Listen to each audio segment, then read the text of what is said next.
The god of war returns, and to everyone's astonishment, his 3.5-year-old daughter, Xiao Niebao, is found sleeping in a doghouse. Initially, it was presumed that this cherubic little one was solely preoccupied with eating and sleeping.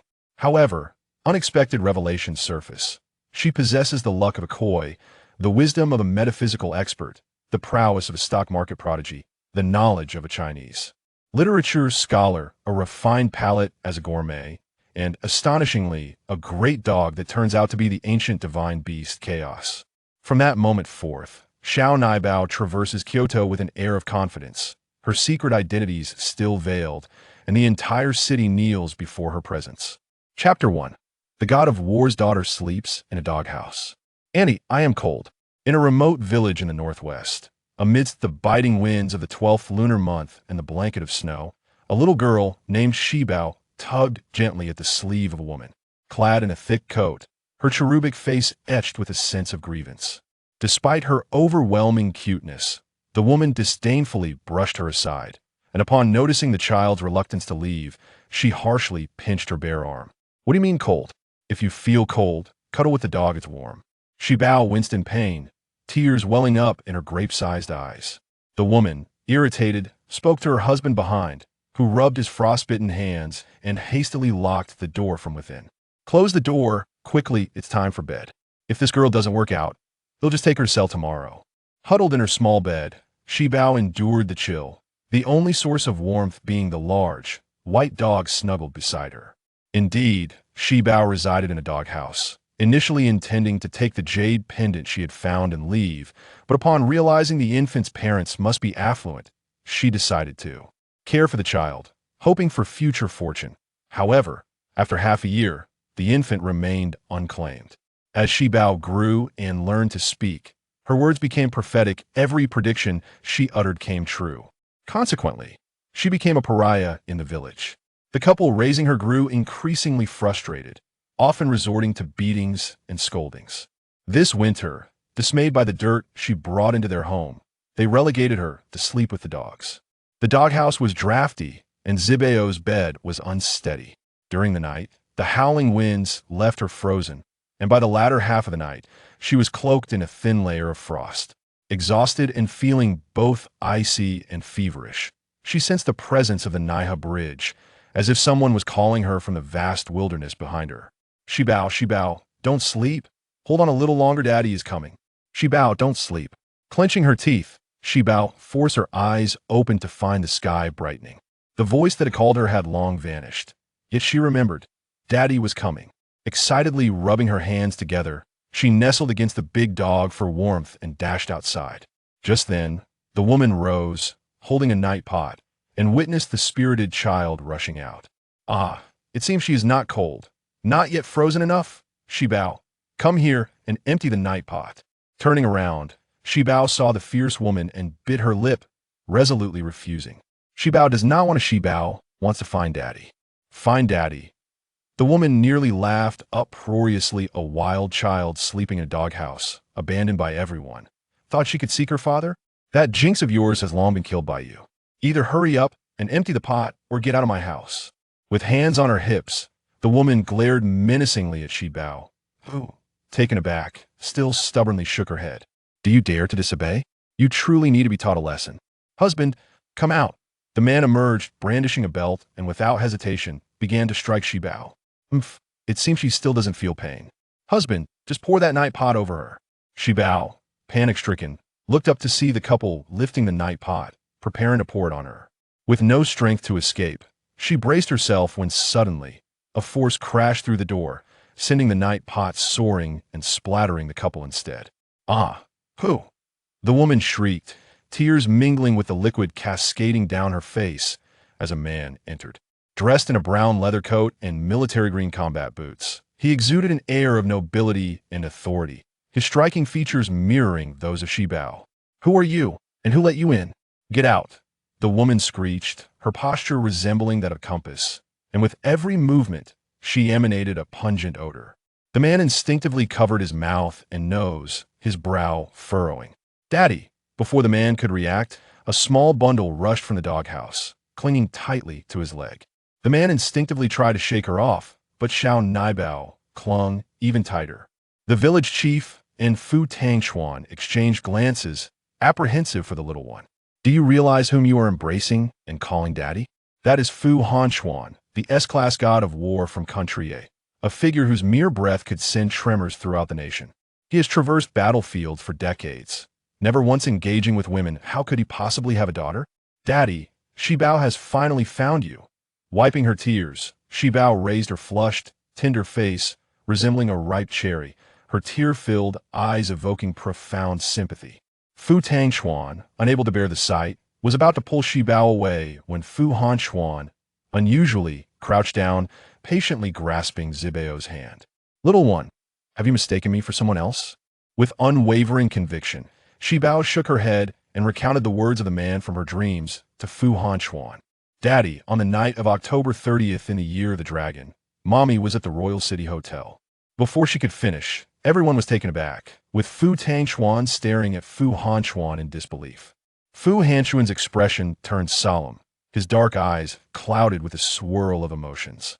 After a long pause, he scrutinized the dirty little girl before him. She is the daughter of that person? Chapter 2. Shibao has 8 daddies. Upon closer inspection, this little girl bore an uncanny resemblance to that woman. Yet, she possessed an added vigor in her countenance, her features strikingly similar to his own. On the evening of October 30th in the year of the dragon, he had been on a mission, inadvertently rescuing a drug girl at the Royal City Hotel. Their night was filled with warmth, but by morning, the woman had vanished without a trace. This was the first and only time he had shared intimacy with a woman in his life, and in the ensuing years of public service, he had forgotten all about it. Who would have thought he had an unexpected daughter? Little one, what is your name? As he spoke, Fu Hanxuan had already lifted Shibao into his arms. Her delicate, soft body felt like a cloud, yet was burning with fever. I am called Shibao. Mommy named me. I asked Shibao unwell. Fu Hanxuan leaned close, feeling her forehead, which was alarmingly hot. She must be running a fever. In this frigid weather, even adults struggled, and the little one was clad only in a thin garment. How could she not freeze? Observing her hands, ears, and cheeks, he noticed frostbite, some places severely infected. Moreover, her body bore numerous wounds inflicted by belts, with a few fresh ones still oozing blood, a sight that was heart-wrenching. Fu Hanxuan, filled with compassion, wrapped the little one tightly in his coat, his eyes ablaze with fury. Do not fear, Shibao. Tell Daddy what happened, and I will take care of it. So, he is already calling himself Daddy. The couple instinctively felt a wave of panic, equally bewildered with the village chief and Fu Tangxuan standing behind them. Could it be that the aloof, country war god, Fu Hanxuan, truly has a daughter? At this moment, the war god was soothing the little bundle in his arms with an extraordinarily gentle voice, fearful that a misstep might frighten her. This little one, experiencing care for the first time, was on the verge of tears before she could even voice her feelings. Her chubby little hand wiped away her tears as she pointed accusingly at the 2 unpleasant figures before her, her voice a sweet yet plaintive complaint. Zibeabo is not a harbinger of misfortune, nor a jinx. Zibeabo does not wish to sleep on the windy little bed. Zibeabo is cold. Her innocent voice, mingled with soft sobs, melted the hearts of everyone present, save for the couple. Fu Hanxuan cast a frigid glare towards them, and the once imposing couple instantly deflated like punctured balloons, trembling as they attempted to explain themselves. Sir, please do not listen to the child's nonsense. How could she possibly sleep in a doghouse? Woof woof. Before the woman could finish her sentence, a large dog barked nearby. Following the sound, Fu Hanxuan's gaze fell upon a disheveled dog bed, where a small cot was clearly visible, adorned with the child's clothes and blanket. Very well. So this is how you treat my daughter, Fu Hanxuan? His expression turned icy, with rage igniting in his dark eyes as he raised his leg, shattering the small cot into pieces. It was then that everyone realized that the child had not been sleeping on a proper bed, but rather on a worn-out piece of cardboard, with a thin layer of cotton as a makeshift mattress. Daddy, Zibeabo is so sleepy, the little one murmured, unable to bear any longer. After speaking, she succumbed to unconsciousness, her warm forehead resting against his shoulder. Fu Hanxuan's heart softened instantly. He cast aside the man and turned to leave. Inform Lao Si to prepare for a rescue immediately. Suddenly recalling something, he turned back to the village chief, his expression frigid. Keep a close watch on this couple. I shall generously reward you for your vigilance.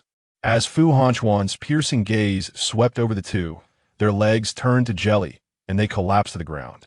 Upon seeing Fu Hanchuan exit, the woman trembled as she grasped her husband's hand. Dear, what is that man's background? The moment I saw his eyes, my legs turned to jelly. At that moment, Li Xilian felt the remnants of their earlier conversation solidify into a stammer. Glancing at his wife, he nearly retched in disgust. Ugh! Realizing her husband's reaction, Li Xilian recalled that she had been splattered with filth moments ago. Instinctively, she caught a whiff and found it unbearable, hastily retreating inside to clean herself. Zhang Taizhu, suppressing his nausea, conversed with her from outside the bathroom. It's all right, don't be afraid. Whether he is Zabeabo's father is still uncertain. Moreover, in this legal society, what could he possibly do to us? Besides, Zabeabo sleeping in a doghouse is surely because she is fond of dogs. Have we not taken her in back then? Who knows where she would be now? As Li Xilian scrubbed herself, she found her husband's reasoning sound. Indeed, Zabeabo is a jinx if she were not. The villagers wouldn't dislike her so. I suspect that once Fu learns the truth, he won't harbor any ill feelings towards the child and might even come bearing gifts to thank us for caring for his daughter. Exactly. Didn't he just say there would be a generous reward? Let us await his next visit, ensuring we present ourselves warmly. And you know, Zabeabo is quite easy to coax. The couple conversed cheerfully, completely dismissing Fu Hanchuan's earlier demeanor. After all, what child doesn't misbehave at times? In this day and age, how could one spoil a child? They firmly believed that Fu Hanchuan would understand. Meanwhile, Fu Hanchuan gently placed the little one onto the large bed in the master suite of the villa. The Fu brothers, alerted by the commotion, encircled the bed, anxiously awaiting Lao Si's diagnosis. Initially, disbelief reigned, prompting them to confirm with Fu Hanchuan multiple times before accepting the reality that this man indeed had a daughter. Zabeabo has suffered from the cold, and her body bears numerous injuries that require immediate attention, otherwise they may become infected. Had you all delayed even a moment longer, it is likely we would have lost her, Lao Si remarked, a glint of anger igniting in his previously calm eyes. Having practiced medicine for years, he had never encountered a child so brutally harmed. Treat her with the best medicine. I will not let anyone who has bullied Zabeabo go unpunished. Fu Hanchuan clenched his fists, his gaze coldly fixed outside the window. Unbeknownst to those present, a stunning woman clad in white, with long black hair like ink, quietly approached Zabeabo, her slender fingers caressing the child's face. Chapter 3. Meeting Mother. Zabeabo, wake up. As Zabeabo groggily regained consciousness, she beheld an extraordinarily beautiful lady in a white dress standing at her bedside. Auntie, are you here to take Zabeabo away? Rubbing her sleepy eyes, Zabeabo's expression turned sorrowful. She had heard the village elders say that when people pass away, they're taken by those clad in black and white to cross the Naya Bridge, ultimately reaching the realm of Yama, where they can reunite with those they long to see. But why was there only a white auntie and no black uncle? Moreover, this auntie was remarkably beautiful and exuded a sense of warmth, entirely unlike the fearsome figures described by others. Yet, Zabeabo was not ready to leave. She had only just found her father and had yet to speak with him properly. I am your mommy. Have you forgotten me, Zabeabo? Jiangwu tenderly lifted her hand to rest on Zabeabo's cheek, and the little one felt a wave of warmth envelop her like the sun's embrace, filling her with comfort. Mommy, in an instant, memories from when she was 2 flooded back, a time when she had no understanding of her surroundings, only knowing that her mother took her everywhere. Zabeabo called out sweetly, her lips curving downwards, her little face appearing even more forlorn. Was she being naughty? Why did Mommy want her anymore? It seemed that no one liked Zabeabo. Mommy, why did you abandon me? You don't know how much I've suffered. Uncle and Auntie dislike me, calling me a harbinger of misfortune. Everyone in the village shuns me, and I'm so very sad. Jiang Wu's heart ached at her words, and she quickly reached out to wipe away Zabeabo's tears, her own beautiful eyes brimming with moisture. It was my fault. Mommy is sorry. It was a decision made out of desperation. I will never leave you again from now on. I will stay by your side, just like Daddy. Can you forgive me, Zabayabo? Zabayabo's lovely eyes sparkled with a hint of joy as she bit her lip and innocently nodded. She understood that being a good child meant being generous. Surely Mommy had her reasons for leaving. Now that they could reunite with both Daddy and Mommy, Zabayabo felt immense happiness. Then Mommy must promise me that no matter what happens, you will never abandon Zabayabo again. Okay, Mommy promises Zabayabo. Let us seal it with a pinky swear. Having said that, the two linked pinkies, and Zabayabo's little face instantly transformed from sorrow to joy as she waved her frail arms and planted a hearty kiss on Jiangwu's cheek. Jiangwu clasped Zabayabo's tiny hand and adorned her wrist with a jade bracelet. Zabayabo curiously stared at her wrist, her innocent eyes sparkling with wonder. This is a gift from to Expo. Remember, Expo, no matter what, you must not take it off. As long as you wear this, no one will ever bully you again. Wow, that's amazing. Expo beamed with delight, her small hands playing with the jade bracelet on her arm, thoroughly enchanted by it. Jing felt the weight on her heart finally lift. Years ago, when she abandoned Expo, she didn't run far before being killed by her enemies. After her death, her soul lingered near Expo, consumed by longing. She watched helplessly as her daughter suffered and was bullied, but the divine decree stated that this was a trial Expo must endure, and she could not intervene. It was only yesterday, with the arrival of Hundun, that she could finally meet her daughter. Expo, it is time for you to awaken. Expo lifted her head, and Jing smiled affectionately, waving her hand before her. On the hospital bed, Expo groggily opened her eyes to see several uncles, all somewhat resembling one another, standing anxiously at her bedside, their expressions tense. One uncle in a white coat glanced at Expo's father and adjusted his gold-framed glasses. I shouldn't need to remind you as her uncle. Do you think I don't know to use the best medicine? Icon said, turning to Expo. The previously stern expression on his face softened as he reached out to check her temperature. Just as he was about to speak, he noticed Expo's long eyelashes fluttering, and in the next moment, she had opened her eyes. Uncle Expo called out softly, startling everyone, who hurriedly gathered around, eager to see how the little girl was doing. Wasn't she just pale and lifeless? Expo, how do you feel? I feel wonderful. Expo smiled gently, her mood seemingly bright and joyful. Hundun exchanged a glance with Icon, who quickly began his examination. Minutes later, joy illuminated his face. Indeed, Expo's condition has improved. Some of her wounds are miraculously healing, and those frostbites are nearly gone as well. In just a few minutes, Icon almost questioned his own diagnosis. It was nothing short of a medical miracle. Daddy, don't worry. has already healed Expo. From now on, and Daddy will always be by Expo's side. As Expo spoke, her face lit up with hope as she grasped Hundun's large hand. With her other small hand, she fumbled in the air for a moment before grasping something and placing it on the back of Hundun's hand. Hundun felt a chill, yet when he looked, there was nothing there, as if it were empty. Expo, are you saying your is here? Expo nodded vigorously, then began to chatter about the hands of the three men holding tightly together. Hundun glanced at the empty shadow beside him, instinctively looking at Lo W, who shook his head in response. Hundun's expression grew grave. He had sent people to investigate after Jing W became pregnant. She was hunted by enemies. She had hidden with Expo, ultimately leaving her by the lake, only to be killed hours later. So what exactly did Expo see? Sighing, Hundun thought that perhaps Expo was simply exhausted and yearning for her, leading to an illusion. He signaled to those around him, and they quickly understood, gathering to divert Expo's attention.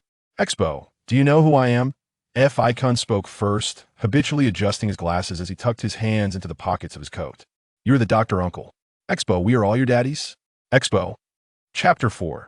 So many fathers for Shi Bao instinctively glanced at Jiangwu beside her, her large eyes filled with questions. Mummy is so incredible. She found so many fathers for me. Upon hearing this, everyone's face turned awkward.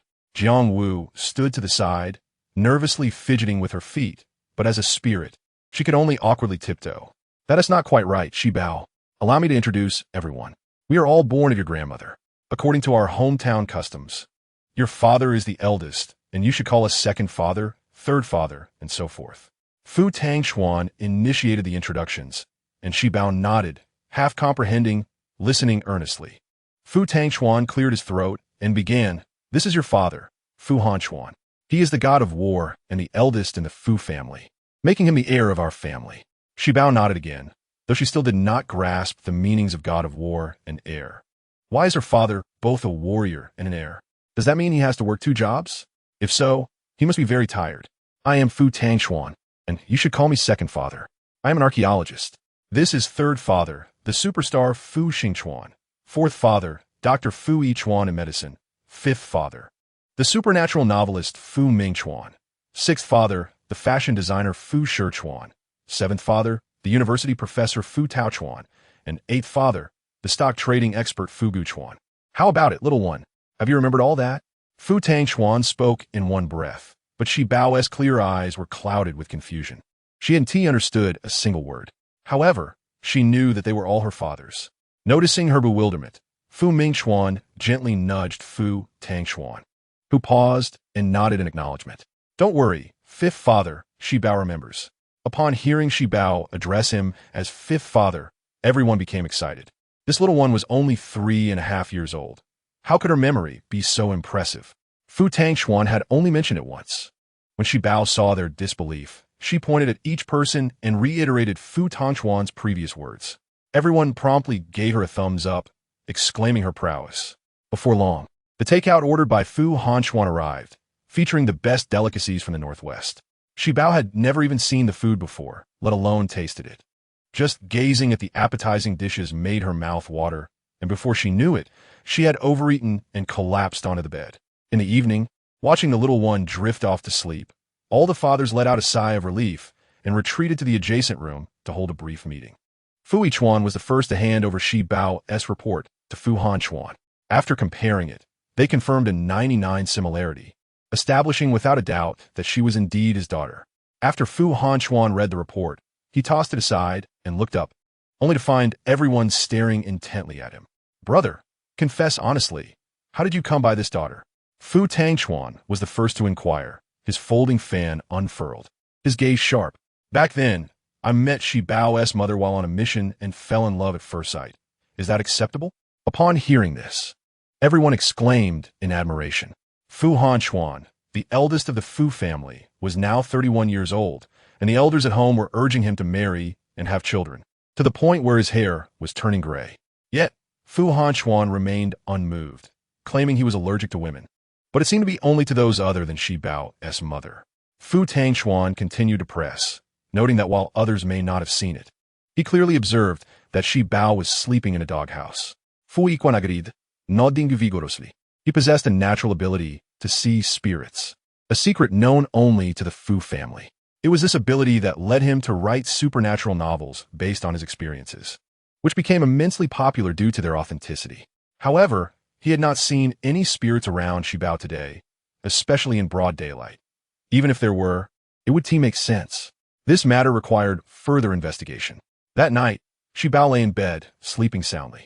Fu Hanchuan, concerned that she might be scared alone, moved a bed beside hers to sleep next to her. The night breeze rustled the shadows of the trees outside the hospital room, and suddenly, the light outside dimmed. Now, she could not only roam freely during the day, but also shape-shift at will, walking like a normal person. She gently approached, leaned down, and kissed Shi Bao's forehead, then softly awakened the little one.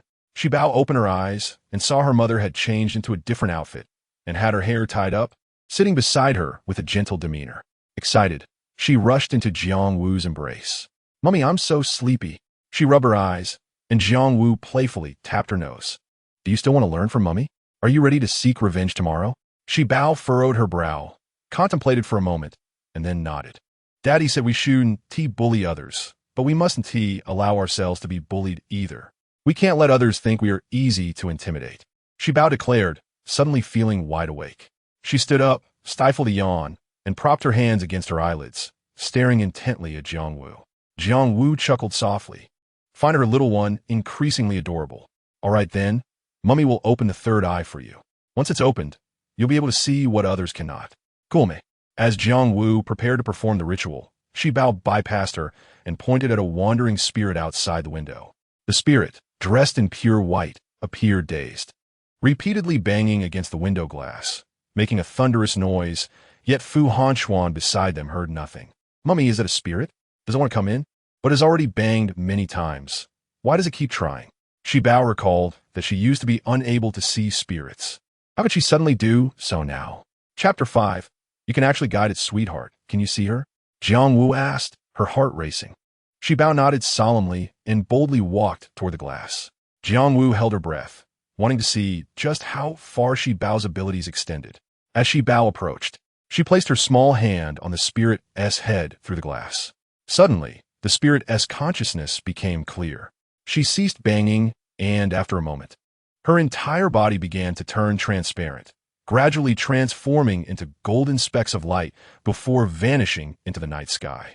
Jiang Wu was astonished. Her understanding of reality shattered. A mere 3-year-old child, without any instruction, had managed to guide a spirit? Shi Bao, do you know what he just did? Shi Bao shook her head innocently and then obediently sat on the edge of the bed. Spirits are divided into 36 paths. The one you encountered was the 36th path. A wandering soul, someone who died unnaturally. Without a spirit to guide them, they become lost, endlessly wandering in the mortal realm. And you could actually guide it. What does guiding mean, Mummy? Si Bao Yin Gui. Guiding means leading them to find their way back to be reincarnated, Jiang Wu explained.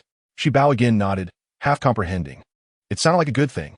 Jiang Wu, astonished by Shi Bao's prowess, quickly seized the moment to teach her many other things. Surprisingly, even though Shi Bao did not understand everything, she remembered everything Jiang Wu said after just one mention. Some spells she mastered instantly. Incredible, truly remarkable. The next day, Shi Bao did not wake up until after 10 in the morning, having been utterly exhausted from her mother's lessons the previous night. The fathers, not wanting to disturb her, patiently waited until she awoke naturally, then hurried in to wash her face, dress her, and serve breakfast. Today, Shi Bao was lively and energetic, and Fu Shichuan dressed her in his latest design, a princess dress, making her look exquisitely like a doll. The purple hem of her dress, paired with delicate lavender ballet shoes, made her appear as though she were a flower fairy descended from the heavens. It was at this moment that everyone noticed a jade bracelet adorning Shi Bao's wrist, which seemed to have appeared there at some point unbeknownst to them. When inquired, Shi Bao mentioned that it was a gift from her mother, along with another item, a jade pendant. The crowd assumed that the jade bracelet, like the pendant, had been bestowed upon Shi Bao by Jiang Wu when she had cast her aside, and no one harbored any doubts about it. Thus, half an hour later, Zhang Tieju's home was brimming with people. 8 tall and robust men stood in the courtyard, effectively blocking the entrance, ensuring that not even a fly could escape.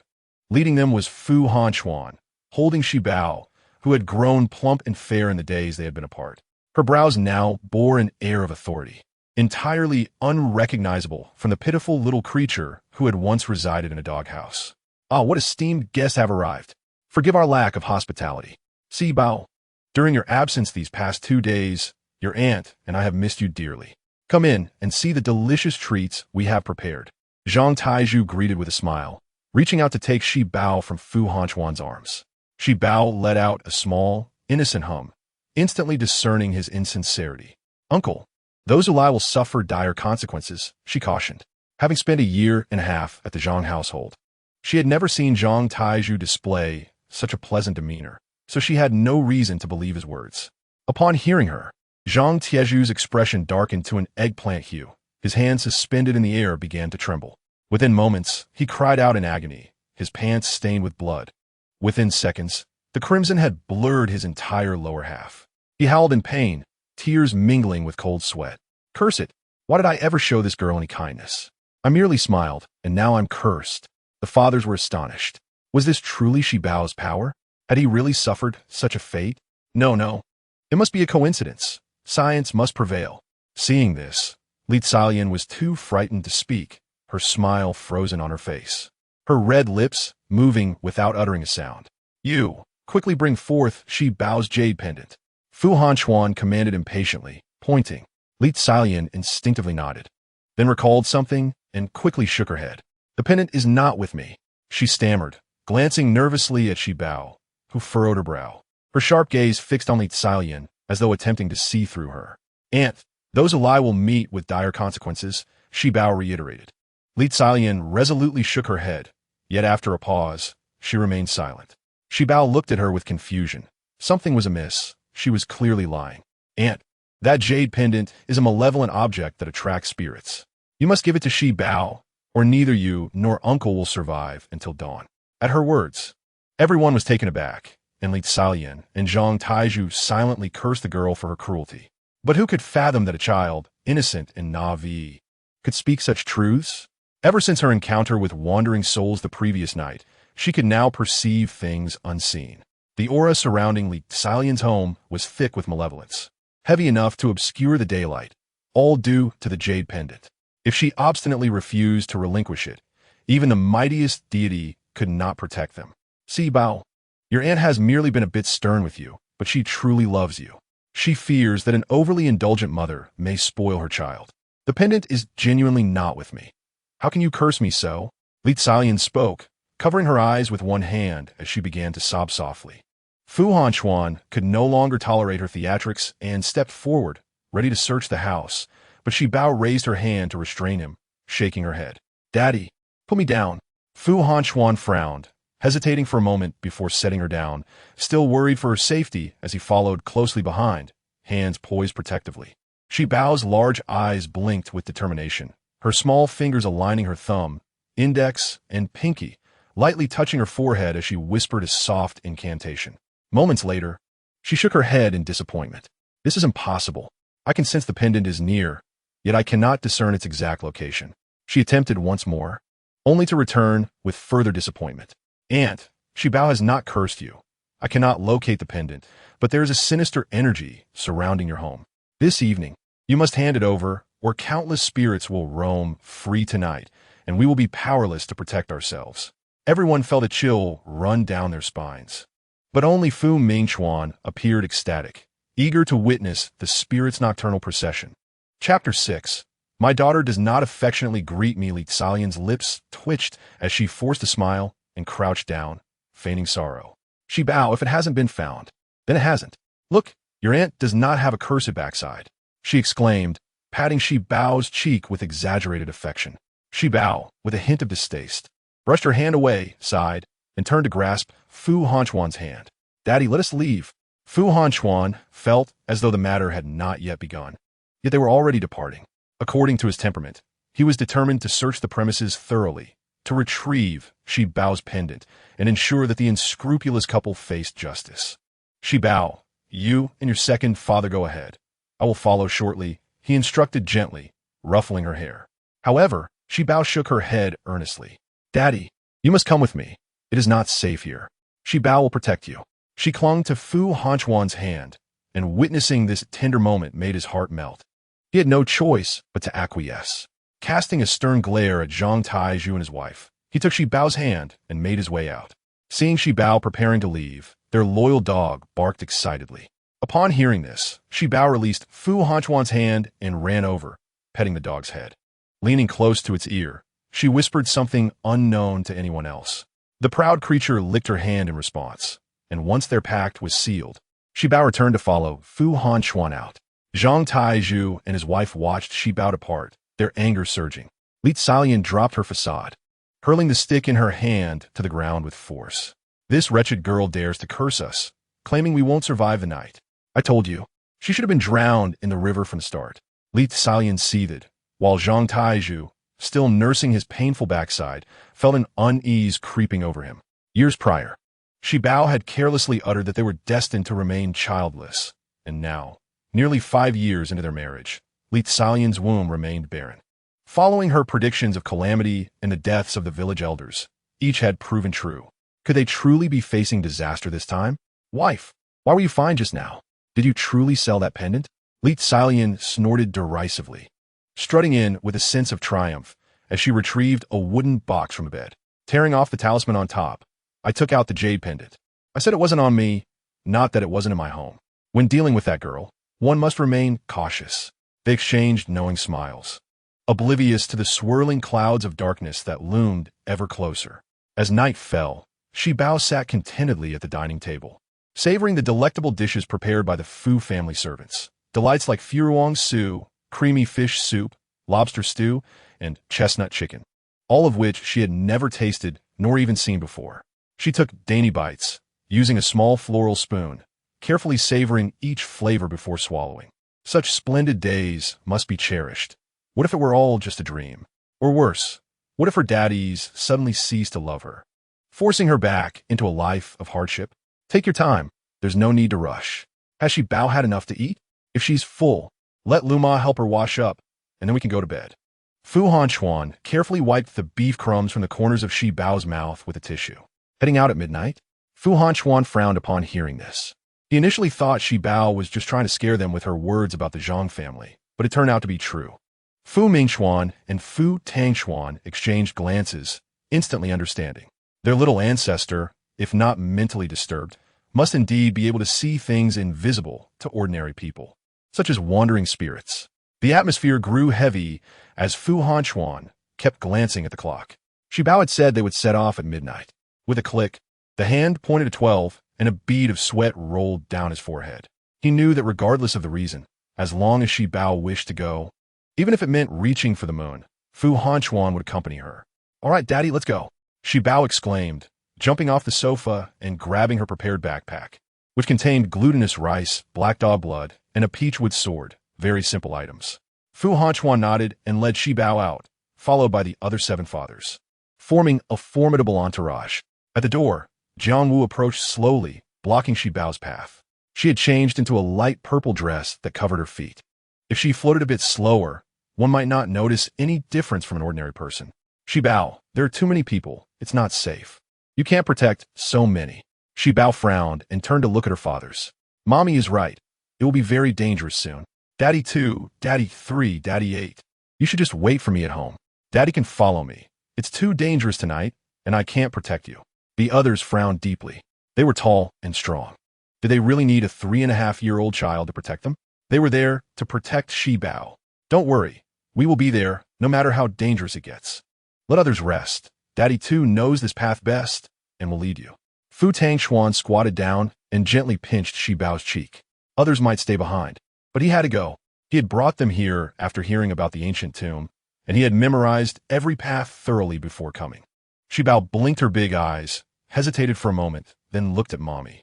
Seeing her nod, she earnestly hugged Fu Tangxuan's neck and planted a gentle kiss on his forehead. "Thank you, Daddy 2. The little darling grinned, her cherubic face lighting up with a long-lost smile. In that moment, Fu Tangxuan's spirits soared. He was the first to receive a kiss from Shi Bao. Fu Mingxuan, feeling envious, pushed Fu Tangxuan aside and squeezed in front of Shi Bao. "Shi Bao, Daddy 5 can also lend you a hand. He has extensive knowledge in this area." Shi Bao tilted her head, pondering what Daddy 5 had said about his research. She recalled that Daddy 5 could see spirits. See spirits? Shi Bao's eyes widened as she hugged Fu Mingxuan and gently kissed his forehead as well. "Fu Hanchuan, my daughter doesn't kiss me?" Not only Fu Hanchuan, but the other fathers were also irritated, all crowding around Shi Bao. Fu Hanchuan, slightly annoyed, lifted Shi Bao into his arms, tilting his face toward her. Shi Bao obediently planted a kiss, and his heart finally felt at ease, just as several fathers were about to say something. Fu Hanchuan stepped outside, with Shi Bao in his embrace. Shi Bao waved sweetly at the fathers and even blew them a kiss. Thus, the 3 set off toward the Zhang family. Before they reached the entrance, an eerie scene unfolded around them. Chapter 7. Apply this to your 2 daddies. The Zhang family courtyard was modest, surrounded by concrete walls 3 meters high. At this moment, the area was filled with spirits, with more continuously approaching. In the center, it seemed that Li Xiaoyan's bedroom emitted a golden glow, and every spirit appeared to be drawn toward this light.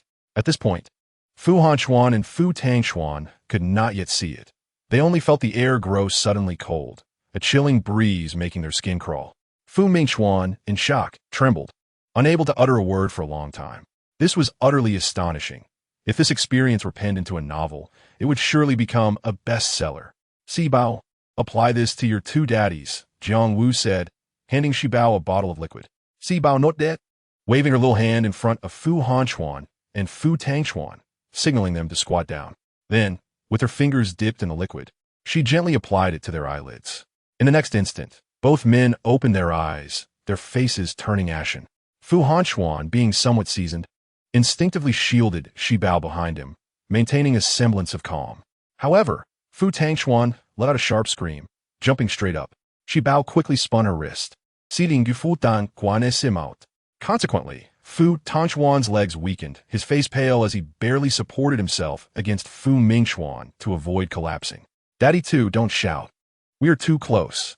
If you shout, it will easily attract them. Fu Tangchuan nodded, his heart racing. Shi Bao then released him. The group crouched in the grass, observing the situation closely. In just a moment, nearly 100 spirits had gathered over there. Although Shi Bao couldn't yet identify the strongest among them, she instinctively felt that they were formidable.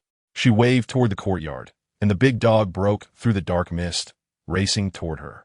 Shi Bao joyfully stroked the dog's fur as it barked a few times, but her expression suddenly turned pale. Mommy, the big dog says there are 130 spirits, and the jade pendant is in the bedroom. The glowing one is it. When do we act? Huh? Didn't they already see it? Why can't they see it now? Well, dear Shi Bao, are you scared? Jiang Wu seemed to sense something, her eyes revealing some apprehension as she pressed her forehead. Shi Bao nodded solemnly, clenching her little fist to encourage herself. All right, my dear Shi Bao, listen to mommy. Most of these spirits are weak, below the 30th level. The strongest is only at the 20th level. And look, that's the headless spirit. Shi Bao's mouth dropped open in shock. The big dog had said 130. She was already struggling, and now there was a spirit at the 20th level? Help! I'm just a child who knows nothing. Mommy, are you trying to trick me? Jiang Wu chuckled, lifting the corners of Shi Bao's mouth in encouragement and planting a kiss on her cheek. Dear Shi Bao, mommy knows you won't let me down. Go ahead, Pikachu. After her words, she pushed Shi Bao forward, and suddenly, the 3.5-year-old child flew into the air, landing at the courtyard entrance a second later. The leading spirits immediately sensed the joyful energy around Shi Bao, bared their fangs, and charged toward her. As Shi Bao appeared to be in danger, several fathers rushed forward. But just a meter away, Jiang Wu erected a barrier. Shi Bao exorcised them. Shi Bao, feeling nervous, forgot the incantation. Mommy, she said, looking pitiful. Jiang Wu's heart lurched as she saw the spirits opening their jaws wide, ready to devour Shi Bao. The fathers shouted her name loudly, and the atmosphere reached a critical tension. Jiang Wu was poised to act when she noticed Shi Bao finishing her incantation. Countless golden specks emerged from her palms, and as she spread her hands, the golden light formed a net that surged toward the spirits. The open-mouthed spirits collided with Shi Bao's net, their bodies disintegrating into golden particles, gradually vanishing into the night sky. Witnessing this scene, some spirits attempted to flee, but were ultimately consumed and dissipated. At that moment, out of the original 130 spirits, only half remained, and it was this remaining half that proved most formidable, possessing higher cultivation and unable to be exorcised. Daddy, catch! Shi Bao flung a peachwood sword from her backpack, scattering glutinous rice and dog blood, which shattered the barrier. The four united under Shi Bao's command to form a formation, seemingly on the verge of capturing all the spirits. After all, given Shi Bao's limited abilities, engaging them alone would surely lead to defeat. However, just as success seemed imminent, Zhang Taizhu and his wife emerged from within, dousing the formation with a bucket of filth, instantly breaking its power. Dozens of spirits, with fangs bared, charged wildly toward Shi Bao. Several fathers shielded her in the center and began to fight off the spirits. Oh, Shi Bao, what are you doing here in the dead of night with 3 men, causing a ruckus? Li Xilian scoffed, leaning against the doorframe in her neat attire. Shi Bao thought to herself that this was not good. It seemed Li Xilian had planned this for the night. Annie, are you really not afraid of death?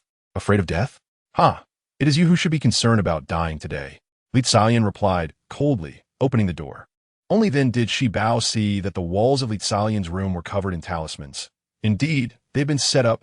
Lin Min, kill that child, and I will give you the jade pendant, and we will be even. Li Xilian shouted toward the sky. The woman who had been watching nearby turned her gaze toward them. Fine, I will hold you to that. In an instant, Lin Min surged through Fu Hanchuan's body, her long, crimson nails piercing into Shi Bao's heart. In the next moment, Shi Bao collapsed, blood gushing from her mouth, her eyes wide open in shock. Her body convulsed a few times before falling still. Shi Bao, Fu Hanchuan shouted, and the spirits seized the opportunity to rush in, intending to capture them all at once. Chapter 8. A dog bearing so much responsibility, a dense mass of dark, malevolent energy surged toward Fu Hanchuan and the others. Fu Hanchuan protected Shibao tightly, refusing to yield. Suddenly, the light in Li Xiaoyan's room blazed brightly, illuminating the entire courtyard as if it were day. The large dog that had been watching rushed into the bedroom, and shortly after, it emerged with the jade pendant in its mouth, sprinting toward Shibao. The large dog placed the pendant over Shibao's wound, and upon seeing this, Lin Min hurried to retrieve it, but in the next moment, the pendant fused seamlessly with Shibao's body. Not long after, Shibao groggily opened her eyes, awakening to the sight of the large dog that had labored tirelessly for her. Feeling a surge of affection, Shibao gently patted the dog's head. Despite being just a dog, it bore so much responsibility. The fathers, relieved, finally felt their anxiety ease. Shibao patted her flat stomach and blinked at Fu Hanchuan. "All right, Daddy will make you whatever you want to eat." Fu Hanchuan, regaining his composure, lovingly lifted Shibao from the ground, terrified at the thought of what might have happened had she truly suffered any harm. "What's going on? Are we fighting or not? Hurry and give me the jade pendant. Otherwise, don't blame me for being rude." Lin Min cracked her neck and charged at Shibao again. Just as Shibao steadied herself, she suddenly felt as though an abundance of unfamiliar magical techniques flooded her mind. Moreover, her body seemed to possess an immense strength, as if she were overflowing with power. "Shibao, step back. Daddy will protect you." Fu Hanchuan's expression darkened as he, along with Fu Tangchuan and Fu Mingchuan, shielded Shibao behind them. Overestimating yourself." The female ghost coldly huffed and flew toward Shibao. Shibao merely raised her hand and gently pushed, causing the ghost to scream, soaring away like a kite severed from its string. The ghost, undeterred, attempted to rise again, but Shibao blew a breath, and the ghost screamed once more, her form becoming almost transparent. "Headless Auntie, I offer you a chance. If you wish, I can help you reincarnate. Otherwise, you shall be reduced to nothingness." The headless ghost let out a laugh as if she had heard a joke, picking up her head that had rolled on the ground. "I harbor deep resentment. My body is incomplete, and without even a coffin, no one will accept me. You, a mere 3-year-old child, dare to speak such arrogance. Let me see." Shibao walked over, waving her hand in front of the headless ghost. Before long, golden specks began to shimmer once more, but in a matter of moments, they vanished without a trace. At that moment, Jiangwu had found a place to sit, propping her legs up and starting to gnaw on a duck leg. To be honest, this utterly delicious flavor was even better than that of the famous brand. When she saw Shibao asking questions, she quickly hid the duck leg and licked her lips. "Mommy, what are you doing?" Shibao huffed, hands on her hips, nearly having turned into a ghost herself. Yet her mother was still munching on a duck leg. Was there anyone more irresponsible? Jiangwu sighed. "Shibao, do not blame your mother for being heartless. If you were not injured, you would not have been able to merge with the jade pendant and receive the inheritance. I'm doing this for your own good." "Oh, Mommy is just hungry," Jiangwu quipped, putting the duck leg into her space and quickly changing the subject. "It's not that you cannot exorcise her. It's just that this ghost cannot reincarnate right now. Ask her about her situation and see if there is a way to resolve it."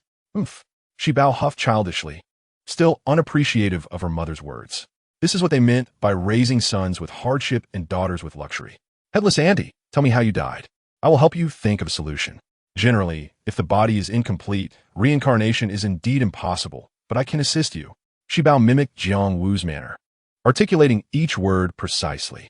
The headless ghost sat up, eyes fixed on Shibao with skepticism. "Really? Of course." Shibao confidently patted her chest, emulating her mother. Jiangwu felt quite pleased with Shibao's actions. Her daughter was destined to become the future king of the underworld, and now, whoever she decreed to die would perish, and those she wished to live would rise from the ashes. The headless ghost pondered for a moment, preparing to trust Shibao. But just as she was about to speak, Zhang Taizhu and his wife stood behind Lin Min, thrusting a peachwood sword directly into Lin Min's heart. Lin Min grimaced in agony, completely unable to retaliate, and cried out in pain, on the brink of disintegration. Shibao signaled to Fu Hanchuan, who swiftly kicked Zhang Taizhu over. Shibao rushed forward, shielding Lin Min's fragmented form with her hands, using her magic to merge her once more. Following her mother's advice, She placed Lin Min in the lock, which was in fact a space. After tending to Lin Min, Shi Bao glared furiously at Zhang Taizhu, who was now covered in yellow talismans, looking more fearsome than ever. "Why'd you do this?"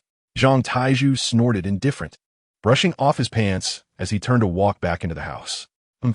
I initially intended to set up a scheme to have Lin Min kill Shi Bao, then eliminate Lin Min, ensuring both would vanish, leaving the jade pendant to me, and the secret would die with them.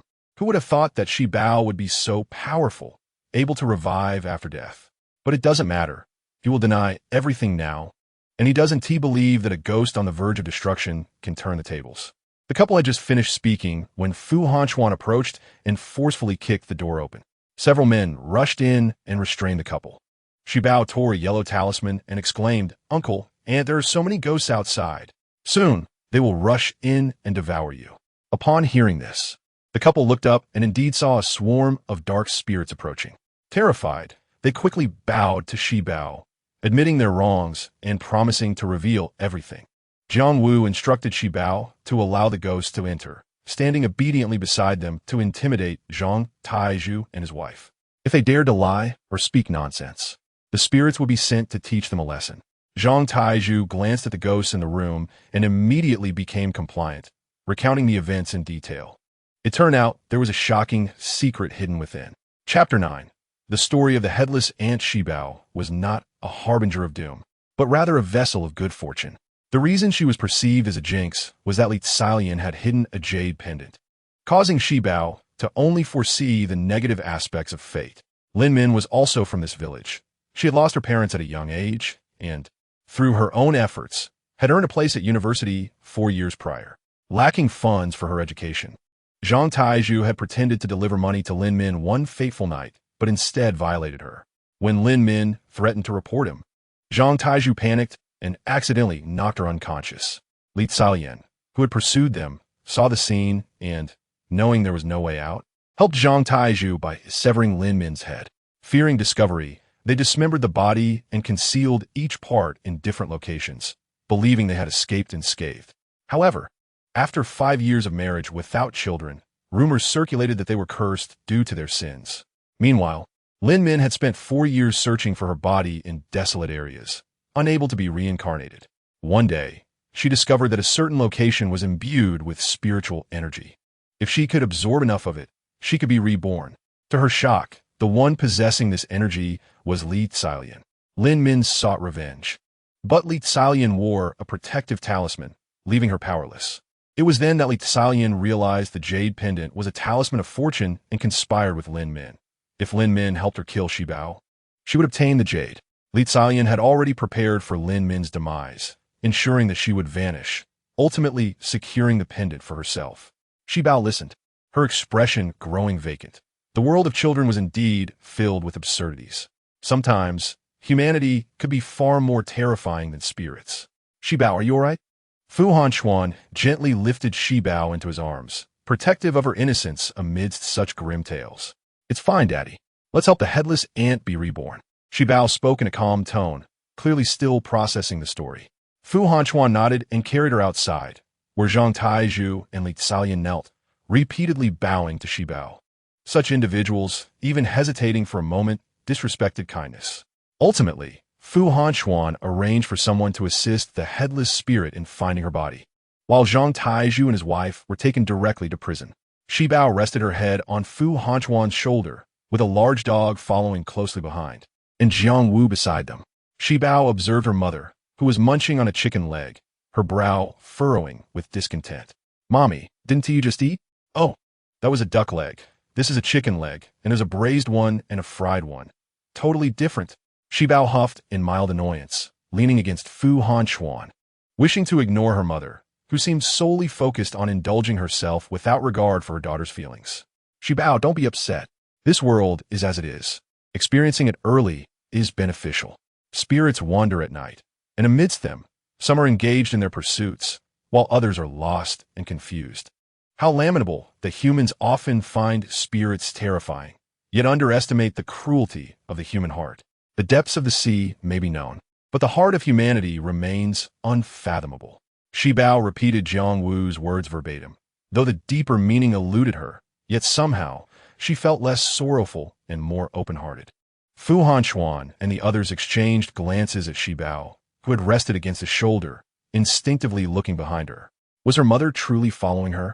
Leaving Fu Tangchuan alone to continue his archaeological endeavors, Shibao carefully tucked the talisman she had drawn overnight into Fu Tangchuan's clothing. Second daddy, remember, this talisman will ensure everything goes smoothly for you. You must keep it close.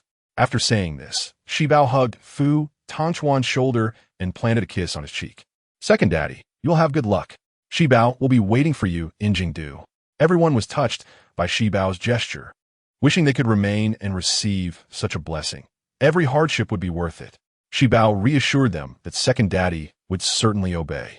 Thus, Fu Hanchuan held Shibao close, and she waved goodbye to Fu Tangchuan until he was tucked into the car, after which she settled quietly, cradling a milk bottle and sipping contentedly. Fu Tangchuan lifted his gaze and saw that the mountain path ahead was lined with gold. He quickly ordered his men to follow the trail of gold to its source.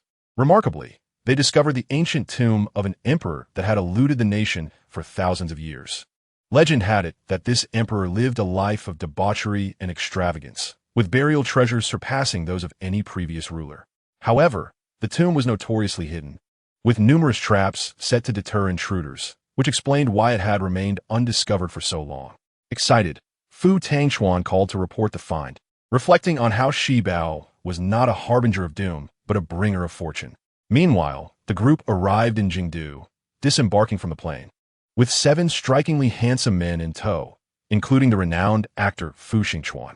The crowd surrounded Shibao protectively as she rode atop Fu Hanchuan's shoulders, clutching her milk bottle, gazing innocently at everyone. When she noticed a camera pointing in her direction, she cheerfully flashed a big smile. Instantly, Shibao's photo went viral online, becoming the template for childbirth across the nation. The group made their way into the Fu residence, where the elder Mr. and Mrs. Fu had been waiting at the villa entrance for several hours. Had it not been for Fu Hanchuan's repeated phone calls, they would have gone to the airport in search of them. Fu Hanchuan gently set Shibao down and introduced her to the elderly couple. Shibao curtsied slightly, raising her dress, and sweetly greeted, "Hello, Grandpa and Grandma." "Ah, hello, hello." The two elders were so overwhelmed with excitement that they struggled to find their words. At that moment, a young boy in a wheelchair emerged from the estate, his dark eyes fixated on the doll-like Shibao, a sinister smile spreading across his face. Chapter 10. If you bully me again, I will hit you. Are you the jinx who sleeps in the doghouse? Fu Hanyin maneuvered his wheelchair, eyes locked on Shibao, filled with malice. "Hanyin, what are you saying?" The elder's smile abruptly froze, his cane striking the ground with a thud.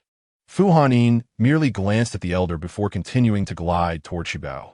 "I heard that all the bad things you predict come true. Will you bankrupt the Fu family? Or perhaps eliminate these two old folks?" Gasps filled the air, and Fu Hanchuan's face darkened ominously. Had this child been his son, he would have personally dealt with him. "Fu Hanyin, Shibao is your sister. Show some respect." Fu Hanyin shot Fu Hanchuan a cold glance. "She is not my sister. I do not have such a rustic sibling." As Fu Hanyin's words fell, unexpectedly, the large dog that had been following Shibao suddenly charged out, fixated on Fu Hanyin, barking furiously. Fu Hanyin showed no fear. With a swift swing of his cane, the dog collapsed, its belly scraped, blood gushing forth.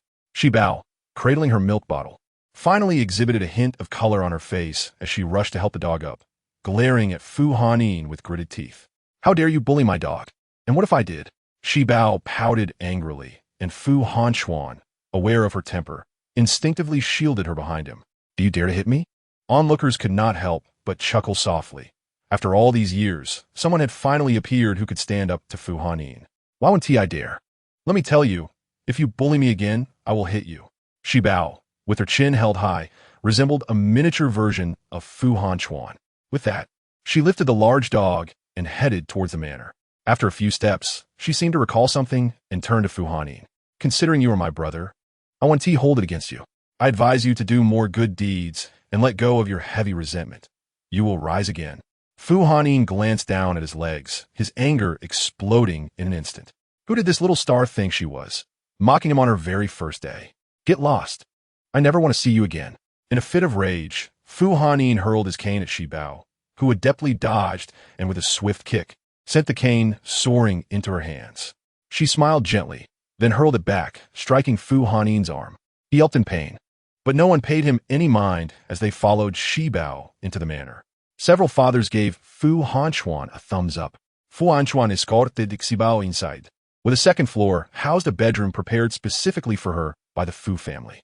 With 8 sons, and each having produced 4 grandsons, Shi Bao was the sole granddaughter in the Fu household. Upon entering the room, Shi Bao's mouth formed an astonished open, having already been astounded by the size of the manor. She had never seen such a grand house before. It was as vast as a village, with all the structures resembling castles, featuring large terraces and rounded spires. Her bedroom was extravagantly luxurious, equivalent in size to 2 courtyards of the Zhang family.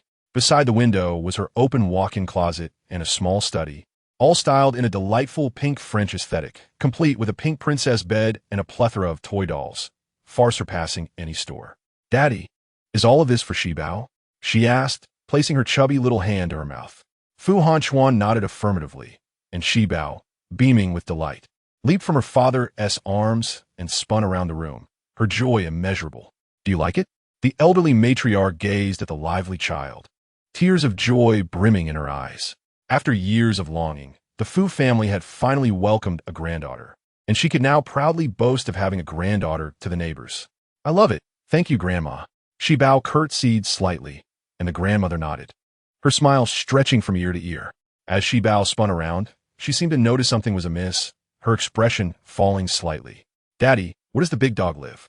"The big dog can't be away from Shi Bao. It will be sad, having spent a year and a half at the Zhang family." All her sorrows and grievances were endured with the company of the big dog.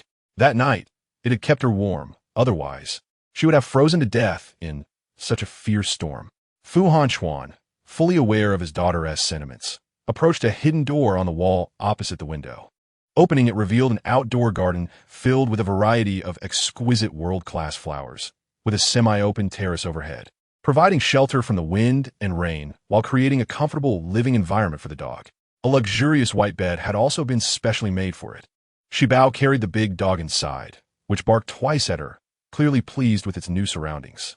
She placed the dog on the bed and, upon seeing its alarming wound, felt a pang of sympathy. Jiang Wu emerged, stretching lazily, and remarked on the lovely weather. "Shi Bao, Mommy will now teach you how to heal. With simple injuries like this, if you learn it, the dog will recover in no time."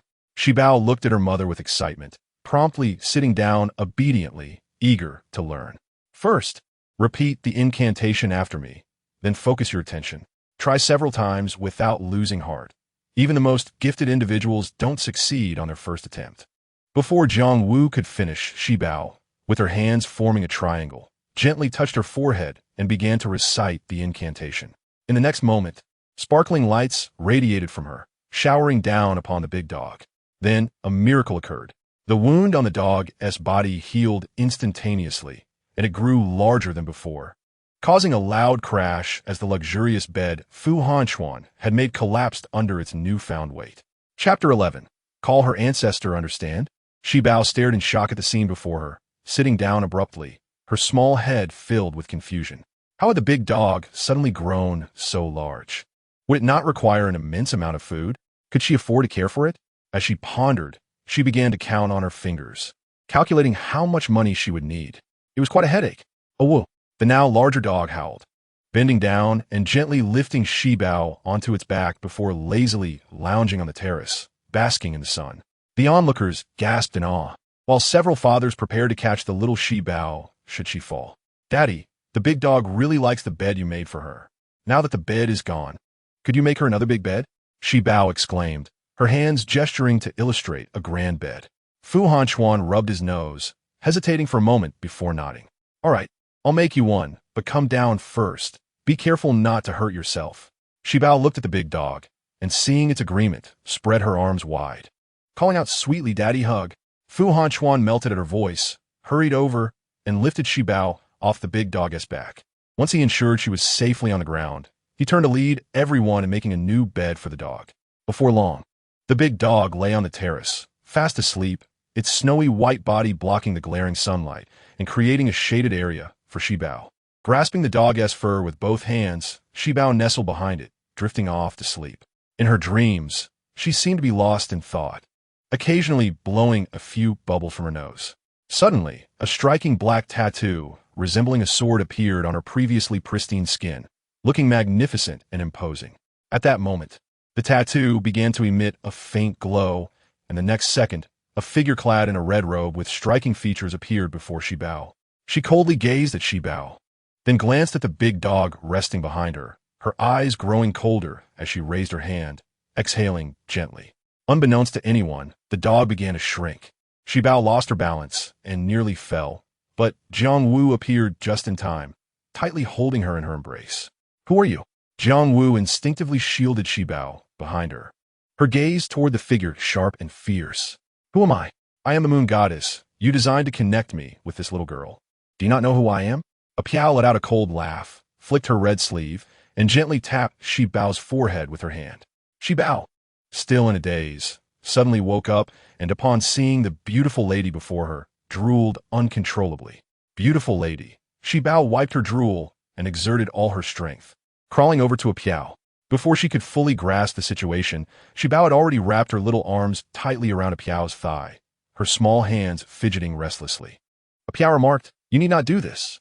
Yu Shun, is this the future king of hell?" Jiang Wu pressed her forehead, feeling embarrassed at Shibao's appearance, wishing she could pretend not to know her. "Yes, indeed. Your Excellency, the first king of hell. Are you satisfied?" The first king of hell emitted a displeased huff and raised her hand to push Shibao away. However, upon seeing the adorably chubby face that was almost unfairly cute, she refrained and merely shook her head gently, waking Shibao from her stupor. "Child, a king of hell must possess the demeanor befitting their status. Do not disgrace my reputation." Upon hearing this, Shibao stared in astonishment at the first king of hell. Was the beautiful lady calling her? What exactly is a king of hell, and how should one behave? "My dear, she is the host within your jade pendant. From now on, you shall refer to her as Lao Zuzong. Do you understand?" "Lao Zuzong?" Shibao furrowed her brows in confusion. Noticing Jiang Wu's serious demeanor, she promptly agreed, dutifully fetching a chair for Lao Zuzong. "Please have a seat." The first king of hell nodded in satisfaction, then propped her head with one hand, leaning back slightly in her chair, her phoenix eyes narrowing, appearing as beautiful as a painting. "I am Qing Yin, and indeed, I am your ancestor. Since you have traversed the mortal realm and inherited my powers, from this day forth, I shall protect you. Now, tell me, what is the situation with this scoundrel?" Qing Yin pointed to the large dog sleeping nearby. "Huh, this scoundrel? Lao Zuzong, how did this scoundrel become small?" Shibao recalled that it had been injured, and she had healed it, causing it to grow immensely. She scratched her head, completely oblivious to being led astray, repeatedly calling it a scoundrel. "Fool!" Qing Yin frowned, looking at Shibao with mild disdain, unable to suppress her concern for the future of the underworld. "This divine beast is my steed, an ancient divine creature, Hundun. How could you treat it like a mere dog? After so many years, you still do not know a simple healing technique. Yet you have managed to provoke the divine beast into mutation." Qing Yin sighed, while Shibao instinctively pouted her little lips. After all, she was merely a 3.5-year-old child. How could anyone speak of her in such a manner? "Mommy, is Lao Zuzong criticizing Shibao?" Indeed, Shibao looked at Jiang Wu with a feeling of grievance, seeking some comfort, but Jiang Wu's stern expression only deepened the wound on Shibao. "Qing Yin, how come Shibao can see Apiao when she has never opened her heavenly eyes?" Upon hearing this, Qing Yin beckoned Shibao over. As she approached, Jiang Wu placed her palm on Shibao's forehead, gently closing her eyes before reopening them. Shibao was born with the ability to see yin and yang. It only awakens when you teach her spells, Qing Yin explained before lightly tapping Shibao's forehead. Suddenly, a warm current surged into Shibao's mind. "This is a portion of my fortune. Currently, I am confined within the jade pendant and cannot emerge. This is the only way I can assist you. From now on, you shall master spells with ease and will no longer be limited to growing big without the ability to shrink." Qing Yin chuckled softly, casting a glance at the large dog with a hint of contempt. Shibao clenched her teeth, feeling anything but happy. Why must a 3.5-year-old child endure such things? The group carried some tools, intending to properly renovate the large dog's bed. However, upon entering the room, they discovered the dog had shrunk once more. Shi Bao possesses innate divine strength, Shi Bao proclaimed, channeling her energy with both hands. The sleeping dog swelled up again, transforming from a mere dog into the divine beast Hundun. Fu Hanchuan, startled, quickly covered Shi Bao's mouth. Chapter 12. A star of misfortune dining with 2 stars of misfortune. Shi Bao, you mustn't speak of this carelessly. Everyone froze, hastily securing all the windows and doors, with the addition of a small cherished one in the Fu family, already shrouded in mystery. If it were to be known that Fu's little darling possessed innate divine strength and peculiar spells, the family would soon be labeled as demonic, inciting a flurry of upheaval. Daddy, what is wrong? With great effort, Shi Bao pried open Fu Hanchuan's hand that covered her mouth, her big eyes spinning in confusion. Shi Bao, remember what Daddy said. You must keep your ability to see a piao and your innate divine strength a secret from outsiders. Do you understand? Fu Hanchuan spoke earnestly, but Shi Bao still shook her head, her expression bewildered. Daddy, is what Shi Bao could do bad? Fu Hanchuan took a deep breath, contemplating how to explain this situation in the simplest terms without exposing Shi Bao to the world's harsh realities. In his heart, Shi Bao was the most wonderful child. However, with her already being this adorable and possessing such gifts, wouldn't other children wish to be just as remarkable? Yet, everyone is unique. Shouldn't protecting this secret, like other children, also be a form of consideration for others? Shi Bao furrowed her brows, her little head spinning for a while before finally nodding. Indeed, she should not let others feel envious or sad just because she could do everything. Don't worry, Daddy. Shi Bao will definitely keep this a secret. Seeing Shi Bao's promise, Fu Hanchuan let out a sigh of relief. The principle of a guilty person fearing the possession of treasure might be beyond Shi Bao's understanding. But Fu Hanchuan did not wish for her to grow up like a sheltered flower.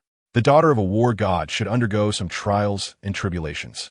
Moreover, he sensed that Shi Bao bore other responsibilities. He would ensure she recognized the world's dangers, as well as its warmth, and teach her how to love and protect this world.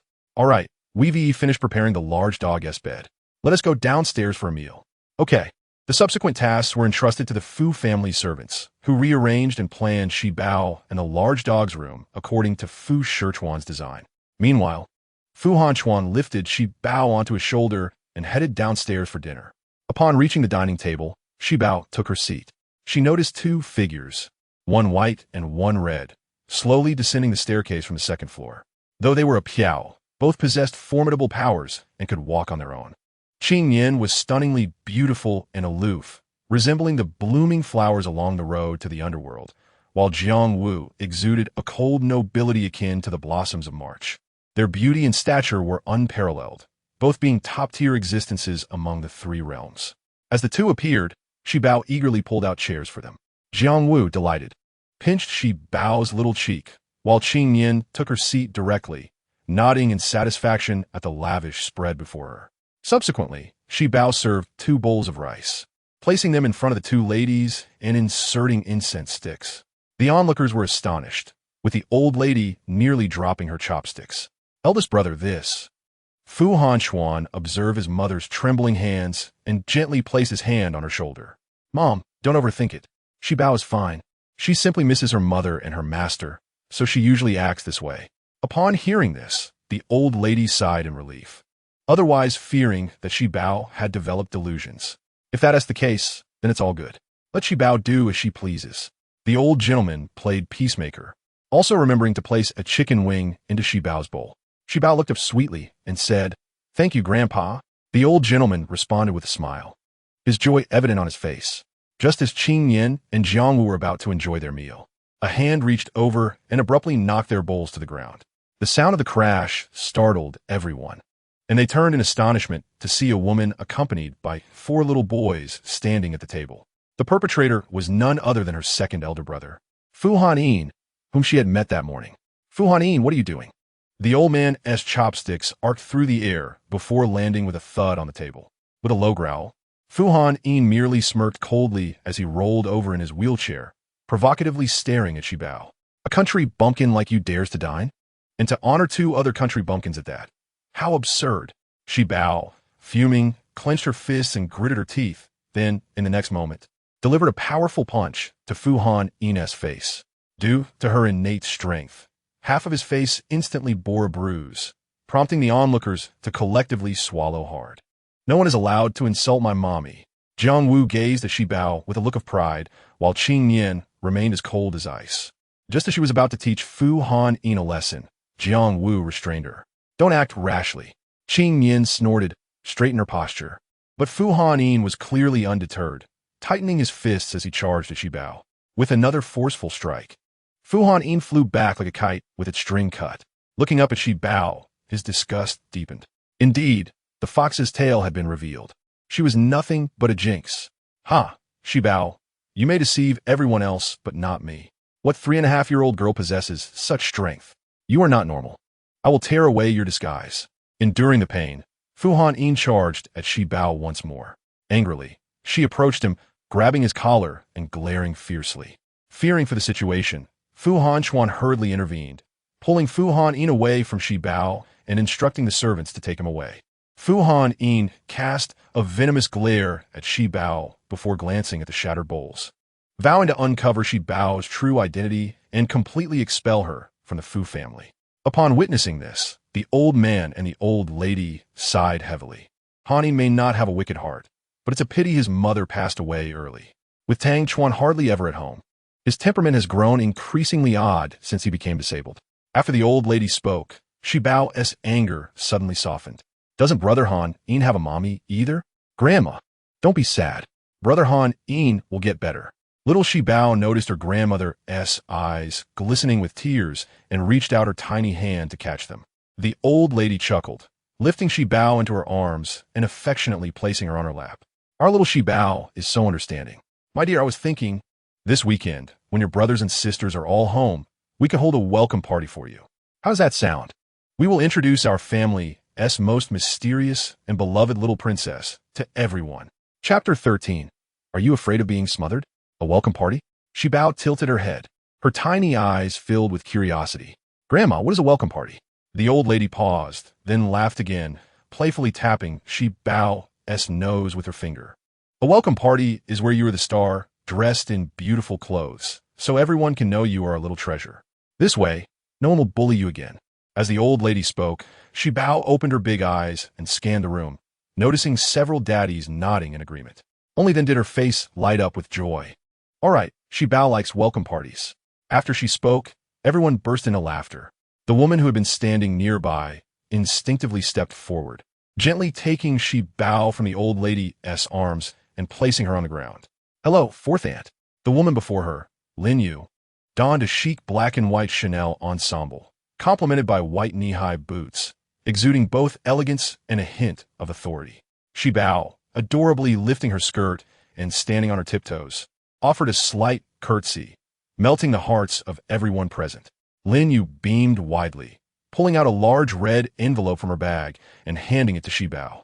This is from your 4 brothers, Fu Han Ming.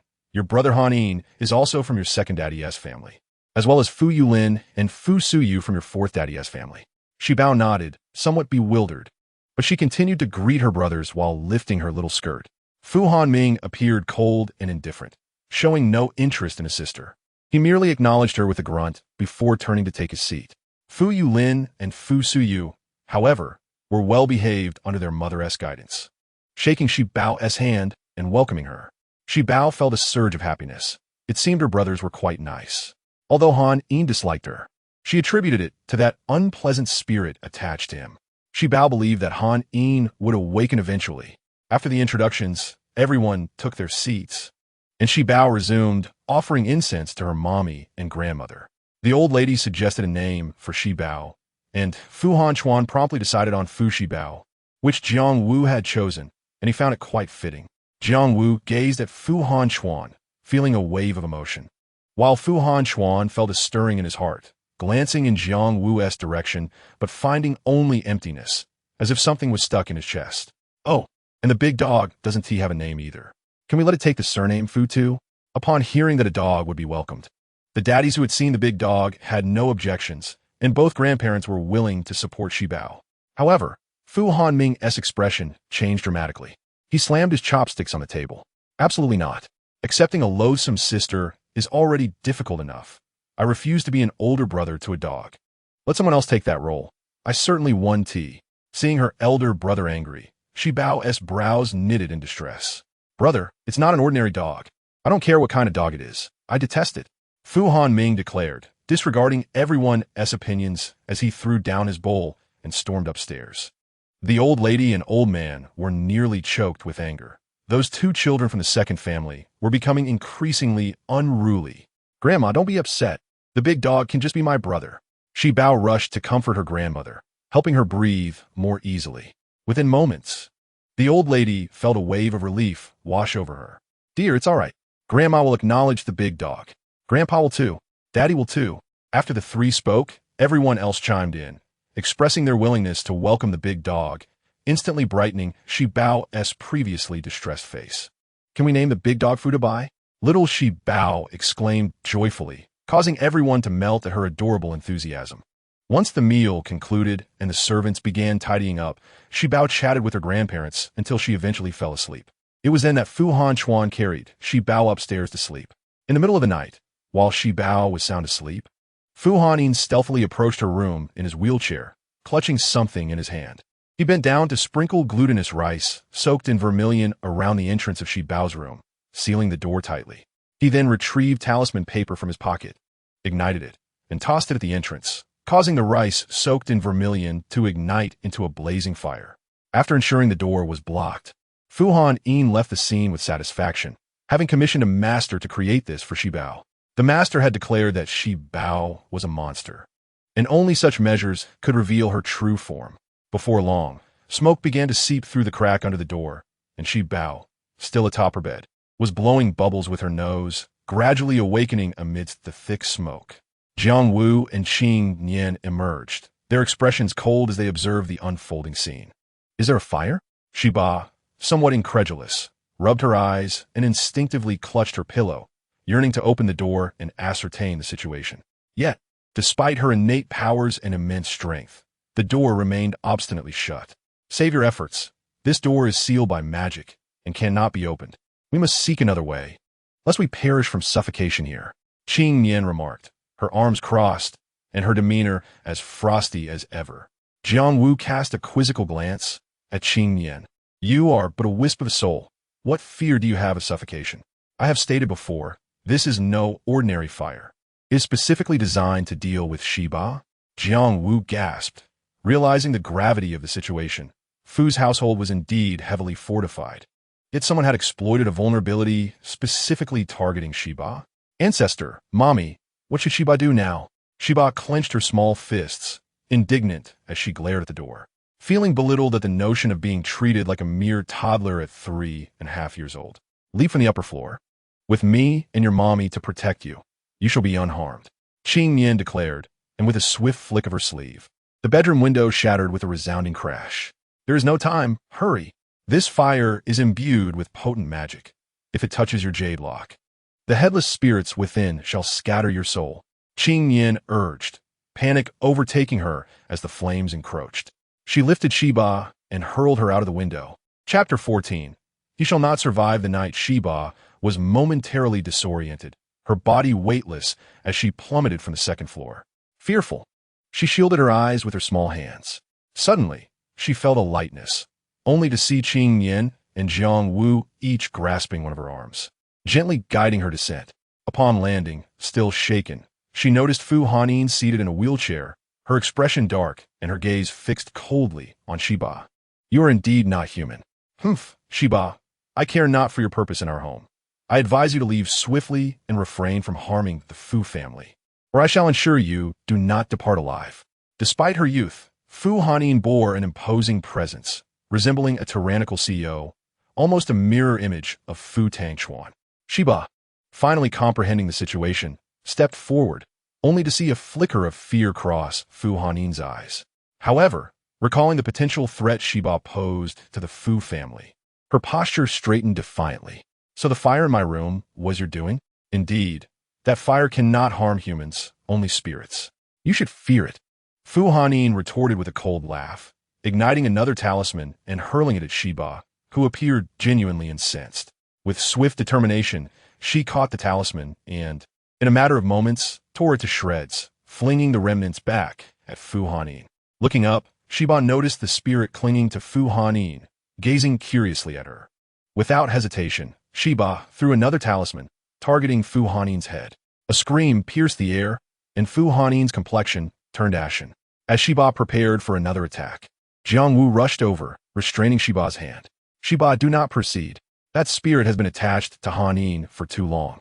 Forcing a confrontation will only cause her distress and accelerate the spirit's absorption of her essence. Shiba's brow furrowed in concern, prompting her to halt her actions. Fu Hanyin gradually regained her composure, her eyes bloodshot, her pallor waxen, swaying slightly before suddenly lunging toward Shiba. Shiba, the spirit has possessed her. First, we must expel it. Then we can deal with it. This spirit is of the Tao, ranked first, though its abilities are likely limited. Together, we should be able to handle it. All right, Jiang Wu concluded, preparing to instruct Shiba on how to utilize magic to expel the spirit from Fu Hanyin's body. However, Shiba had already dashed forward, executing a sweeping kick that sent Fu Hanyin crashing to the ground.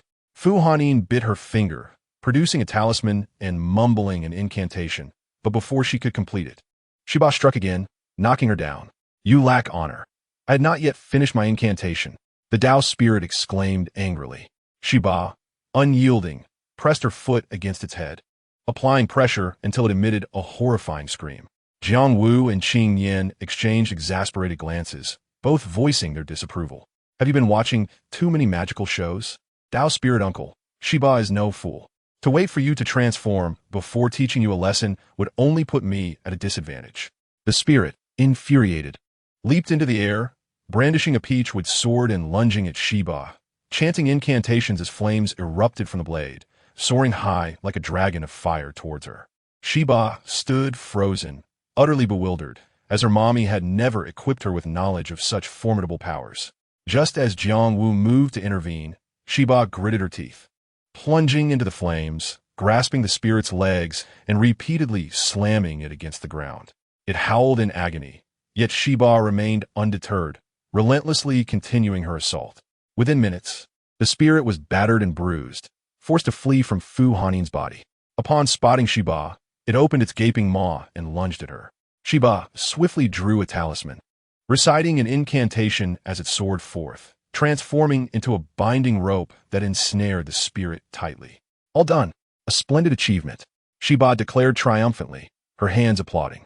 Jiang Wu watched in astonishment, while Qing Yan, who had often dismissed Shiba, now displayed a look of admiration and surprise. It was no wonder she was destined to become the future king of the underworld, a formidable presence that could shake the three realms. Her talent was indeed extraordinary. Wow, Shiba is amazing, truly remarkable. For Shiba, I shall go to great lengths. Jiang Wu, seemingly oblivious to the passing moments, found herself with 2 bags of chips in hand, lifting them in encouragement as the crunching echoed, only intensifying her hunger. As she munched, Shiba could not help but grimace, pondering the nature of her mommy. Mommy, why do other mothers feed their children rather than themselves? You always eat for yourself and not share. Jiang Wu paused, clutching the snack bag tighter. Am I not a child too? Darling, listen to mommy. You are still young, and there will be many chances to eat in the future. But mommy is different. I seldom get to eat. Aren't you the moon goddess? Do you not coexist with the sun and moon? Shiba inquired again, prompting Jiang Wu to cough awkwardly, turning Shiba's small frame away. Dear, let us focus on the task at hand and not keep the spirit waiting. Shiba, her small fist clenched with determination, nodded eagerly and pulled out her notebook. Name, age, birthplace, cause of death. Why have you not reincarnated? The spirit, defiant, attempted to struggle, but Shiba sighed and merely flicked her fingers, tightening the ropes until the spirit was contorted. You have 3 seconds if you do not speak. I shall ensure your soul is shattered. The spirit, in agony, howled, and before Shiba could count to 3, it surrendered, slumping to the ground, panting heavily as it began its confession. I am called Luching, a drifter without occupation. I heard that being a Taoist is quite lucrative, so I joined a Taoist organization, even spending money to buy an assessment to become a real Taoist. In truth, I have never encountered spirit. I avoid cases involving genuine spirits, merely deceiving others for profit. One fateful day, I encountered a spirit by chance, but I was no match for it and met my demise.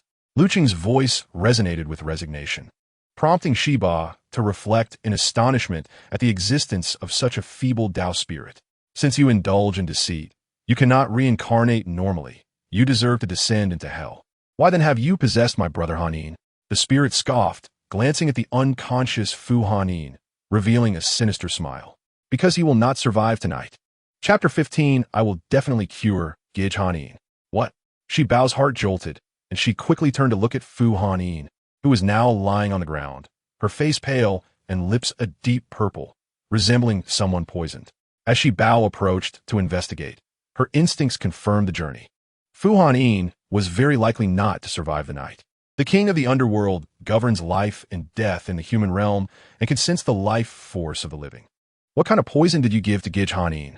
Shibao held her peachwood sword against the neck of the otherworldly spirit. The spirit sneered and spat at Fu Hanin. Fu Hanin slowly opened her eyes and, upon witnessing the scene before her, was nearly terrified to the point of losing her soul, yet her body remained immobile, leaving her only able to stare in shock. Gij Hanin, do not be afraid. Shibao will protect you. Shibao's chubby body shielded Fu Hanin, igniting a flicker of inexplicable warmth in Fu Hanin's heart. Initially, she had thought Shibao was the otherworldly spirit and had inflicted harm upon her, but unexpectedly, the true spirit was attached to her. And now Shibao was protecting her. Sister, do not worry about me. I cannot go on. Quickly seek uncle for help. Fu Hanin glared fiercely at the spirit, having resolved that if it dared to harm Shibao, she would charge at it without hesitation. No, Shibao will surely cure Gij Hanin. Shibao vowed her childish voice, yet suddenly, the spirit burst into laughter. Fu Hanin, you should have perished in that great fire years ago. You cannot save Han Shu, nor could you save yourself. For all these years, it was I who lent you strength. That is why you survived. The price was signing a contract with me. If I depart from your body, you shall undoubtedly die within 3 hours. You can easily dissolve the contract. The spirit stared at Shibao in disbelief, clenching its fists, filled with resentment. Of course, no one can threaten Shibao. The spirit spat blood and rage as Shibao chanted incantations. In a short while, the spirit's form became transparent, gradually disappearing into the night sky. This was sending it to hell, its rightful place. Since earlier, Fu Hanyin's gaze towards Shibao was now filled with admiration, sparkling with stars. Wu, sister is truly amazing, more formidable than the stars above. From this day forth, I shall be her #1 little fan. If anyone dares to bully my sister, I will be the first to oppose it. Whatever my sister commands, I shall obey. The world is vast, but my sister is the greatest. Gold and silver are good, but my sister is the best. Woo-woo. At this moment, Fu Hanin no longer dared to doubt and nodded vigorously, embracing her sister and bursting into tears. After comforting Fu Hanin and sending her to bed, dawn was approaching.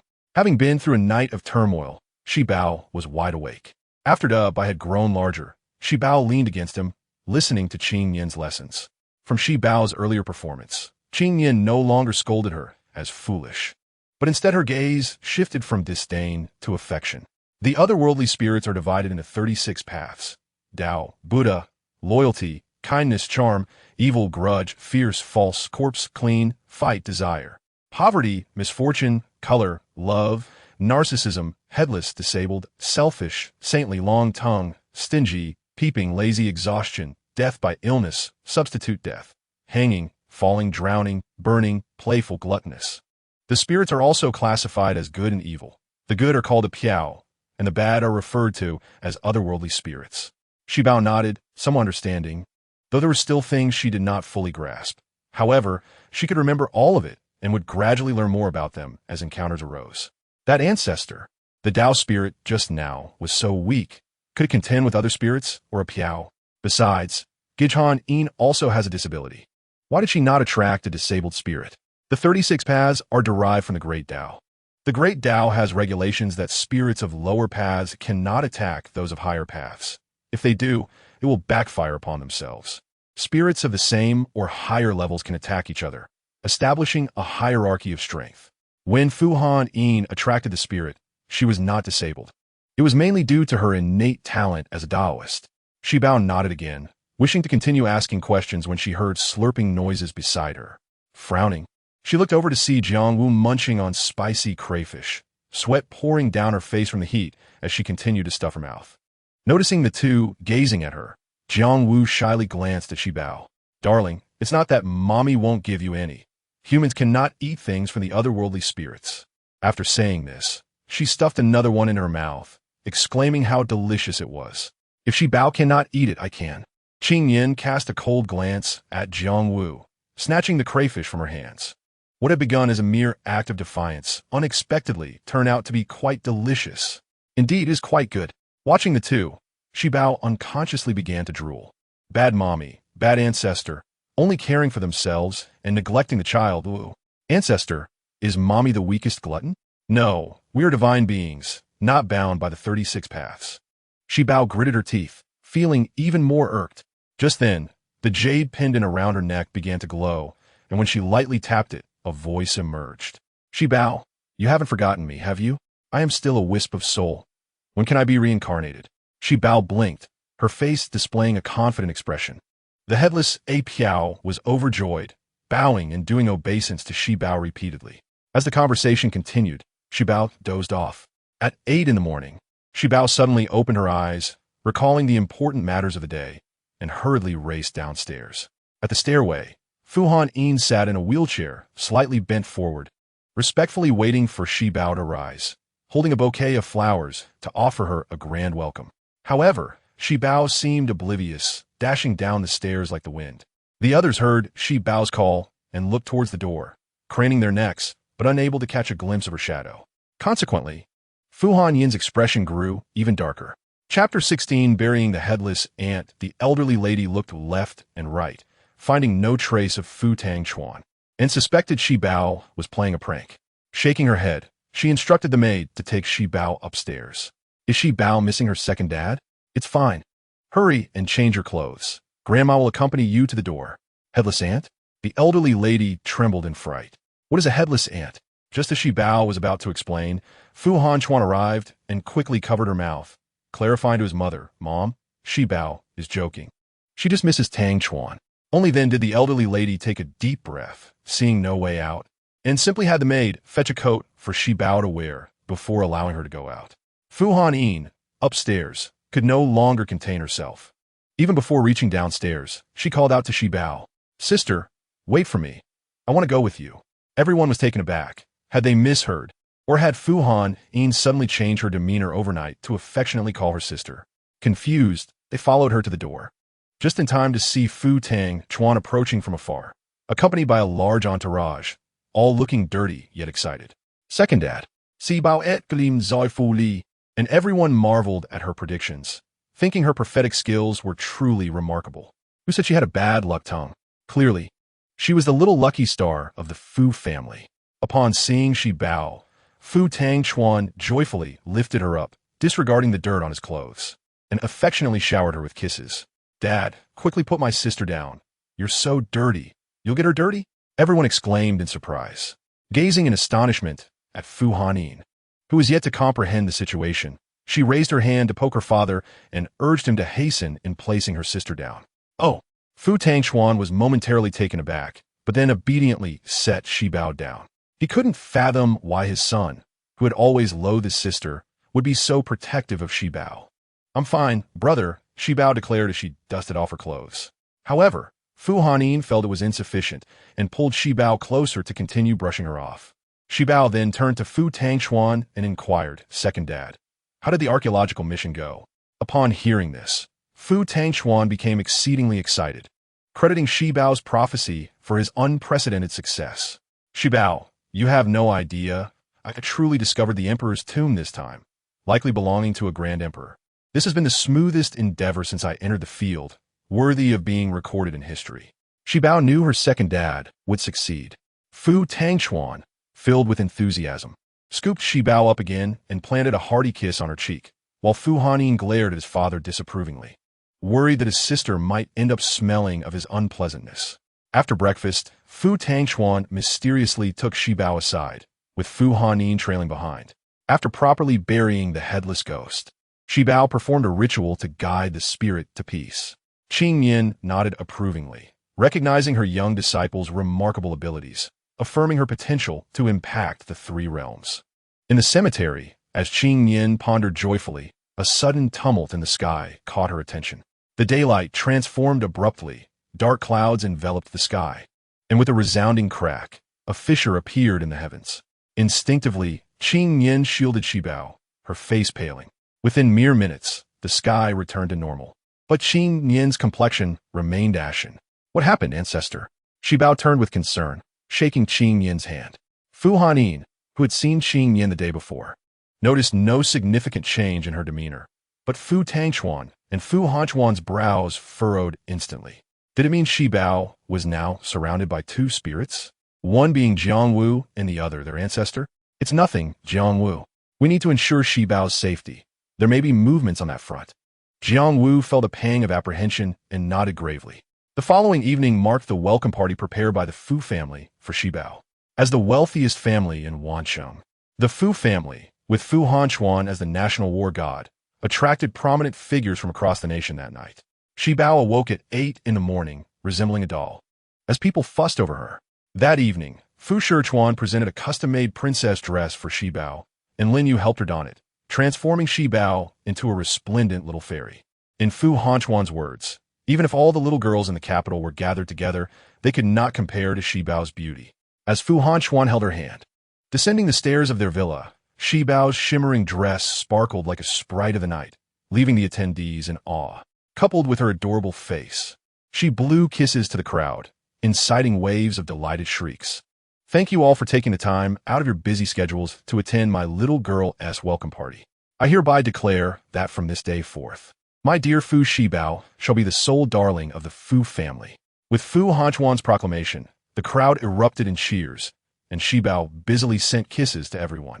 Yet, amid the joy, there stood Cheng Xiao, staring at Shibao with venomous eyes, her countenance filled with resentment, despite being of the same age.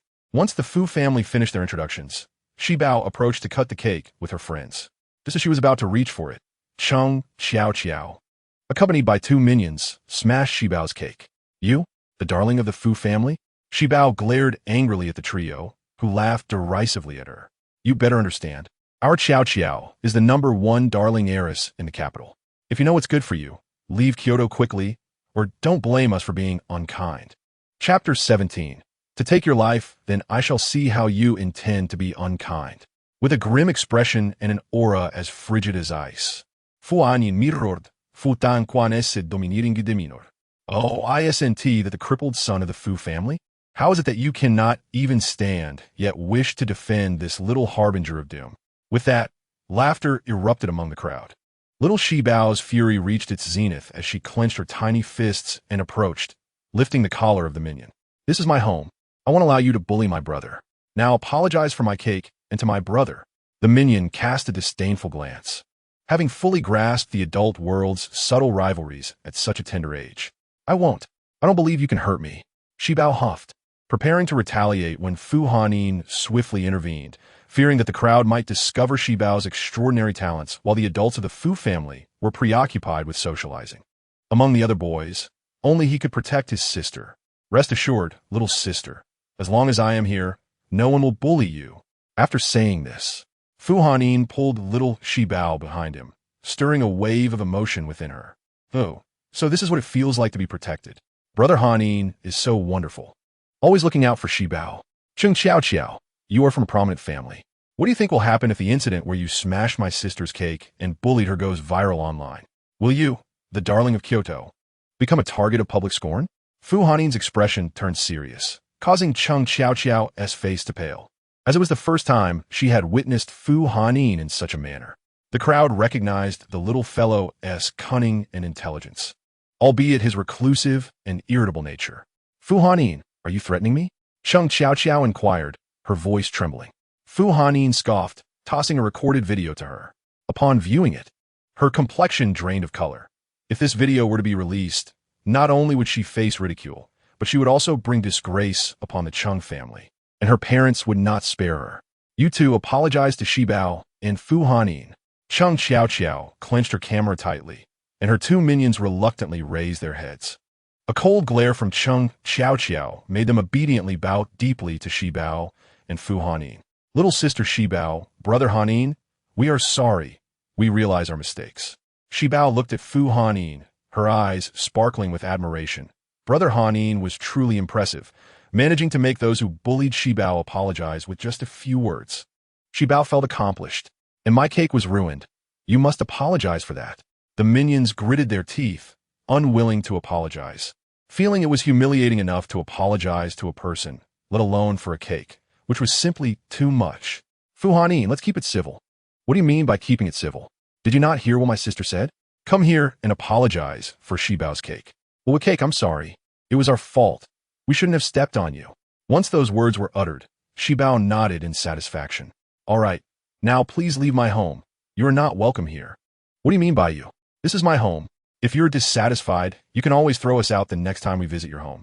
But I'm afraid the Fu family may never visit the Cheng family again. Fu Hanyin's tone was domineering. Yet Cheng Xiao remained unperturbed as she gracefully approached. Lifting her dress, Shibao, I know many people adore you, but if you wish to compete with me for the title of the darling, you have a long way to go. So how about this? Do you dare to face me one-on-one? I dare not. The words caught Cheng Xiao off guard, as Shibao simply gazed at her with wide, blinking eyes. What is it? Did she misspeak? Who would vie for the title of the most adored in Jingdu with her? She certainly does not covet such a position. Shibao, do not let me lose respect for you. Coward. You rely on the Fu family for support, but without them, you are nothing. Do you dare to challenge me one-on-one? Shibao furrowed her brow, tilting her head in contemplation. Very well, in light of your earnest request, I shall grant your wish. Father has said that one must always give others a bit more opportunity. Who asked for your favor? Never mind, follow me. Cheng Xiao flicked her skirt in irritation, and Shibao was about to follow when Fu Hanyin instinctively grasped her hand. Shibao patted Fu Hanyin's hand reassuringly, signaling him to remain calm, and then strode confidently after Cheng Xiao. The two girls turned into a secluded area within the Fu residence. Shibao, still unfamiliar with the Fu family's estate, had never encountered this particular spot before. It was dark and somewhat intimidating. What have you brought me here for? Shibao asked, eyeing her warily and instinctively slowing her pace. For some inexplicable reason, despite having never been here, she felt an overwhelming sense of dread. Are you afraid? Cheng Xiao scoffed. Who is afraid? Ignoring her, Cheng Xiao lifted her skirt and ventured further inside. As they neared the doorway, Cheng Xiao suddenly kicked Shibao inside. The two who had been locked within, Qing Yin and Jiang Wu, were abruptly thrust out. It seemed as though this door had cast a barrier, preventing them from entering. This is bad. Shibao is in danger. Jiang Wu gasped, repeatedly banging against the door, while Qing Yin sighed deeply, acknowledging that what was destined to happen would indeed come to pass. Inside the room, Shibao entered in a daze, feeling a cold draft sweep past her, a chill rising from her feet to the crown of her head. Cautiously, she stepped further in, for the darkness was oppressive. Unable to see her hand in front of her, Shibao retrieved a luminous pearl to illuminate the space. Only then did she notice a small boy standing before her, his height surpassing her own. The boy was clad in a black suit, his back turned to her. Shibao searched her mind thoroughly, confirming that she did not recognize him. Little brother, who are you? Why are you here? Shibao inched closer, her apprehension intensifying with each step. This boy bore an unsettling resemblance to a villain. I have come to take your life. His deep, magnetic voice reverberated, causing Shibao's heart to race as the world around her spun. She felt utterly powerless, unable to summon any of her weapons or magic. Chapter 18. The resurrection of the first underworld king. The boy turned to face her, his face as pale as paper, his chiseled features exuding an uncommon resilience. His piercing eyes shone brightly, radiating an icy aura that bore a striking resemblance to Fu Hanchuan. Do not waste your effort. Once you have entered here, you are at my mercy. With that, the boy raised his hand, forming a claw-like gesture, emanating an eerie blue light. Shibao watched in horror as the fiery energy shot towards her heart. In the next moment, Shibao felt a sharp pain in her chest, collapsing to the ground. Unconscious, the boy let out a cold laugh and advanced towards her. Remember my name? Seen. Creatures like you, who engage in wickedness, do not deserve to exist in the three realms. As he spoke, another beam of light surged towards Shibao. Reacting instinctively, she raised her hand and forcefully pushed him to the ground. Outside, Fu Hanchuan's voice called out for Ji Bao. Seeing glanced towards the door, hesitating for a moment before swiftly turning to leave. With a loud bang, Fu Hanchuan kicked the door open, revealing Ji Bao lying alone in the darkness. Meanwhile, at the entrance, Qing Yin was gravely injured, supported by Jiang Wu, her expression grim. Fu Hanchuan rushed over, lifting Ji Bao in his arms and quickly making his way towards the villa area. The Fu family promptly dispersed the guests and summoned the finest doctors in the capital to attend to Ji Bao. Outside, everyone anxiously awaited news, while Qing Yin, weakened, collapsed onto the ground. Jiang Wu, with a flicker of hope, observed a stream of white light continuously entering Qing Yin's body. I am fine. Ji Bao's condition is critical. We must inform Fu Hanchuan at once. These doctors are of no use and cannot save her. Qing Yin took a deep breath. Her eyes filled with sorrow as she gazed at Ji Bao. But I cannot manifest myself. I have tried before, and they cannot see me. Jiang Wu, growing increasingly anxious, could not bear to witness her beloved daughter suffer. We are not mere spirits. We are deities, celestial beings. We simply lack a physical form. If you try to manifest as a spirit, they surely will not see you. Take this. What is it? An item that enhances celestial energy. It is incredibly nourishing. Jiang Wu, somewhat understanding, nodded and took the item from Qing Yin's hand, placing it in her mouth. Before long, she felt a profound transformation within her body. She cautiously approached the bedside, where several doctors had gathered and examined Ji Bao, each shaking their heads in dismay. Alas, this is futile. In my many years of practice, I have never encountered such a condition. You should seek assistance elsewhere, the elder declared, and the others nodded in agreement. Fu Hanchuan, in a fit of urgency, seized the elder's collar. Old Qin, you are the most skilled physician in the capital. If you cannot discern this illness, who can? Fu Hanchuan's words, though polite, carried an unmistakable threat, causing old Qin to tremble in fear. Chilling River, what are you doing? The elder shouted, pushing Fu Hanchuan away and grasping old Qin's hands tightly. Old Qin, I beg you, please save my granddaughter. We are willing to pay any price, if only Ji Bao can awaken. Old Qin, moved to tears, shook his head in sorrow. Prepare for her final arrangements. With that, old Qin hastily gathered his belongings and exited. Fu Hanchuan attempted to stop him, but he had already left. Upon hearing this news, the matriarch fainted. Seeing this, Fu Hanchuan shouted angrily, swiftly clearing the room. Within minutes, the vast chamber was left with only Ji Bao and Fu Hanchuan. He turned his gaze toward the corner where Jiang Wu and Qing Yin stood. Fu Hanchuan sensed her presence. Jiang Wu, I know you are here. Ji Bao is in such a dire state, yet you refuse to show yourself. When will you? His voice was icy, filled with rage. Jiang Wu gathered her energy and slowly stepped out from the shadows. Mr. Fu, it has been a long time. Fu Hanchuan was taken aback, for before him stood a woman in a flowing white gown, her skin fair and radiant, reminiscent of moonlight cascading down, subtly shimmering with an ethereal glow. He was captivated.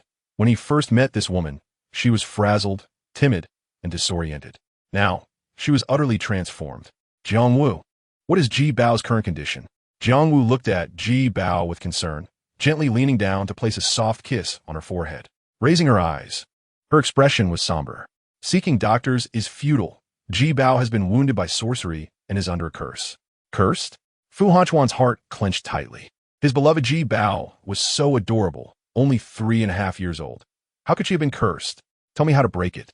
I would traverse the 3 realms and even seize the heavenly emperor if necessary to ensure my Ji Bao awakens. Fu Hanchuan clenched his fists, his mind racing with 1,000 ways to plead with the heavens. There is no need for such complications. I can do it. Qing Yin slowly rose, approaching the others. I can awaken Ji Bao, but she is cursed and cannot live beyond 4 years. To fully restore her, I must be revived. Qing Yin elegantly flicked her sleeve and seated herself at the table. Fu Hanchuan regarded her, finding her vaguely familiar, yet unable to place her. Qing Yin's demeanor was unlike Jiang Wu's. She exuded a regal coldness, akin to a flower blooming on the other shore. How do we bring you back to life? Allow me to introduce myself. I am the original Ming Wang, Qing Yin. Ji Bao is my descendant, and there is no cause for doubt. You were once the Ming Wang, while Jiang Wu is the moon goddess. Ji Bao is a rare and formidable entity, said to possess the power to upend the 3 realms. It was on that fateful day when the headless specter was buried, that the heavenly realm first detected Shi Bao's presence. As Qing Yin recounted this, the others recalled their last visit to the cemetery, when the sky suddenly darkened, revealing a black fissure that resembled a watchful eye. At the time, they found it perplexing. Now, it seemed to be gazing upon Shi Bao. Those who harm Shi Bao today must surely be from the heavenly realm, having cast a barrier to isolate Jiang Wu and me from the outside. This curse can only be lifted by the heavenly emperor, which leaves us with two potential solutions. First, Fu Hanchuan, you must bring the heavenly emperor to us. Second, revive me. Fu Hanchuan hesitated, his brow furrowing into a deep furrow. It was evident that capturing the heavenly emperor was impossible. However, if there were no other options, he felt compelled to attempt even the most improbable. And how do we revive you? He inquired, glancing at Qing Yin. Qing Yin's expression shifted, and he sighed, gazing far out the window. With a sweeping gesture, a bolt of lightning erupted, dark clouds amassed, and within mere seconds, thunder roared and a tempest raged. Chapter 19. Please do not hurt anyone. Have you ever heard of a single finger parting the Qiantang River? In truth, it involves gathering a sufficient number of otherworldly spirits, converging them at a single point, requiring but a single finger wielding immense power to cleave the Qiantang River. My current abilities allow me only to part the clouds. Within 6 months, Shi Bao must collect enough otherworldly spirits to help me sever the heavenly vein, where my true form is concealed. Upon concluding, Qing Yin gestured towards the jade lock on Shi Bao's wrist, stating that once filled with otherworldly spirits, it should suffice. Fu Hanchuan fell into contemplation, having surmised that Shi Bao was no ordinary child and could not grow healthily like her peers, yet he had not anticipated the situation would escalate to this extent. Understood.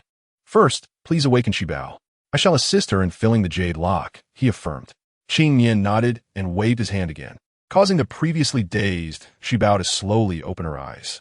As her vision cleared, she beheld 3 worried faces gazing anxiously at her.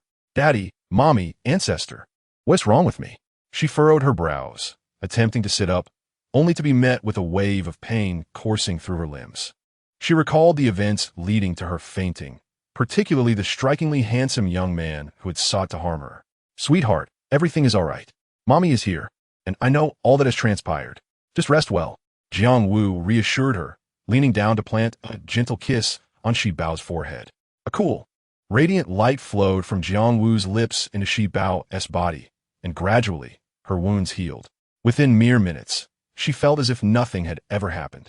Leaping from a bed, Shi Bao nestled against the massive, soft form of Dubai, feeling as if she were resting upon a cloud. Daddy, I'm all better. Why do you still look so troubled? She cheerfully remarked, smoothing the furrowed lines on Fu Hanchuan's face. Daddy is not troubled. He is pleased. Your mother and ancestor have said that you are too frail, which led to your fainting. From today onward, you shall train with me daily to build your strength. Do you understand? Fu Hanchuan declared, lifting Shi Bao in his arms with righteous conviction. Shi Bao pouted. Oh, that sounds exhausting, yet upon seeing her father's eager expression, she nodded. After all, she needed to be strong enough to protect her family. All right, let us make a promise, she exclaimed, extending her finger to link with Fu Hanchuan's. A smile finally graced his face, and he could not resist planting a kiss on Shi Bao's cheek. He vowed to protect her always. Now, my dear Shi Bao, go downstairs and show your grandmother and the others, who have been so worried. Let us ask Grandma to prepare your favorite lantern shadow beef, shall we? Yes, she chirped. With a gleeful exclamation, Fu Hanchuan hoisted Shi Bao onto his shoulder and swaggered downstairs. Below, the atmosphere was heavy with sorrow. Grandma had just awakened from her faint, her eyes brimming with tears. Upon seeing Fu Hanchuan carrying Shi Bao, the onlookers rubbed their eyes in disbelief, and tears flowed anew at the sight of her. Grandpa, Grandma, Uncle Air, Uncle San, Uncle C, Uncle Ba, hello. Shi Bao is fine. Moi, Shi Bao proclaimed, blowing a kiss to them. They rushed forward, taking her from Fu Hanchuan's arms, squeezing her arms and cheeks to ensure she was truly unscathed. Everything is fine. Perhaps old Qin misdiagnosed. The elderly couple frowned, but said nothing further. The other fathers exchanged knowing glances, suddenly understanding. Old Qin was among the world's most esteemed healers. How could he possibly make an error, unless Shi Bao was not ill at all, but rather possessed? At that moment, Fu Han Yin suddenly burst into tears, staring at Shi Bao, his shoulders trembling. He was merely a 6-year-old child. Brother Han Yin, what's wrong? Shi Bao exclaimed, leaping from the sofa to embrace Fu Han Yin, gently patting his back. Please don't cry. Tell me what happened, and I'll help you fix it. I was so terrified, Shi Bao. I shouldn't have let you go alone with Cheng Qiao Qiao. I should have gone with you. The others recognized Fu Han Yin's regret. Grandma pulled him into her embrace, whispering soothingly, Han Yin, do not blame yourself. You protected your sister very well, seeking help immediately. We were able to rescue Shi Bao because of you. You are her little hero. Her words left Fu Han Yin dazed. Since he could remember, he had been reproached and distanced by everyone. His father was always too busy, leaving him and his mother alone, and his mother was perpetually unhappy. Unknown to others, Fu Han Yin knew that the fire was set by his mother herself. She wished to escape this world. He had fought desperately to save her, but had failed, leading him to harbor resentment towards his father, believing he was the cause of their plight. For reasons unknown, no one understood him or approached him. He felt as if everyone regarded him as a burden, and Shi Bao was the first to protect him. Is it true? Indeed, I assure you. You are the little hero who saved your sister. Fu Han Chuan affirmed, giving Fu Han Yin a thumbs up, which finally coaxed a smile from him. Seeing this newfound light in Fu Han Yin, the grandparents rejoiced from the depths of their hearts. Han Yin, Shi Bao, what would you like to eat? Grandma will prepare it for you. I want beef, exclaimed Shi Bao. I want chicken legs, Fu Han Yin timidly added. Shi Bao raised her hand. While Fu Han Yin spoke cautiously, Grandma joyfully agreed and hurried to the kitchen to prepare the meal. The crowd gathered around Shi Bao, brimming with happiness. Shortly thereafter, Shi Bao led Fu Han Yin upstairs, mysteriously closing the bedroom door behind them. What is it, sister? Are you feeling unwell? Fu Han Yin asked, panic evident in his eyes as he turned her around multiple times, his concern unwavering. I'm not unwell. Shi Bao zipli producing a gleaming nedao, which caused Fu Han Yin to go pale. Sister, what are you doing? I'm terrified of needles. Please put it away. Do not harm anyone. Chapter 20. Surprisingly. She stood up. Don't be afraid. Gidge. It won't hurt if it's just for a moment. She cooed gently to Fu Han Yin, her voice soft and reassuring as the needle tip inched closer to her. Her heart raced with trepidation. Mimi, are you sure you want to go through with this? Fu Han Yin whimpered, on the verge of tears. Downstairs, the others heard the commotion and instinctively checked their ears, wondering if they had misheard Fu Han Yin calling for help. No, I must have heard wrong. And so, they returned to their tasks. Half an hour later, seated in a wheelchair with both hands resting on the sides, Fu Han Yin exhaled deeply, releasing a long-held breath. Shi Bao handed him a tissue, and he dabbed at the thin sheen of sweat on his forehead, the tissue wringing out droplets of moisture. His legs were slightly flushed and damp, yet he felt an overwhelming sense of ease, as if with a few more attempts, he might truly rise to his feet. How about it, Gidge? Give it a try. Stand up and try. Fu Han Yin thought he must have misheard, letting out a cold laugh and politely shaking his head at his sister. However, Shi Bao came over and, with a firm grip, hoisted him up to his feet. Wait, Mimi, this is not a joke. Just try. Before he realized it, he was standing, gripping Shi Bao's hands in the center of the living room. Shi Bao could not help but marvel. What our ancestors taught us truly works. The main reason Fu Han Yin had been unable to stand was the presence of the Tao-E spirit within him, now that it had departed. With just a bit of care, he could rise again. See? It's possible. Fu Han Yin gazed at his legs in disbelief, but panic surged within him, and he stumbled to the ground, unable to comprehend that he had indeed stood moments before. As the night wore on, Fu Han Yin could not shake the sense that something was amiss. He wanted to talk to Shi Bao again and attempted to stand, but regardless of his efforts, he remained rooted to the spot. Eventually, he surrendered, wheeling himself to find Shi Bao. Just as he reached the door, he overheard a conversation inside. It seemed Fu Han Chuan was speaking with Shi Bao. Darling, how many spirits does this lock need to be filled? Fu Han Chuan examined Shi Bao's lock from every angle, questioning its ability to contain spirits. I don't know. The ancestor said at least 100. 100? Fu Han Chuan was taken aback. In half a year, even if one were to capture a spirit each day, it would take over 3 months to reach that number. Time was of the essence. Don't worry, Daddy. Shi Bao knows what to do. I need to catch 100 spirits for my illness to be completely cured, right? So don't worry, Daddy. I'm super capable. Seeing Shi Bao's earnest expression, Fu Hanchuan swallowed the words he wanted to say and sighed. Rest assured, Daddy will help you. Tomorrow, I'll take you to the hospital. To the hospital? Si Bao Faoen Nin Gun Fu Xin. Hadn't her illness improved significantly? What was the need for a hospital visit? The hospital is where the spirits are most abundant. Daddy will make sure you catch enough within a day. Fu Hanchuan's resolute profile shone with determination, as if he had already mapped out a plan to assist Shi Bao in capturing spirits. All right, thank you, Daddy. Shi Bao beamed, raising her small hand to embrace Fu Hanchuan's large head, planting a kiss on his cheek. At the door, Fu Hanyin, overhearing Fu Hanchuan's departure, swiftly turned his wheelchair aside and waited until Fu Hanchuan had left before sneaking out. His expression was less than cheerful. It turned out his sister's ailment was not yet resolved, and she needed to capture 100 spirits. Having learned a great deal from the Tao spirit, he thought that if he could stand up soon, he could help his sister catch spirits, hastening her recovery. With determination, he clenched his small fists and encouraged himself before boldly pushing open Shi Bao's door. Mimi, give me another shot. Seeing Shi Bao's lack of response, Fu Hanyin took the initiative to roll up his pant leg and rest his small hand on the bed. Mimi, I've made up my mind. I will stand up in the shortest time possible. Shi Bao couldn't help but chuckle affectionately, ruffling Fu Hanyin's hair. Gidge, you're amazing.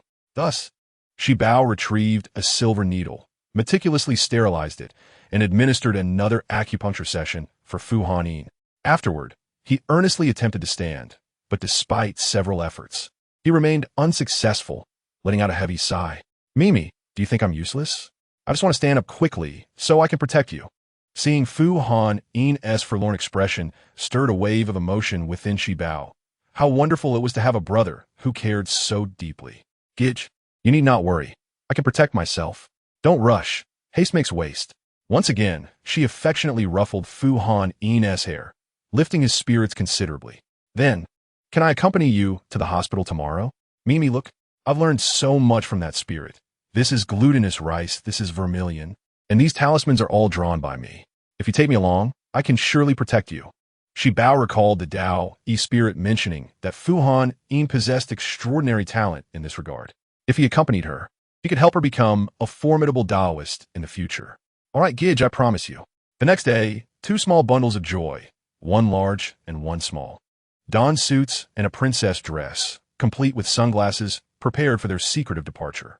Fu Hanyin, puffing out his chest indignantly, while Shi Bao playfully tugged at their father's clothing, coaxing him for a considerable time until Fu Hanchuan finally relented, allowing the little one to join.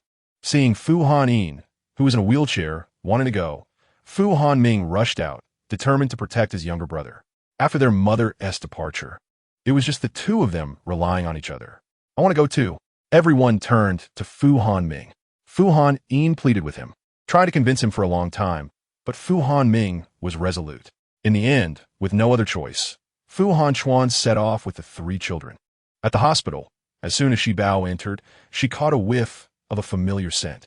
Chapter 21. The eerie hospital, her body instinctively recoiled with fear, an indescribable feeling causing her to unconsciously slow her pace. What is wrong, Shi Bao? Fu Hanchuan sensed her discomfort and instinctively lifted her into his arms, shielding her protectively. Shi Bao shook her head and pointed in a direction, leading the group forward. This hospital was peculiar. In the northwest corner of the building, there was only one elevator which only ascended to the 3rd floor. It was broad daylight, yet few ventured to use this elevator. Upon entering, a chilling breeze swept through, causing them to shudder involuntarily. Exiting the elevator, the environment grew even stranger. It was 11 in the morning, typically a time of bright sunlight. Yet here it was shrouded in darkness, illuminated solely by the eerie green glow flickering overhead. As Shi Bao stepped out of the elevator and turned a corner, the group inhaled deeply, instinctively holding their breath. Before them lay an exceedingly deep and long corridor, the end obscured from sight, and they could not fathom its depth. The walls were adorned with the ghostly green light, and both sides of the examination room doors were tightly shut, devoid of any occupants. How could there be such a place in a hospital during the day? Fu Hanming exclaimed in surprise, trembling despite his fear. Yet he held on to Fu Hanyin's wheelchair tightly, resolved to protect his brother should an emergency arise. It must have been deliberately constructed. Let us check the examination room ahead.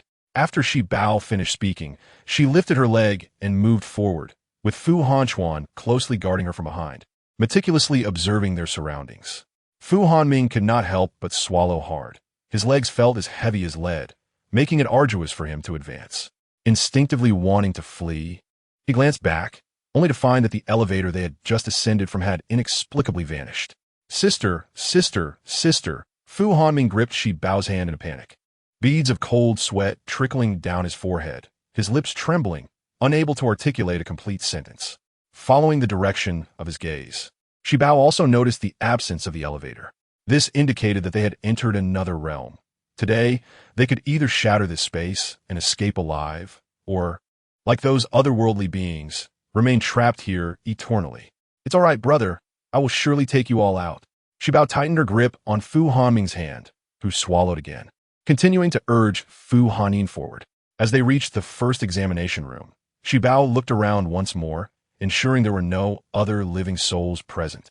Yet for some reason, she felt an unsettling presence. Dabai, do you sense anything? Shi Bao leaned down, and Dabai barked softly in her ear. Si Bao Shabo Nai Det Dai Do, nodding as she led the group further inside. Upon pushing open the door to the first examination room, everyone held their breath. This was not a clinic, but rather a place designed to harbor otherworldly beings. Inside, a large cage contained at least 10 such beings, all affixed with talismans. These were spirit-restraining talismans. With these papers, the otherworldly beings would be forcibly confined here. The longer they remained, the deeper their resentment grew, continuously influencing those nearby. Fu Hanyin spoke up, his voice steady and resolute, causing everyone to look at him with newfound respect. Brother is right. We should tear off the talismans and help them move on. As Shi Bao stepped forward to act, Fu Hanchuan abruptly blocked her. Shi Bao, aren't you supposed to fill your jade lock? Yes, but we cannot force the otherworldly beings to serve us. My duty is to maintain the balance of the three realms. Those who need to be reborn must be allowed to do so. Fu Hanchuan nodded, the weight in his heart intensifying. Time was already of the essence, and now they cannot forcibly bottle them. He sighed, uncertain of when he would ever fill the bottles. Just as Shi Bao was about to take action, a beam of white light struck her wrist. The Chaos Demon, you're still alive? It seems I underestimated you. You orchestrated all of this, didn't you? Si Yin, clad in a tailored suit, entered through the doorway, his expression cold as he fixed his gaze on the group, hands clasped behind his back, already preparing a formidable attack. This time, he was determined not to let Shi Bao escape. Little brother, you were the one who attacked me last time, weren't you? Indeed. It appears your memory serves you well. Remember, it is I who will send you to the afterlife this time. How could you? Stop. Many of the otherworldly beings here are innocent. Shi Bao is here to help them. You cannot harm me. I am no longer an otherworldly being, but a human. To put it more grandly, I am like you, a celestial being not confined within the 36 realms. Seeing could not help but laugh heartily. The Heavenly Emperor himself had declared Shi Bao to be a chaos demon, extraordinarily rare in 1 billion years, and had commanded the Sea family to eradicate her at all costs. Now, she claimed to be a celestial being. What a little deceiver she was. Huh, I care not what you are. Today, I will ensure your demise. With a cold sneer, Seeing unleashed his powerful attack, and Shi Bao recalled the last time she had been defeated, an inexplicable fear rising within her. In that moment, she stood frozen, forgetting to retaliate. Striking true to Si Yin's heart, he coughed up blood and collapsed to the ground, pale and on the brink of death. Little brother? Shi Bao called out in trepidation. Wanted to check on him, but Fu Hanyin instinctively grasped the hem of her clothing. Sister, he is a villain. You must not approach him. But if I do not check, he may die. Fu Hanyin stubbornly shook his head. Having failed to protect his sister last time and allowing her to fall into his hands, this time he would not allow her to be alone with him. Brother, be good. I will be right back. Shi Bao gently patted Fu Hanyin's head, resolutely approaching Si Yin. The others immediately followed closely behind, carefully shielding her, anxious for her safety. Unbeknownst to them, an otherworldly being had long been fixated on Shi Bao, opening its massive jaws, ready to swallow her whole. Chapter 22. Shi Bao is awesome.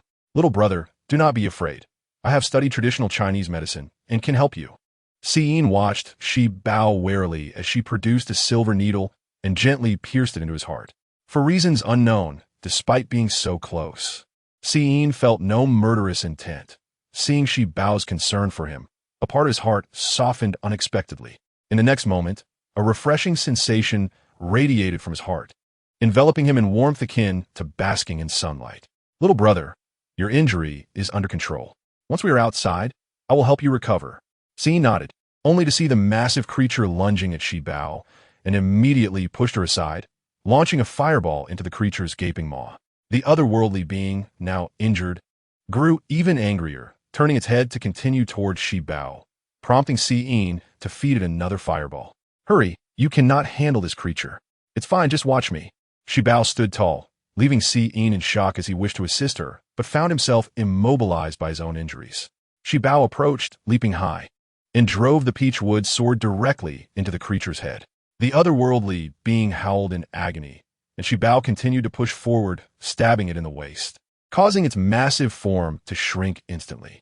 Fu Hanyin swiftly produced vermilion ink and wrote several talismans, tossing them toward Shi Bao, who caught them and pinned the creature in place, seizing the opportunity to trap it within her jade lock.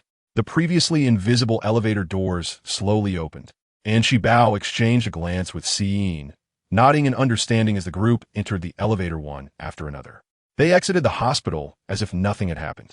In the car, Shi Bao continuously administered acupuncture to Seeing with the silver needle. Fu Hanyin, observing Shi Bao diligently treating another man, felt an overwhelming jealousy rising within him. After all, he was her real brother. He had yet to heal his own leg, yet she was tending to someone else. The more he thought about it, the more agitated he became, and he abruptly kicked Seeing. Seeing frowned and turned to look. This Fu Hanyin was clearly incapacitated. Who had just kicked him? All right, little brother, how are you feeling? Just as Seeing was about to express his gratitude with a smile, he remembered something and began to clear his throat, adopting a serious demeanor. Cough, cough, while you save me. I must tell you that I will not be complicit in your schemes. A chaos demon is still a chaos demon. Then you should leave. Fu Hanyin had long grown impatient with him. His sister had saved him, yet he had not uttered a single word of thanks and was instead rambling on, which was truly infuriating. We can discuss that later. Let us focus on the matter at hand. Quickly tell me, with the hundreds or thousands of otherworldly beings on the third floor, they cannot be your doing, otherwise you would not have saved me. Do you know how to eliminate them? Shi Bao pondered for a moment before shaking her head. I merely confined the grate within the lock, yet I have not truly subdued it. At present, its capabilities remain uncertain. However, this building must be demolished. When it traverse the night, we shall perform a collective transcendence. I have observed that the cultivation of those is rather mediocre. Could not help but regard the girl before him with newfound respect. A mere 3.5-year-old child possesses such abilities and insights. It is indeed comparable to his own self at that tender age. Very well, I consent to collaborate with you. Together we shall rescue these individuals. However, I must warn you, should you dare to cause any chaos, I shall be the first to eliminate you. No sooner had spoken than a foot emerged from behind, forcefully kicking him off the vehicle. Had acted appropriately. All who bullied deserved such treatment. Short? No, that cannot be right. S legs? The crowd gradually realized that its legs had improved, and they could not contain their elation. Particularly, whose tears streamed down his face as he held on it tightly, overwhelmed with emotion. Oh, dear brother, it is truly unimaginable that in this lifetime I could witness your legs regain their strength. It is profoundly moving, I can finally assure. With tears and snot flowing freely, found himself unable to push away, and in exasperation, he sighed and forcefully shoved him aside. Brother, please do not act this way. There are others present. Only then did moderate his demeanor, casting an awkward glance at the crowd. Upon returning to the family estate, drew the bedroom curtains and applied special spiritual water to the others, subsequently releasing the within. Though was cunning. Upon its release, it attempted to escape. Fortunately, reacted swiftly, blocking all exits. What are you doing, little child? Is this your concern? I warn you, release me, or I shall ensure your entire family accompanies me to the grave. Oh, you threaten to take my family with you? Such audacity. Intrigued, shifted her position to observe him closely, nonchalantly kicking her small feet. Oomph. I have been in the hospital for 5 years, and my desires are about to be fulfilled. I caution you, do not obstruct my plans, or the outcome will not be pleasant. Desires? Furthermore, possess a profound obsession with their desires, relentlessly pursuing their objectives without pause. Pray tell, what is your desire? Umph. Why should I disclose that to you, you little brat? Nodded, extending her hand, and handed her a stack of talismans. She ignited them one by one, tossing them toward the, which only writhed in pain momentarily before swiftly recovering. Worthless. Observing the disdainful gaze of the, could not help but reflect on its formidable strength. With a mischievous grin, she brandished her, charging at the, which was caught off guard, and upon being pierced, spat out a mouthful of blood. Huh, you are indeed worthless. Chapter 23. S. Leap from the rooftop. Impossible. How could I, a formidable, be so easily subdued by a mere child? I refused to believe it. Sheathed her, wiping it clean before carefully storing it away. Uncle, this is quite powerful. You would do well to cooperate. Answer my questions candidly. The gritted its teeth, slumping to the ground, filled with reluctance yet utterly powerless. My name is a distinguished doctoral student, consistently ranking among the top in my class, receiving the most scholarships. The year I died, I was merely 25. Alas, fate is cruel. I succumbed to cancer. I am unwilling, truly unwilling. Throughout my life, I have strived for excellence in all endeavors, and I have never failed to achieve my desires. Yet at 25, how could I not continue living? Hence, I refused to reincarnate, lingering in a hospital for 2 years. One day, someone approached me, offering to help me become the strongest. This is my nature. I must always be the best. The crowd nodded in understanding. It became apparent that it was driven by its desires, desperately yearning to accomplish a singular goal. Having dreams is commendable, yet an excessive obsession can ultimately lead to self-destruction. Did that individual inform you how to become the strongest? Indeed, for 3 years. The person who ascended from that elevator has never returned. I wish for everyone to share my fate, to perish here, absorbing their resentment daily, thus becoming the most powerful. This revelation sent chills down their spines, and its expression shifted, a cold shiver running down her back.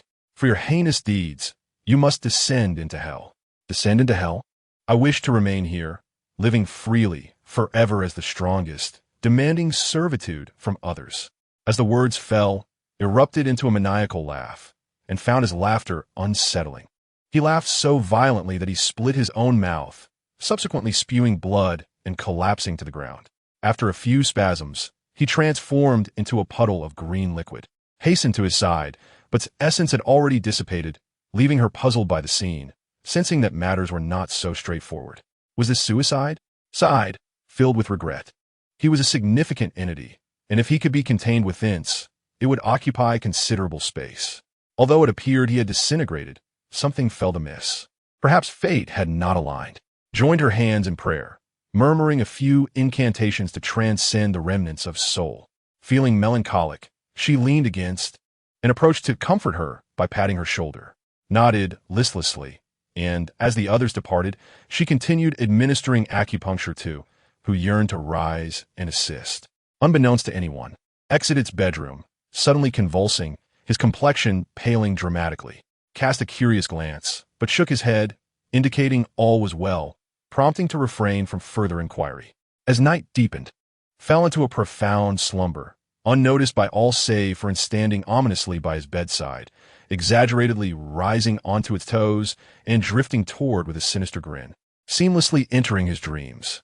In the dream, was playing beneath the large tree in the backyard. Upon looking up, he recognized a familiar figure before him. He rubbed his eyes vigorously, tears welling up instantaneously. He softly called out, rushing toward his mother, embraced him tightly, smiling tenderly, gently caressing his hair. As spoke, tears streamed down his face and cupped her son's face, her heart aching at his pitiful expression. Do you wish to be with forever? Yes. Very well, my dear. Today has come to take you away. From this day forth, we shall remain together eternally, never depart. All right, was overjoyed, and as the scene shifted, they found themselves atop a high building, led to the edge, peering down into a bottomless abyss. As glanced down, fear gripped him, and he clutched his hand tightly, his legs trembling uncontrollably. Do not fear. Close your eyes and leap from here. Everything will be well, and you shall be with forever. In a moment, as gaze became vacant, his expression numb as he turned his body away. With the slightest lift of his foot, he would leap into the void below. Do not fear, it will not hurt. Jump from here, and you will be with for eternity. Han Ming felt unafraid, declaring that he would forever remain with his mother. As Fu Han Ming uttered these words in a daze, he attempted to leap from the upper floor. Suddenly, he jolted awake, realizing that the figure before him was not Han Shu, but Wu Lu, who was opening his gaping maw, ready to consume him. Just then, Fu Han Ming experienced a sharp pain and became fully conscious. On the rooftop of the Fu family mansion, one of his feet had already slipped off the edge, but it was Fu Han Yin who clung to him tightly, preventing him from jumping. Fu Han Yin cried out, her voice hoarse and her sobs uncontrollable. She had already lost her mother. If she were to lose her brother as well, she could scarcely fathom how to carry on. Seeing that Fu Han Ming remained unresponsive, Shi Bao rushed over, producing a silver needle and swiftly inserting it into the acupoint on Fu Han Ming's upper lip. Dark blood oozed from the puncture, and Fu Han Ming awoke with a gasp, violently spitting out blood. Meanwhile, Wu Lu, who had been lurking within Fu Han Ming, had long since fled. Downstairs, Fu Yichuan assisted Shi Bao, who cautiously continued to administer the needle. Fu Han Ming was still unconscious when a news report from the television reached Shi Bao's ears. Just 10 minutes prior, 2 individuals had leapt to their death from the People's Hospital. In Chapter 24, an incident at the hospital, Shi Bao's expression turned grave as Fu Yichuan glanced at Fu Han Ming on the bed and took the silver needle from her hand. Do not worry, Shi Bao. I will take care of Han Ming, he reassured her. Though Shi Bao hesitated, Fu Yichuan deftly placed the needle precisely on Fu Han Ming's acupoint, allowing Shi Bao to relax her furrowed brow. Your fourth uncle is a medical doctor. While he may not possess your remarkable skill, his talent is still noteworthy. I have watched you perform acupuncture numerous times and have learned from you. Do not fret. Shi Bao blinked obediently, revealing a joyful smile. Fourth uncle is amazing, she exclaimed, giving Fu Yichuan a thumbs up, which elicited a broad grin from him. As preparations were underway, Fu Han Yin, who had been seated in a wheelchair, suddenly stood up. Sister, I will accompany you. Shi Bao frowned at Fu Han Yin, astonished that he could stand on his own. Brother Han Yin, you are now the only one capable of protecting everyone. I must go, but someone must stay at home. Shi Bao recalled how Fu Han Yin had placed numerous talismans on Fu Han Ming when he was possessed, and how he had clung to him to prevent him from jumping. Fu Han Yin indeed possessed a gift in this regard, and she felt reassured by his presence at home. After Fu Yichuan's words, Fu Han Yin glanced between his brother and sister, wrestling with his emotions before ultimately taking a seat again. Very well, sister, you can rest assured. I will protect our family. Si Bao Zit Ge, giving Han Yin a thumbs up before hastily departing with Da Bai and Fu Han Chuan toward the hospital scene.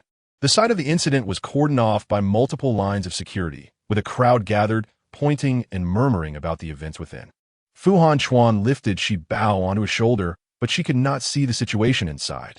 Do not worry, dear. Your father has made arrangements. Someone will come to escort us in shortly. After waiting for about 10 minutes at the entrance, still no one emerged. Suddenly, Shi Bao spotted a familiar figure being escorted out by 2 security guards, flung beyond the barricades. She quickly jumped down from Fu Han Chuan's shoulder and rushed toward Si Yin. Si Yin's gaze was fixed on the interior, disappointment etched across his features, his aura exuding an increasing chill. Shi Bao, what brings you here? Si Yin inquired, his demeanor somewhat listless. It is concerning the situation inside. My father has made arrangements, yet they still deny us entry. What is happening? Fu Han Chuan echoed his confusion, noting that it was the first time his influence had proven ineffective.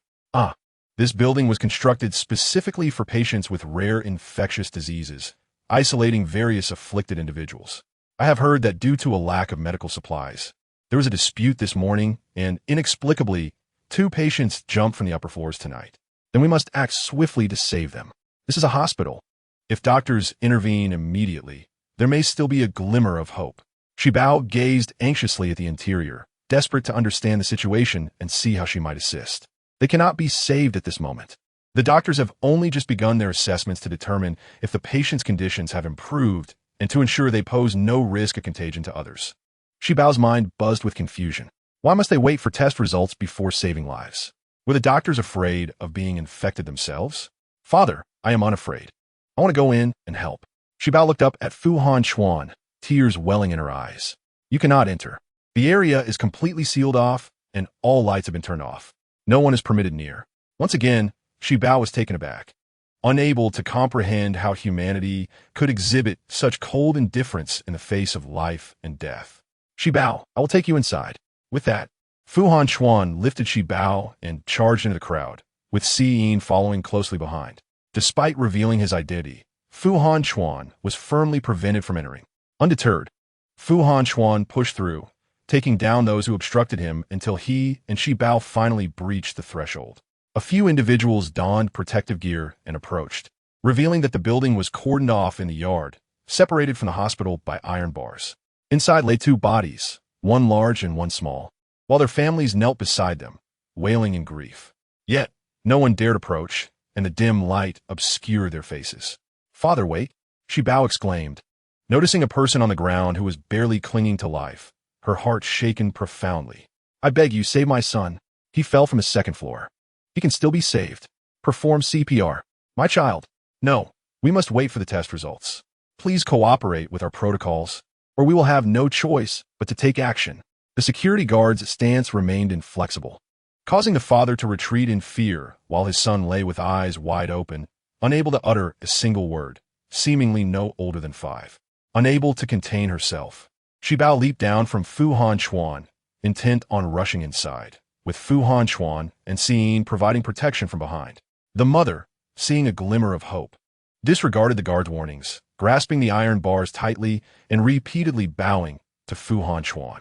"Please, save my mother. She jumped from a third floor. It is not too high. Please, open the door. We cannot wait 2 hours for the test results. Every minute counts. I will help."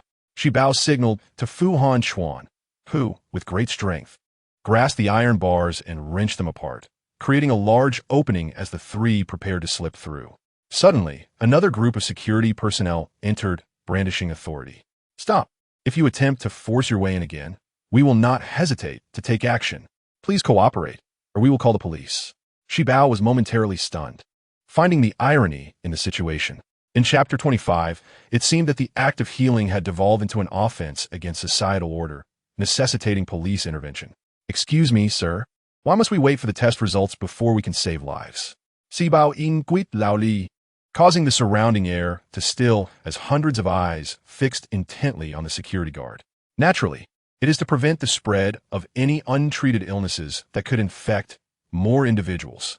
But if their infectious diseases remain untreated, will your hospital still save lives? Upon uttering those words, the security guard was momentarily taken aback, as even a 3-year-old could comprehend the rationale that seemed lost on the adults. "This is not my concern. My duty mandates that you cease your nonsense and depart immediately. How could the act of healing be deemed frivolous? You're merely fulfilling your obligations, while they're fighting for their lives, 2 lives, no less. Surely, these cannot be less significant than your responsibilities." The audience resonated with this sentiment, voicing their condemnation of the guard's inaction. The guard hesitated for a moment, but ultimately remained steadfast at the entrance. Without hesitation, Fu Hongquan pushed past the guard, leading Shi Bao and Si into the fray. The guard attempted to obstruct their path, but Fu Hongquan swiftly seized the guard's arm and cast him aside. "Get lost. Whatever happens here, I will take responsibility." With that, the trio entered. Shi Bao hurriedly approached the 2 individuals in distress. The second and third floors were not excessively high, and there remained a glimmer of hope. Shi Bao swiftly applied pressure to stem the bleeding and then retrieved silver needles.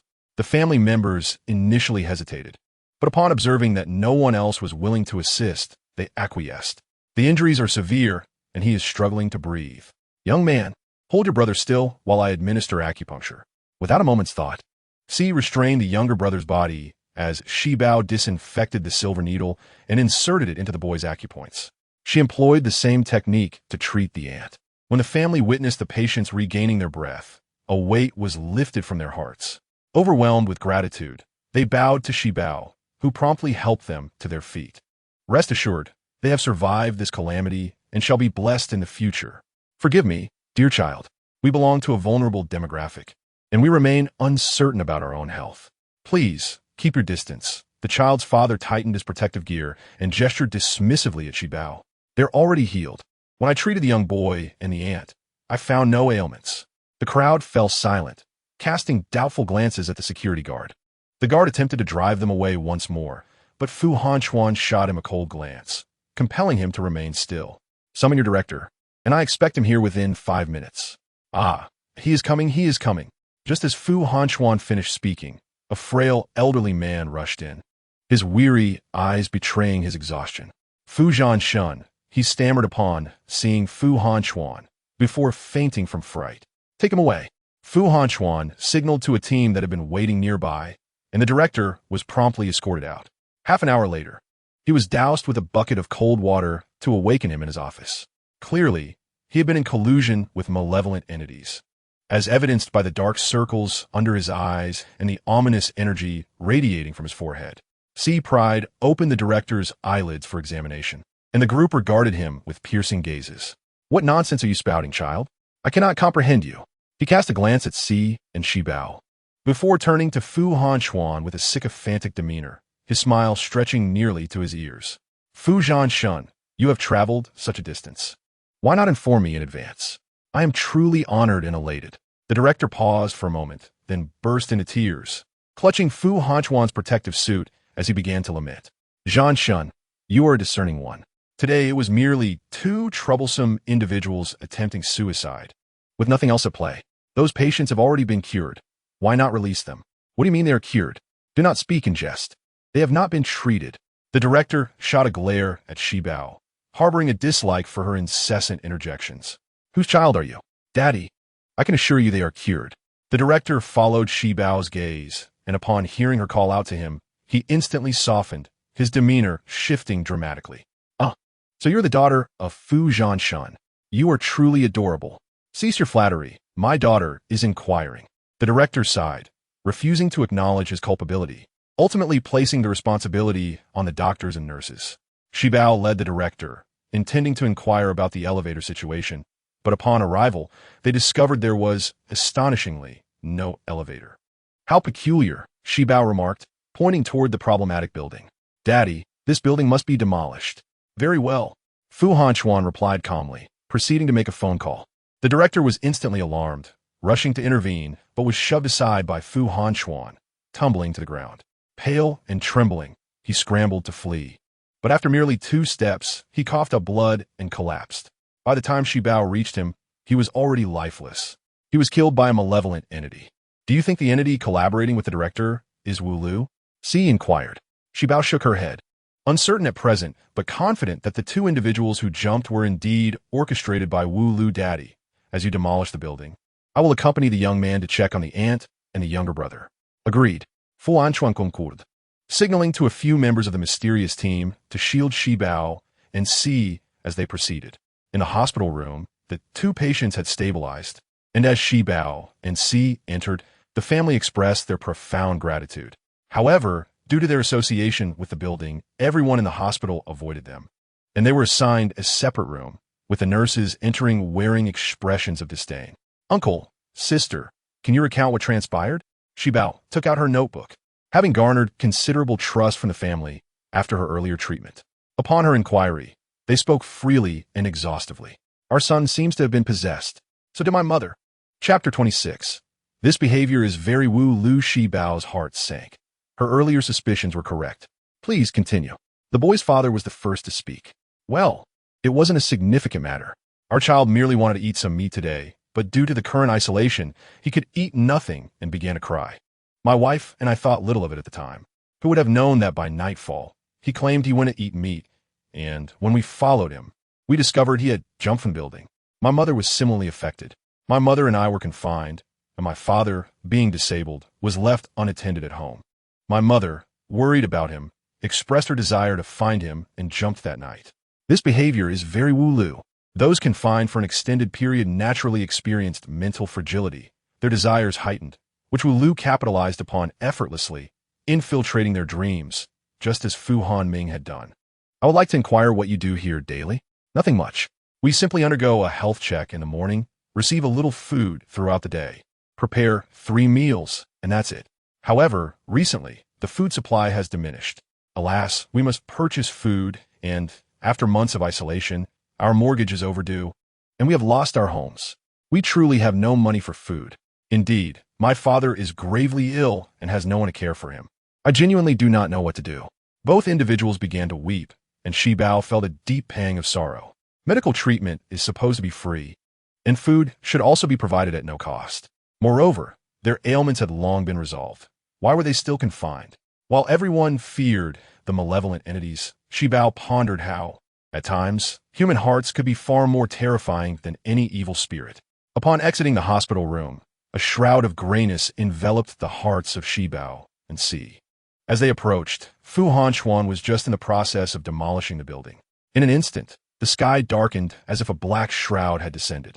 Shibao looked up to see countless blood-red eyes flickering ominously, fixated on her and rapidly approaching.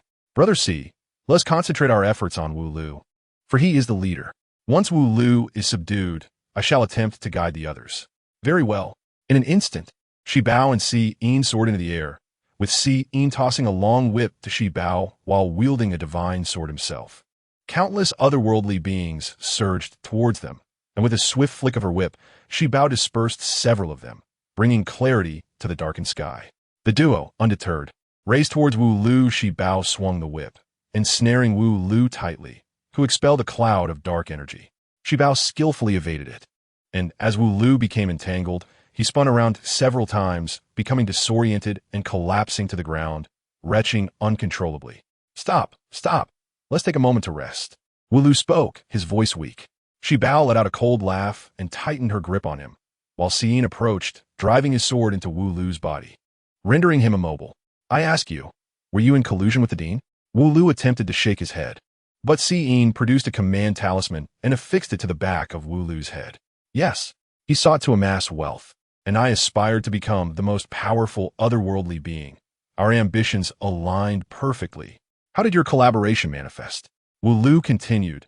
Initially, the illness was indeed formidable, but he later discovered how to profit from it. The funds provided to him were never allocated for the populace. Instead, they filled his own coffers. He even deliberately allowed certain individuals to become infected, isolating them, ensuring that even if they recovered, they would not be released. My role was to fabricate the illusion of their illness, manipulating their desires to control them. The crowd could not help but express their astonishment at the cruelty of such actions. It was indeed unprecedented. Si Yin took a deep breath and pressed on with his inquiries. If it was not the Dean, then who was responsible? I do not know that person. She wore a mask, and I have never seen her face. She is a significant figure, and only those with desires can perceive the elevator. It was my illusion. After your discovery, I ceased to use the illusion. Upon concluding his questioning, Si Yin tore the command talisman from Wu Lu's back. Wu Lu's eyes instantly regained their clarity, and upon realizing he had divulged everything, a fire ignited within his gaze, glaring viciously at Shibao. He opened his mouth wide once more, but his body remained fixed by the divine sword, unable to escape. Shibao clasped her hands before her chest, beginning the rite of guidance.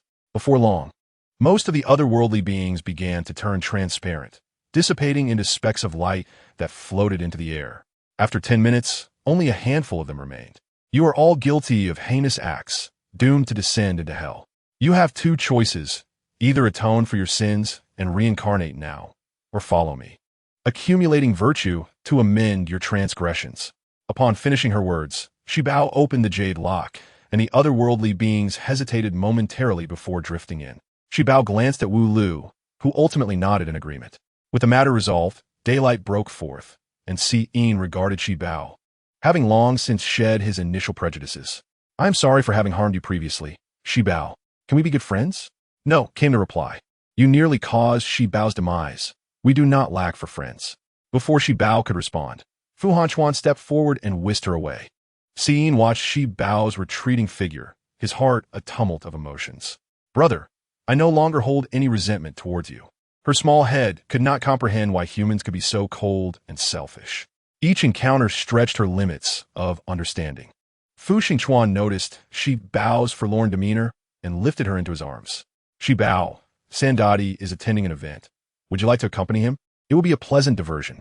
It is the live-streaming event of the immensely popular influencer Sanlin. Sanlin? Shibao furrowed her brows, recalling that Sanlin was indeed formidable, having previously promoted positive energy online, aiding those in remote areas and selling the belongings of wrongdoers to benefit those in need. Shibao had watched his live streams, particularly one where he assisted a mute woman suffering from domestic abuse, ultimately securing her justice and transferring all her husband's assets to her. She admired such a positive influencer. Absolutely, Shi Bao exclaimed, her hand waving joyfully. The mere thought of meeting San Lin filled her with delight. Chapter 27. I had no idea you were upset. To help Shi Bao swiftly recover from the sorrow of the previous incident, Fu Xingchuan decided to set off early the next morning. The group embarked on a road trip, enjoying the scenic views along the way. Fu Hanming and Fu Hanyin, the two brothers, had become Shi Bao's devoted little admirers, shadowing her wherever she went. Thus, the next morning, the sight of Fu Hanchuan and Fu Xingchuan clad in military green overalls, black boots, and slinging shoulder bags as they strode towards the car dazzled the maids. Wow, they are incredibly handsome. We must have accumulated 3 lifetimes of fortune to be able to work in such a wonderful household as the Fu family. They pay us 50,000 a month without requiring overtime, and we get to witness such a breathtaking scene. Indeed, all 7 men of the Fu family are so handsome. Shi Bao is also incredibly adorable. I can't help but feel drawn to her. Me too. Me too.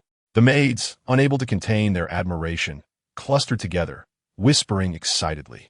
In the next moment, Shi Bao made a stunning entrance in a white princess dress, adorned with lace stockings and white shoes, her hair styled in lovely little pigtails, exuding an aura of noble beauty and cuteness that was overwhelming. Behind her stood 2 young men in black suits, Fu Hanming and Fu Hanyin, one carrying Shi Bao's backpack and the other her suitcase, flanking her protectively.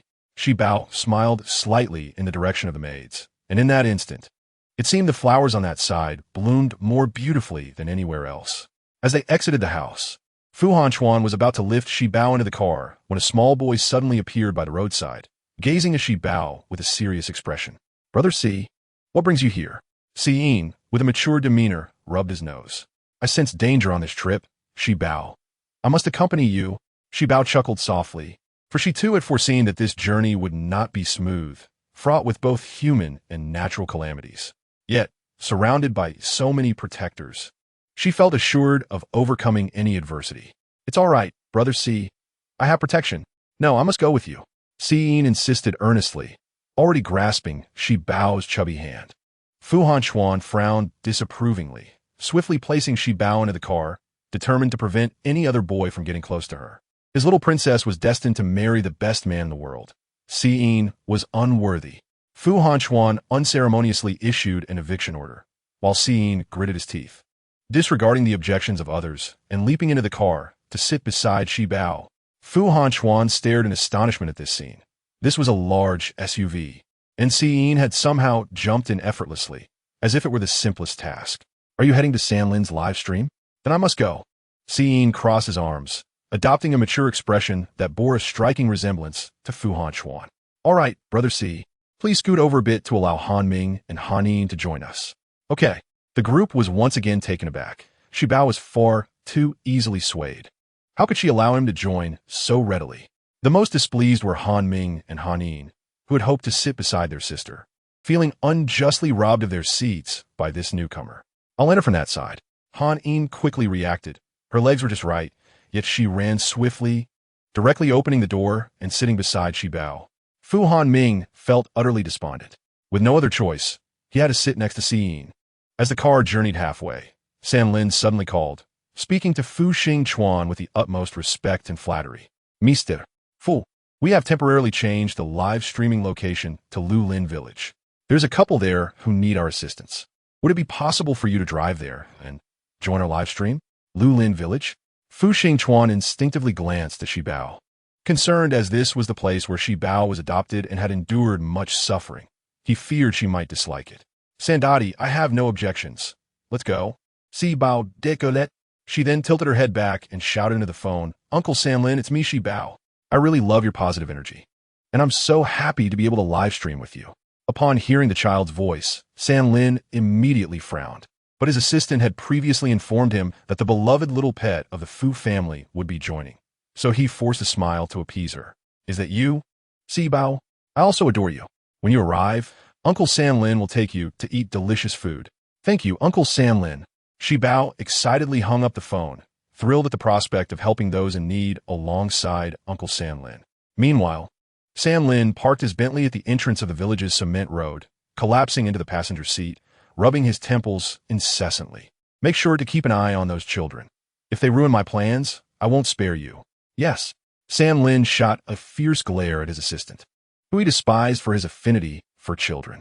Half an hour later, they arrived, with Qing Yin and Jiang Wu being the first to step out. The two glanced at the familiar surroundings inside. Despite the passage of time, the injustices Shi Bao had suffered remained vivid in their minds, causing a pang of heartache. Indeed, my heart feels as if pierced by knives, they lamented.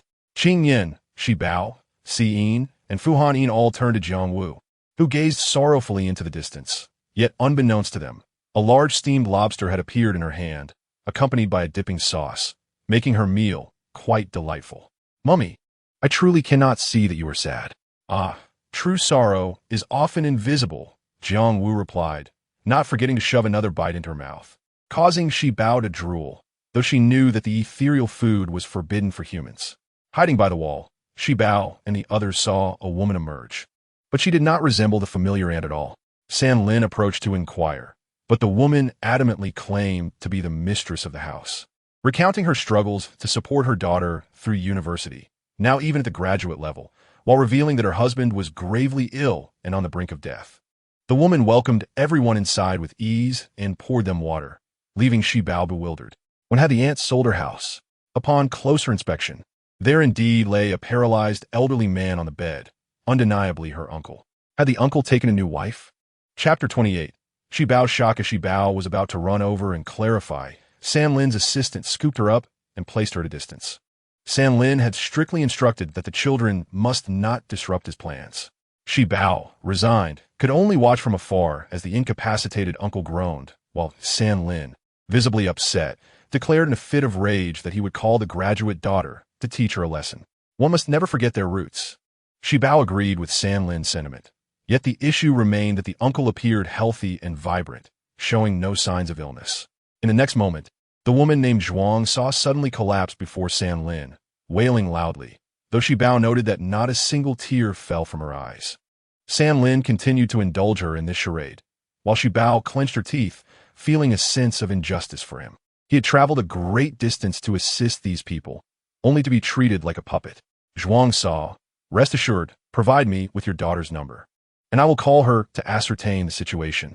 Zhuang Sa nodded, entering the number 1234-567-8910 into San Lin's phone, which he promptly dialed. What followed was a dramatic turn of events. The assistant who had previously taken Shi Bao outside now answered the phone in the yard. Shi Bao rushed out, followed closely by several children. She observed the assistant holding a script, arguing with San Lin while referencing it. Shi Bao snatched the script from the assistant's hands, who merely glared at her, as seasoned actors had long memorized their lines. Together with her brothers, Shi Bao examined the script, which was filled with details about the upcoming live stream. To her astonishment, the daughter had worked diligently to earn her living and tuition fees, eventually achieving a spot in graduate school. When the parents feigned illness and demanded $1 million, the daughter, unable to fulfill their request, had been coerced into marrying a disabled old man. Reluctantly, with San Lin's intervention, the daughter discovered she had cancer, prompting a benevolent supplier to reduce prices and promise the proceeds for her treatment. This was indeed a masterful tale, so captivating that it explained the hundreds of thousands of followers tuning in daily to their live streams. Fu Han Yin could not help but marvel at the situation, which had reshaped their understanding. Ultimately, the cast list was attached, revealing that it had all been an act, a deception. The irony lay in the fact that they pretended to be sincere and genuine, embodying positive energy, which was downright ludicrous. Fu Xingchuan and Fu Han also recognized the ruse, with Fu Han embracing Shi Bao, his eyes filled with compassion. Yes, let's expose them. Although I signed a contract, I can still afford the breach fee. As long as Shi Bao is happy, nothing else matters. Fu Xingchuan concurred vehemently, while Shi Bao felt disheartened, glancing back at San Lin, who now bore an ethereal entity upon his head. This was the 10th type of pseudo-ethereal being, possessing formidable powers that might even overwhelm Shi Bao. Daddy, let's stay. Once the ethereal being is satiated, perhaps Xiao Suo can be nourished too. After all, A powerful ghost of the 10th caliber could rival the numerous ethereal beings collected previously in the hospital. All right, we shall heed Shi Bao's wishes. Upon hearing of the ethereal being, Fu Hanquan's eyes sparkled with excitement. The group turned to San Lin, who was now in the throes of hunger, ready to feast. San Lin, these are precious items, heirlooms from my grandmother's dowry. When my mother passed, she made me vow never to sell them, no matter how challenging life became. Only then did she pass away. Such heartfelt words stirred emotions, and Zhuang Sa remained kneeling on the ground, unable to rise despite the collective effort of several people. Had Shi Bao been unaware of the situation, she too would have surely fallen for their deceit. San Lin, feeling helpless, transferred 10,000 yuan to Zhuang Sa, hesitating to load the jade onto the vehicle. One by one, San Lin introduced the jade pieces, igniting a surge of enthusiasm within the live stream. With fans eagerly making purchases, within 5 minutes, sales reached 500,000. Shi Bao turned to Xiyin, who nodded in agreement, leaning in to provide further explanations to the group. All of it is false. It holds no value whatsoever. These are merely stones picked up by the riverside, artificially synthesized and painted. They could be purchased for as little as 9 yuan, yet they sell for hundreds or even thousands, deceiving their fans for profit. This statement delivered a profound shock to Shi Bao. Each instance of human malice refreshes her understanding of the world. Observing the fluctuations in the back-end finances, San Lin's demeanor became increasingly exaggerated. At this moment, the counterfeit spirit began to feast, quickly satisfying its hunger. It even cast a provocative glance at Shi Bao. There is no rush. The live stream still has a few days left. Once the counterfeit spirit is well fed, we shall proceed, and then we can return the money to the fans. Qing Yin spoke, acknowledging that this counterfeit spirit was indeed difficult to contend with. However, if we do not allow it to satiate its hunger, its energy will be significantly diminished. Not a sound strategy. Once the live stream concluded, San Lin began to scroll through comments. Many fans expressed their overwhelming emotions, stating they were deeply moved and had cried. Some even mentioned their own struggles to afford meals, claiming they had purchased jade pendants simply to support the elder. San Lin laughed heartily, while simultaneously scolding the fans for their foolishness. Shi Bao, irritated, turned to leave, but after taking only a couple of steps, San Lin approached and lifted her into his arms. Chapter 29. Misfortune, did you just say on the phone that you particularly admire me? Looking at San Lin's disingenuous smile, Shi Bao's eyes filled with disdain. However, seeing the counterfeit spirit, which had only partially filled its belly, she suppressed her urge to speak ill of him. Yes, Shi Bao replied with a simple nod. Upon learning that Shi Bao was the daughter of Fu Hanquan, San Lin grew increasingly attentive, carrying her outside to an open area and calling for his assistant. Gourmet, take a picture of us. It is not every day that Shi Bao visits. We must capture a moment with my little fan. The assistant meekly complied, and after taking the photograph, San Lin set Shi Bao down, ensuring he signed his name on the back of the photo before handing it to her. Shi Bao, this is a small token from your uncle. Since you admire him so much, he wishes for you to cherish it. Shi Bao looked at the picture in her hand with distaste. This hypocritical individual had actually taken a photo with her. Oh no, Daddy, Shi Bao is no longer pure. Shi Bao, your uncle has prepared a lavish spread for you. Would you care to join us for a bite? San Lin bent down, but Shi Bao instinctively stepped back. She did not want this. What sin had she committed to be entangled with such a greasy, hypocritical person? Fu Hanquan, Shen Xing Si Bao Shao Dietz Gong Fo, swiftly approached and lifted her into his arms. Mr. San, you are too kind. However, our Shi Bao is quite delicate and does not partake in food prepared by others. There is fried chicken. Shi Bao could not help but swallow her saliva, but still resolutely shook her head. No, we have our own. With that, disregarding San Lin's displeased expression, Fu Hanquan turned and carried Shi Bao to their table. Why didn't you agree to Uncle San's offer for fried chicken? Fu Hanquan playfully inquired as he laid out the prepared meals, with several children assisting nearby, and everyone took their seats. I refuse to dine with hypocrites. It's revolting. Shi Bao huffed, glancing at the dishes on the table. Although there was no fried chicken, at least she felt at ease eating here. Shi Bao was right. We should treat others sincerely. No one enjoys being deceived like a fool. Even if one adores something, it should never come at the expense of indulging in hypocrisy. After saying this, Fu Hanquan effortlessly placed a chicken leg on Shi Bao's plate, to which she nodded gleefully as she shared his sentiments. Daddy, Shibao does not understand why everyone in this world is supposed to perform their duties well and receive compensation to sustain themselves. Why resort to deception and selling goods to gain attention? Shibao's large eyes were filled with confusion. Fu Hanchuan furrowed his brow, contemplating for a moment. Observing Shibao's expression, he grew serious. Children like Shibao should not have to witness such things, but now that she has. Adults must provide proper guidance to ensure she does not become accustomed to undesirable behavior and lose interest in the world. Shibao. That term is called seeking attention through ostentation, which means using exaggerated words and actions to perform and cater to the crowd for self-serving purposes. In this society, many people emerge within new industries, seeing opportunities for profit. Yet, I firmly believe that a gentleman should earn wealth through righteous means. One must not engage in actions that violate morality and the law. For instance, those who repair cars should repair cars, and teachers should teach. Everyone should fulfill their roles. Otherwise, what purpose does it serve for sellers? This argument is not valid. There is no predetermined industry one is meant to pursue in life. The journey of life is forever filled with competition. We must continuously learn, enrich our knowledge, and use our talents to earn our keep. In other words, if you feel you are on the verge of being obsolete, what you must do is elevate yourself. Of course, if one merely seeks attention, like San Lin, deceiving fans and selling counterfeit goods for profit, that is unacceptable. We must uphold our principles. Little Shibao frowned, gradually digesting her father's teachings. Tilting her head for a long while, she eventually nodded. Daddy is right. There is no predetermined industry in life. What we must do is strive to better ourselves. Daddy, what level must we reach to remain formidable forever? This is called standing invincible. No one can truly stand invincible, as no one is perfect. The world operates on the principle of energy conservation. We have an ancient saying, fortune and misfortune depend on each other, which means every situation has its advantages and disadvantages. Nothing is entirely good or entirely bad. Therefore, Shibao, just focus on being the best version of yourself, without chasing perfection. Shibao nodded again, suddenly realizing how remarkable her father was for understanding such profound truths. Fu Xingchuan and several children, upon hearing Fu Hanchuan's philosophy, could not help but give him a thumbs up. However, in Shibao's heart, her father was the epitome of perfection. She adored every facet of him. After expressing her thoughts, Shibao rose on her tiptoes and planted a kiss on Fu Hanchuan's cheek, instantly melting his heart.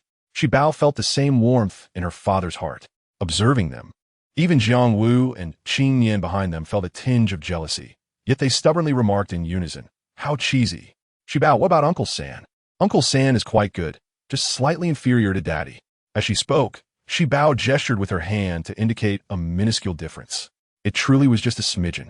Fu Xingchuan pouted, lightly slapping his own face. One should not ask if they are aware of their own foolishness. Laughter erupted among the family as they enjoyed their meal together. As the gathering neared its conclusion, Siyin suddenly seized Shibao's wrist. Shibao, that counterfeit spirit is coming over. Whatever San Lin says, we must follow closely and keep a watchful eye. We do not know what else he might do, nor when the counterfeit spirit will be satiated. Okay. Shibao nodded and turned to see San Lin approaching with a gleeful expression. Mr. Fu, today has been a tremendous success. With your presence in a live stream, sales have doubled. As promised, I have already transferred your share to your account. Let us seize the momentum. We have another event tonight. Fu Xingchuan mattered, misfortune. This was his first encounter with such a situation. If it were not for Shibao's pursuit of the counterfeit spirit, he would have preferred to leave immediately. Shibao was taken aback. San Lin was indeed quite industrious, sleeping only a few hours each day and busying himself from dawn till dusk, tirelessly deceiving fans for their money. What relentless effort! Chapter 30. Reclaiming our love. Fu Xingchuan's countenance had turned quite grim. He was about to express his displeasure when he recalled the words of Siyin, suggesting he should follow Sanlin, and thus he nodded somewhat numbly. Uncle Sanlin, why do you resort to live streaming to deceive people? Do you not realize that those you deceive are individuals who admire you? How can you bear it? Sanlin was momentarily taken aback by Zabayabo's inquiry, but straightened his back. His complexion unwavering. This is art, Zabayabo. You are still young. When you grow up, you will understand. I am not deceiving anyone. As an actor, I am merely dedicating myself to the craft. The crowd was hearing such shameless remarks for the first time. gritting their teeth in resentment as if they wished to shatter Sanlin to pieces. However, elder uncle was not ill at all, and that person was not Auntie. Why should fans be required to pay for your artistic dedication? Sanlin, with a jovial demeanor, sat opposite Zabeabo, gently tapping her head with his fingers as he began to preach. But fans derive joy from it. I fulfill their emotional needs, and they offer some monetary compensation. Is that not quite reasonable? Moreover, nowadays, one must pay for a membership to watch a TV drama or purchase a ticket for a movie. What I offer is free of charge, and selling products is based on mutual consent. Sanlin's words were delivered with a veneer of righteousness, and he felt no remorse for his actions. After all, where in this world is there a free lunch? It is shameless to expect joy without any expenditure. But that joy is counterfeit. Yet the happiness is genuine. That is sufficient. Furthermore, your third uncle is here to support me. We are creating remarkable achievements together. Everyone turned their gaze toward Fu Xingchuan, who nearly choked on his food, frantically gesturing with his hands. No, no, no.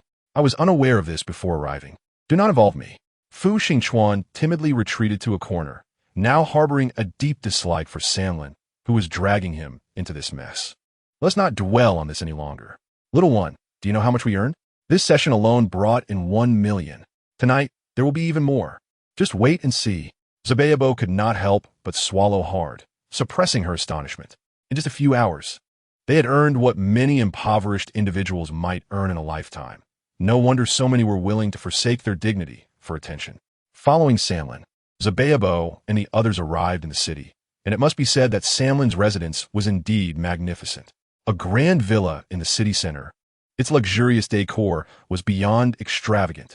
A single Italian crystal chandelier cost 500,000 yuan, a carpet 3,000 yuan, and even the drinking cups were valued at 3,000 yuan.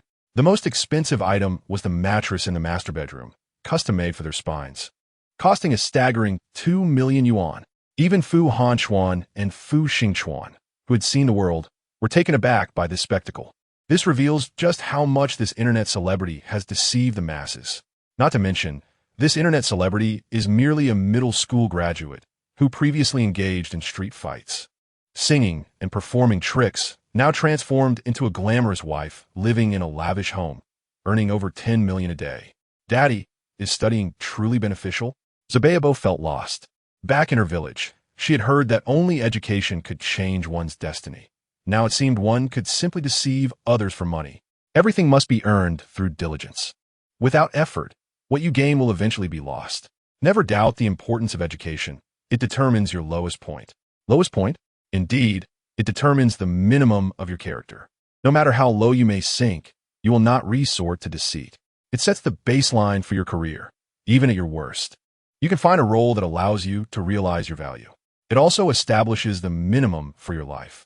Even in adversity, you will not indulge in self-harm or seek lowly pleasures to numb your pain. Though Zabeabo did not fully comprehend these words, she remembered them. Fu Hanchuan ruffled her hair, assuring her that once she began her studies, she would understand these principles. As a few people sat in the living room, Sanlin finished his tasks and called over his 2 apprentices, 1 male and 1 female, who sat nearby to discuss the play. Tonight, I have a live stream planned. To boost its popularity, you will post videos online based on the script provided. Memorize it and publish it.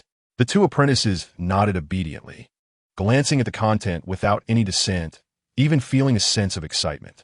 Master, is this really thrilling? Absolutely, off you go. Laughter ensued among the group. And within half an hour, Zabeabo and the others witnessed videos going viral online. The male apprentice, Yang Hua, and the female apprentice, Shishi, were seen weeping profusely while apologizing to their master. I apologize to all my family members. I am not human. I truly am not. I cannot control myself and have fallen uncontrollably in love with my master.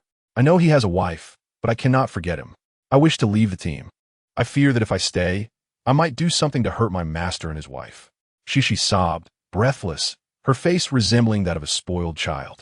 Yang Hua pulled Shishi up, visibly enraged. His face flushed as he glared at her. What good does this do now? If you dare, let us go to Sanlin's live stream tonight and clarify everything. In life, who hasn't loved a few people? Once you love, you must take responsibility and become a warrior for love. Shishi stared at Yang Hua in shock, sniffing before shaking off his hand. How can you be so audacious? You no longer call him master, but Sanlin. Yanghua, I truly misjudged you. You are disloyal and unfilial. What of disloyalty and unfiliality? I confess, I love the master's wife. Tonight, during Sanlin's live stream, I will go there to create a scene and take her away. Will you join me? Let's fight for love, just this once. Shishi clenched her teeth, staring at the screen for a long time before nodding. The video concluded, and Zabayabo and her companions remained ensnared in the content. Zabayabo cast a bemused glance at Sanlin, who was enjoying the video, unaware that a deceptive entity was stirring in the shadows. Chapter 31. Gaining nothing upon seeing Sanlin's hypocritical smile, the greedy entity opened its mouth wide, beginning to absorb the spiritual energy radiating from him, stretching luxuriously before continuing to feast. Upon noticing Zabayabo, it shot her a threatening glance before returning to its meal.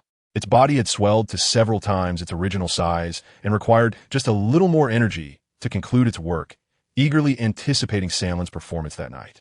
Uncle Sanlin, this is not right. The story from this morning was fabricated, and what you are selling is counterfeit. Is it not excessive to make such jokes for attention? Sanlin gazed at Zabayabo, growing increasingly irritated by the child as presence. Fu Hanchuan stood by, unsure of how to intervene. Who earns clean money these days? Does he believe the Fu family can withstand scrutiny? Zabayabo, your uncle has stated this is all a performance. Earning money is not easy. Please do not disturb our work. Is it so easy, uncle?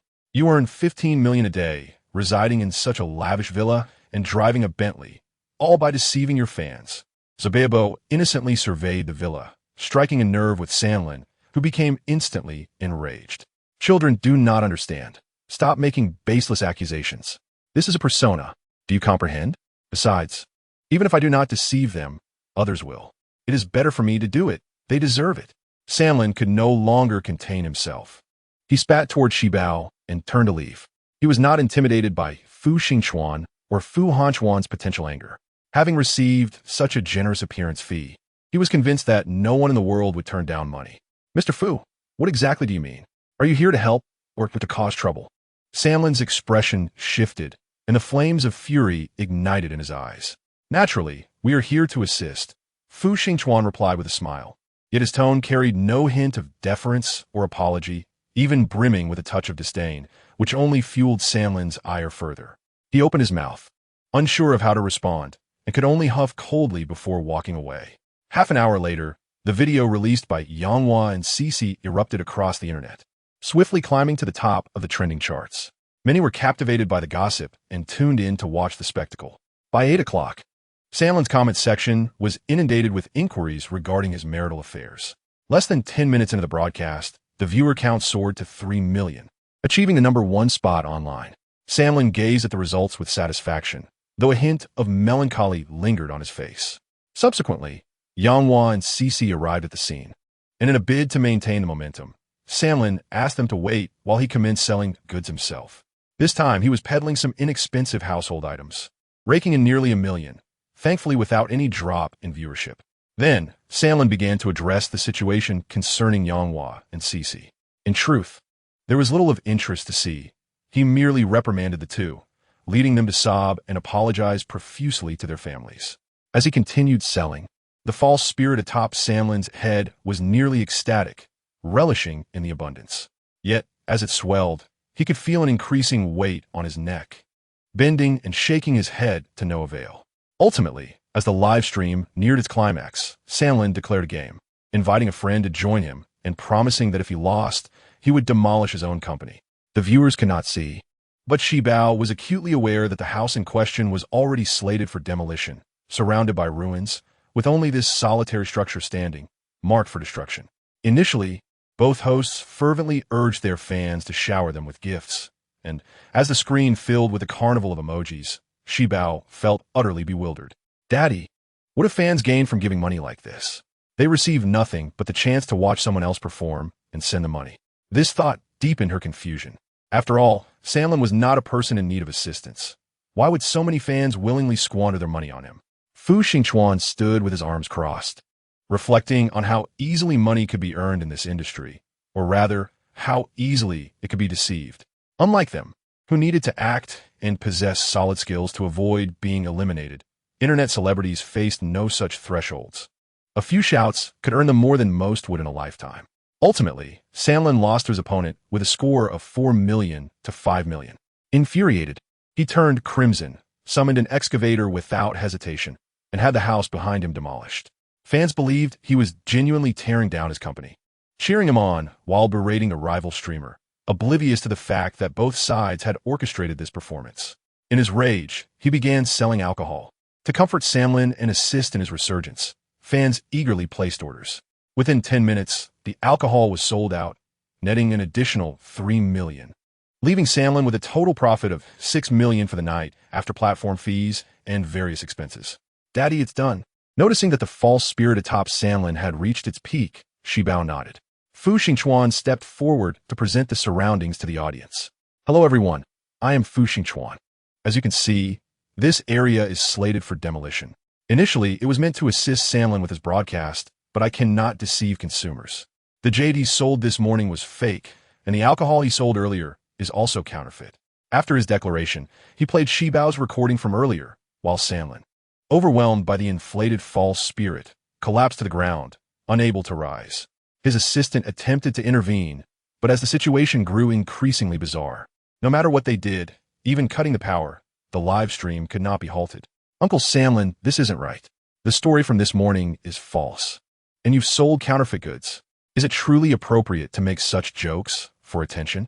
Shibao, Uncle said this is all performance. It's not easy for us to make money, so please don't disturb our work. It's quite easy, Uncle. You earn 15 million a day, live in such a luxurious villa, and drive a Bentley, all by deceiving your fans. The light boards in the front had reached level 200. Fu Xingchuan, you're just jealous that our Sanlin is making money.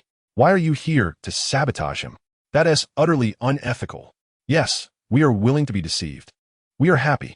It's our money, and we don't need you to dictate how we spend it. Exactly. Fu Xingchuan, get out and apologize to our Sanlin. Chapter 32. No interaction between the two children. Such events would inevitably incite online backlash, and Fu Hanchuan would ensure Shibao remained far from the center of any public controversy. Fu Xingchuan's public relations skills were notably adept. He stood firm, unfazed by the comments.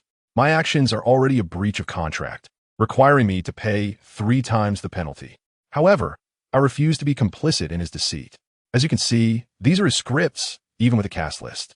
This is Sanlin's home, with a crystal chandelier worth 500,000, a carpet worth 30,000, and a mattress worth 2 million, all provided by you. If you still think this is inconsequential, take a look at this. He presented the certificate for the alcohol sold that evening, which was also counterfeit. Consuming such liquor posed dangers and was illegal in the market. All right, I'll say no more. The judgment is yours. I can never awaken a group of people pretending to sleep. After his speech, Fu Xingchuan ended the live stream. His assistants were left in a state of confusion. While Sanlin lay on the ground, his face darkened, unconscious. Fu Hanchuan cleared the assistants away and took Sanlin to a secluded area. The false spirit was draining the last remnants of Sanlin's life force. If it continued, Sanlin would perish, and the spirit would seek a new host to grow stronger. He looked up and saw Shibao. Twisting its neck, it dove into Sanlin's body. Sanlin stood up on tiptoe, eerily gliding toward Shibao. Little brat, I am the 10th false spirit. I wonder what confidence you possess to believe you can defeat me? The false spirit let out a howl, surprised to encounter such an audacious child. Of course, she is not alone. We are here too. Xiyin and Fu Hanin approached from the side. Xiyin handed Shibao the whip, which he recognized as the one used previously to deal with the false spirit, gripping it tightly. Fu Hanin opened her backpack, producing a stack of talismans, hiding behind the two, ready to provide cover. The false spirit trembled, facing 3 children. Its bravado faltered slightly at the sight of their weapons. Come on then. The false spirit exaggeratedly charged toward them, but when Fu Hanin threw a talisman, it had no effect. The talisman ignited in the air and turned to ash. The trio fell to jolt. Shibao swung her whip, but the false spirit merely chuckled, remaining unmoved. Shibao fell to stir as Qing Yin and Jiang Wu emerged, sensing the formidable nature of the false spirit, standing behind Shibao. At this moment, the false spirit began to feel apprehensive. I have resided within Sanlin for 5 years, absorbing an immeasurable amount of spiritual energy. You, A group of oblivious fools dare to oppose me.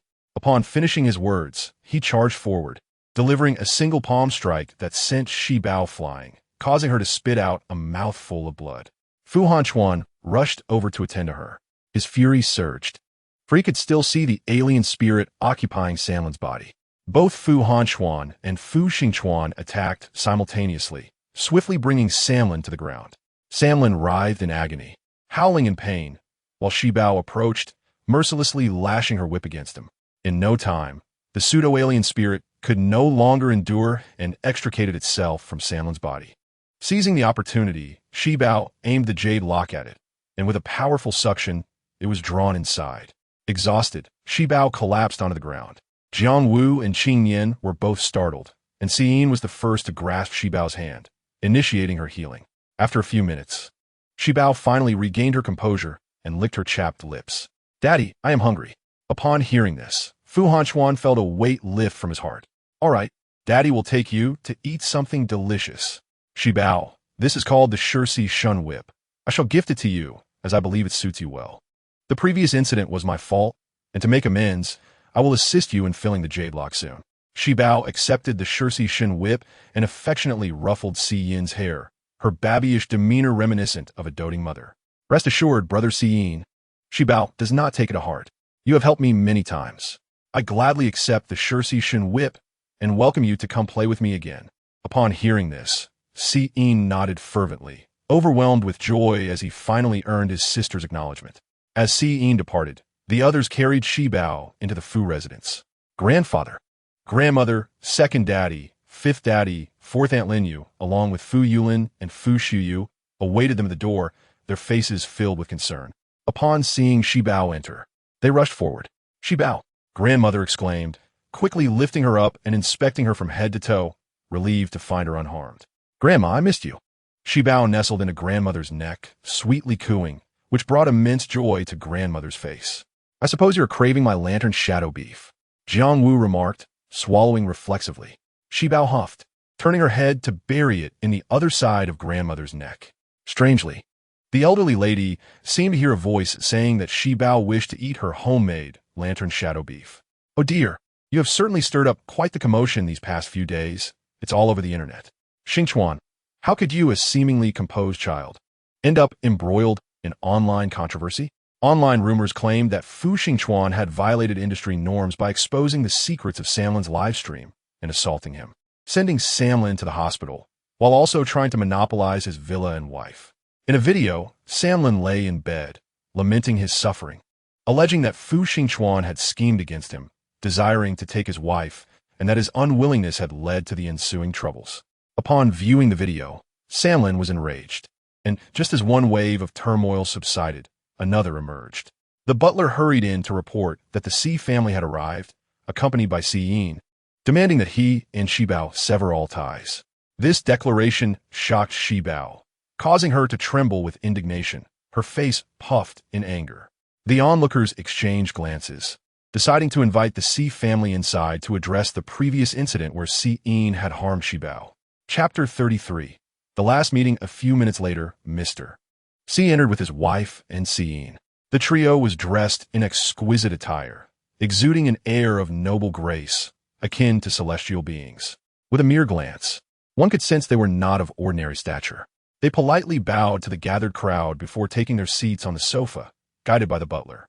The elder and matriarch observed the Si family, recognizing they did not appear to be unreasonable troublemakers. Si Yin had aided Shi Bao on numerous occasions. If their intentions were sincere, perhaps forgiveness could be granted, especially since Shi Bao was unharmed. "Mr. Fu, I am aware of the Fu family's esteemed reputation.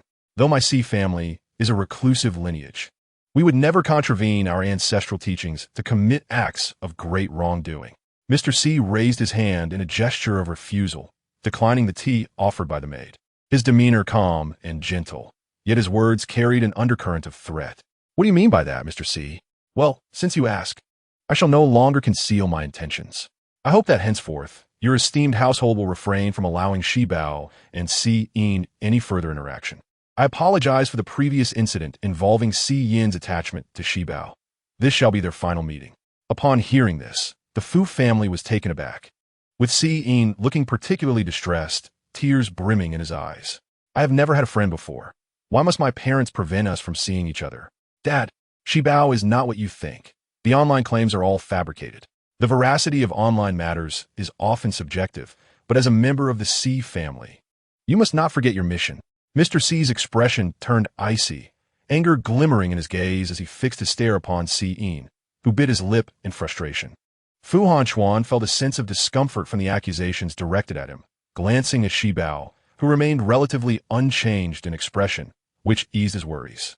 That may be the case, but I must also caution Mr. Fu. A young girl overly indulged may become a source of chaos. At merely 3.5 years old, she already engages in violence and intimidation. What will become of her in the future? Mr. Si recalled the prophecy regarding Shibao, the potential chaos she could unleash, and as a family devoted to nurturing candidates for the celestial realm, they bore a heavy responsibility in this matter. Dad, this is not Shibao's fault.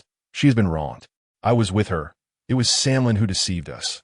We were merely ridding the world of evil. The Si family, historically allied with the Chung family, presented a video showcasing the previous welcome event where Shibao bullied Chung Xiaoqiao, demanding apologies from her two companions. After malicious editing, the video had surged to the top of trending topics online, placing the Fu family in a precarious position within mere hours. Dad, this is not Shibao's fault. It was Chung Xiaoqiao who was unreasonable. This was maliciously edited. Si Yin stood up once more, urgency evident in his posture. Mr. Si furrowed his brow, his anger intensifying. Si Yin, you have never lied before. After only a few days with Shibao, you have learned such bad habits. Do not forget your mission. Upon mentioning the mission, Fu Hanchuan seemed to grasp the underlying issue and led the Si family to his study for a private discussion. I apologize, but my family is unaware of Shibao's true identity, and I prefer not to disclose it. Fu Hanchuan explained, causing the Si family to exchange skeptical glances. Uncle, since you claim that Brother Si Yin does not lie, why do you not trust him? Because you are, after all, a chaos bringer destined to ruin the three realms. Our family's mission is to uphold peace among them. So, your method of maintaining peace in the three realms involves sacrificing a 3.5-year-old child? See you. You are indeed a loyal dog of the celestial realm. A cold voice interjected as Qing Yin and Jiang Wu appeared. So you turned to Qing Yin with a derisive smile, hands clasped behind his back. Qing Yin, Jiang Wu, you are beings of the celestial realm. Why must you stand against the three realms? Si Yu's heart ached with jealousy. In recent years, turmoil within the three realms had arisen due to traitors from the celestial realm. Qing Yin speaks truthfully. Si Yu, you truly are a loyal dog. We have never opposed the three realms. It is the celestial realm that is narrow-minded, seeking to eliminate even my 3.5-year-old child. What good is my loyalty? Jiang Wu retorted, embracing Shibao protectively, exasperated by such obstinacy. Good, Yu Shun, you truly are commendable. However, I have also observed the plight of Shibao. She shall not see her 4th birthday, with but half a year left to live. Should our Si family witness her suffering further injustices during this time, I would not hesitate to send her to the depths of hell sooner. Si Yu, enraged, flung his sleeve and dragged Si Yin outside. Si Yin, feeling aggrieved, gazed at Shibao as she scampered over, her chubby little hands clasping together. Gij Si Yin, do not fear. Even if I am not by your side, you must take good care of yourself. Si Yin forcefully pushed Si Yu away, tightly holding on to Shibao, his grape-sized eyes filled with reluctance. Yes, I understand, Shibao. I believe in you. No matter what happens, I will stand by your side and find a way to heal you. I will not let you suffer. Shibao smiled and nodded, but as the reality of her remaining half-year of life struck her, a chill ran through her heart. Yet, she quickly regained her cheerfulness. Half a year is but a fleeting moment. After all, once a person departs, they can reunite with their mama. How wonderful that would be. She felt indifferent, willing to sacrifice herself for the peace of the three realms if she were truly a devil. Well then, goodbye, Gij Si Yin. As Si Yu pulled Si Yin away, he glanced back at Shibao's innocent eyes, a tremor of emotion stirring within him. But his expression soon hardened again. With the Si family gone, the entire Fu residence fell into a somber silence. Fu Hanchuan learned of the Si family status from Qing Yin and Jiang Wu, his heart heavy with concern. If they were truly intent on taking Shibao's life, it would be nearly impossible to guard against.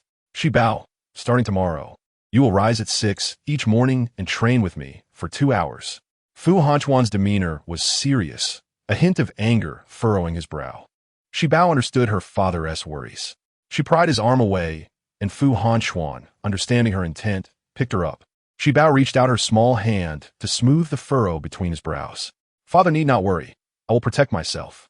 Just listen to me. I will begin training with you tomorrow. Let's go roar. Seeing Shi Bao's joyful demeanor stirred a pang of bittersweetness within Fu Hanchuan. He had been rather stern earlier and wondered if he had frightened her. But there was another matter that needed addressing, settling accounts with the Chung family. Shi Bao, I will train with you. Me too.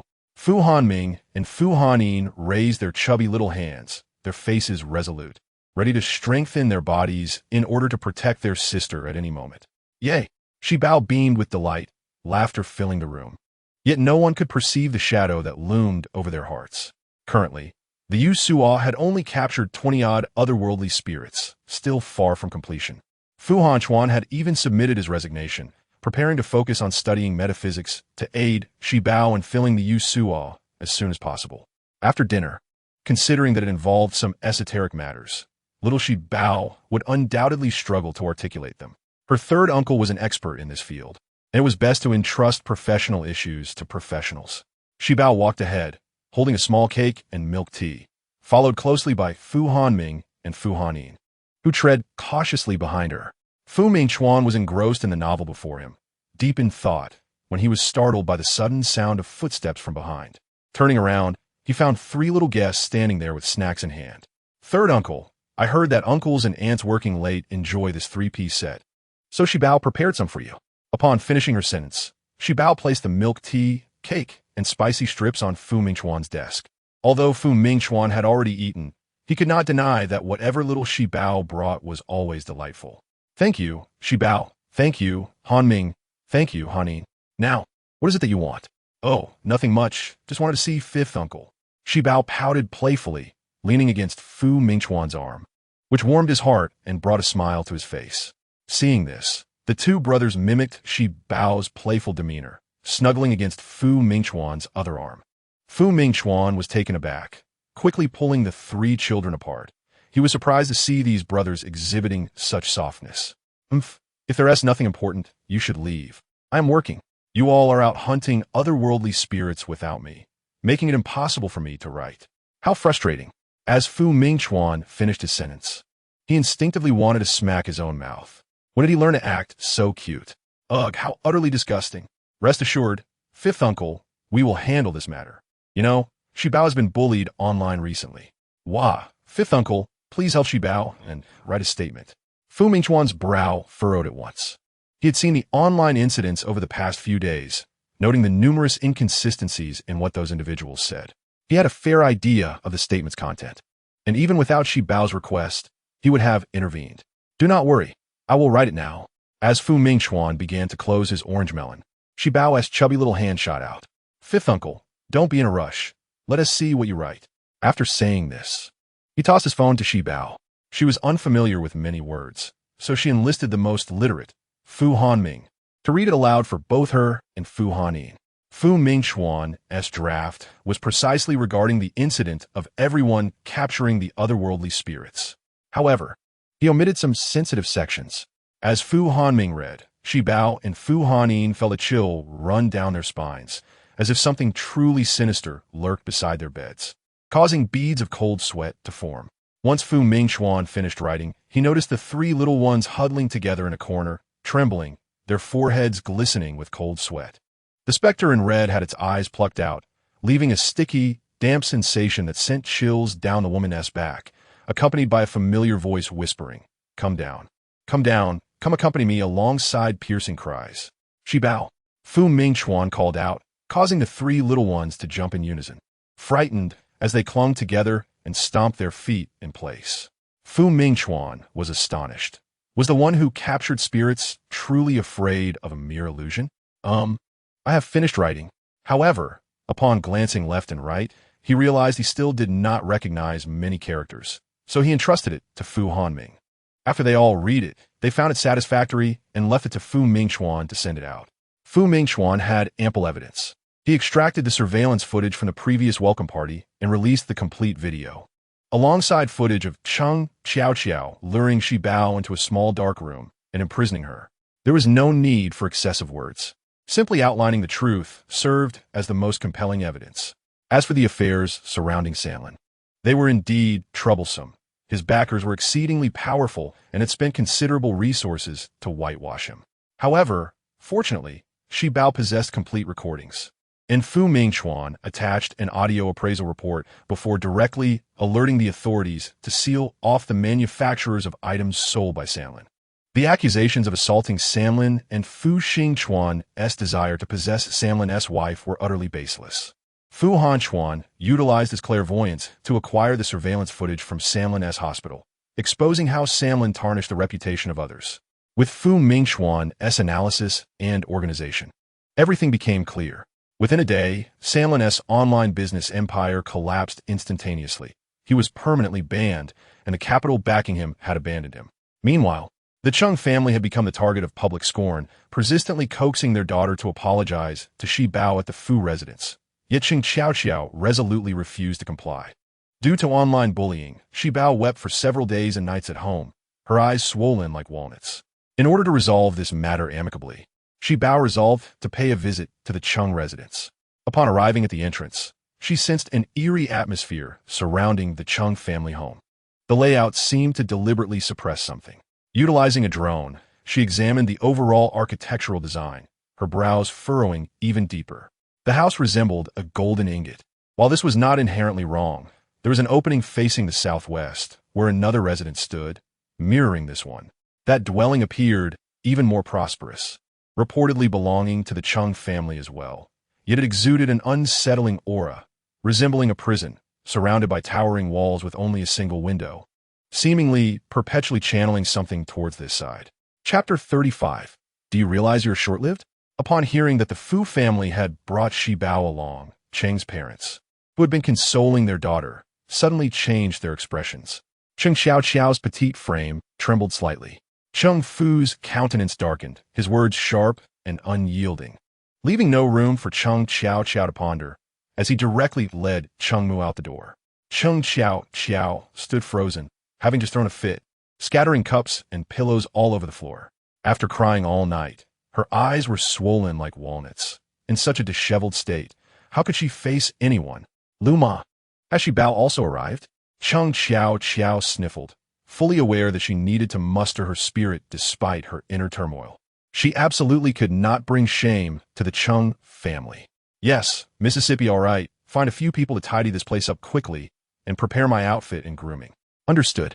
Since her earliest memories, Cheng Xiao had been educated to prioritize the Cheng family's honor and disgrace, relegating her personal feelings to the background.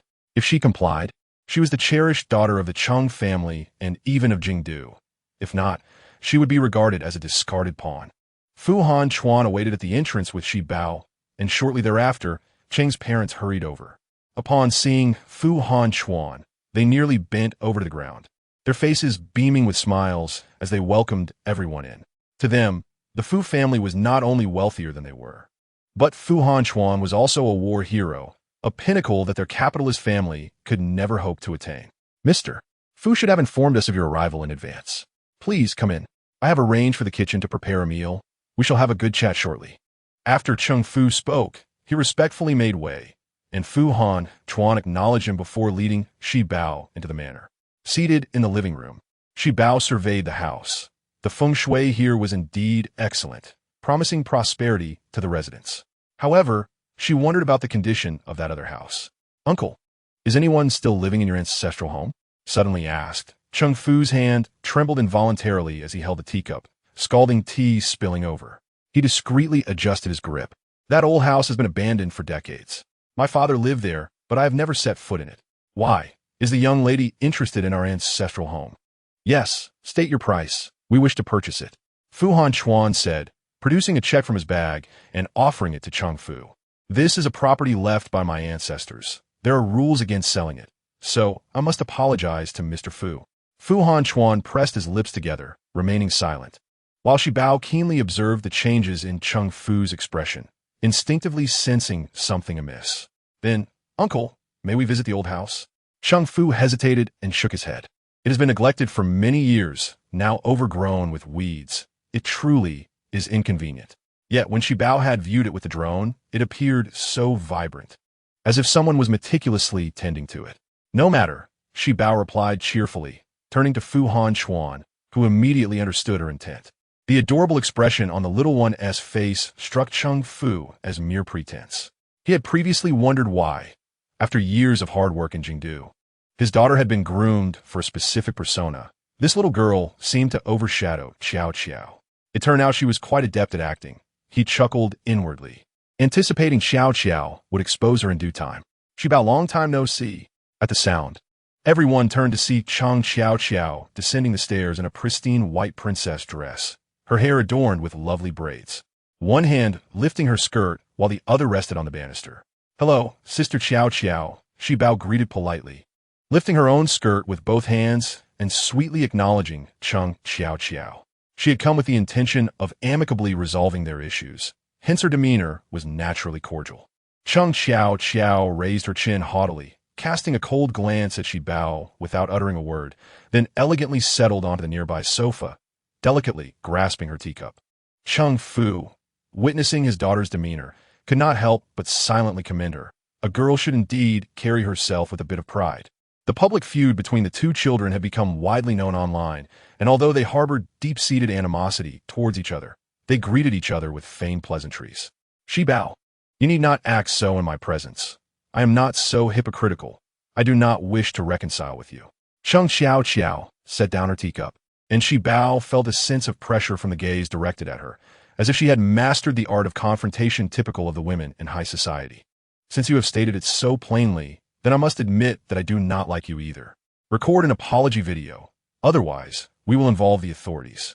You have defamed and maligned me, maliciously editing evidence, and I shall summon the police to restore my reputation. Moving to sit beside Fu Hanchuan, gazing at Chung Xiao Xiao with an innocent countenance, her adorable pouting face irresistibly endearing. Feel free, but I warn you, this matter involves not only the two of us, but also the hidden family, Siin. You must be aware of him.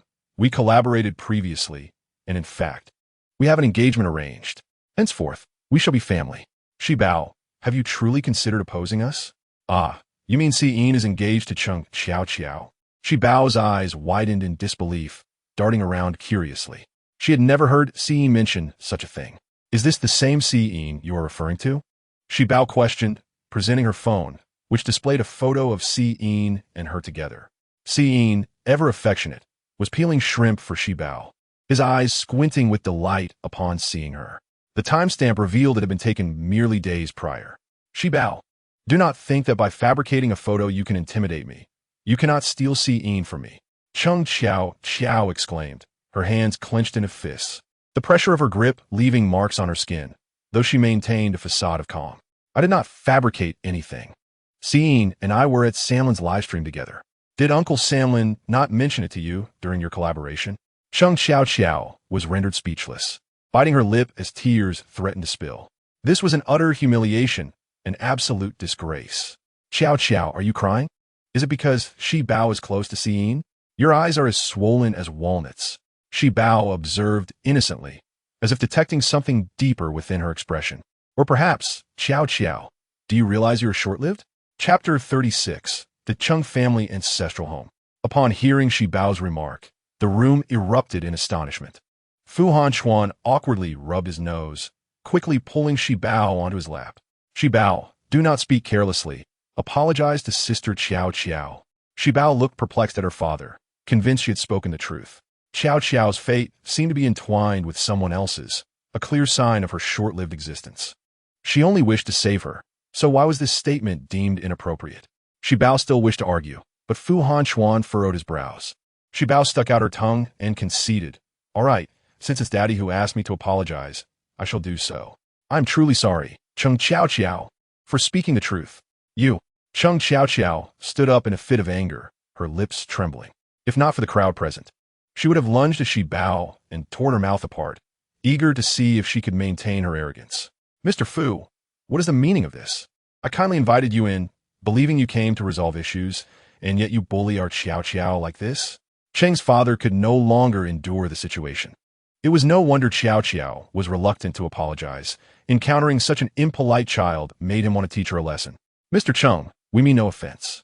Children speak without a filter, but our daughter is naturally sensitive to matters of feng shui and metaphysics. If you doubt this, I, as an adult, cannot allow a 3-year-old to dictate my beliefs. Now, please leave.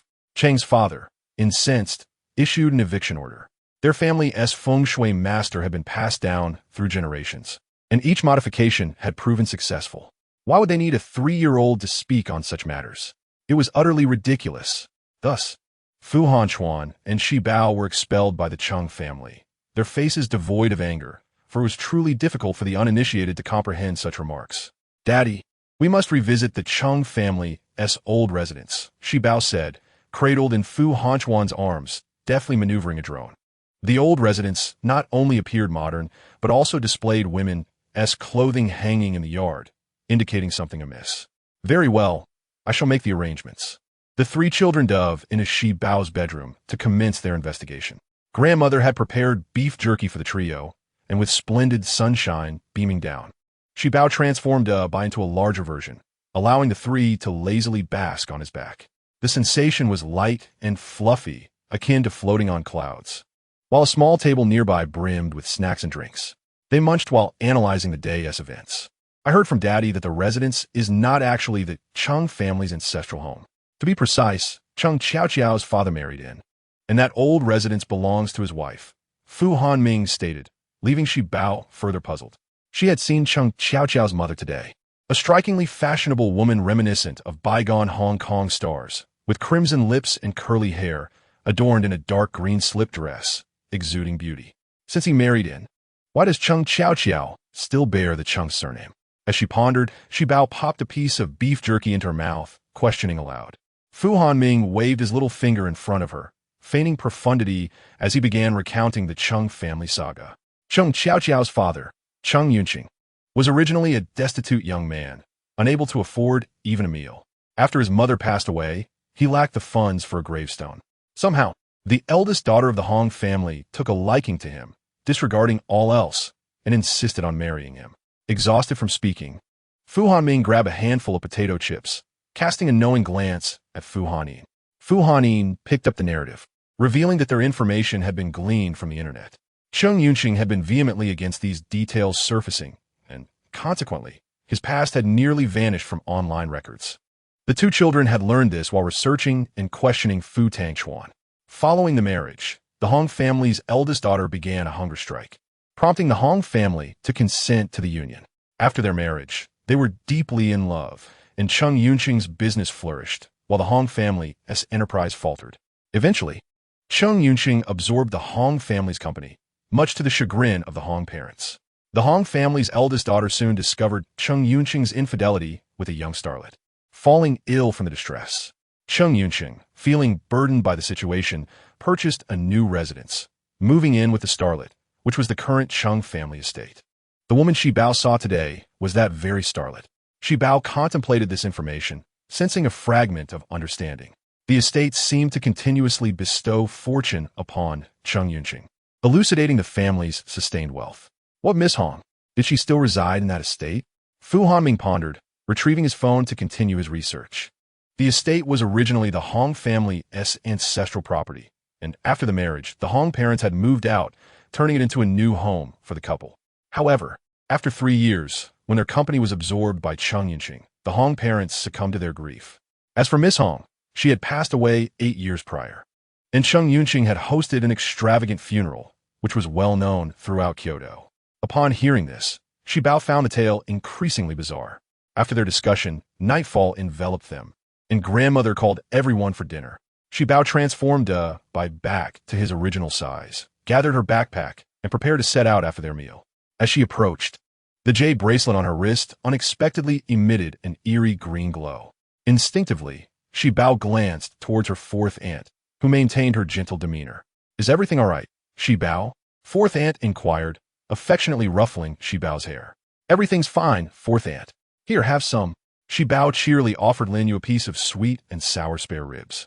causing her to beam with joy as she boasted to everyone that it was Shi Bao who had given it to her. After dinner, Fu Hanchuan had everything arranged. He led the three little ones, along with a large white dog, to the grand vehicle at the entrance. Shi Bao gazed outside at the dazzling neon lights that illuminated the night like day. The destination nestled in the city center, leaving her curious about the secrets that lay within. Chapter 37. The eerie doll. Upon disembarking, Shi Bao held Bai's leash. Walking ahead, while Fu Hanchuan positioned himself protectively to her right, vigilantly scanning their surroundings for any signs of danger, ready to shield Shi Bao at a moment's notice. Fu Hanming clung tightly to Fu Hannin's arm, both trailing behind Shi Bao, cautiously observing their surroundings while nervously swallowing. "Brother, this isn't your first outing with our sister. So why are you still so afraid?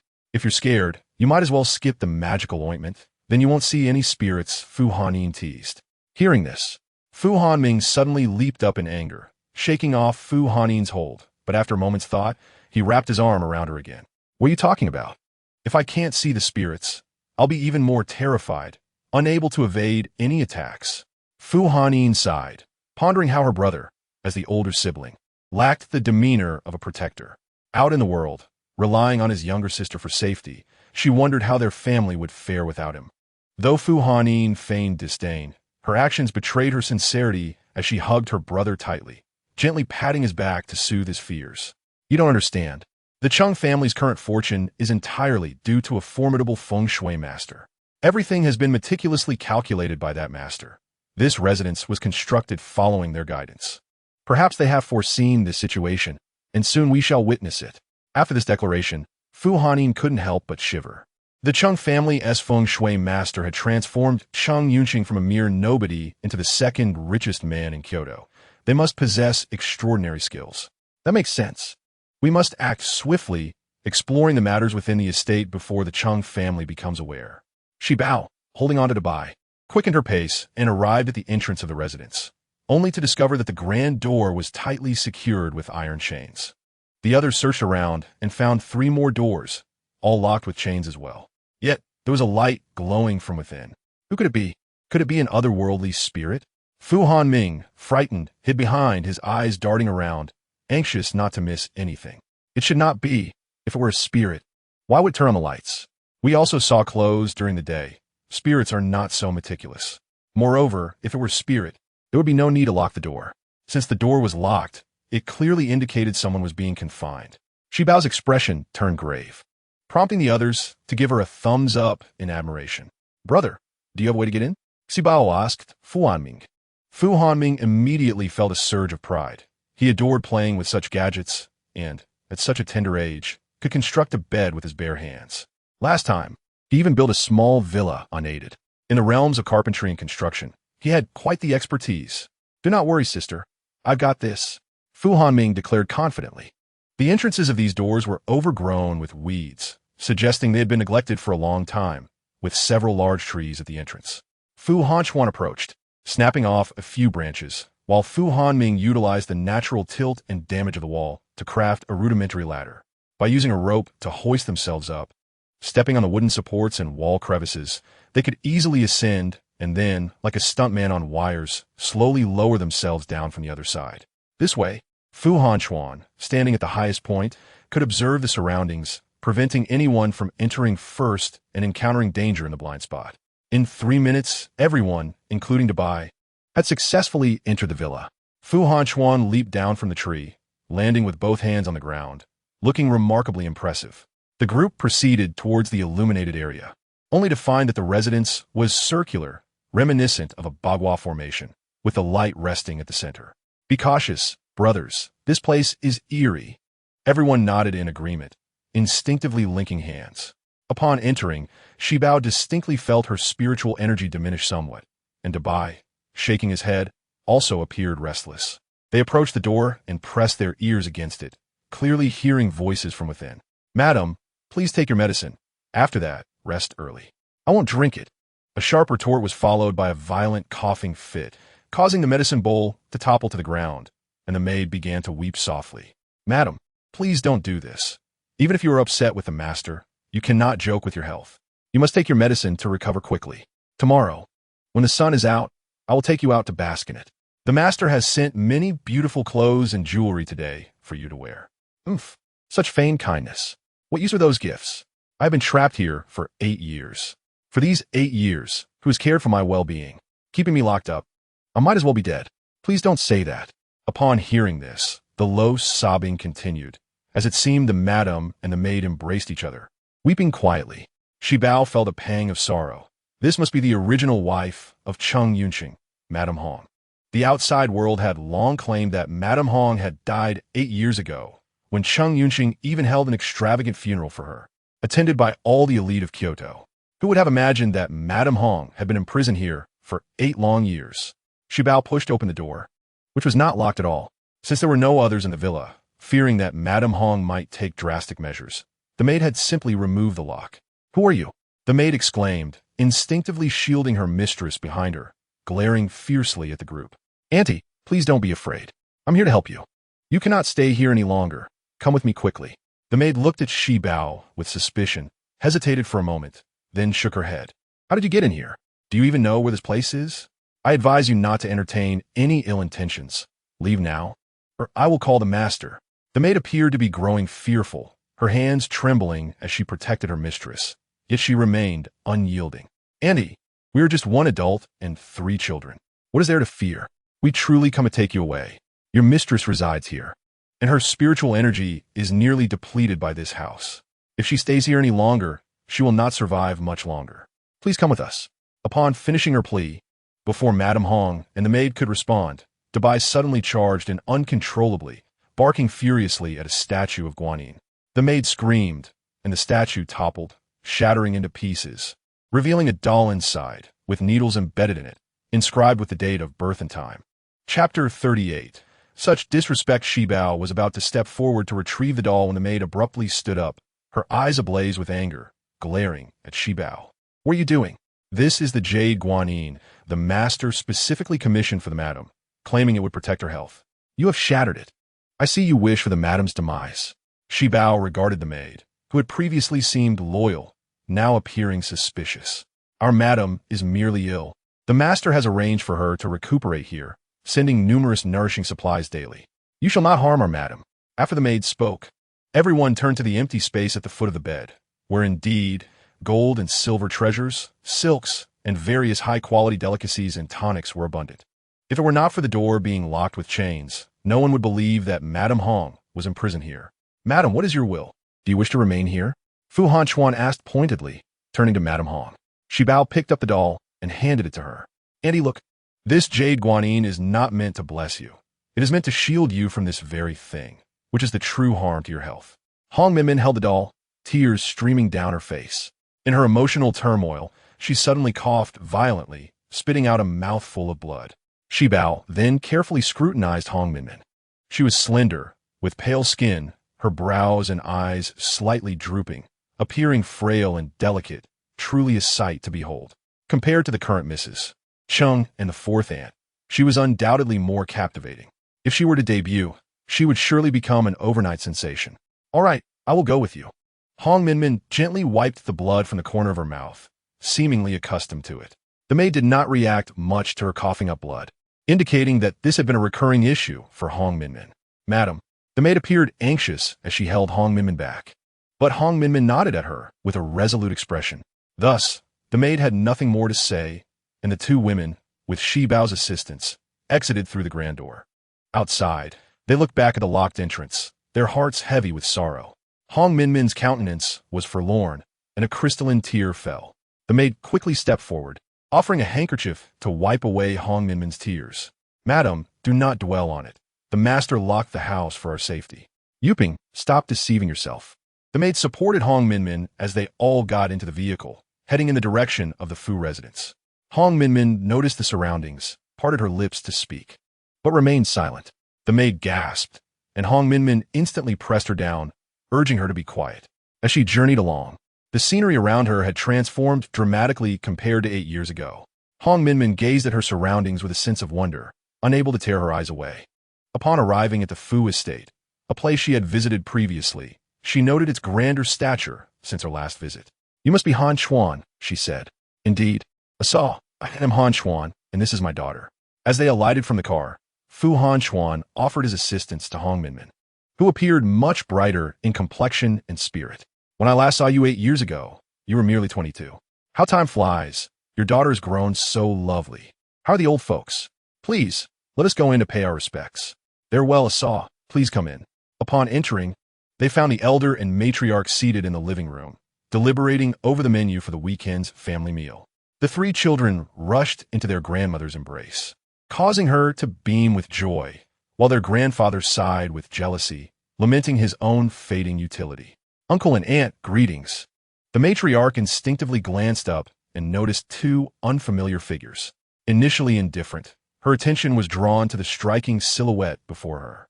"Is that you, Minmin?" The elderly lady donned her reading glasses, her expression shifting to one of shock as she approached Hong Minmin, who smiled gently. The matriarch coughed a few times and turned away, attempting to conceal her frailty. "I truly apologize for visiting at such a late hour. My health has been deteriorating, and I am afraid I have become a source of concern." The matriarch's heart raced, and she beckoned her husband over. "Old man, come here quickly. It truly is Minmin. She hasn't perished." Tears welled in her eyes, and her husband joined her, both gazing incredulously at Fu Hanquan. After he nodded affirmatively, tears streamed down their faces as they embraced. "Minmin, you say you are alive. Why did you not seek me out sooner? You cannot fathom how I have longed for you all these years. Come, my child, sit with us." Hong Minmin and the maid were momentarily taken aback. "Uncle and aunt, what are you saying? I have been residing in the old estate for my health. How could I have passed away?" The elder and matriarch exchanged bewildered glances, puzzled by the notion that Minmin might be oblivious to the significant events of 8 years prior. Had she truly not left the old estate during that span? "Minmin, take a look at this." Wiping her tears, Hong Minmin joined the elder and matriarch on the sofa, whereupon she saw the news of her own funeral, a surge of indignation rising within her. "Ah, what a cunning Chung Yinqing. In mere years, he has devoured my company, driving my parents to despair, all the while concealing the truth. For so long, I believed their demise was accidental. The affairs of the company had never crossed her mind in that manner. It now appeared that the truth shared by netizens was indeed accurate. She had mistakenly thought Chung Yunqing's only transgression was his affair with a young starlet, believing her own health issues were the reason for her confinement in the old estate. In reality, it was imprisonment. "Madam, sir, please do not speak such nonsense. These are merely baseless claims. Our master and mistress share a wonderful relationship. The master provides a steady stream of nourishing supplements for the mistress. That young starlet is merely a fleeting presence. Once our mistress recovers, she will have no place here." The elder and matriarch looked quizzically at the maid, wondering who she was and why she dared to interrupt their conversation. Chapter 39. Such disrespect, aunt, please forgive me. This is my companion, Yuping, who has been by my side since she was 15 and is now 23. Over these 8 years, she has diligently cared for me. Chung Yunqing has played his part well, often speaking in grand terms that this girl foolishly believes. The maid's eyes widened at her mistress's words. How could she speak ill of the master? Such disrespect. "Madam, you should leave. Do not enter without my permission." Hong Minmin's demeanor turned serious, causing the maid to stare in disbelief, her eyes darting around before she reluctantly exited. Yuping instinctively attempted to intervene, but upon parting the crowd and witnessing the scene, her countenance shifted as she saw the doll reduced to ashes. Anger flared within her. "What do you children know? The master's gifts to our mistress are not to be carelessly destroyed. Do you want me to inform the master and have your skins flayed?" After her outburst, she crouched down, delicately sifting through the ashes with a small stick, hoping to find remnants that had not been burned away. Nearby, Shibao subtly ignited a small flame. Hissing a command, the fireball shot towards Yuping, who screamed as she fell to the ground, narrowly avoiding the flame. "There is no need to search. It is all reduced to ashes. This was clearly a curse against your mistress, and you treated it as a treasure. Do you not wish for her well-being?" Fu Hanming crossed his arms, regarding Yuping with a cold gaze, his demeanor mirroring that of Fu Tangchuan. "You child, cease your slander," Yuping retorted, hands on her hips, glaring at Fu Hanming, having never encountered a child so formidable before. "Aunt, your intimidation is futile. No child of the Fu family has ever been cowed." Fu Hanming gizmuked, and as Yuping reached out to retaliate, he deftly evaded her, causing her arm to drop painfully, a sharp ache surging through her. "You will pay for this." Yuping felt tears welling in her eyes from indignation as the children turned dismissively and abandoned her. She retreated to a secluded spot and called the Chung family. Seeing her mistress so joyfully engaged in conversation, she felt a pang of sorrow. Resolutely, she stationed herself at the Fu estate's entrance, waiting for the master to arrive and usher him inside. Chung Yunqing arrived swiftly, accompanied by a man in a black suit, appearing to be in his early 30s, yet with a shock of silver hair that lent him an eerie presence. As he approached, a chill coursed through Yuping. "Master, who is this?" Suppressing her unease, she smiled ingratiatingly at Chung Yunqing. "It is not your concern. Do not pry. Where's the mistress?" Yuping nodded and led them inside. The security guard attempted to intervene, but Yuping's demeanor hardened. "Chung Yunqing is here to fetch the mistress. It is poor hospitality to deny entry." The guard, left with no choice, allowed them passage. Chung Yunqing donned a coat, his arms hanging limply at his sides, fists clenched tightly, nails nearly digging into his skin. How could his meticulously laid plans unravel so easily? Hong Minmin's words were interrupted as she turned to see Chung Yunqing approaching, weary from his travels. The matriarch instinctively tightened her grip on Hong Minmin's wrist, patting her shoulder in a gesture of comfort. "Yuping, was it you who alerted him?" Maman enquired, her once gentle demeanor now radiating an icy chill that penetrated to the bone. Yuping had never witnessed Hong Minmin in such a state, and she shivered involuntarily. Hong Minmin let out a cold laugh, confirming her suspicions, and stepped forward to stand before Chung Yunqing.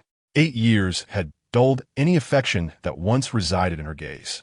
"I hear you organized a grand funeral for me, garnering nationwide attention. I have also heard that after my demise, you have taken over our company. And now in this Jingdu, there is no longer anyone with the surname Hong."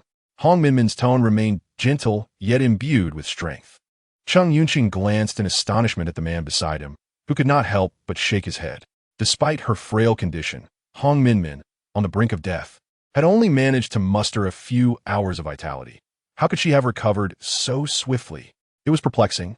Chung Yunqing attempted to grasp Hong Minmin's hand, but she, filled with sorrow, turned away. She could clearly see a hint of disdain in Chung Yunqing's eyes. It turned out he had long ceased to love her. She had simply been too naive to perceive the truth. Chung Yunqing tightened his grip, a simmering anger threatening to erupt. Yet he restrained himself due to the presence of the Fu family. "Minmin, it's quite late. They need their rest. Isn't it inappropriate for us to disturb them?" Chung Yunqing approached again with a feigned smile, his insincerity causing Hong Minmin to feel nauseated. "Indeed, madam, how comfortable it is in our own home. Why trouble others here?" Yuping, catching Chung Yunqing's glance, stepped forward and firmly seized Hong Minmin's arm, intent on dragging her out. "Yuping, your actions today are truly excessive." Hong Minmin barely finished her sentence before Yuping had pulled her to the door. Years of illness had rendered her as fragile as a kite. A mere tug was enough to displace her. "Aunt Yuping, are you truly Aunt Minmin's mistress or her servant? Why does it seem as though you are the lady of the house?" Shi Bao's words struck true. Yuping was momentarily taken aback. Yet she continued to hold Hong Minmin tightly, unwilling to release her. "You are leaving today, whether you want to or not." Chung Yunqing's anger surged, and he hoisted Hong Minmin onto his shoulder, striding towards the door. The others pursued, but were halted by an invisible barrier. The man following Chung Yunqing was a feng shui master who had supported him for many years. At that moment, he waved his hand, causing Shi Bao and the others to collide with the barrier, unable to intervene as they watched Chung Yunqing carry Hong Minmin away. "I will handle it." The feng shui master stood frozen. It was his first encounter with someone, or rather, a being, capable of breaking through his barrier. "Who are you?"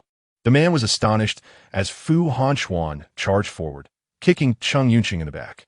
As Hong Minmin fell, he caught her in his arms. "Mommy, you deal with him. I will help Dad take care of Aunt Minmin." Upon hearing this, Jiang Wu's heart ached even more. Were they planning to live as a family of 3? Despite her thoughts, Jiang Wu followed Shi Bao's lead and engaged the feng shui master in combat. The two evenly matched due to their extensive experience.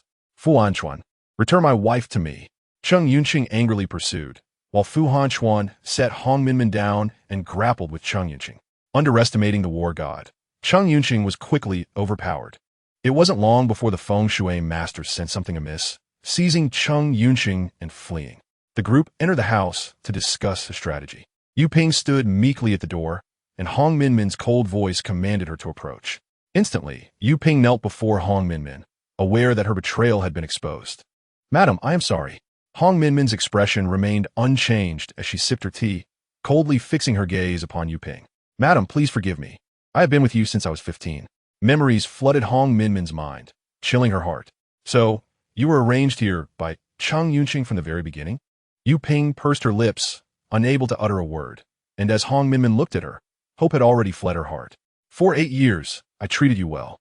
We shared everything. Even when my health faltered, I gave you the better things. How could you betray me like this?" Upon hearing this, Yu Ping broke down in tears, repeatedly bowing her head in apology. Shi Bao approached, puzzled by the scene. "Aunt Yu Ping, please just tell us what happened. Aunt Minmin needs rest." Fearing that Hong Minmin might faint from distress, Shi Bao took out her silver needles, disinfected them, and gently supported Hong Minmin's arm while administering treatment. After finishing, she wiped the sweat from her brow. "All right, now you may speak." Yu Ping sobbed briefly before recounting the events of the past. 8 years ago, my parents died in a car accident, leaving me an orphan. It was Lord Cheng who brought me here. My duty was to serve the madam in the old residence. Initially, I was amazed at the endless stream of supplements and jewelry sent in. I thought Lord Cheng truly cared for the madam. Later, I inadvertently overheard a conversation between Lord Cheng and the feng shui master, revealing the truth. From the very beginning, Lord Cheng had no affection for the madam. He deceived her solely for the sake of the Hong family's wealth. After their marriage, the elder Hongs left this residence to Lord Cheng and the madam, moving out themselves. Then, Lord Cheng conspired with the feng shui master to set a trap, establishing a feng shui scheme between the elder Hong's home and his own, siphoning their fortune to himself. Thus, the Hong family collapsed within 3 years, the elder couple perished, and Lord Cheng reaped the benefits. Once the elder couple passed, the madam discovered Lord Cheng was keeping a young star as a mistress, leading her to despair and illness. However, the madam possesses an extraordinary fate. So Lord Cheng pretended to let her recuperate in the old residence, effectively imprisoning her.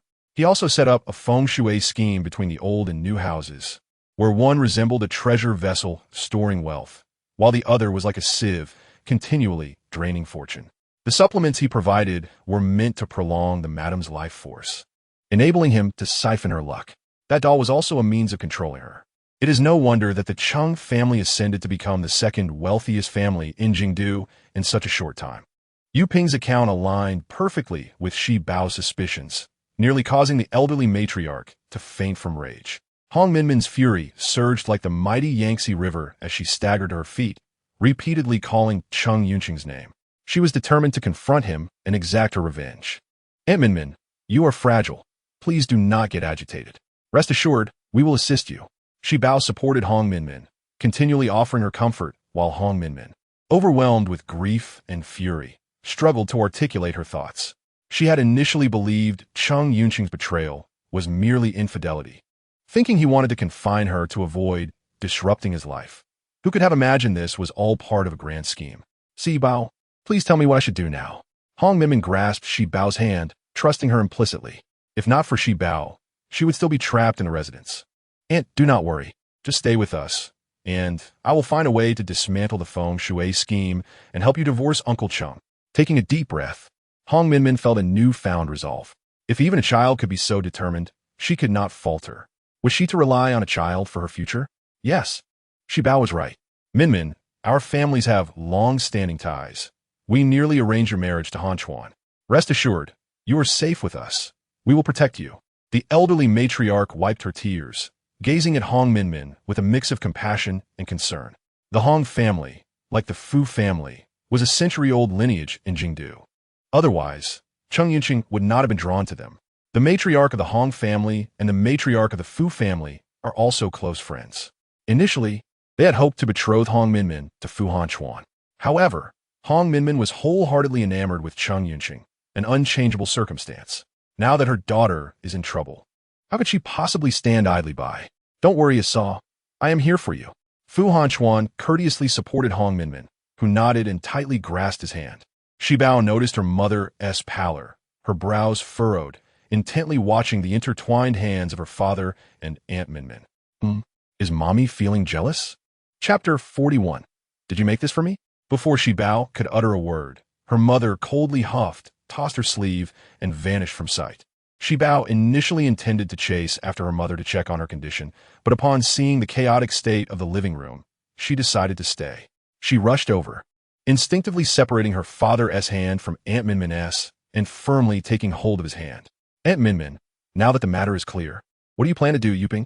Shibao's words struck a chord, as Yuping had nearly been forgotten by everyone. Upon seeing Aunt Minmin glance her way, Yuping felt as if she had grasped a lifeline, repeatedly bowing her head in desperation. In a few moments, her forehead turned crimson, soon oozing blood. What you have done cannot be tolerated. You must leave the residence and seek your own path. Hong Minmin's expression was frigid as she regarded Yuping, devoid of any lingering affection. The multitude of events had extinguished any warmth she once felt for Yuping. Not holding her accountable, merely allowing her to leave in search of survival, was already a form of mercy. Madam, I implore you, do not cast me out. Allow me to remain by your side. I would serve you like a beast of burden. I beg you, if I leave this door, my grandfather will surely end my life. I have no value left. For the sake of our 8 years together, grant me a chance at life. Mama Foned. Yuping's words held truth, yet the situation had reached a point where she could not harbor such a person. Those who err must face commensurate consequences. I cannot assist you. You must depart. Yuping cast a pleading glance at the others, but they all turned away, feigning ignorance. Tears streamed down Yuping's face like pearls from a broken string. Moments later, the housekeeper of the Fu family dragged her away. Minmin, this is how it should be said. We do not bully others, but we must not allow ourselves to be bullied. Tonight, you shall sleep with me, and we shall have a good talk. The elder lady took Minmin's hand, and the two of them affectionately ascended the stairs, the elder looking at Minmin as though she were her own daughter. Once everyone was settled and ready for sleep, Fu Hanchuan suddenly felt a small tug on his sleeve. Daddy, do you like mommy? Fu Hanchuan was momentarily taken aback by the question. The world of children is innocent and unblemished. How was he to explain? Their union had indeed been a mere accident. Yet to say he did not like her might be too cruel for the child. Daddy likes mommy, but not in the way you think. Before he could finish, Shibao joyfully bounced up, clapping her hands. So Daddy likes mommy, right? Looking into his daughter's expectant eyes, Fu Hanchuan reluctantly nodded with a smile. But Daddy, you made mommy angry today. Shibao shook Fu Hanchuan's sleeve, causing him to freeze. Mommy, are you talking about Jiangwu? But I did nothing wrong today. Daddy, holding Aunt Minmin's hand is not right. Men and women should not be too close. Mommy must be feeling jealous. Fu Hanchuan's heart skipped a beat. Could even the moon goddess feel jealousy? They were, after all, a divine being and a mortal, a relationship deemed impossible. Shibao, that saying goes. Men and women should not touch each other, meaning that men and women who are not related by blood or love should not physically contact one another. Shibao nodded in partial understanding, concluding that Daddy could touch mommy and herself, but not Aunt Minmin. Then Daddy has made a mistake. He must acknowledge it and find a way to please mommy. Fu Hanchuan frowned. Although he could not see Jiangwu, it was clear she had not lived a charmed life, and she had gifted him such a delightful little one. It was only right to cheer her up. All right, what should Daddy do to make mommy happy again? After saying this, Fu Hanchuan lifted Shibao and placed her upon his shoulder. Shibao tilted her head, pondering for a moment. Mommy seems to be a foodie. She is always eating, much more than I do. I have it. Daddy, let's make some delicious food for mommy. She seems to particularly enjoy seafood. Very well, we shall follow Shibao's lead. Fu Hanchuan, cradling Shibao, cheerfully entered the kitchen. In the kitchen, there was a splendid lobster and a king crab, perfect for a simple noodle dish. It must be said that Fu Hanchuan's culinary skills were quite commendable, as he skillfully prepared a crab, roe noodle topped with a large lobster, a sight that would make anyone salivate. At that moment, Jiangwu was still inside, sulking. Qing Yin observed her pacing back and forth, as if she were about to become dizzy. The situation was perplexing. She truly did not know where to begin. By all accounts, she and Fu Hanchuan existed in disparate realms, and it was utterly implausible. Moreover, both were acutely aware of the absence of affection between them. Yet, Fu Hanchuan was undeniably the former king of hell. How could she not be bothered? Thus, Jiangwu felt as though a fishbone was lodged in her throat, impossible to swallow or spit out. Mommy, just as they were sighing, a bright voice echoed from the doorway. Shibao perched on Fu Hanchuan's shoulder, holding a bowl of crab roe noodles, as Fu Hanchuan opened the door and entered with her. Jiang Wu instinctively wanted to hide, but quickly realized Fu Hanchuan could not see her, so she opted to remain. Mommy, Daddy knows you didn't eat much today, so he specially made you crab roe noodles. Especially for me? Jiang Wu eyed Fu Hanchuan skeptically. Something was amiss. Why would this man go to the trouble of cooking for her? Jiang Wu, I apologize for not considering your feelings today. I made you some noodles. Please eat a little. Apologize? For what? What have you done to warrant an apology? Chapter 42, Second Visit to Hong Residence. Jiang Wu was utterly confused. Who had told Fu Hanchuan that she was feeling down today? Mr. Fu, you are too kind. I'm not feeling down today. Shibao shook her hand, her voice sweet and innocent. Mommy saw Daddy holding Aunt Minmin's hand today. Her eyes were filled with jealousy, although Mommy doesn't say it. I know she has Daddy in her heart. In an instant, both of their faces turned crimson. Such matters should have been kept private. Why must it be aired before everyone? Child, what nonsense are you speaking? That is entirely untrue. Jiang Wu quickly revealed herself, shaking her head as though trying to deny it vehemently. Her entire being was filled with the desire to reject such notions. Clearly it is true. Mommy was indeed angry today. She hasn't eaten a thing, and before Shibao could finish, Jiang Wu swiftly covered her mouth, casting an awkward glance at Fu Hanchuan. Children speak without thinking. Do not take it to heart. As soon as Jiang Wu finished speaking, Shibao mischievously pried open Jiang Wu's fingers. Mummy, you needn't be sad. I just asked Daddy, and he said he likes you. This revelation rendered Fu Hanchuan quite embarrassed, prompting him to swiftly cover Shibao's mouth to prevent her from uttering anything further that might lead to awkwardness. Innocent words from child indeed. Fu Hanchuan, wearing a somewhat awkward smile, had never been in a relationship and had never encountered such a situation before. It's nothing really. I understand in my heart. You should taste the noodles quickly and see if they suit your palate. All right. Initially, he had merely agreed to appease Shibao, but upon glancing down at the sumptuous crab yolk noodles, saliva pooled in his mouth. Shibao dutifully inserted incense sticks, while Jiang Wu eagerly began to devour her meal. It was Fu Hanchuan's first time witnessing a fairy-indulgent food. He had always imagined fairies sipping dew and nibbling on flower petals. Yet Jiang Wu's hearty appetite appeared rather endearing. Once she was satiated and in better spirits, Shibao handed her bowl to Fu Hanchuan. Daddy, a man who can cook makes life more romantic, and a man who can wash dishes brings fulfillment. Fu Hanchuan, observing his mischievous daughter, couldn't resist ruffling her little braid. Jiang Wu, today's incident was my fault. I didn't realize. Rest assured, I will be more mindful in the future. Jiang Wu was still processing his words when Fu Hanchuan, cradling the empty bowl, walked to the door and closed it behind him. Qing Yin nudged Jiang Wu with her elbow, and her cheeks flushed crimson with embarrassment. The next day, after several individuals had finished their meal, they deliberately chose the sunniest time, at 2 p.m., to embark on their exploration of the feng shui site.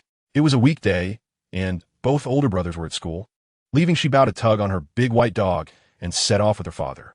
Due to the strong insistence of Daddy and Wu Daddy, they were also invited along. Who would have thought that archaeologist Fu Tangchuan possessed knowledge in this area?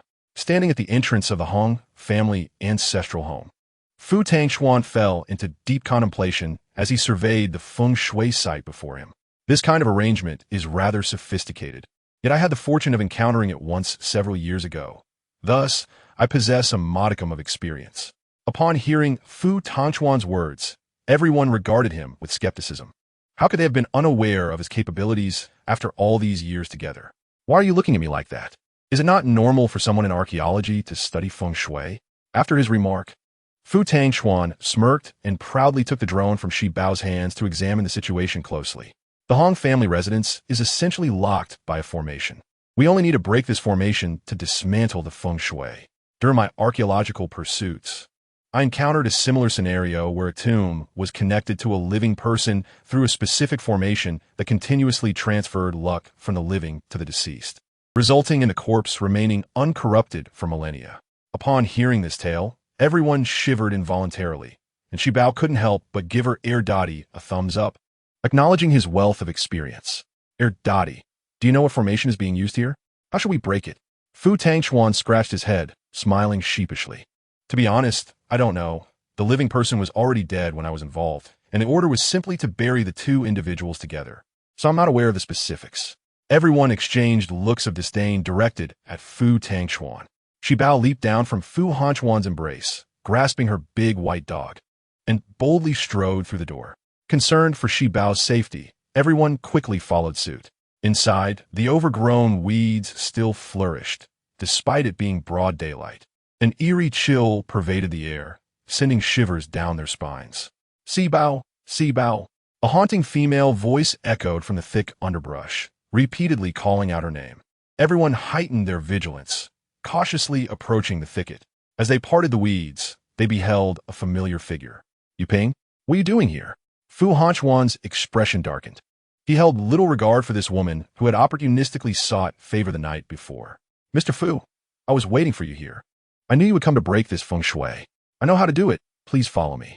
The group exchanged dubious glances, and as Yu Ping took a few steps forward but noticed they weren't following, she lowered her head in disappointment.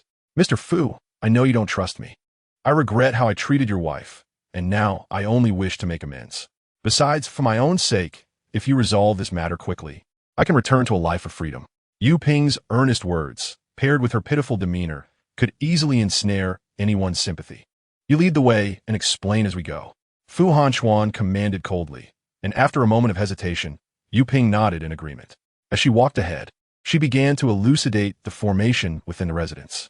You should have already noticed, this is a bagua pattern, with the bagua situated at the center of the residence, continuously absorbing the rich energy of the affluent.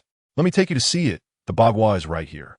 After saying this, Yu Ping pushed open the central door and entered first. However, no one noticed that she had taken the edge of the door.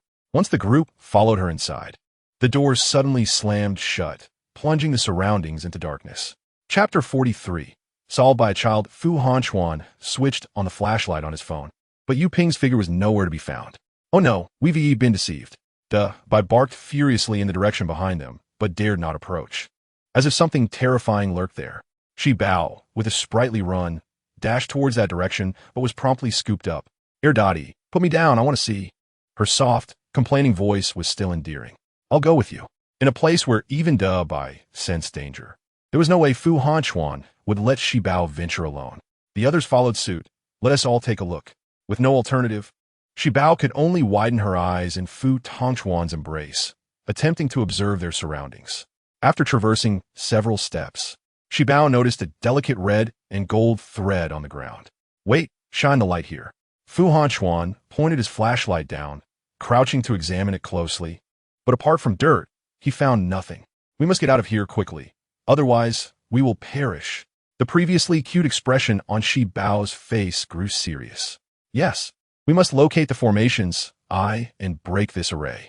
If we do not dismantle it before nightfall, we may never escape. As soon as Shi Bao finished speaking, the dim room suddenly brightened. You discovered it faster than I anticipated. The previously vanished Yu Ping now stood at the entrance alongside the feng shui master. So, Yu Ping and the feng shui master are in cahoots. You deceived us. You are simply too foolish. After Yu Ping's remark, she cast a playful glance at the feng shui master. Am I right? Once the feng shui master nodded in agreement, she continued with a serious tone. I have long been in league with Cheng Yunqing. It's your own fault for trying to save that woman. The feng shui of this house can only be sustained by your sacrifice. Yu Ping, was the story you told us yesterday all fabricated? Fu Tangchuan attempted to inquire further, but he was interrupted by Shi Bao's sweet voice. Daddy, don't waste your breath on them. Once we find the formation and break this array, that feng shui master will face the backlash. With just a few of you, you'll never find the formation Si. With that phrase cast aside, Yu Ping and the feng shui master vanished once more, plunging the room into darkness. Utilizing the faint light from a mobile phone flashlight, the occupants of the room turned their gazes toward Shi Bao. She poked her finger and, with a hint of innocence, remarked, I can only capture the otherworldly spirits. I am yet to break the formation. Daddy, can you do it? Fu Tangchuan contemplated expressing that his scan experience was utterly insufficient, yet under Shi Bao's expectant gaze, he reluctantly replied, I shall give it a try. What exactly is this focal point of the formation? We have tested every ornament, yet still, nothing? Suddenly, Shi Bao recalled Yu Ping's words. Never expect to find the focal point. As long as it exists, discovering it is merely a matter of time. If it cannot be found forever, does that not imply it does not exist? Shibao closed her eyes, delicately attuning herself to the scent in the air, and suddenly exclaimed, I know. It turns out this formation was set up using the otherworldly spirits. And without a focal point, where would they search for one? Otherworldly spirits? Can you confine them within you, Suo? Shibao nodded, then shook her head. While I can, many of these spirits have been detained. They are quite innocent. Therefore, I would like to attempt to transcend them. Although Fu Hanchuan felt a tinge of regret, he refrained from voicing it. Shibao found a central position, settled down, and did not forget to place a small cushion beneath her. I'm about to begin. As she chanted incantations, the room gradually illuminated. By the time she rose, the brightness had expanded to a meter away, revealing that the remaining spirits had been trapped for so long that they no longer wished to reincarnate, rendering her attempts at transcendence futile. Thus, they would have to be confined within the Yusua. Speaking of the Yusua, she pondered whether the spirits previously confined within had made any progress. After transcending so many spirits, Shibao felt a bit lazy and considered whether they could absorb the spiritual energy from this formation to assist her in capturing the otherworldly spirits. With this thought, she released the spirits from the Yusua, observing them for a while, and upon noting their satisfactory transformation, she felt at ease to take a back seat. Jiang Wu, who had disappeared upon entering the residence, drifted over and approached Shibao. You've learned to be lazy at such a young age? How lazy? While teasing Shibao, she continued to munch on sunflower seeds. Mummy, I want to eat sunflower seeds too. It would take no less than half an hour to clean up these spirits. And enjoying sunflower seeds while watching the capture of otherworldly spirits seemed quite delightful. Here you go. Jiang Wu emptied her pocket of sunflower seeds onto the table. I'll go look for more. Hidden in the darkness, the feng shui master, astonished by Shibao's identity and her ability to transcend spirits at merely 3 years old, felt an increasing sense of crisis as he watched the spirits she released, capturing those used to set the formation. If the spirits were cleansed, the formation would surely be broken. This could not be allowed. However, where could he find so many spirits to replenish them in such a short time? Of course, there was another method. He could enter the formation and deal with Shibao directly. Yet, given his own capabilities, could he truly overpower her? Moreover, with those several imposing men lurking nearby, he would likely face a beating should he attempt to enter. Meanwhile, while the feng shui master was still piecing together the situation, the spirits had nearly been cleared. Shibao directed Fu Mingchuan to tidy up the scattered sunflower seed shells, clapping her hands excitedly. All right, we can soon exit the formation. Once the last spirit was captured within the Yusua, the lights in the room illuminated fully, with the hues of the setting sun streaming through the window. The feng shui master spat out a mouthful of blood, collapsing to the ground, his eyes wide with disbelief. His signature skill had been unraveled by a mere 3.5-year-old child. Chapter 44.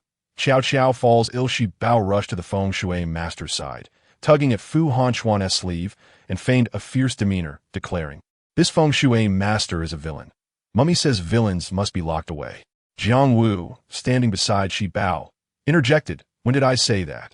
I didn't. All right. I will take him to the police station right now. Upon returning home, Shibao immediately sought out Hong Minmin. Aunt Minmin, we have dismantled the feng shui formation. I will take you to divorce Cheng Yinqing now.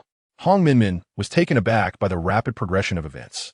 Watching the 3-year-old child scurrying about on her behalf brought tears to her eyes. Her lips moved, yet no words escaped. Aunt Minmin, do you not want to divorce Cheng Yinqing? Hong Minmin's gaze turned cold, hatred replacing her previous affection. Of course not. The love she once held for Cheng Yinqing had transformed into profound animosity. Taking a deep breath, she said, and will listen to you. Let's go and divorce him now. With that, she reached for Shibao to leave. However, Shibao shook her head, pulling her towards the wardrobe. Aunt Minmin, yesterday I asked Daddy to buy you a beautiful dress. Try it on first. We'll go find Cheng Yinqing tomorrow. Shibao could not comprehend why Cheng Yinqing would not want such a beautiful aunt and chose to be with a less appealing woman. Thus, she wished to dress Aunt Minmin exquisitely so that he would regret his decision. Opening the wardrobe, Hong Minmin found a stunning red dress, its color akin to fire. Typically, she wore conservative kipayos, but this dress appeared rather revealing. Shibao clenched her small fist, exclaiming, Aunt, you can do it. All right. The following day, Hong Minmin donned a red dress, applied lipstick, and tidied her hair. She bowed, let us go. Wow. Aunt Minmin, you look truly beautiful. After the feng shui master was apprehended, Cheng Yunqing felt uneasy while contemplating how to extricate Hong Minmin from the Fu family. He heard Yu Ping announce that his wife had arrived. Upon seeing Hong Minmin's attire, Cheng Yunqing was momentarily captivated. Minmin, you look extraordinarily lovely today. Regret began to seep into Cheng Yunqing's heart. He had previously thought Hong Minmin's daily attire of kipeos lacked charm, wasting her beauty. Now, seeing her in this dress, he mused that with a little refinement, she would possess an alluring charm. Hong Minmin scoffed. No need. I am here to divorce you. Please sign the divorce agreement. Divorce? We are well. Why must we divorce? Someone must be instigating us, right? Cheng Yunqing said, while glancing at Shibao. Feeling his gaze, Shibao pursed her lips, realizing he still wished to blame her. Cheng Yunqing, stop pretending.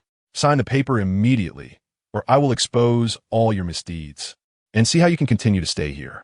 Cheng Yunqing's gaze faltered. Minmin, what are you talking about? I don't understand. Stop pretending. I know all the things you have done. Do I need to recount them one by one? Cheng Yunqing sighed, feigning desolation. Minmin, I know you must hate me after these 8 years, but everything I did was for your own good. I was deceived by that feng shui master. He said this was the only way to save your life. The funeral was merely a ruse to fool the underworld. If I did not care for you, why would I spend so much on your supplements? Minmin, trust me one more time. Please don't divorce me. Sign divorce.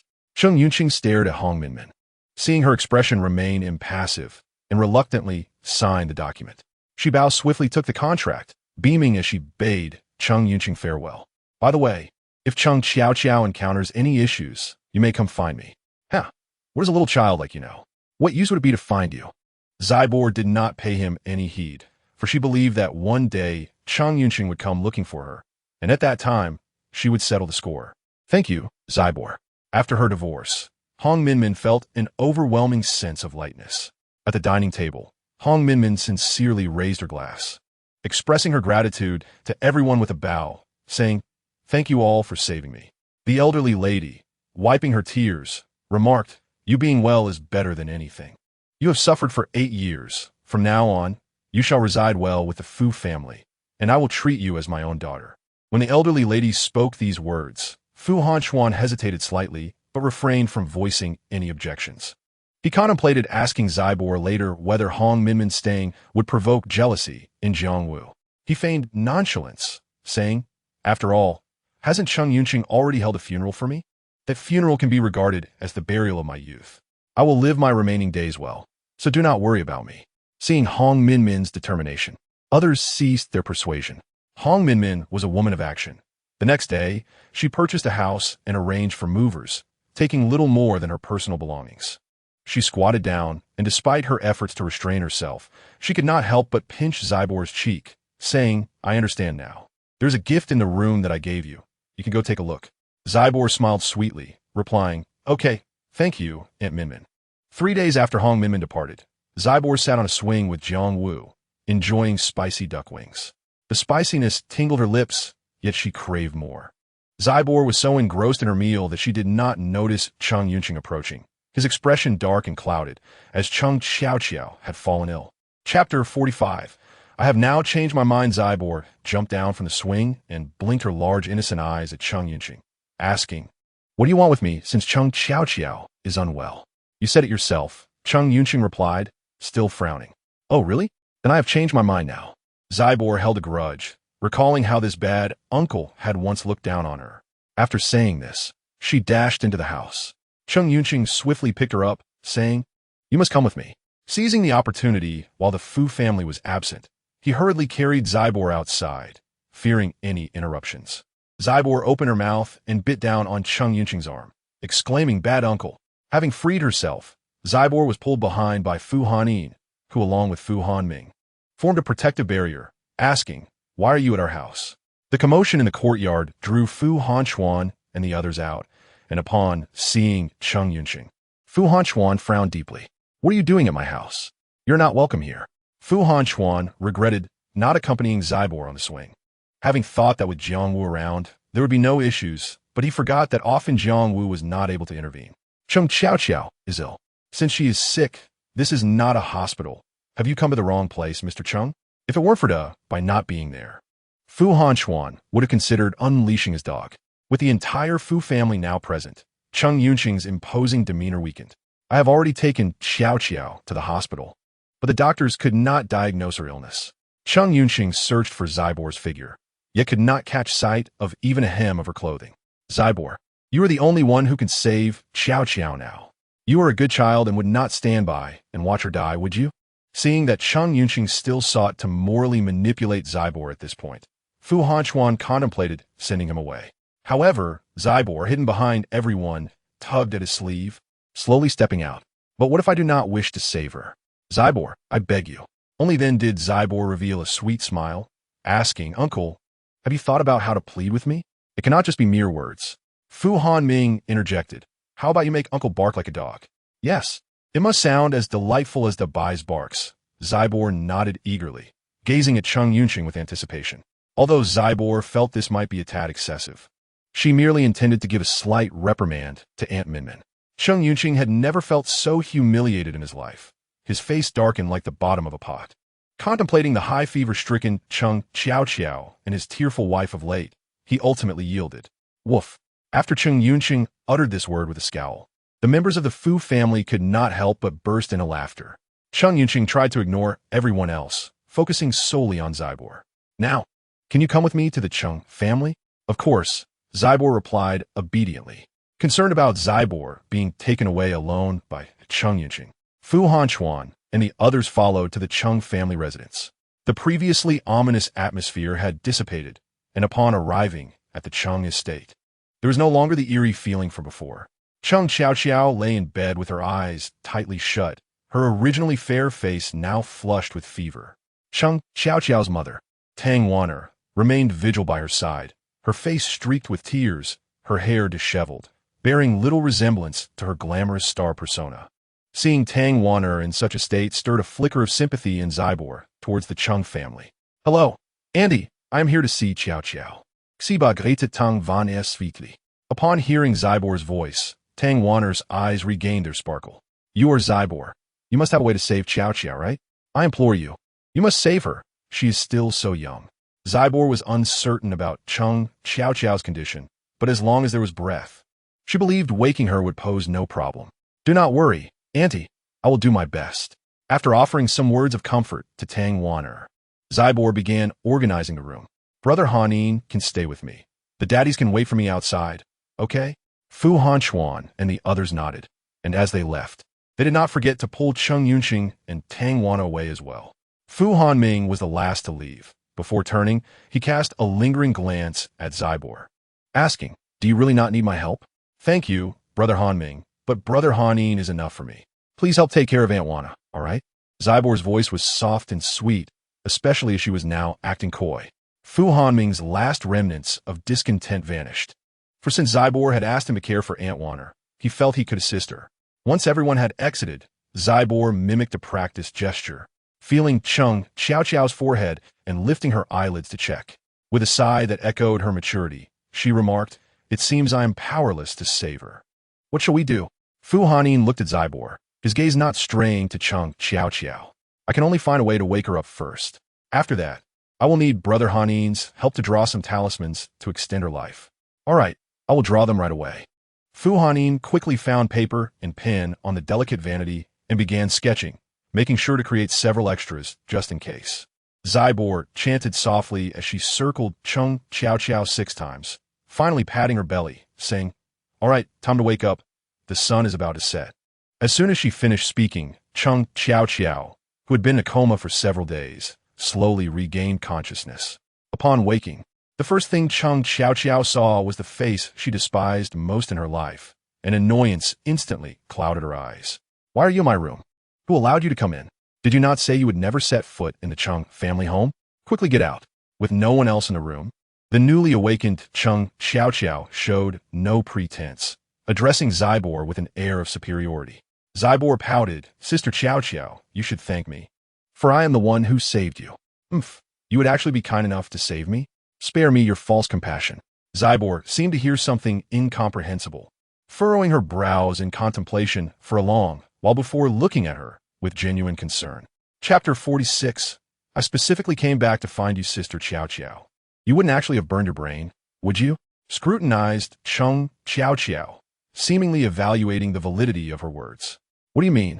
Chung Qiao Qiao responded coldly, raising her eyebrows. If your brain hasn't been fried, why would you call yourself a rat? Joyful shrugged. Chung Qiao Qiao, at a loss for words, noticed the teacup on the nightstand and grabbed it to throw at Joyful. Fortunately, Joyful adeptly sidestepped. You said that yourself, yet now you're unhappy. Observing Chung Qiao Qiao's energy to throw things in anger, Joyful decided to leave her be and sought out Fu Hanyin instead. Brother Hanyin, have you finished drawing the talismans? Yes, I've drawn plenty. Fu Hanyin handed Joyful a stack, comprising over 20 sheets. That's rather excessive. Joyful cautiously pulled out one sheet, folding the remaining ones to stow in her pocket for future use to avoid waste. In that brief moment, Chung Qiao Qiao had already smashed everything within reach. Joyful searched throughout the room and finally found another teacup. She tossed the talisman inside, filled it with half a cup of water, and shook it before offering it to Chung Qiao Qiao. Drink this. Chung Qiao Qiao shook her head in disdain. What is this rubbish? Hurry and take it away. Joyful, uninterested in further dialogue, signaled Fu Hanyin to subdue Chung Qiao Qiao and then force the cup down her throat. Mission accomplished. The ruckus Chung Qiao Qiao had created was heard clearly outside the room. Upon opening the bedroom door, Joyful saw Tang Wan'er, her eyes brimming with tears, looking at her with great agitation. Is my Qiao Qiao all right? The final days? What does that mean? Sister Qiao Qiao likely doesn't have much time left. There's little I can do. No, that's impossible. She's still so young. She can't be in danger. Tang Wan'er seized Joyful's arm, as if clutching a final lifeline. You must have a way, right? Please, I beg you, save her. I know Qiao Qiao has wronged you. Let me apologize on her behalf. Shall I? I kneel before you. I implore you. Save her. Tang Wan'er was incoherent, her only desire being for Joyful to heal Qiao Qiao. Joyful shook her head helplessly. A daughter must pay for her father's sins. Uncle Chung Yinshin has committed too many wrongs, and these sins have already depleted Qiao Qiao's fate. Joyful felt a twinge of pity for Chung Qiao Qiao. Although Qiao Qiao had always opposed her, the root of her character stemmed from Chung Yinshin. Upon hearing his name, Chung Yinshin immediately became enraged. What nonsense are you spouting? At such a young age, you've learned to deceive and intimidate. Leave the Chung household at once. You're not welcome here. Joyful regarded Chung Yinshin seriously. Uncle, your inconsistency will only hasten Sister Qiao Qiao's departure. If you were to begin doing good deeds now, perhaps you could extend her life by a couple of days. After Joyful finished speaking, Fu Hanchuan picked her up, his expression icy. I hope never to see you in the Fu household again. Joyful, what you just said? Is it true? Joyful nodded earnestly. Mummy says that lying children won't grow tall. Everything I say is true. Everyone has a ledger of life and death. Although Qiao Qiao originally had a long life ahead, Chung Yinshin's numerous misdeeds, combined with the formation's influence, cannot be attributed to him, so they fall upon Qiao Qiao. Fu Hanchuan still seemed hesitant. Will my actions also affect you? Throughout their journey, Fu Hanchuan contemplated whether his reputation as a warrior, marked by too much bloodshed, was a reason Joyful might not live to see her 5th birthday. Joyful tilted her head, pondering for a moment before grasping Fu Hanchuan's meaning. Rest assured, Daddy, your actions won't impact Joyful. Besides, Daddy hasn't done anything wrong. That's a relief. At her words, the frost in Fu Hanchuan's expression melted instantly, his gentle demeanor akin to a warm spring breeze. Concerned that Chung Yinshin might seek out Joyful again, Fu Hanchuan remained inseparable from her in the days that followed. However, they did not encounter Chung Yinshin. Instead, they were greeted by Hong Minmin. Aunt Minmin. Joyful smiled and rushed toward her. Today, Hong Minmin was not dressed in her usual qipao or the long dress from the day of her divorce. Instead, she wore a light blue suit, complemented by cream-colored leather shoes, looking exceptionally spirited and capable. Fu Hanchuan nodded to Hong Minmin in greeting, standing beside Joyful. Aunt Minmin, Grandma and Grandpa will be so pleased to see you. They miss you dearly. Do you miss Aunt Minmin? Joyful nodded vigorously. Yes. The elderly couple was astonished to see Hong Minmin. When she had departed, she expressed her desire to leave this sorrowful place, and they had doubted they would see her again in this lifetime. Uncle and Aunt, greetings. Allow me to introduce myself. I am Hong Xuelon. This was the new name that Hong Minmin had chosen for herself. She had contemplated changing her surname from Hong, but ultimately decided against it, as her parents had passed away, leaving her the sole survivor of the Hong family. Changing her surname might only bring further disappointment to her late parents. Since you are here today, you mustn't leave too early. You must stay for a meal. Of course, if you wish to stay a few more days. That would be even better. Hong Shualan nodded. I miss Aunt's cooking. The elderly lady beamed. I will prepare something for you right away, ensuring it meets your satisfaction. Thank you, Aunt. Hong Shualan continued to smile graciously. Chapter 47, What is a Stepmother? Fu Hanchuan was taken aback. Sister-in-law, are you here to see me? Joyful noticed Jiang Wu pausing while eating Boston lobster, then resumed her meal, though her mind appeared elsewhere. Joyful nestled into Fu Hanchuan's embrace. Aunt Shualan, do you need help from Daddy? Upon discovering that Hong Shualan was there for work-related discussions, Joyful quietly slid down from Fu Hanchuan's arms and fetched a small stool to sit obediently nearby. I have already investigated the Chung family over the past few days. The Chung family has grown rapidly, and many people are envious of their success. I also discovered that their rise has not been entirely clean. Hong Shualan opened her leather bag and presented a stack of documents to Fu Hanchuan. Joyful leaned in to take a look, but the dense text was largely unfamiliar to her, and she covered her eyes with her small hands, appearing quite pitiful. Tax evasion, theft of commercial secrets, and substandard goods. Each offense could lead to the Chung family's downfall. I Haven Tea competed in the business world for years. If I could collaborate with you, I would feel more confident. With this information in hand, Hong Shualan could simply provide it to any media outlet and enjoy the spectacle. Her current offer was merely a means to secure a favor for herself. The Fu family and the Chung family have no grievances against each other, and I genuinely have no interest in suppressing the Chung family. Let's not pursue this collaboration. Yet Hong Shualan persisted. Sister-in-law, rest assured, if you ever require support, whether financial or personnel, feel free to reach out. I will certainly assist you wholeheartedly. Aunt Shualan, you can do it. I believe in you. Hong Shualan, initially apprehensive, found solace in Joyful's encouragement. With your good wishes, once I take down the Chung family, I will treat you to a grand feast. Upon hearing the words grand feast, Joyful leaped with joy. Yes, I want to eat non-spicy mala xylongxia. The last time I had mala duck neck, it was delicious, but I suffered from stomachache for several days afterward. How could mala xylongxia not be spicy? The elderly lady prepared a sumptuous feast to welcome everyone, and upon hearing that Shi Bao desired to eat crayfish, she donned her apron and set to work. Since you wish for crayfish, I shall make some for you, she declared. She stir-fried 10 pounds of non-spicy, non-numbing crayfish, all laid out before Shi Bao. Quickly, taste it and see if Grandma's cooking is to your liking. As Shi Bao gazed at the vibrant red chilies and the glistening oil, she was skeptical about the claim of it being non-spicy. After being fed a piece by Fu Hanchuan, her eyes sparkled with delight, as if stars had fallen from the sky. Wow, this is delicious, she exclaimed. The elderly lady served crayfish to several children and set aside a bowl for Hong Shualan. You've come such a long way. You must eat your fill. Hong Shualan, however, appeared not to have gained weight. Rather, she looked more radiant with her slightly sunken cheeks. How is your new home coming along? How long will it take for you to arrive? If it isn't too far, we could visit each other frequently. During her move, Hong Shualan only mentioned that she had found a place but did not disclose its location. All right, the elderly lady readily agreed. Shi Bao eagerly anticipated exploring distant places. After the meal, Hong Shualan announced her departure, but Shi Bao called out to her, Aunt Shualan, wait a moment. Yes, goodbye, Auntie. Shi Bao said politely as she followed Fu Hanchuan. Just a few steps away, Fu Hanchuan suddenly recalled that the following day was the birthday of the Ji family patriarch, where commercial tycoons would gather to pay their respects. If Hong Shualan was willing, it would be an opportune moment to reintroduce her to the circle. Fu Hanchuan hurried after her and shared this thought, which Hong Shualan accepted with pleasure. They agreed to attend the banquet together the next day. Each time Jiang Wu saw Fu Hanchuan standing alongside Hong Shualan, her heart ached with jealousy, especially upon hearing that Hong Shualan would attend the birthday banquet as Fu Hanchuan's female companion. The once aloof and disinterested warrior suddenly had a female companion, and it was likely that the next day's headlines would be filled with scandalous news about him and Hong Shualan. The more she thought about it, the more bitter her heart became.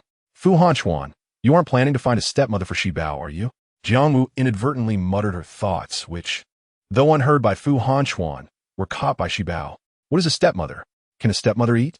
After Fu Hanchuan bid farewell to Hong Xiulan, he noticed Shibao's small face twisted in concern. What is it? He asked, ruffling her hair. Who upset our Shibao? With a serious expression, Shibao replied, Daddy, you made Mommy angry. Mommy said you're going to find me a stepmother. What is a stepmother? Is Jiangwu jealous? Daddy won't find you a stepmother. Just let Mommy come out, and I will explain everything to her, all right? Shibao note that? Okay. Fu Hanchuan then prepared a bowl of crab roe noodles to atone for his transgressions with Jiangwu. Jiangwu had left and was nowhere to be found, evidently avoiding her. In the end, Shibao had to reveal her hand. Mommy, if you don't come out, the crab roe noodles will get cold, and they won't taste good when cold. Jiangwu had been hiding behind the curtains, still unprepared to face Fu Hanchuan. Chapter 48. Are you missing Brother Seeing? Without the memories of the Underworld King, Fu Hanchuan was simply Fu Hanchuan in this world, and she was merely Jiangwu. Neither had been married, so it was only natural for Fu Hanchuan to marry someone else. Sigh, if I don't go out soon, the delicious crab roe noodles will be gone. Ultimately, Jiangwu succumbed to the allure of the noodles, revealing herself before Fu Hanchuan. Mr. Fu, thank you for the noodles. Fu Hanchuan nodded. You're welcome. Looking at Jiangwu, he felt somewhat flustered. I just wanted to explain that I won't be looking for a stepmother for Shibao. There will be no relationship between me and Hong Xiulan. Even if it's not Hong Xiulan, there will be someone else. Mr. Fu can't remain unmarried forever. Jiangwu regretted speaking her thoughts aloud. It's fine. As long as you take good care of Shibao, marriage is not an issue. Jiangwu quickly tried to amend her statement. Mr. Fu, these crab roe noodles are even more delicious this time. If you like them, I will make them for you again next time. With a clatter, Jiangwu dropped her chopsticks. Looking at Fu Hanchuan, she noticed a faint blush on his earlobes. Mommy, you dropped your chopsticks. Shibao jumped off the bed, picked them up, and before handing them to Jiangwu, she blew on them. Jiangwu accepted the chopsticks and began to eat. I'm hungry. After finishing a bowl of crab roe noodles without uttering a word, she vanished, evoking a sense of hurried escape. Fu Hanchuan couldn't help but chuckle as he tucked Shibao in a bed, kissing her forehead. Please tell your mommy that I will handle the matters of the day after tomorrow and ensure no rumors arise. Shibao tilted her head, puzzled as to why her father wanted her to relay this to her mother when Jiangwu was right there. Mommy said she doesn't mind. That night, Shibao slept soundly. In contrast, Hong Xiulan spent a sleepless night back at the old residence. Aside from the room where she had been imprisoned, the other rooms had long been neglected. Hong Xiulan meticulously tidied up and organized her parents' belongings, only sitting down at the computer as dawn broke. She scanned the materials she had on the Chung family and created a new account, casually reaching out to a paparazzo for a deal. The paparazzo, just finishing a sports match, saw a small account offering to sell dirt on the Chung family. Initially uninterested, he had grown weary of the current trend of sensationalized news. However, after opening the document, he became completely alert. I can definitely expose this.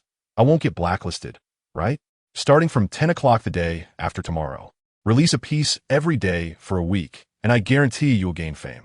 As for the Chung family, they will be too preoccupied to seek revenge. All right. Fu Hanchuan calmly sipped tea at the dining table.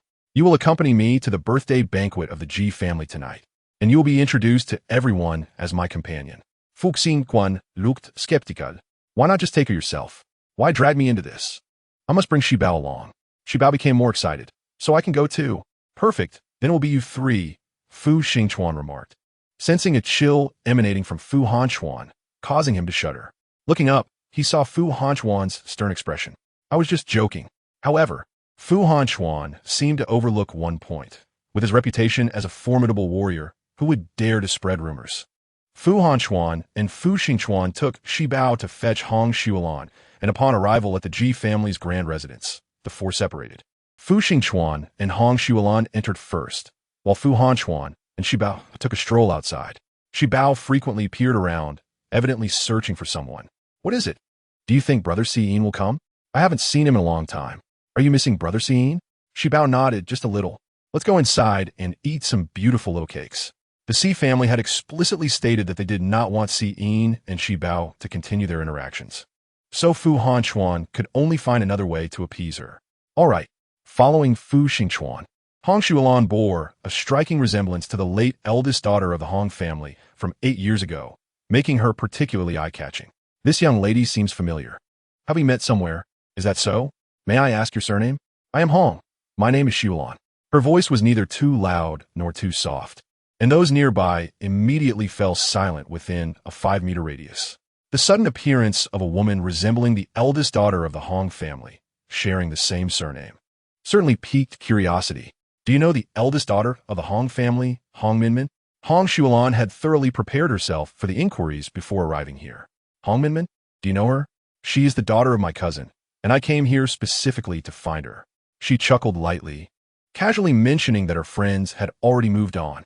Years ago, when the eldest daughter of the Hong family died, suspicions had indeed been cast. Yet with the Chung family's formidable influence and the Hong family's complete decline, no one dared to stand up for them. Although a member of the Hong family had suddenly reappeared, it remained uncertain whether they could contend with the Chung family. Hong Xuelan paid no heed to such thoughts. Being alongside Fu Xingchuan, she had encountered numerous business moguls, eventually leading them to the rooftop. 8 years had truly wrought monumental changes, and many faces were now unfamiliar to her. Chapter 49. Everything you have now is retribution. Chung Yunxing quickly rose and followed Hong Xuelan into the room. Hong Xuelan sat coldly in a chair and remarked, Chung Yunxing, everything you possess now is your retribution. Begging me is futile. Chung Yunxing maintained a smile on his face, seemingly unperturbed by Hong Xuelan's demeanor. Xuelan, I know you must despise me after these 8 years, but I truly had my reasons. I was deceived by Tang Wan'er, and after I had Xiao Qiao, I had to take responsibility for my child. Also, the matters concerning my in-laws are genuinely unrelated to me. As people age, their health naturally deteriorates. When the Hong group faced its crisis, I did my utmost to assist. However, the acquisition of the Hong group by the Chung group was unavoidable. At least it prevented the Hong group from falling into the hands of others. Wouldn't you agree? At last, Hong Xuelan's gaze fell upon Chung Yunxing. Realizing that despite her long-standing affection for him, she had never truly known him. Stop fabricating excuses. Instead of wasting time here, you should contemplate how to salvage the Chung group. Chung Yunxing believed he had persuaded Hong Xuelan and stepped closer, attempting to grasp her hand, only to be met with her evasion. Minmin, do you regret releasing those scandals about the Chung family? The allegations are untrue, but it matters not. If you are willing to cooperate in clarifying them, I can forgive you. You desire the Hong group, do you not? I can return it to you. After enduring for so long without receiving the desired response from Chung Yunxing, he stepped back, his eyes now cold with resentment. Hong Minmin, you have brought this upon yourself. Don't blame me for the consequences. What do you do to me? Before Hong Xuelan could finish her retort, Chung Yunxing seized her throat with a vice-like grip. You forced my hand. For these 8 years, aside from being unable to leave, have I treated you poorly? He pressed. You refuse to reside in a good house, neglect nourishing supplements, and insist on opposing me. Hong Xuelan gasped for breath, managing to utter, you confine me to that house merely to absorb my fortune? Upon hearing the term fortune, Chung Yunxing's expression grew even more sinister. Hong Minmin, you are aware of your innate lucky star constitution. However, do you realize that aside from that formation, there exists another method to continue absorbing your spiritual energy? What do you intend to do? The pressure around her neck eased slightly, yet Hong Xuelan's heart raced with fear. Of course, I plan to turn you into a corpse spirit. Since you have married me, in life, you are mine. In death, you shall remain mine. Indeed, Chung Yunxing had spent a considerable sum visiting a feng shui master in prison, all to learn the art of creating corpse spirits. He retrieved a stack of talisman papers from his suit pocket, adhering them to Hong Xuelan's body one by one. Be good, don't be afraid. I will be gentle. Chung Yunxing, do not come any closer. If you do, I will scream for help. Hong Xuelan regretted allowing Chung Yunxing into the room. She wished she had kept him kneeling outside. Today, she feared she might not escape with her life. Unbeknownst to her, the talisman given by Shibao was growing increasingly hot. Who do you think can save you? Hong Xuelan resigned herself to her fate, deciding that if she were to perish, she might as well take someone with her. With all her might, she pushed Chung Yunxing away and lunged for the fruit knife on the coffee table. However, her movements were hindered by the talismans weighing her down. Still not being compliant. Hong Minmin, I hope you learn to be more submissive in your next life. This time, it is not I who will kill you. It is you who will bring about your own demise. Do you understand? Cheng Yunqing produced a red talisman and prepared to affix it to Hong Xuelan's forehead. Meanwhile, Fu Hanchuan was racing through the Hong family's old residence, holding Shi Bao, who was persistently urging, "Daddy, hurry, hurry. We're running out of time." As they reached the entrance, they spotted the talisman in Cheng Yunqing's hand mere millimeters from Hong Xuelan's forehead. "Daddy, quickly. Don't let the talisman touch Annie Xuelan." Without needing Shi Bao's prompting, Fu Hanchuan delivered a powerful kick, causing Cheng Yunqing to lose his balance and fall to the ground, the talisman slipping from his grasp to the carpet below. The moment the talisman touched the carpet, it ignited, turning to charred remains. Fu Hanchuan pinned Cheng Yunqing down, while Shi Bao and Fu Hanin assisted Hong Xuelan to her feet. "Annie Xuelan, it's all right, it's all right." Hong Xuelan thought she must be hallucinating. How could she hear Shi Bao's voice? "Annie Xuelan, the bad guy's been defeated by us." Shi Bao's soft little hand pressed against Hong Xuelan's cheek. It was only upon feeling the warmth that Hong Xuelan opened her eyes. "Shi Bao." Fu Hanchuan had somehow procured a length of hemp rope, binding Cheng Yunqing to a chair, and stuffed a wad of paper into his mouth. As Hong Xuelan regained her composure, she expressed her gratitude to Shi Bao and the others. "Thank goodness you all came today. Otherwise, I would have fallen victim to Cheng Yunqing.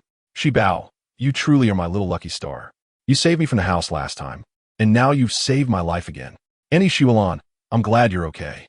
Hong Xuelan recounted the events that had transpired with Cheng Yunqing's arrival. Upon hearing about corpse spirits, Shi Bao's brows furrowed in concern. "Shi Bao, Cheng Yunqing committed murder. I will send him to the police station, ensuring he reunites with the feng shui master." Shi Bao cast a glance at Cheng Yunqing, her frown deepening. "No way." Fu Hanchuan, worried for Shi Bao's safety, quickly moved her to the back. "The dark energy is too dense. Is he possessed by a spirit?" "It is not a spirit." Shi Bao, unusually troubled, realized that if it were a spirit, she could have simply captured it. However, since it was not a spirit, how could she remove the dark energy from Cheng Yunqing? Fu Hanin approached Shi Bao and whispered a few words in her ear. Shi Bao's face brightened, and she joyfully planted a kiss on Fu Hanin's cheek. "Brother Hanin says I can use talismans to absorb it, but there is too much dark energy on him. I'm not sure if I can cleanse it all. Let us give it a try." Shi Bao felt a tinge of worry, realizing that failing to absorb it all at once could lead to complications. "I need to think of a safer method." Chapter 50. Qiao Qiao, do not be afraid. Daddy is going to pave the way for you. Shi Bao glanced to the side, noticing that Jiang Fu had not followed them.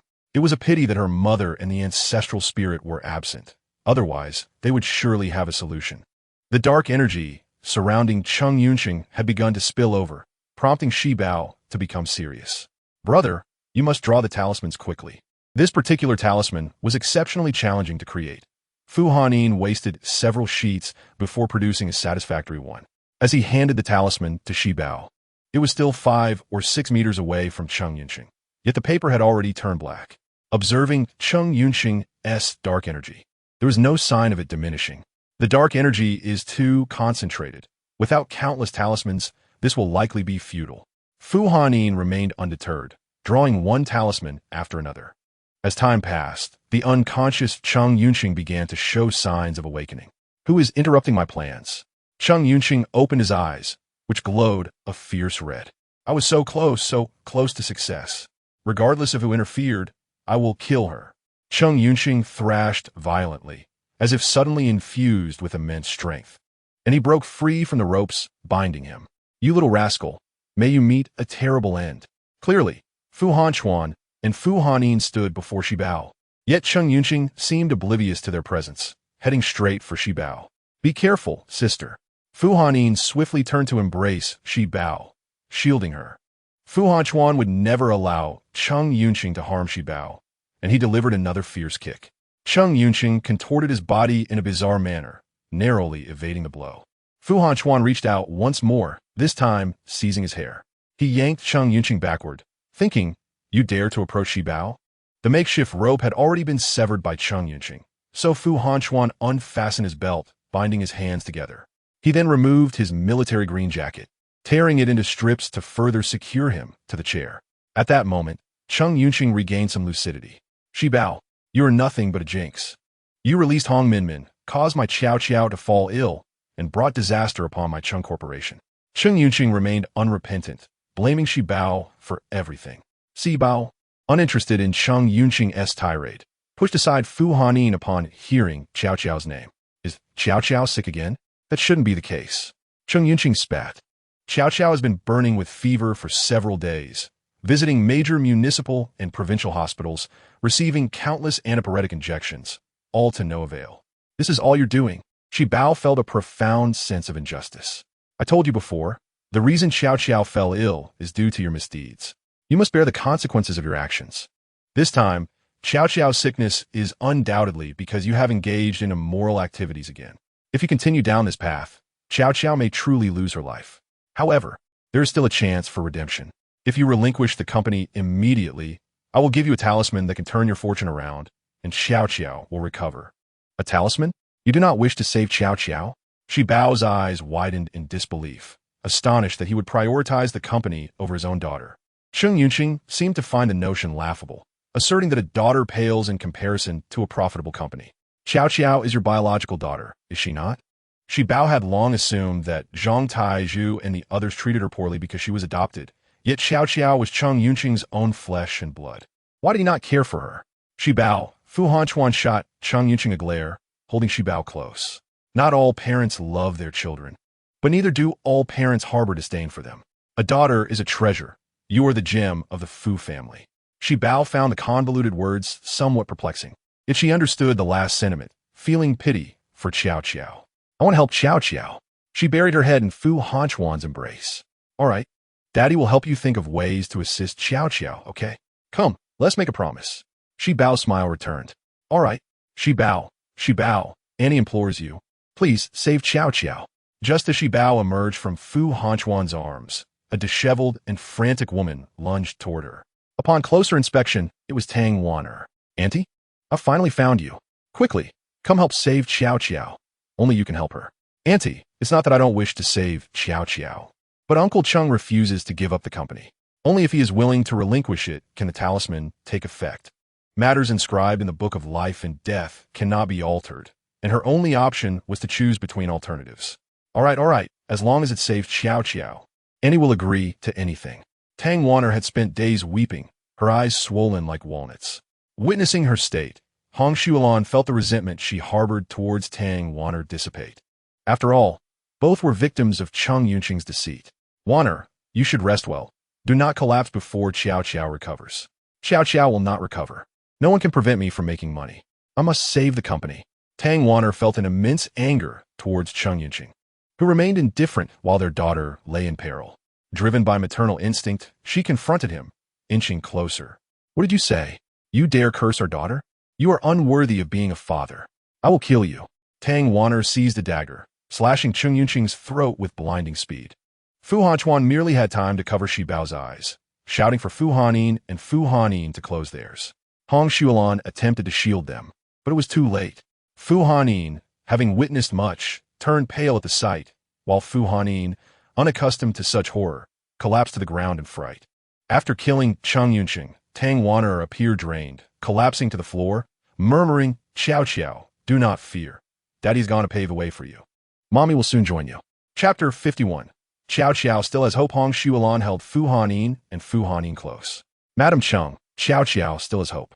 Fu Hanchuan continued, shielding Shi Bao's eyes.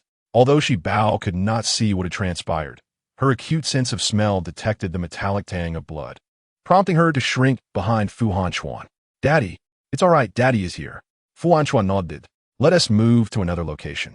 Cheng Yunqing's blood spilled everywhere, and the three children were ill-suited to remain in such a place. Let us go to my home. Tang Wan'er felt a pang of regret, not for killing Cheng Yunqing, but for sullying the location. Miss Hong, I apologize, I neglected to. The adults did not discuss how to handle a life taken in broad daylight. Tang Wan'er led everyone to the Cheng residence. Shi Bao, please help me save Qiao Qiao. Will you? Shi Bao obediently nodded, accompanying Fu Hanyin to the room.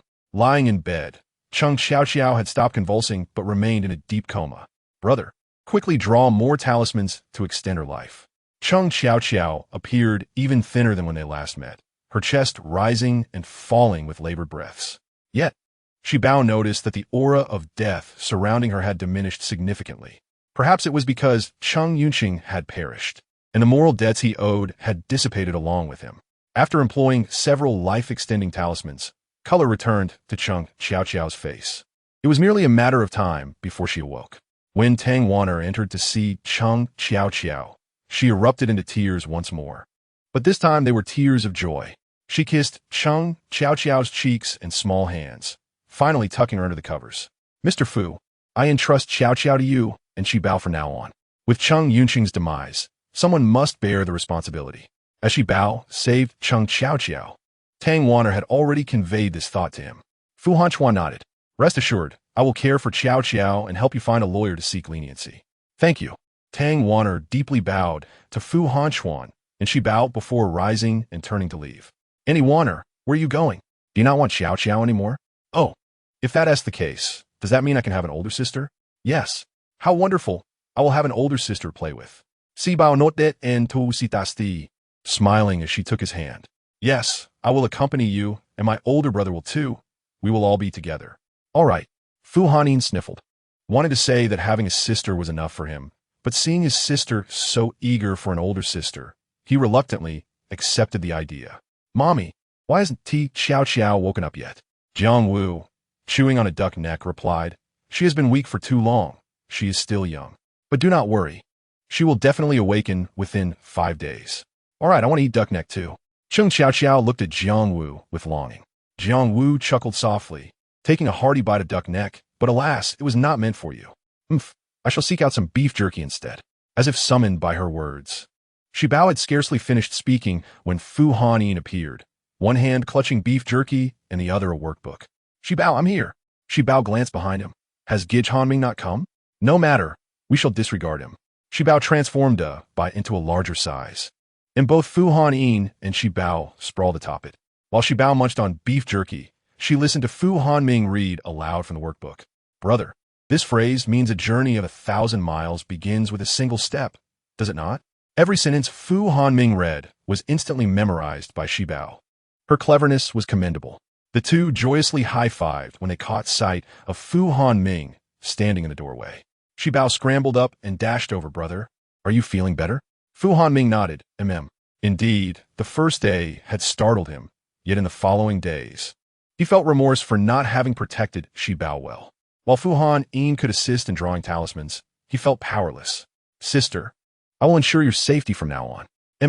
Shi Bao pulled Fu Hanming inside. "Brother, let us enjoy the beef jerky together."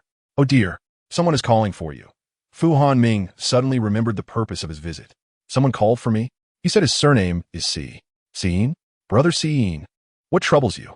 The call was abruptly terminated. "Let us find Daddy. Brother Siin is in danger." Shi Bao raced to the study, but the door was ajar and the room was empty. "Where is Daddy?" After searching several places without success, she turned to Fu Hanming. "Shall we venture out ourselves?" "All right." Fu Hanming found a blank sheet of paper and briefly noted their whereabouts. Fu Hanyin was tasked with hailing a taxi, while the brothers, one to the left and one to the right, held Shi Bao's hands as they made their way to the Si residence.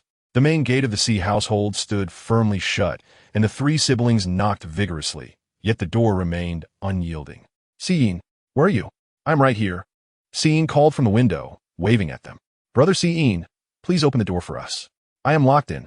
I cannot leave this room." Shi Bao quickly summoned the moon goddess for assistance.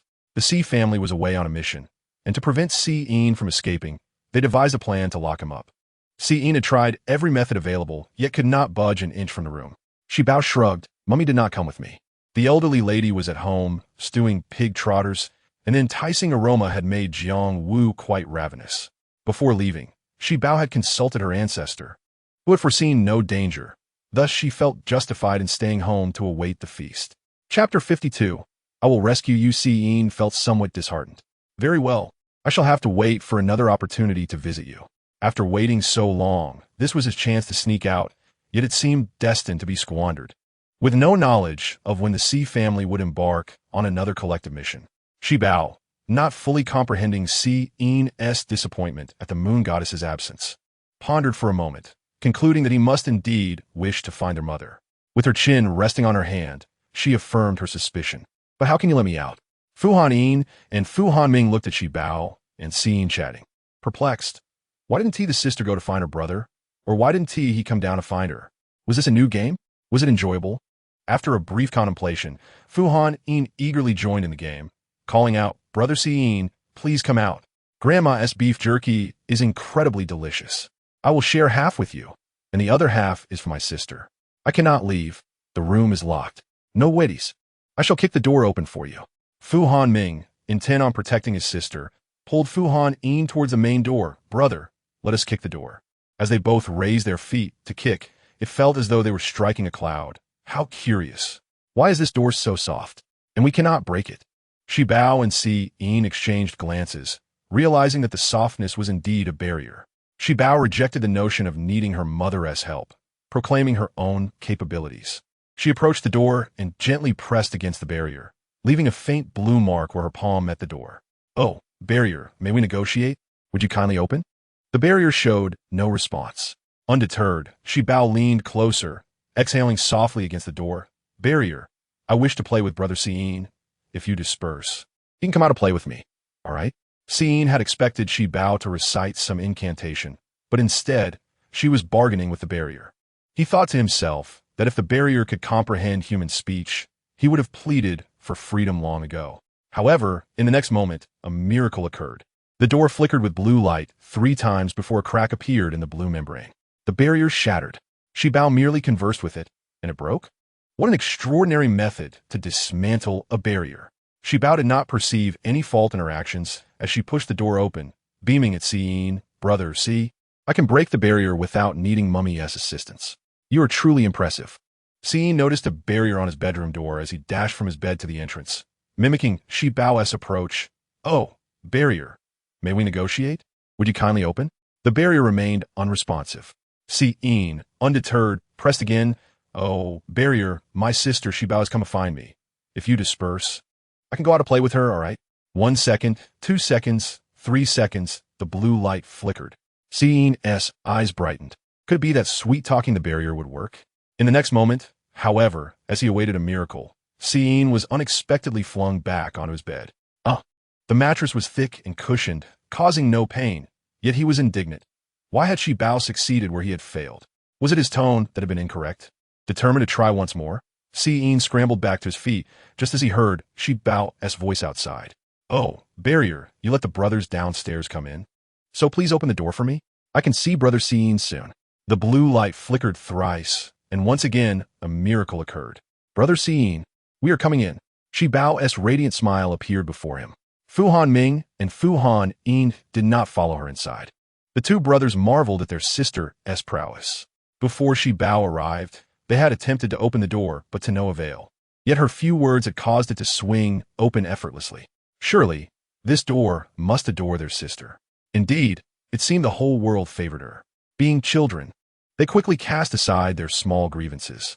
Shi Bao had already grasped Xin's hand. Brother, why are you alone at home? Where are uncle and aunt? Xin's face displayed a look of distress as he gazed at Shi Bao with pleading eyes. They all went out, leaving me here alone. I haven't eaten in days. Could you take me to your home for a meal? Fu Hanming's gaze fell upon the nearby trash can, which contained the remnants of fried chicken packaging. Looking back at Xin, who appeared rosy and full of vitality, it was clear he was not the picture of someone who had gone days without food. Fu Hanming remained silent, feeling a sense of triumph, as if he had caught Xin in a little lie. He resolved that if Xin ever treated his sister poorly, he would expose him. Shi Bao, oblivious to such thoughts, upon hearing Xin's words, tiptoed to ruffle his hair. You poor thing. Grandma will be cooking something delicious tonight, so you must eat well. Xin nodded earnestly. When the 4 little ones returned home, Fu Hanchuan was waiting at the door. Shi Bao rushed over. Daddy, I brought Brother Xin with me. Come inside first. Okay, Daddy. Shi Bao stood in place waiting for her 3 brothers. Fu Hanchuan glanced at Brother Xin, who was walking this way, and crouched down. Xiao Xiao has woken up, but she has been crying for her mommy and daddy, refusing to eat or drink. Do you want to go see her? On one side were the 3 brothers, and on the other was Sister Xiao Xiao. Shi Bao hesitated for a moment, then, acting like a little adult, said to Fu Hanchuan, I will go check on Sister Xiao Xiao, but Brother Xin is so pitiful. He's been left home alone without food for several days. Daddy, could you bring him something to eat first? All right. The awake Chung Xiao Xiao had already been moved to a new room, arranged to resemble her bedroom at the Chung family, just twice the size. Chung Xiao Xiao sat on the princess bed wrapped in a blanket, while the Aunt Fu Han Chuan had specially invited to take care of her stood by the bed. Miss Chung, you've been unconscious for so many days. You must eat something. Chung Xiao Xiao yelled, I don't want to eat. I want my mommy and daddy. You are all bad people. Give me back my mommy and daddy. Although Chung Xiao Xiao had just woken up, she had regained most of her strength after being cared for by Shiba and Fu Hanin over the past few days. While crying and throwing things from the bedside, Shiba entered the room just as a glass was hurled her way. If Shiba hadn't been quick, the glass would have struck her head. Chung Xiao Xiao, however, did not realize she was causing trouble, and upon seeing Shiba, became even more agitated, glaring at her. It's you? I senti it? You were jealous of me, so you kidnapped me. Give me back my daddy and mommy. Shiba approached Chung Xiao Xiao's bedside, deliberately keeping a safe distance. First, your daddy has gone to hell for doing too many immoral things. Second, your mommy turned herself in for hurting your daddy. Third, I didn't kidnap you.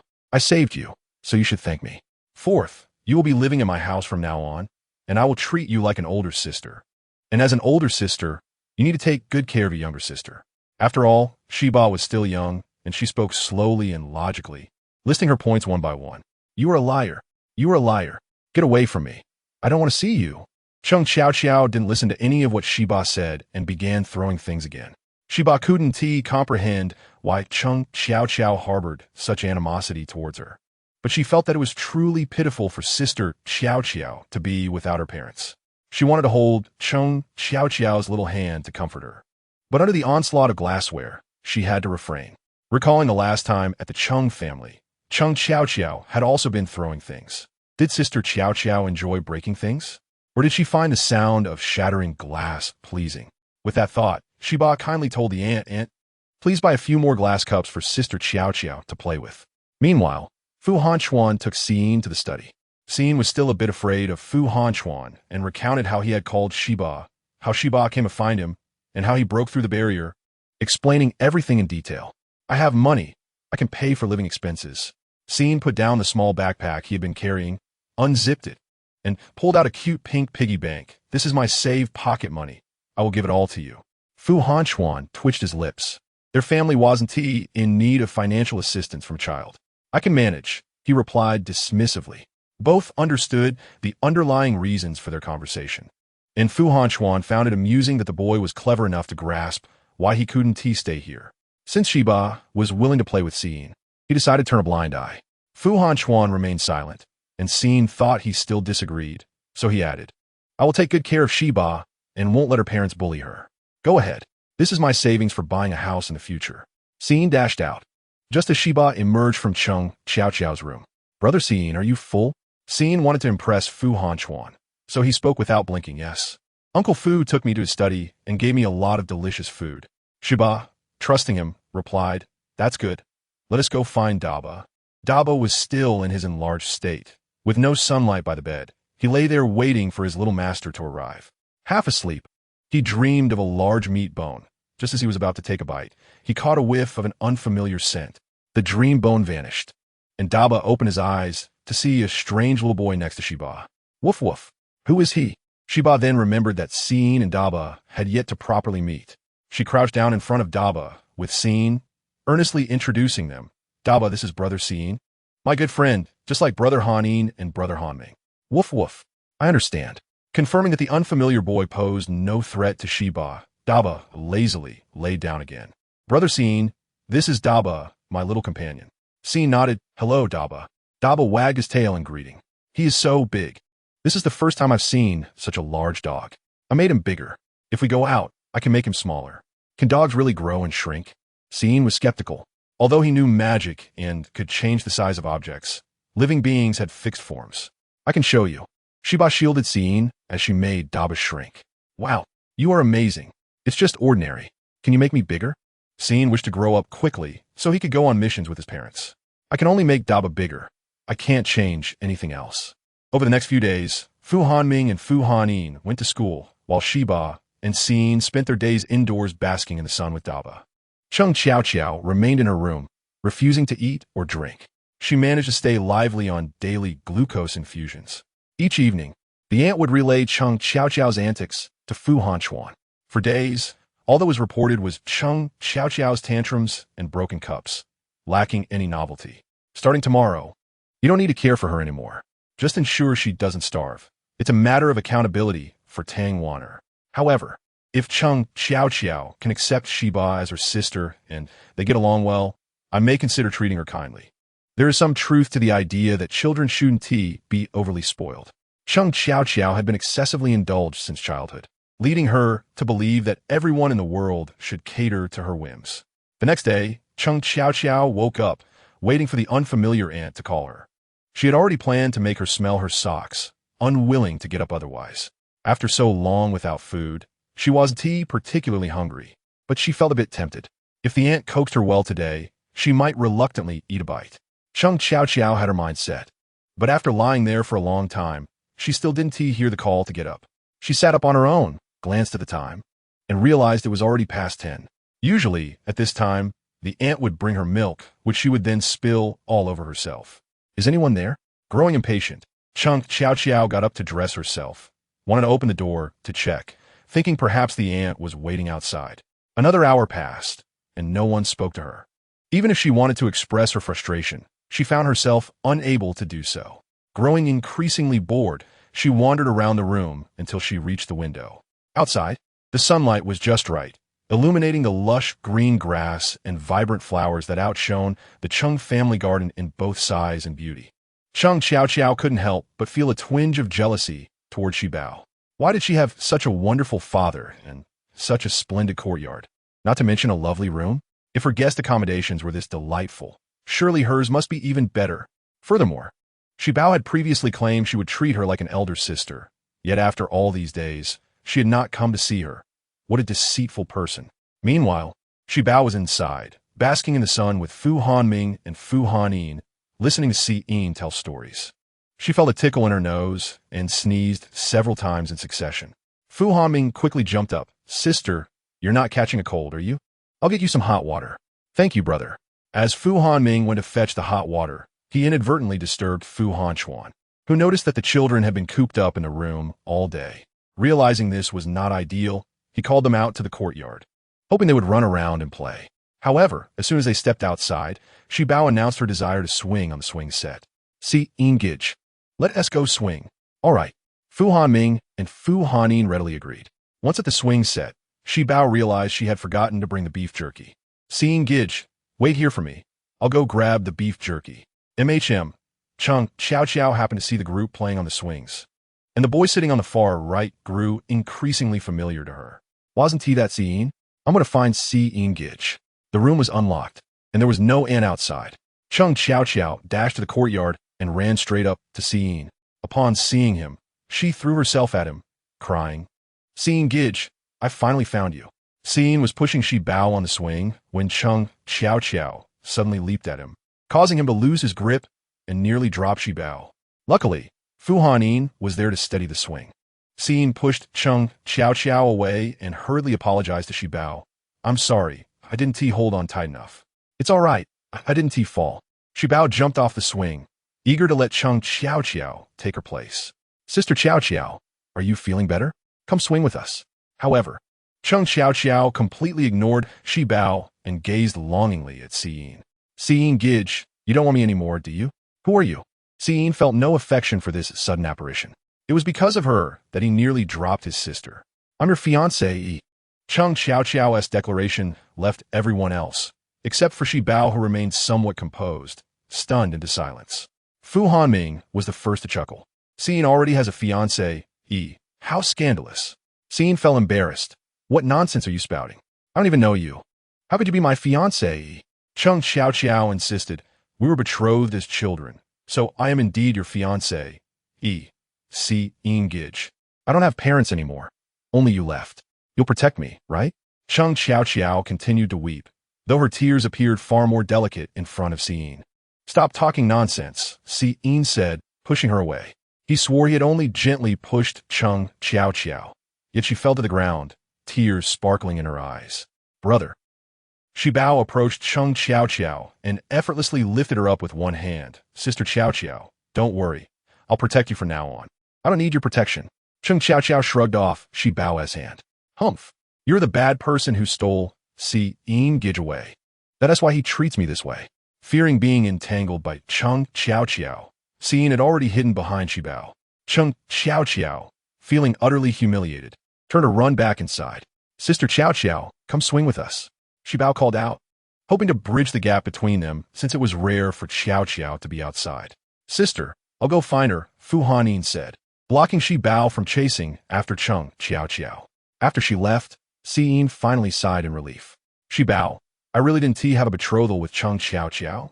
Oh, Shi Bao replied, seemingly unconcerned. This nonchalance only heightened Si Yin's anxiety. Shi Bao, I truly have no engagement with her, and I don't like her. Shi Bao furrowed her brows, but Qiao Qiao will be my sister now. Can't Si Yin Gij like her? Si Yin was dumbfounded. Shi Bao wanted him to like Cheng Qiao Qiao? No, he and Shi Bao were referring to different kinds of liking. How could he explain the distinction between these two affections? Before he could formulate a response, Shi Bao had already moved on. Si Yin Gij, please continue with the story you were telling. Si Yin, having frequently encountered various ethereal beings while exploring outside, was now sharing a tale about a gluttonous spirit. I've never caught a gluttonous spirit before. Do you just place food in front of it, and it follows you? Si Yin shook his head, no. That gluttonous spirit wanted to eat me the moment it saw me. Ah, you weren't bitten, were you? Of course not. I happened to have a lollipop in my pocket and stuffed it into its mouth. The gluttonous spirit quieted down after tasting the lollipop. And that was the quickest time I ever caught a spirit. And then, Fu Hanyin prompted eagerly. Well, when I was about to send it away, it didn't want to leave. So, I gave it another lollipop. Chapter 55. A stealthy operation, it was surprisingly pacified by merely 2 lollipops. Fu Hanming, still very much a child himself, remarked without a hint of irony. Shi Bao and Si Yin sighed in unison. Indeed, the gluttonous spirit was only 2 years old. It had starved to death. Therefore, after its demise, it perpetually felt unsatisfied and continued to eat. Suddenly, Shi Bao thought of Jiang Wu, who also never seemed to part with food, but typically, spirits that had starved to death were quite emaciated. Her mother Shun Ti be one of them. The jade lock on her wrist shimmered in the fading sunlight. If only all spirits were this easy to catch, she would fill her jade lock in no time. Fu Hanming, rarely contradicting, replied, No, these spirits are all good. You wouldn't want to trap them in your jade lock. True, but how can I fill my jade lock quickly? Shi Bao gazed up at the sky, which was at a 45-degree angle, filled with a faint melancholy. Yet this sorrowful sentiment seemed entirely at odds with her round face. Woof, woof, woof. The Bai had somehow wandered into the courtyard, a ball resting by his paws, wagging his tail as he called out to Shi Bao. In an instant, her earlier sadness vanished without a trace. Shi Bao hopped off the swing and waved at Dabai. Dabai, do you want us to play with the ball? Woof. Great. Let us wait for Sister Qiao Qiao to arrive before playing together. Woof. Dabai happily circled behind Shi Bao, allowing her to lean against him before lying down. With Shi Bao no longer on the swing, Fu Hanming and Si Yin released their holds and sat beside her, resuming their earlier conversation. To quickly fill the jade lock, they needed to go where spirits were abundant. But where might that be? The hospital? The 3 of them independently thought of this answer, but soon rejected it. They had been to the hospital before. While there were many spirits, most were those that could reincarnate and were of little use for filling the jade lock. I know another place, Si Yin teased, leaving them in suspense. What place? Fu Hanming urged, hurry and tell us. Shi Bao inquired nothing, instead gazing at him with her large, glistening eyes filled with anticipation. Si, feeling defeated, relayed that the graveyard was too perilous, and that his father had only permitted him to visit once. Graveyard? Shi Bao echoed, then gently patted her jade bracelet, assuring, do not worry, I shall soon ensure you are well fed. Given Si's assertion that the adults might disallow their visit, Shi Bao resolved to embark on the adventure herself. Si Gij, have you found the way? Si nodded affirmatively, of course. Splendid, then let us sneak away together. Sneak away? Absolutely. Children are often drawn to thrilling escapades, particularly those activities deemed forbidden by their guardians. The 3 little ones huddled together, their heads touching as they conspired about their expedition to the graveyard. Ultimately, they designated Si to navigate, Fu Hanming to handle logistics, preparing snacks for the journey, while Shi Bao would ensure their safety. As for the timing, in Shibao's newly acquired vocabulary, they decided that there is no time like the present. What are you discussing? The three little ones, engrossed in their animated chatter, had entirely forgotten about pursuing Chung Xiao Xiao, who was with Fu Hanyin. Shibao felt a twinge of guilt. Hanyin Gij, Xiao Xiao Jie, you have arrived. Chung Xiao Xiao followed closely behind Fu Hanyin, casting a glance at Shibao, her eyes still harboring a hint of disdain, yet she refrained from voicing her thoughts. After all, Fu Hanyin had been quite fearsome moments before. Normally, after shedding a few tears, an aunt would come to comfort her, but today her cries had left her hoarse, and she had yet to hear her aunt's soothing voice. As her sobs gradually subsided, Chung Xiao Xiao lifted her blanket to find Fu Hanyin standing 3 paces away, coolly observing her. Just as she was about to hurl something at him, she heard Fu Hanyin's icy voice. Have you cried enough? The sobs that had been poised to escape her lips felt as though they were stifled by an unseen force. Tears welled in her eyes, yet her body involuntarily nodded in response. Chung Xiao Xiao remembered Fu Hanyin well. Every time she regained consciousness after fainting, he and Shibao were always there together. While she had not paid him much attention, her impression was that he was quite well behaved, obediently following Shibao's every request. But now, she could not fathom how he could be so cold. If you continue to cry, I will toss you out, and no one will be able to find you. Shibao will find me. Fu Hanyin raised an eyebrow. Do you not despise Shibao? Why would you expect her to rescue you? Chung Xiao Xiao was momentarily at a loss for words. Fu Hanyin did not grant her another opportunity to speak. Go wash your face properly and hurry to the courtyard to play with Shibao. Fu Hanyin's agitation grew. If not for Chung Xiao Xiao's incessant antics, he would not have to waste so much time. Chung Xiao Xiao did not want to comply, yet she sensed that refusal would indeed lead to her being cast out. She had already lost her parents. If banished again, where could she go? Moreover, Si Gij was still present. She needed to remain close for his protection.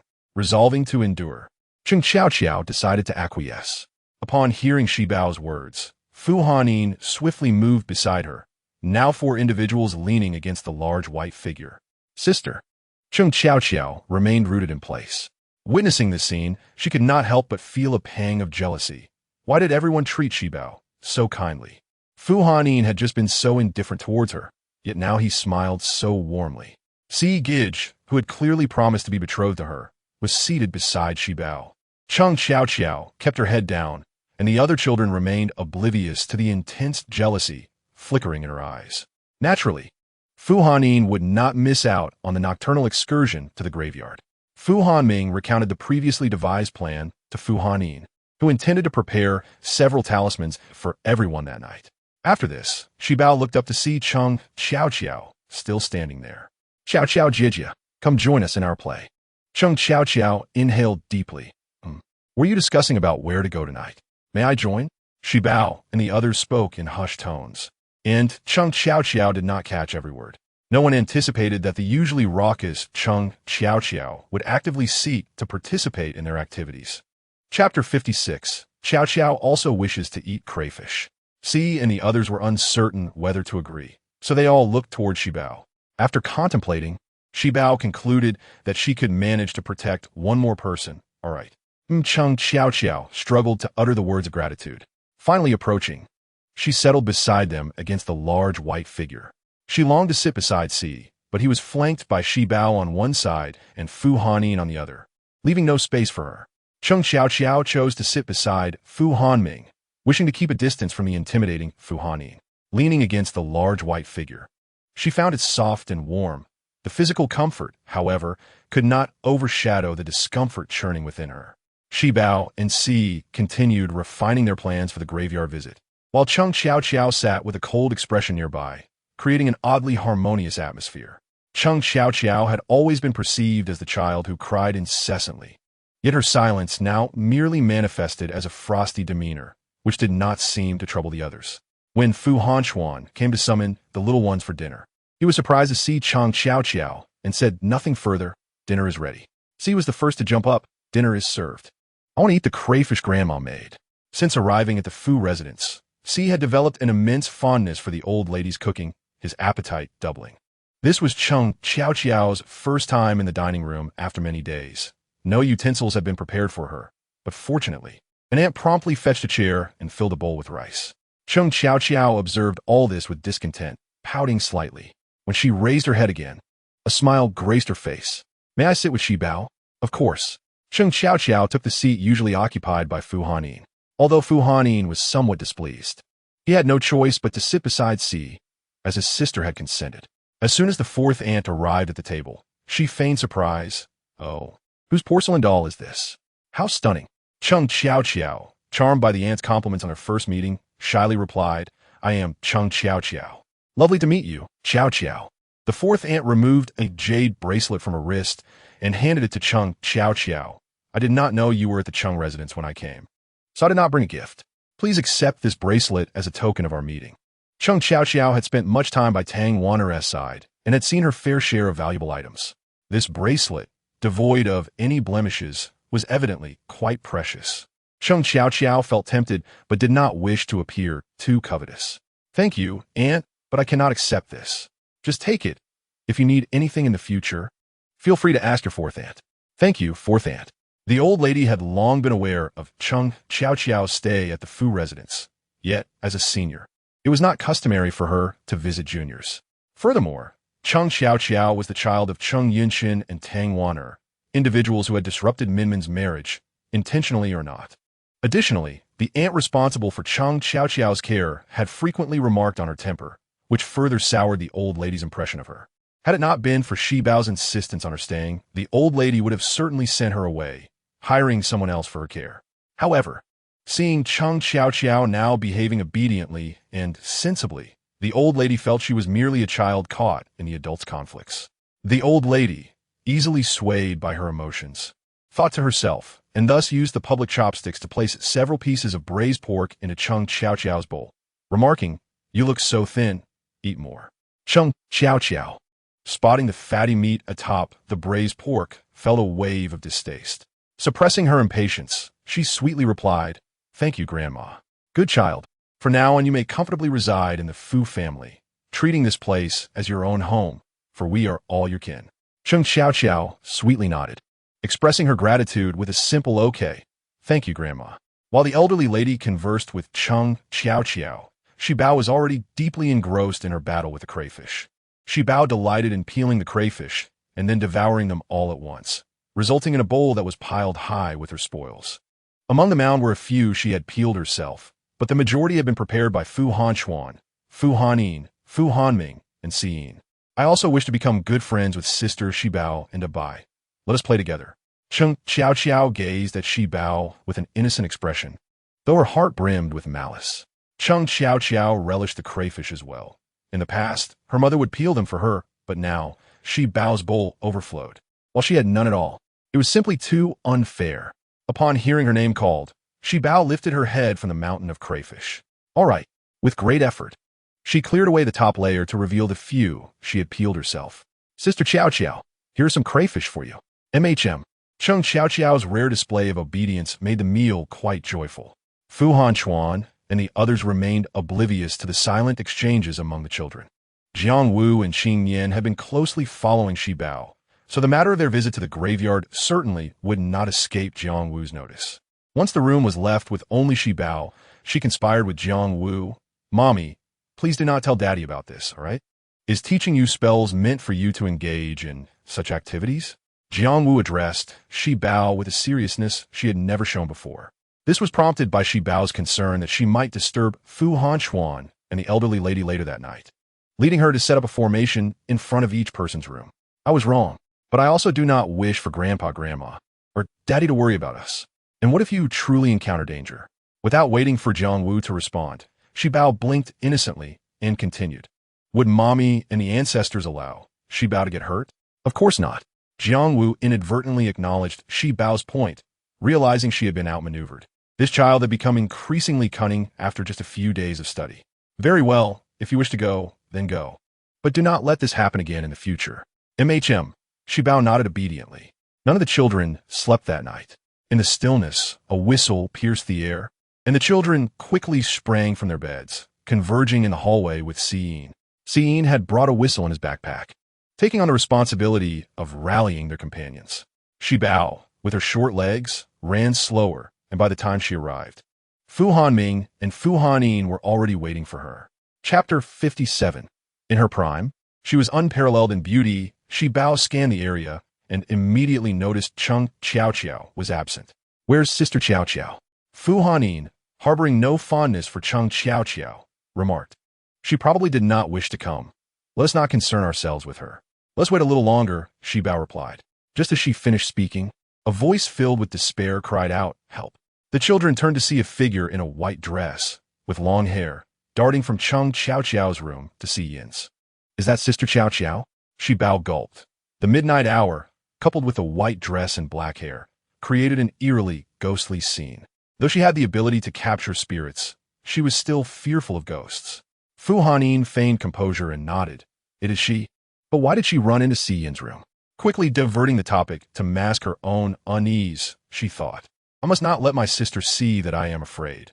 Otherwise, she might think I am not brave enough." Si Yin, being the only one truly unafraid, pondered why Cheng Qiao had gone to his room and remained there for so long without emerging.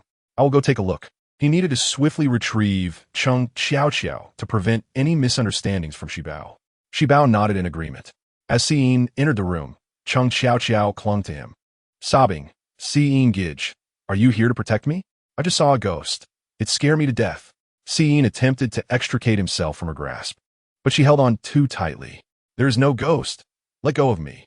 Cheng Qiao shook her head. "No, it is a ghost."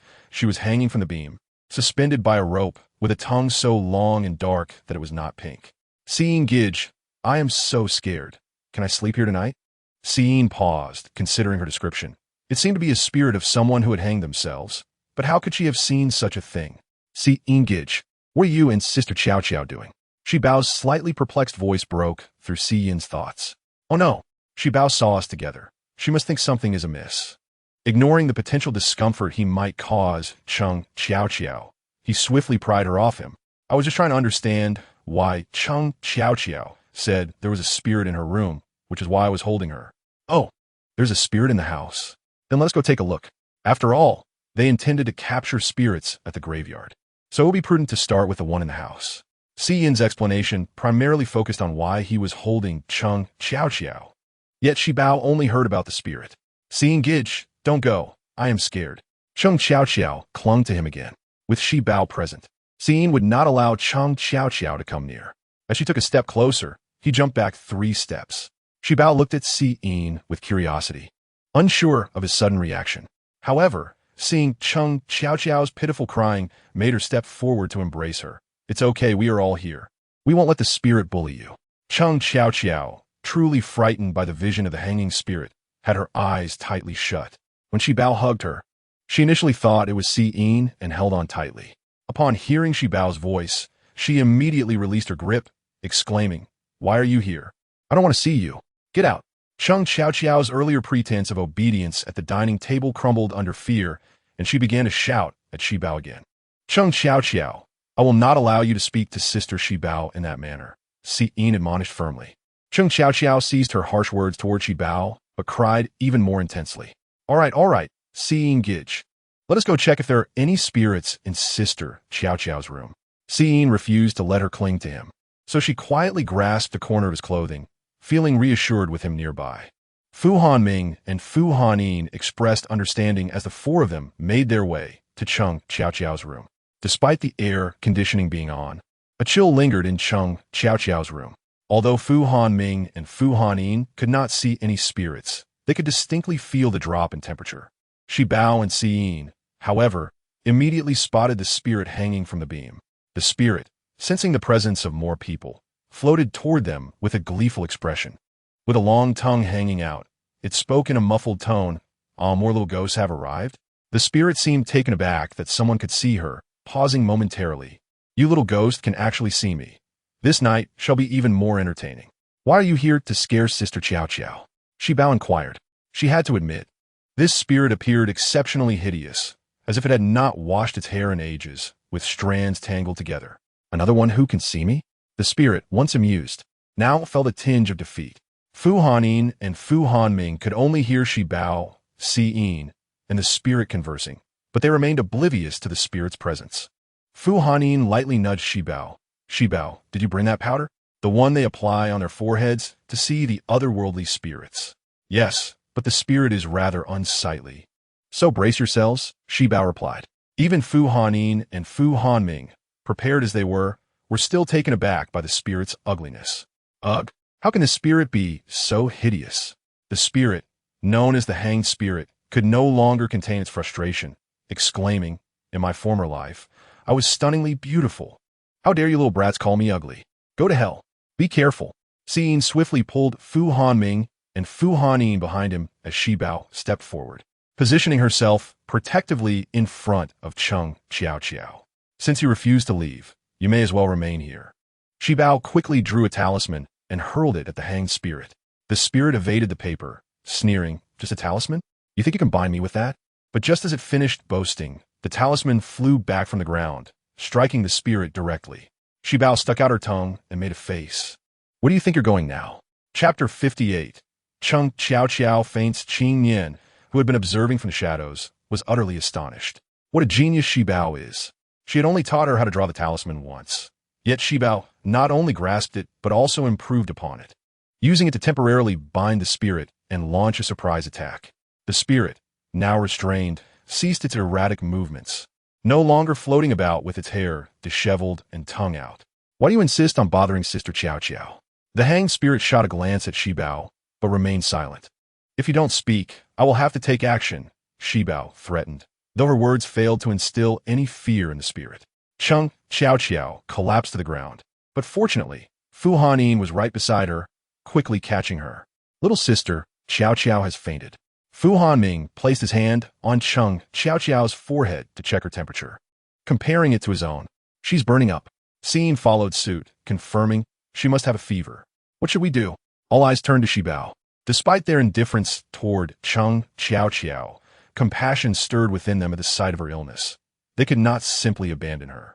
Shibao squatted down, lifting Cheng Qiao's eyelids and noting a slight bluish tinge on her nose. It seemed her frail constitution, coupled with the fright from the hanged spirit, had caused her to fall ill.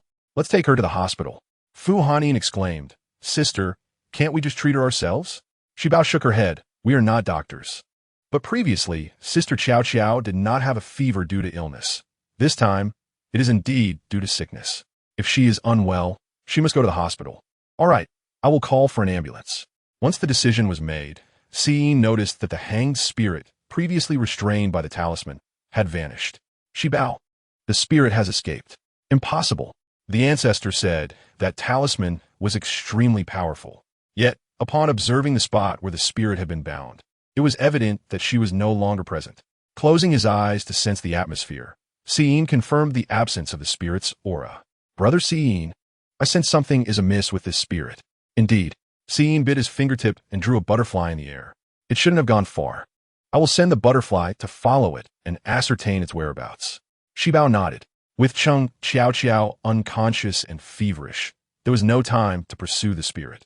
They would have to wait until she recovered. While waiting for the ambulance, the three children worked together to carry Cheng Qiao to the entrance. She doesn't eat much. Yet how can she be so heavy? Xin, being the eldest, took charge of lifting Cheng Qiao's upper body, while Fu Hanming and Fu Hanyin each supported a leg. As for Shibao, her role was to cheer them on. Approaching Xin, Shibao said, Brother Xin, Sister Qiao is already very unfortunate without parents. If we do not take her in and treat her kindly, she would have to sleep in a doghouse in the bitter cold without any clothes. You wouldn't want that, would you? So pitiful, Shibao nodded earnestly. Children without parents are left to suffer. Shibao recalled her own hardest days, relieved that she had endured until her mother and father arrived. After having her father, she could finally eat her fill and wear warm clothes. Xin looked at Cheng Qiao with a mixture of disdain and a softened expression. Fine, as long as she behaves herself in the future. I can be friends with her. Shibao urged Xin to lower his head and, surprising him with a peck on the cheek, said, Brother Xin, I knew you were the best. Xin's face flushed instantly.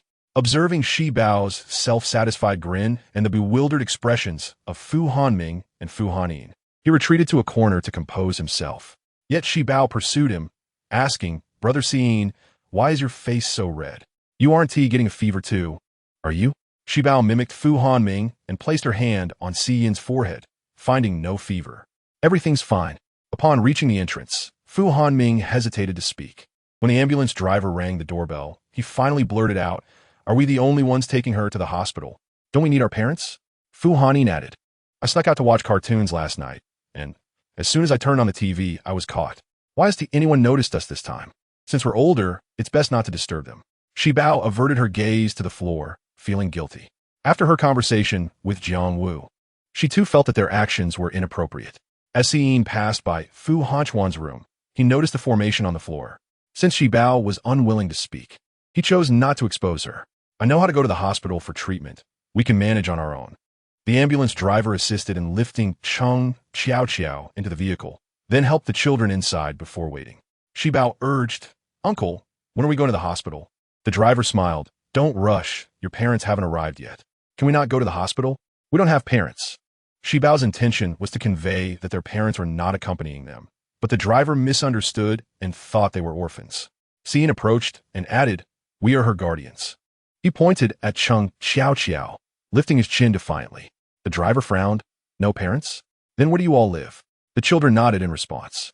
The driver surveyed the children already in the ambulance, and then glanced at the grand villa. Surely, those who lived in such a place must be quite wealthy. How could these orphans reside here?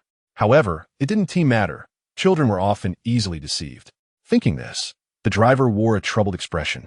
"But without parents, who will pay for the fare? Isn't it 1,500 too expensive?" Although Shibao had never taken an ambulance, she knew that a regular taxi ride to the hospital cost only a few dozen yuan. How could a larger vehicle cost so much more? The driver's demeanor felt off to her. Chapter 59. Where are your parents? Si Yin, not overthinking, noticed Shibao's silence and assumed she might not have any money. He hurriedly rummaged through a small backpack and pulled out a cute pink piggy bank. "I have money here, though I'm unsure if it will suffice. I remember there's plenty of red bills inside. 1,500 should be enough." Just as Si Yin was about to hand the money to the driver, Shibao placed her hand on the piggy bank. "Wait a moment. Does a trip to the hospital really cost 1,500? "Of course," the driver replied, skeptical that a child could understand such matters. Shibao nodded and spoke to Fu Hanyin, "Brother, let us call the police, uncle, and ask him to take us to the hospital." The driver, startled, feigned calmness and replied, "Little sister, the police uncle catches bad people." Shibao nodded in agreement. "Yes, Mommy said the police uncle catches bad people, and she also said that when we encounter difficulties, we should seek the police uncle. Therefore, looking for the police uncle now is undoubtedly the right thing to do." The driver felt a surge of panic. Weren't these children orphans? How could they suddenly mention a mother? However, he feared that Shibao and the others might actually call the police. Resignedly, he thought, perhaps it was better to be reluctant to part with the children than risk a wolf not being caught. After all, if they were sent to the hospital and their parents did not come, he could still demand money from them. "All right then, I also feel sorry for you little ones. Let us not trouble the police uncle at this late hour. I will pay to take you there myself." "Thank you, uncle," Shibao replied cheerfully. At this moment, Si realized something was amiss. If it hadn't been for Shibao's keen observation, they might have been deceived. The driver clearly intended to exploit them for money, thinking they were just children. Along the way, the driver did not create any further trouble. Upon arriving at the hospital, he unceremoniously dropped Cheng Xiao at the entrance without offering to help. Shibao turned around just in time to see an object floating above the driver's head. And upon closer inspection, it was a selfish spirit. "Oh!" Shibao managed to exclaim before the driver sped off. "Forget it. I will mark this for later. When Xiao's health improves, she can deal with it." Fu Hanming and Fu Hanyin were still diligently carrying Cheng Xiao into the hospital. Shibao stood behind them for a moment before darting into the hospital, coincidentally encountering a sister in a white coat. "Sister, my sister is sick outside. Can you help me bring her in?" "What a cute little sister. Whose child are you?" The sister in the white coat barely restrained herself from pinching Shibao's cheeks and smiled. "Of course I can help." She then noticed the 3 small children carrying another child and hurried forward to assist. As soon as she took Xiao into her arms, she felt her abnormal body temperature. She was burning up, glancing at the little ones, and then behind them, she squatted down to ask Shibao, "Where are your parents?" "She has a high fever and needs to be admitted for examination." Si stepped beside Shibao and said, "We are her guardians." The sister in the white coat was somewhat accustomed to such scenes, several welfare homes were nearby. One particular welfare home had been heavily criticized for providing only meals without any care, leaving sick children to rely on friends to sneak them out for treatment. However, as the sister examined the little ones, noticing their attire, which suggested they came from affluent families, she doubted they belonged to the nearby welfare home. Never mind whose children you are. After all, you are still children. Would you like me to accompany you to see the doctor? Yes, Shibao exclaimed, fond of the sister, who smelled pleasantly of milk and seemed pure and kind-hearted. The doctor examining Xiao Xiao was a middle-aged man with glasses. After a thorough examination, he discovered that Xiao Xiao was quite ill and needed to be hospitalized. However, faced with the eager little children, he was unsure how to convey this information in a way they would understand. Ahem, where are your adults? It would be best if they could come. It's okay, uncle. Just tell us. Shibao replied, and the others nodded in agreement. The doctor looked to the sister for guidance, sensing that Shibao, the youngest, was the leader among the children. The sister explained, they came by ambulance. We have asked the driver, and they indeed have not seen their parents at home. The doctor hadn't considered the welfare home aspect. He thought perhaps the adults were simply too busy with work to notice the children. In this day and age, it was infuriating how many parents neglected their children for the sake of business. This is outrageous. If this child had been delayed any longer, it could have been fatal. What kind of parents are so irresponsible as to not know their child is missing in the middle of the night? He quickly instructed, go home and inquire again, and see if any neighbors can help contact their parents. Have them come as soon as possible. For tonight, please assist with the admission process. The rapid-fire instructions left Shibao a bit confused, but as long as she knew they would take good care of Xiao Xiao, that was all that mattered. Thank you, uncle. Thank you, sister. Shibao beamed at them. The others echoed her gratitude. Thank you, uncle. Thank you, sister. What a lovely group of children, the sister remarked. After Xiao Xiao received an 4-drip, her fever quickly subsided. The next morning, as daylight broke, Xiao Xiao awoke. Woo-woo, I want my mother. Shibao and the others had been arranged by the sister in a white coat to rest on the adjacent beds. Xiao Xiao's voice roused Shibao from her slumber. Chapter 60. Being bullied, the sister in the white coat felt even more distressed for the children, having heard they lived in a large villa. To adults, a grand villa symbolizes wealth, but to children, it is merely an empty shell, perhaps even less comforting than a smaller home, which at least feels cozier. The sister approached Xiao Xiao to comfort her, saying, there are no such things as spirits in this world. That is merely a myth. Just sleep well.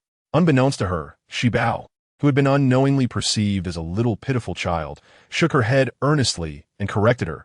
No, sister, there are spirits in this world, which can be divided into 2 types. The good ones are called Apiao, and the bad ones are called Yiling. The spirits Xiao Xiao saw were Yiling. But it's okay. I will protect you, sister.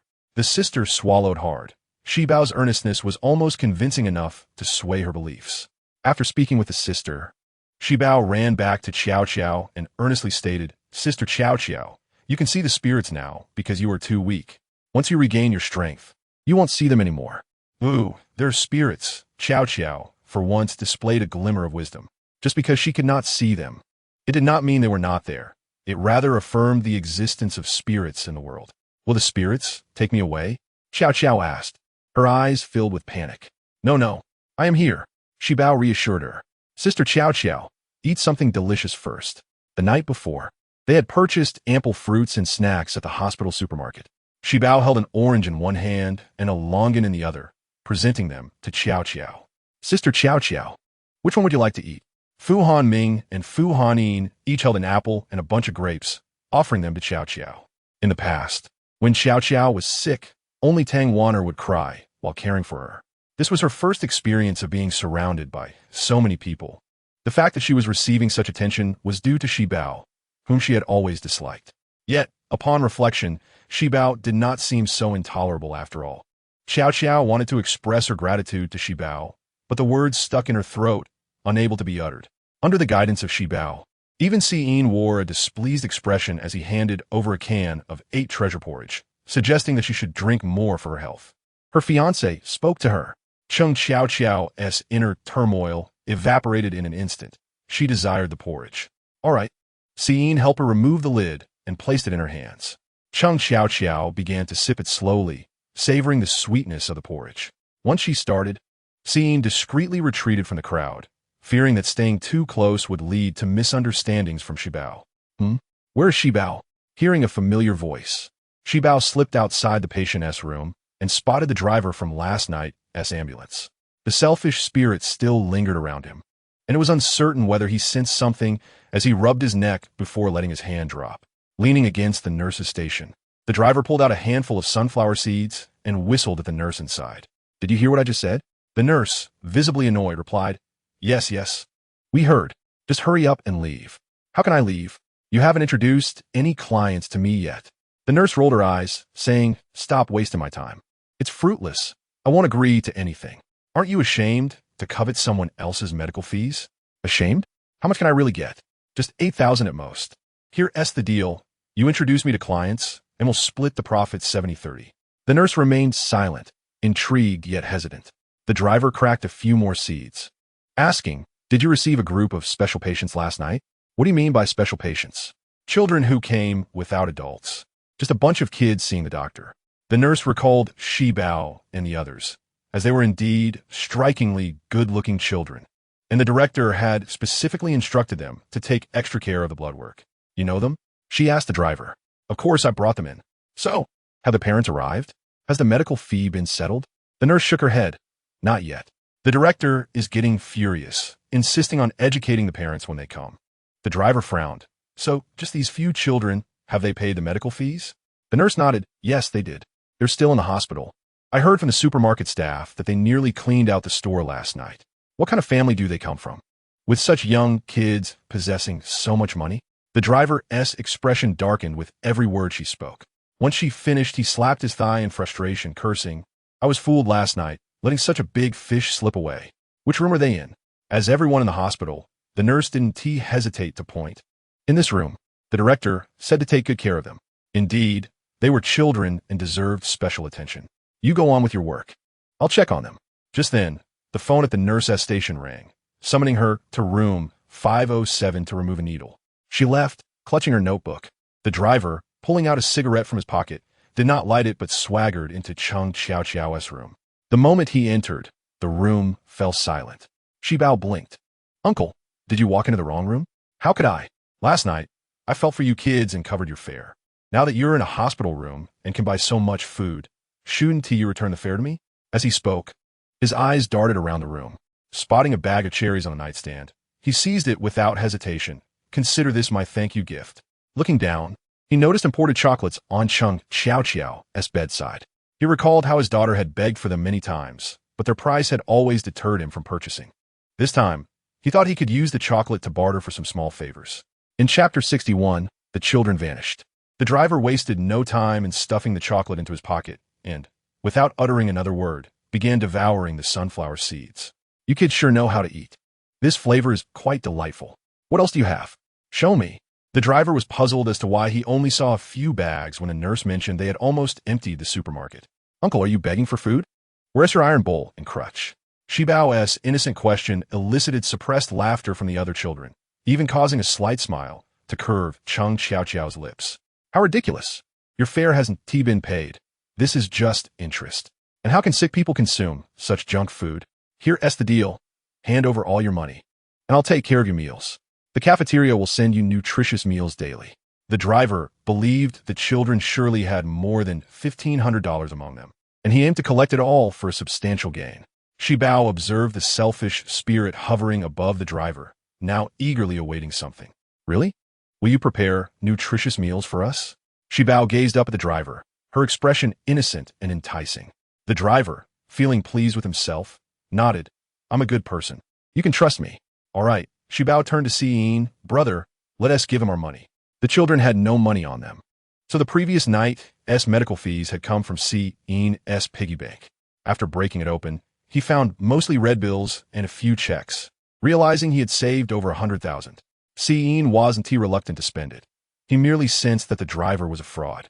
Noticing his hesitation, Shibao approached him and whispered in his ear, and he quickly understood. Okay, everyone was watching the driver, oblivious to Chung Xiao's darkening expression as she noticed Shibao and Sein huddled together, her fury barely contained. Sein opened his small backpack and poured out all the red bills and checks without holding back. The driver's eyes gleamed as he stared at the money on the floor, trembling with excitement. This haul could equal his earnings for half a year. Ignoring his dignity, he crouched down, gathering the bills eagerly. Meanwhile, Shibao saw the selfish spirit around the driver swelling. However, the amount was not substantial, and the spirit's growth rate paled in comparison to the gluttonous spirit from before. Shibao pondered how to expedite its growth. The driver quickly gathered all the money, but his satisfaction quickly turned to greed. If these children were so wealthy, surely their families were too. He needed a plan to ensure a steady influx of money from them. What do your parents do? Do they need a nanny? My wife is excellent with children. Perhaps I could introduce her to you. Shibao glanced at the selfish spirit, which had now opened its mouth wide. All right, once my sister is well, I'll tell Dad about this. Good, good. Uncle has a sister as well. If you want, you can come to Uncle S' house, and she will play with you. That sounds great. The driver seemed to envision a future where he would do nothing but sit amidst a pile of tickets, counting money every day. This is my address.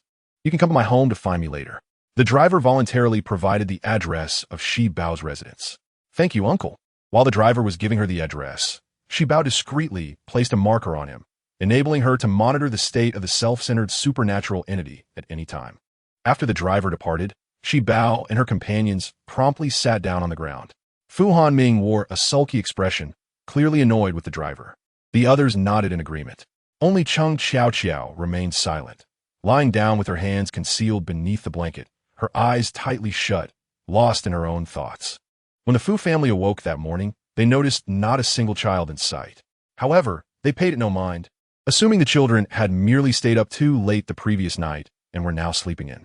Yet, as breakfast time approached, still no sounds emerged.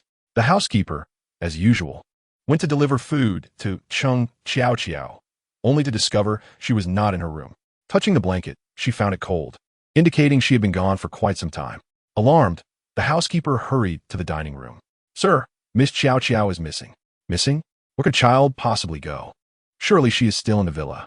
The housekeeper nodded, realizing she had perhaps overreacted. The villa's main entrance is always locked at night. Where could a little girl go? After all, hadn't Cheng Xiao enjoyed her time with Shibao and the others last night? Perhaps the two sisters had simply gone to sleep together. The housekeeper opened Shibao's door, only to find Bai lazily sprawled by the bed. Shibao was not there either. She then checked Fu Hanming and Fu Hannin's room, but found the two brothers absent as well. Mr. Fu, the children are not at home. Not at home. Where could they be? Shibao had previously gone to look for Xiyin, and Fu Hanchuan was not overly anxious. Are they all gone? Did they leave a note? They searched all the bedrooms and the living room, but found not a single note. Fu Hanchuan believed Shibao would be safe. Yet he pondered where several small children could wander off to in the middle of the night. Just as he was deep in thought, the director in a white coat arrived at the Fu family residence. May I ask who you are looking for? The director scoffed. Are you the adults of this household? Aren't you all home? How could you neglect the children, allowing such young ones to take an ambulance to the hospital in the dead of night? What if something were to happen? How can you call yourselves parents so utterly unconcerned? The director, typically indifferent to news outside the medical field, failed to recognize the formidable figure of Fu Hanchuan standing before him, delivering a stern lecture. An ambulance? To the hospital in the middle of the night? Are you really talking about Shibao and the others? Fu Hanchuan felt his mind momentarily stall, pondering the ages of the children in question. The director expressed his deep concern. How old are they? The youngest looks to be merely 3.5 years old. What kind of parents are you? Thus, Fu Hanchuan endured a lengthy reprimand at his doorstep. If any of his subordinates had witnessed this, they surely would have thought it a sign of the apocalypse. The director, still unsatisfied, concluded, regardless of how crucial your meetings are today, you must come to the hospital with me immediately. Understood. The director had driven over and did not afford Fu Hanchuan the opportunity to retrieve his car from the garage. On the way, the director refrained from further lecturing Fu Hanchuan, who was lost in thought, wondering how he had failed to notice the commotion caused by the ambulance last night. Clearly, he would need to question Shibao thoroughly later. Upon arriving at the hospital, the director dutifully escorted Fu Hanchuan to the ward. Before leaving, he patted Fu Hanchuan's shoulder with earnestness. Wealth is but an external matter. Do take the time to spend with your children. Daddy, you're here. Upon seeing Fu Hanchuan enter, Shibao leapt from her bed and rushed into his embrace. Fu Hanchuan strained to maintain a serious demeanor. instructing her to stand before him properly. What did you all do last night? Seeing cast his gaze downward, avoiding eye contact. He was not a member of the Fu family, and he did not want to incur Fu uncle's wrath. Fu Hanming and Fu Hanin obediently stood by, explaining. Xiao Xiao had a fever last night, so we brought her to the hospital. Fu Hanchuan shot a glance at the two brothers before focusing his attention on Fu Hanin. What about you? What else did you do? Fu Hanchuan suspected that Fu Hanin might have placed a silencing talisman on their door last night. I didn't do anything, Fu Hanin replied. Daddy, Shi Bao chimed softly, her sweet voice instantly melting Fu Hanchuan's irritation. As he looked down at her again, he was unaware that his expression had softened considerably. What is it? I felt that Daddy was working too hard, so I didn't want to trouble you with taking Xiao Xiao to the hospital. I left a formation outside your door. Fu Hanchuan sighed, all right, but you must not do such things again. I understand, Daddy. By the way, Daddy, the driver who brought us here last night had a self-centered supernatural entity. I want to feed it and capture it. Very well, you may go. I will stay here and take care of Xiao Xiao. Thank you, Daddy. Fu Hanming and Fu Hanin had braced themselves for punishment, but unexpectedly, with just a few words from Shi Bao, the incident was brushed aside, and they were free to continue their pursuit of the supernatural entity. The two brothers followed, seeing out the door. We will help our sister catch the supernatural entity. Their hopes were quickly dashed as they lamented. All right then. Shi Bao and Si Yin located an old house by tracking the marker on the self-centered spirit. Hey, I saw that person this morning. He even smiled and greeted me, carrying quite a few good things. Which person? The first woman squinted, the one who drives. The second woman instantly wore a look of disdain. Perhaps he was out again scamming for money last night. Can you believe such a person has yet to face retribution? Indeed, without a proper job, he relies on driving to make a living. As for his wife and daughter, their lives must be miserable. One of the women lived in the same building. Forget about his wife and daughter. Even being his neighbor is a trial. He fills the entire corridor with his belongings. You have to tiptoe just to walk through. Moreover, no one in our building dares to leave their things outside. If you do, they're guaranteed to be taken. However, I noticed he seemed to have bought several sets of women's clothing today. Could it be that he is turning over a new leaf? Who knows? Let's hope so. Shi Bao and Si Yin followed the woman up the stairs. The woman, being quite talkative, asked, You two little kiddos seem unfamiliar. Whose children are you? Shi Bao smiled sweetly, greeting, Hello, Annie. We're here looking for someone. Looking for someone? Who are you searching for? Would you like me to help you? The woman gazed at Shi Bao, increasingly enchanted by her beauty. No, thank you. We're going to the 7th floor to find an uncle. The uncle on the 7th floor? The woman's expression instantly darkened, realizing that the 7th floor housed only 2 apartments, one belonging to the heartless driver and the other to an elderly gentleman. So these children are going to find him? What is your relationship with him? The woman could not fathom that Shi Bao and her friends could be related to such a man. Rather, she was deeply concerned for Shi Bao's safety. We met just yesterday. The uncle helped us cover the fare, and we are here to pay him back. Impossible. She could not bear to see such adorable children fall victim to him. With this thought, the woman reached the door to her apartment, but did not stop. She continued to follow Shi Bao and her friends upstairs. Upon reaching the 7th floor, Shi Bao curiously asked, Annie, do you live here too? I reside on the 5th floor, and I can accompany you upstairs to take a look. Thank you, Auntie, but we can manage on our own. Shi Bao thought that it would be inconvenient to have an outsider present, especially since they still needed to capture the otherworldly spirit. It is quite all right. I am not busy at all, replied the aunt. Noticing Shi Bao's evident reluctance for her presence, Si Yin, who had been silent until then, finally spoke. Rest assured, Auntie, I am quite capable and will ensure my sister's safety. The woman regarded Si Yin, thinking to herself that he was quite handsome. Yet he appeared only slightly older than the little girl. Is he truly capable? Auntie, I think it's best if you accompany us, she insisted. Si Bao Vi Mai Si Lin, merely observing the woman without knocking on the door. Chapter 63. She simply loves to sleep once the woman had descended the stairs and her figure was no longer visible. Shi Bao finally tapped on the door. The door opened swiftly, revealing a slender, dark-skinned little girl dressed in a brand new outfit, with the tag still hanging around her neck. Her hands were awkwardly extended as if she feared dirtying her clothes. She spoke in a soft voice, her gaze flickering as she dare not look at them. Sister, who are you looking for? Before Shi Bao could respond, the driver rushed out from inside the house, exclaiming, You arrived so quickly. I just got home. Gourmet. The The driver did not conceal the greed in his eyes as he ushered Shi Bao and Si Yin inside, hastily shutting the door behind them as if fearing they might escape. The interior of the house was relatively tidy, though empty bottles littered the corners of each wall. The driver pushed the girl, who had been huddled by the window, towards them. "You are now the big sister. Go play with your little brother and sister." The little girl forced a smile in their direction, yet it was tinged with anxiety. Her lips were pale, and she appeared to have slept restlessly, beads of cold sweat glistening at her temples. Noticing Shi Bao's gaze, she followed suit, biting her lip. "That is my mother. She is ill." Upon hearing his wife mentioned, the driver's eyes flickered with disdain. How disappointing it was that she had fallen sick on such an important day. It was also inconvenient that these two children had come so suddenly. He was unprepared. "What nonsense! Your mother is not ill. She simply loves to sleep." The driver then turned to Shi Bao, explaining, "Your parents did not accompany you, so I wonder if you can afford to pay. This house is an antique, and the rent is quite steep, charged by the hour, 1,000 per hour. My wife is beautiful, kind-hearted, and highly educated. Since she is taking care of you, she cannot work, so you must compensate her at 5,000 an hour. My daughter, who will play with you, cannot study either. She is talented in singing, chess, painting, and dancing, so her fee is 2,000 per hour. Snacks and fruits are on me." Shi Bao smiled sweetly and produced a card from her pocket. "Uncle, my parents are on a business trip, so we might need to stay here for a few days. This card contains our living expenses." The driver's eyes widened at the sight of the card, and he swallowed hard. He was about to make a fortune. This was a black card. As he reached out to take it, the selfish spirit also opened its mouth wide, nearly capable of swallowing the driver whole. The moment the driver's fingers brushed against the card, the selfish spirit quickly began to absorb it, its body inflating several times in size. The driver's form struggled under the pressure of the spirit, his already bent back curving even further.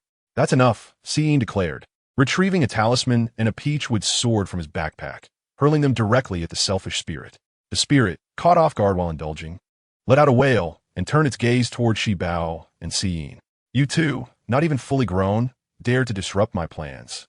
At that moment, the selfish spirit, weakened from the attack, sought refuge within the driver's body. The driver lifted off the ground, his eyes glowing with an eerie green light. Reaching out toward Shi Bao, "You set a trap for me. It seems I shall feast upon you." With a swift motion, Shi Bao unleashed the whip from her wrist, striking the selfish spirit hard. The spirit cried out again, manipulating the driver's body in an attempt to escape. Shi Bao and Si Yin would not grant it such an opportunity, blocking its path. The selfish spirit, designated as the 22nd otherworldly spirit, should not have been so feeble, yet clearly displayed signs of a less than sharp intellect. Shi Bao lashed out several more times at the driver, causing the spirit to be expelled.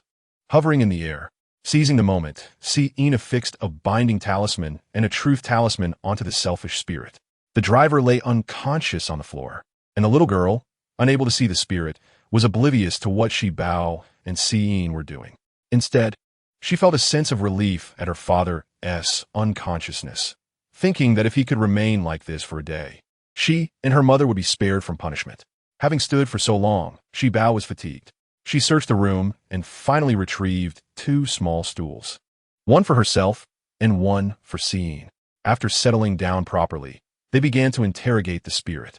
"Why did you not reincarnate after your death?" Shi Bao attempted to guide the spirit towards liberation, but its resentment was too profound for any such effort to succeed. "Who says I am dead? I am not dead."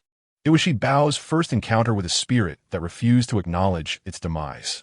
She cast a puzzled glance at Si Yin, who remained calm, and explained, "Some spirits harbor such intense resentment, especially those who died under mysterious circumstances, that they genuinely believe they are still alive. What should we do? It seems we cannot extract any information from it." Si Yin shrugged. "I am not certain. Perhaps we should simply capture it for now." "Wait a moment," interjected Jiang Wu, who had quietly followed Shi Bao. "You could attempt to delve into its memories from its lifetime." "All right." As Jiang Wu prepared to share the incantation with Shi Bao, she witnessed Shi Bao press her finger against the spirit's forehead, murmuring, "Show us your story from your lifetime." Jiang Wu shook her head in resignation, thinking that such magic was not so easily performed. However, in the next instant, a beam of golden light erupted from Shi Bao's fingertip, and Jiang Wu, and seeing found themselves transported into a new realm. In this realm, a young couple was embroiled in a quarrel. The girl, delicate and fragile, clutched her abdomen. "Did you not say that if I truly became pregnant, we would marry? How could you go back on your word?" The boy, visibly impatient, retorted, "Did I say I wouldn't marry? Aren't we here today to discuss marriage? But your parents insist on demanding 10,000 as a bride price. How can we possibly marry under such circumstances? It seems it is your family that does not wish for the marriage." He shot her a disdainful glance. "How can you bear my child and still hope to marry some wealthy gentleman?" Chapter 64. May I marry Seeing? The girl could hardly believe that he would utter such outrageous words. Her already pale face grew even paler. "We have been in a relationship for 7 years. From living in a basement together to having our own home. How can you say such things?" The boyish expression reflected even greater contempt. "I must have been blind. After 7 years, I finally realized what a shameless woman you are." What do you mean shameless? Clarify your words. You got pregnant before marriage, and you dare speak of propriety? This child is yours." The girl screamed in despair, her body finally unable to withstand the emotional toll, and she weakly leaned against the wall. The young man did not cast even a glance at her. He merely extracted his wallet from the pocket of the coat she had placed aside, retrieving several red bills from within. It was essential for her to rest well while carrying the child, for tomorrow would bring the demands of work. She needed to contemplate whether to still demand a bride price. If so, perhaps their marriage should be postponed. "Stop right there. For 7 years, you have consumed my sustenance, worn my clothes, and inhabited my space. Yet now you refuse to provide even a mere 10,000 for the bride price." The young man, perhaps momentarily guilty, softened his tone. 10,000 is indeed no trifling sum. I'm also in the midst of preparing for the wedding. The expenses are substantial, and I truly lack the funds. Very well, I shall take my leave. If you dare step out that door today, we shall part ways. The girl, mustering her strength, shouted at the retreating figure of the boy. From her vantage point, she could not discern the young man's expression, but Bao and the others observed everything clearly. Upon hearing the girl utter the words of separation, the boy displayed no sign of panic. Rather, a smile crept upon his lips. Young and naive, Bao could not comprehend this drama of love and resentment. "Mummy, Daddy said that boys should protect girls, so why is this boy bullying her?" "Because not all boys are good." The taciturn Si-in raised his gaze slightly to glance at Jiang-Wu, his lips twitching as if to declare he was a good boy. Yet, for reasons he kept to himself, he ultimately remained silent. What does it mean when that boy says she should be more self-aware? What should she be aware of? Is it like counting the talismans after drawing them? If Jiang-Wu were in her human form, she would surely be sweating profusely. All she could do was awkwardly smile. The meaning of the term was unimportant, but the girl must learn to protect herself. Jiang-Wu, regardless of whether Bao understood, seized the opportunity to impart a lesson. Boys and girls are somewhat different. Hence, before marriage, a girl must protect herself and refrain from sharing a bed with a boy, lest a baby be conceived. A baby? A baby as cute as Bao. Bao's interest piqued. Could she perhaps have a little sister play with? Jiang-Wu felt her lesson was a dismal failure, perhaps even worse than not teaching at all. With Bao's eager gaze upon her, Jiang-Wu could only fabricate a lie. Say no. The baby won't be as lovely as you, and it will make it impossible for you to catch spirits. Bao vigorously shook her head. No, my jade lock is not yet full. Jiang-Wu sighed inwardly, relieved that she had managed to navigate this conversation. However, her moment of relief was short-lived as she soon heard Bao inquire, "So after getting married, can we have babies? And having babies after marriage means we can catch spirits?" With a gasp of excitement, Bao exclaimed, "Then I want to marry Brother Seeing now, so we can have babies and catch spirits." Seeing stumbled slightly. While he possessed some understanding of such matters, he recognized that Bao's words were merely playful musings. Yet they still startled him. Jiang-Wu was equally taken aback by Bao's astonishing remarks, causing her to momentarily fade from view. Well, marriage must wait until one is of age. Just as Bao was about to ask more, Jiang-Wu, fearing further shocking statements, quickly shifted the topic. "What do you think happened to that girl?" After the boy departed, the girl slowly crouched down, cradling her belly, in pain, begging for help. She picked up her phone, repeatedly dialing the same number, yet no one answered. When she dialed one last time, she was met with the message that the phone was turned off. Suddenly, Bao and the others found themselves enveloped in darkness. and when light returned, they were in a bar. The boy was there, mingling with friends. A blond lad raised a glass to him, saying, "I heard your girlfriend is pregnant. You two are getting married, right?" The blond lad seemed oblivious to any wrongdoing by his companion, instead giving him a thumbs up, exclaiming, "Good job. How can we men be threatened by women? Is that so? Let me share some wisdom with you. Do you know why she got pregnant?" The boy grinned lewdly. "Because I deliberately punctured that thing. I wanted her to get pregnant. How embarrassing would it be to be unmarried and pregnant? Do you think she would dare refuse to marry me? This way, I can gain the upper hand in the marriage. As for cars, houses, and bride prices, they mean nothing. The fact that I even want her is generous enough." Jiang Wu seethed with regret for not having brought her ancestral jade belt. Being incorporeal, she could not cover Shi Bao's ears, allowing her to hear such distressing words. As Jiang Wu fumed silently, Xiyin, after listening for a while, pulled Shi Bao closer and gently covered her ears with his hands. Once more, darkness enveloped them, and in the next moment, they found themselves in a hospital. The girl's child was gone, yet the boy offered no words of consolation, instead complaining. "Did you do this on purpose, just to get the bride price? You could be so heartless as to abandon the child." The girl had completely lost affection for the boy she had been in a relationship with for 7 years.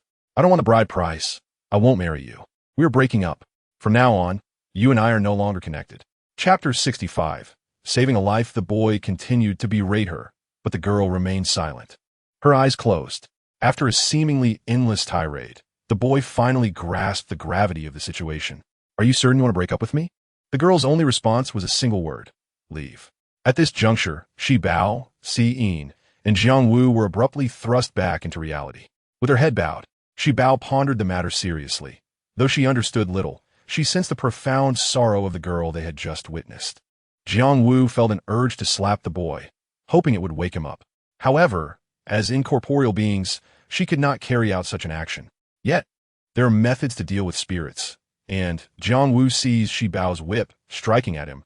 "I believe you're the one who is truly excessive." "Excessive? You dare to say I am excessive?"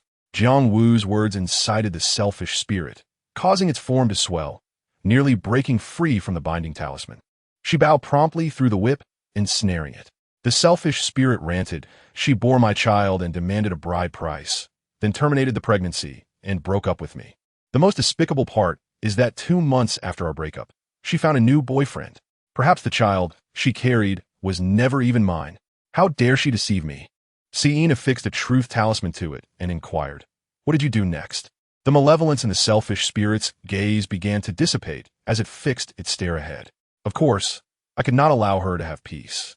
I showed her current boyfriend pictures from when we lived together. Ha ha ha. And they broke up. I was so very pleased. Yet a year later, she found another boyfriend. Naturally, I sabotaged that too." Jiang Wu sighed.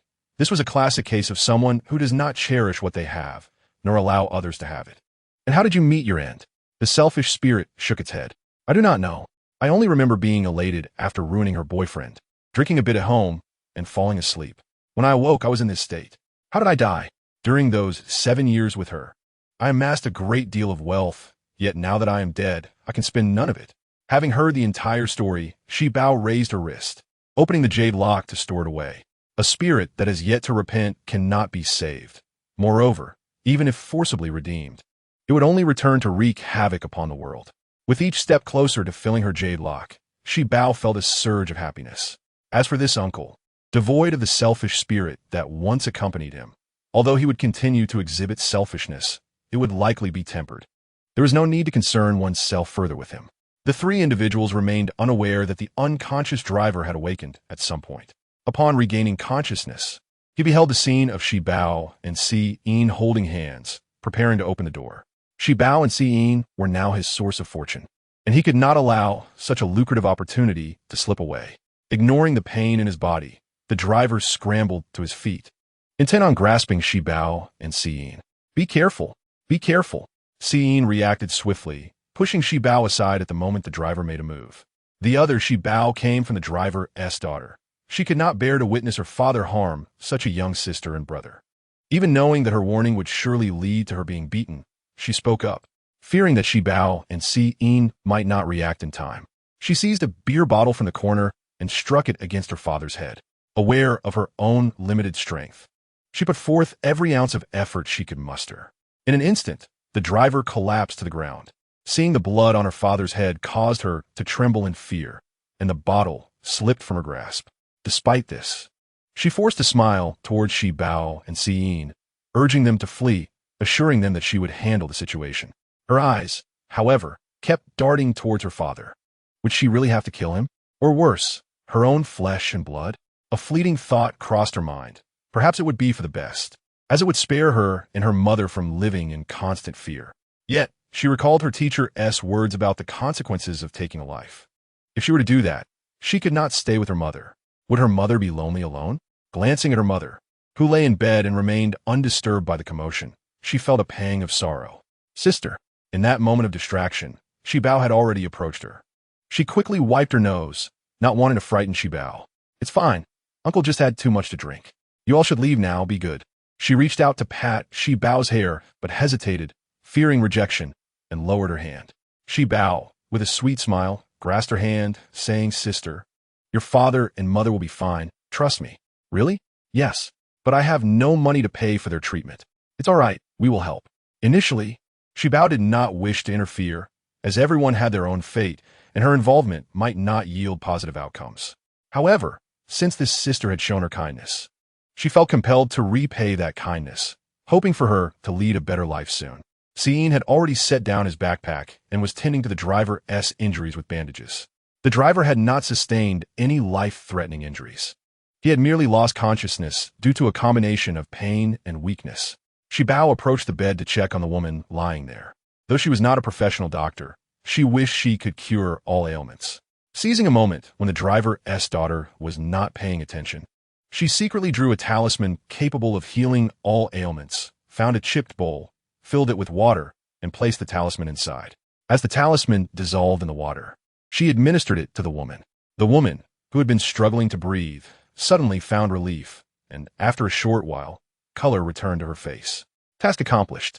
Before leaving, Shi Bao gave her a few protective talismans, assuring her, Sister, you can rest easy. The hard times are over. Starting tomorrow, you will surely lead a better life. The daughter did not take her words seriously, thinking it merely the comforting words of a little girl. But she still expressed her gratitude. Chapter 66. The Spirit That Cannot Be Released.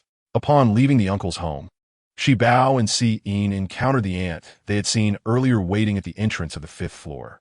Upon seeing Shi Bao, she eagerly inquired, How are you? Are you unhurt? Shi Bao sweetly replied, Thank you, Annie, I am not hurt. That is good to hear. I just steamed some buns, let me get you two. Yin observed the aunt closely, feeling that her enthusiasm was somewhat excessive. However, he detected no malevolent energy about her, so she did not seem to be a bad person.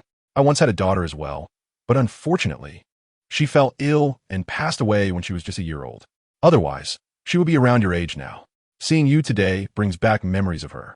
Please, forgive me. MHM. As Shi Bao accepted the buns from the aunt, she felt as if she had glimpsed something fleeting within the room. Auntie, may we come in and sit for a while? Of course, just don't mind the mess. Yin raised an eyebrow in surprise, unsure of Shi Bao's intentions, but he remained silent and followed her inside. The living room table was adorned with a platter of buns, filling the air with their delightful aroma. Yin's stomach audibly protested, prompting a chuckle from the aunt as she handed him a bun. Good child, if you're hungry, have one. My cooking is quite decent. Thank you, Auntie. Shi Bao surveyed the room and eventually discovered the spirit in the small bedroom, resembling a 1-year-old girl. This must be the child the aunt had mentioned who had passed away. Yet, after all these years, why had she not reincarnated? Noticing Shi Bao's prolonged gaze towards the small bedroom, the aunt guided her to the door. This is my daughter's room. Although she is no longer with us, I still buy her seasonal clothes and birthday gifts, stacking them in this room. I clean it daily, as if she were still here. Shi Bao politely inquired, Auntie, may I go in and take a look? Of course. Upon entering, Shi Bao stood before the spirit, asking, Little sister, why do you remain here? The aunt looked perplexed as she observed Shi Bao conversing with the air. Yin clarified from the side, My sister has a unique constitution. She can see things ordinary people cannot. Yin himself could also perceive the spirit in the room, but since it was benevolent, he felt there was no danger in Shi Bao communicating with her, so he refrained from intervening. You can see things ordinary people cannot? Could be my daughter? Has she truly been here all along? The aunt displayed no signs of alarm. Instead, her smile grew gentler. Sean nodded. She had finally asked why her daughter remained in the mortal realm after all these years. It turned out that the aunt's maternal love was so profound that initially, her daughter could not bear to leave her. Later, when she wished to depart, she found herself unable to do so. Thus, for years she had lingered in this room, hiding beneath the bed during the day and quietly entering her mother's room at night to keep her company. Faced with her daughter, whom she had missed for years, the aunt found herself at a loss for words. After smoothing her clothes and adjusting her hair, she asked, "Is she well?" She says she is doing well. At that time, our family was too poor to afford medical expenses. Please do not blame me. If there is a next life, I would still choose to be your mother. As the aunt spoke, she began to weep. Andy, the little sister, says she wishes to be your daughter in the next life as well. All right, all right, all right. She pressed her fingers to her forehead and began to chant an incantation. However, upon completion, she discovered that the spirit had not vanished. Confused, she looked at Jiang Wu beside her. What is happening? I can usually guide spirits to the afterlife. Why is this one still unable to be released? Jiang Wu had never encountered such a situation either. Recalling the spirit's earlier words about being unable to leave when she wished, Sean recalled hearing about such circumstances. Could it be that something in this house is trapping her? She considered this plausible, but wondered what that could be. The items in the house were abundant, and at a glance, nothing appeared out of the ordinary. She found it difficult to translate directly, so she explained to her aunt, Annie, typically, a normal young girl should have reincarnated by now. However, there may be something in this house that has trapped her, preventing her from leaving, and I am unable to assist her in transcending. Annie, do you know what that might be? Ying, concerned that the aunt might be lying to keep her daughter close, added, if she does not reincarnate soon, in 3 years, she will become a foreign spirit, which will affect her negatively. Observing the confusion in her eyes, it seemed she was not being deceptive. Shi Bao and Ian exchanged glances, suspecting that it could indeed be that magical artifact. After the 7th day, one should proceed to the underworld to be reborn. If the artifact was present in the house before the 7th day, it is indeed plausible that she could be trapped and unable to reincarnate. The aunt led Shi Bao to the crib in the small bedroom, retrieving a golden box from beneath the mattress. This was it. Although the box bore no talisman, Shi Bao noticed that the box itself served as the medium with the spell inscribed upon it. This is it. When Shi Bao attempted to open the box, she found it resolutely shut. The aunt remarked, I have also tried to open this box, but to no avail. Let me give it a try. Sean took the box and examined it. This box possesses celestial magic. We cannot open it. Perhaps the moon goddess can. With others present, Shi Bao could not speak directly to Jiang Wu, so she turned to her, inquiring with her eyes. Jiang Wu circled the box, nodding in agreement. Shi Bao mimicked the action of opening the box, and Jiang Wu exhaled a breath of celestial energy. With a click, the box opened, revealing a note inside, which contained the birth date and time of the spirit, alongside some peculiar symbols. Chapter 67. Silencing Jiang Wu instantly recognized the symbols as confinement spells. How could a temple assist in binding a spirit? The aunt, perplexed by the birth details on the paper, questioned, how could the master know my daughter's birth date? Shi Bao replied, didn't you ask at the temple? The aunt nodded, then shook her head, her expression complex as she said, I did not disclose her birth date to the monks at the temple, and this box was originally placed before the Buddha for consecration. This implies that the box was not specially crafted. Could it be that the master at that temple is truly so adept as to predict what one might seek? Which temple did you visit? Shi Bao inquired. The monks there are quite extraordinary. I would love to visit. I don't recall the name. It was merely a small, shabby temple I stumbled upon, lacking a sign. Shi Bao and Ian exchanged glances, both sensing something amiss with that temple.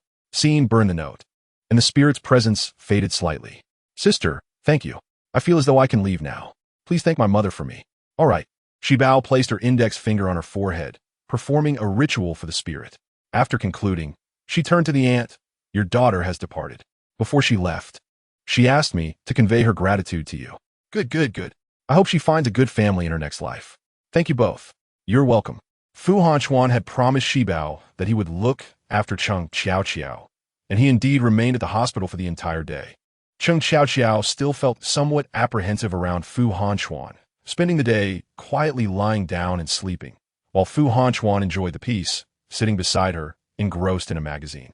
Putting down the magazine, Fu Hanchuan lifted Shi Bao, asking, "Did you have fun playing outside?" This Tang Holu is delicious. Daddy, you should have some."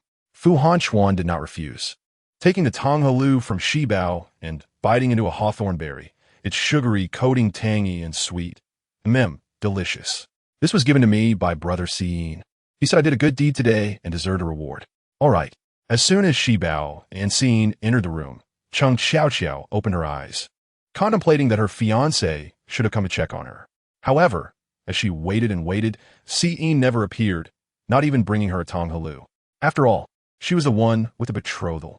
Why was he treating her this way? Yet with Fu Hanchuan present, she could only harbor resentment silently, afraid to express her anger. "Daddy is going to handle the discharge paperwork. You two behave and stay in the room." The moment Fu Hanchuan closed the door, Cheng Xiao immediately sat up, gazing at Siin with a mournful expression. "Brother Siin, I've missed you." Hearing this, Siin instinctively took a step back. "Brother Siin?" Cheng Xiao's face displayed discontent. Shi Bao approached her cheerfully, asking, "Sister Xiao, you're awake. Is there anywhere you feel unwell?"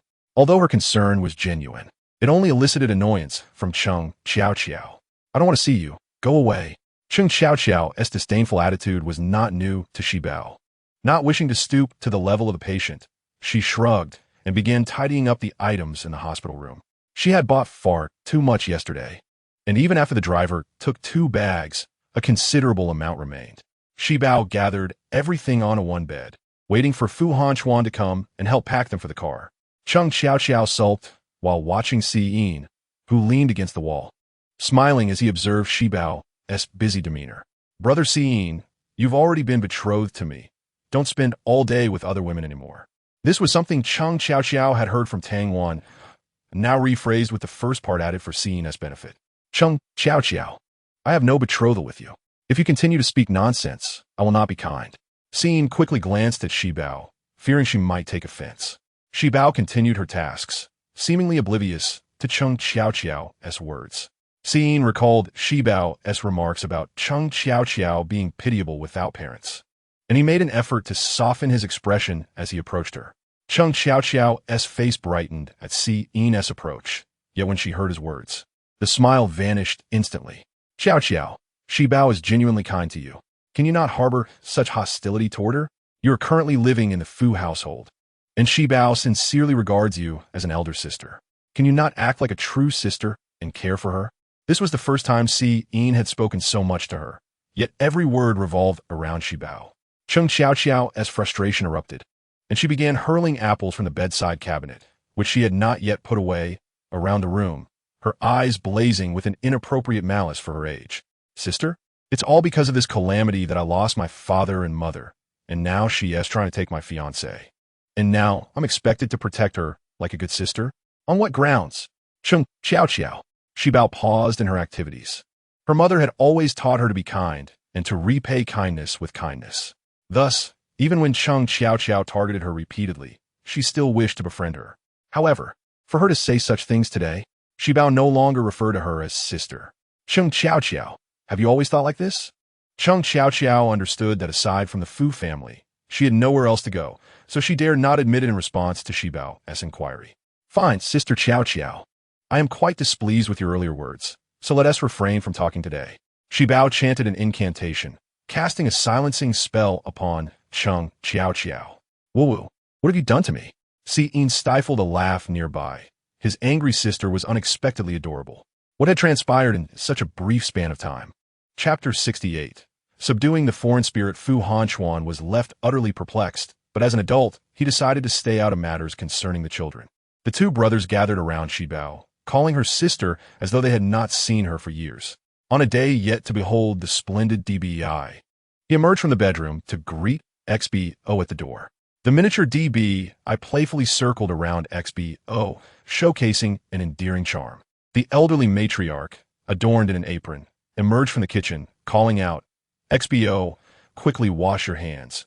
Dinner is ready." "All right. Did Grandma prepare the unparalleled garlic lobster?" "Indeed, I did." Upon entering the room, they beheld the ancestor, joyfully indulging in garlic lobster, one in each hand. Wow, garlic lobster. When GNGW floated over, the ancestor protectively clutched a bowl of small lobsters to her chest, exclaiming, "These are all mine." She recalled how GNGW had been denied a taste of the spicy duck neck yesterday. "Oh, dear ancestor, would you grant me just one bite?" QNGN, upon hearing GNGW's plea, felt a shiver run down her spine, disdainfully placing the bowl in the center for both to share the garlic lobsters. GNGW recounted her encounter with the birthday confinement talisman to the ancestor. The ancestor, however, merely instructed her to inform XBO to disregard the matter for the time being, as there was an otherworldly spirit involved. It was then that XBO remembered the lingering otherworldly spirit in CH Okio's room, exclaiming, "Oh, I forgot. Let us go. I'll accompany you to your room to resolve it." FHN, noticing XBO's sudden departure after mentioning her intention to sleep, inquired, "What is the matter?" "Daddy, I'm going to capture the otherworldly spirit." "Capture the otherworldly spirit? There is one in our home?" Although FHN knew he could not assist, he still followed. The darkness enveloping Okio's room felt chilling as they entered, indicating that the spirit had not departed. XBO glanced up to find the hanged spirit gazing at the ceiling. Compared to yesterday, its form appeared even fainter. "Hey, why haven't you left?" The hanged spirit, sensing the presence of the living, swiftly lunged towards Okio, its mouth agape, as if to consume her. With quick reflexes, XBO pushed Okio aside, interposing herself. "I wish to converse with you properly. Must you resort to biting? Step aside. Only one of us can survive," the hanged spirit retorted, maintaining its unwavering gaze on Okio. Okio could no longer see the spirit, yet the chill along her back persisted. "You're already dead. What more do you seek? Allow me to facilitate your reincarnation." "I refuse to go. If you do not reincarnate soon, your soul will dissipate." The hanged spirit, lacking formidable powers and driven by insufficient malevolence, had managed to linger in the mortal realm purely through sheer will. "No, my body is yet to be cremated. If I can siphon her life, I can return. Please, I truly do not wish to leave. Let me stay." Having once confronted XBO and realizing she could not overpower her, the hanged spirit resorted to coaxing instead. "You cannot harm others to sustain your own existence. Why not? Was she not destined to die as well? Isn't her life merely a continuation? It is different." The hanged spirit's form grew even fainter, one arm becoming transparent, and without XBO's prompting, she understood her time was fleeting. Yet, departing like this left her with an unquenchable sense of bitterness. "How did you die? Perhaps I could assist you." The hanged spirit lowered her head. "What could you possibly do for me? What led you to hang yourself?" The spirit floated above. "I never intended to hang myself. I merely had a quarrel with my mother and sought to frighten her." "And so you chose to hang yourself?" XBO observed the spirit, appearing no older than a teenager, throwing a tantrum that led to such a tragic outcome. "I saw on television that if one is rescued in time from hanging, they will be fine, and as long as I do not kick away the stool, I should be safe." XBO retrieved a cushion from the bed, placing it on the floor to sit and listen to the hanged spirit's tale. "What led to your current state?" "Initially, I felt nothing. I was merely bored and swayed back and forth. Accidentally, I kicked the stool away and suspended in the air. I wished to call for help, but could not make a sound. It was not until the next day, when my mother called me to wake up, that she discovered I had hanged myself. I watched her cry as she held me down, then followed them to the hospital, witnessing the doctor's attempt to save me, but ultimately to no avail." XBO felt the hanged spirit had created a grave misunderstanding.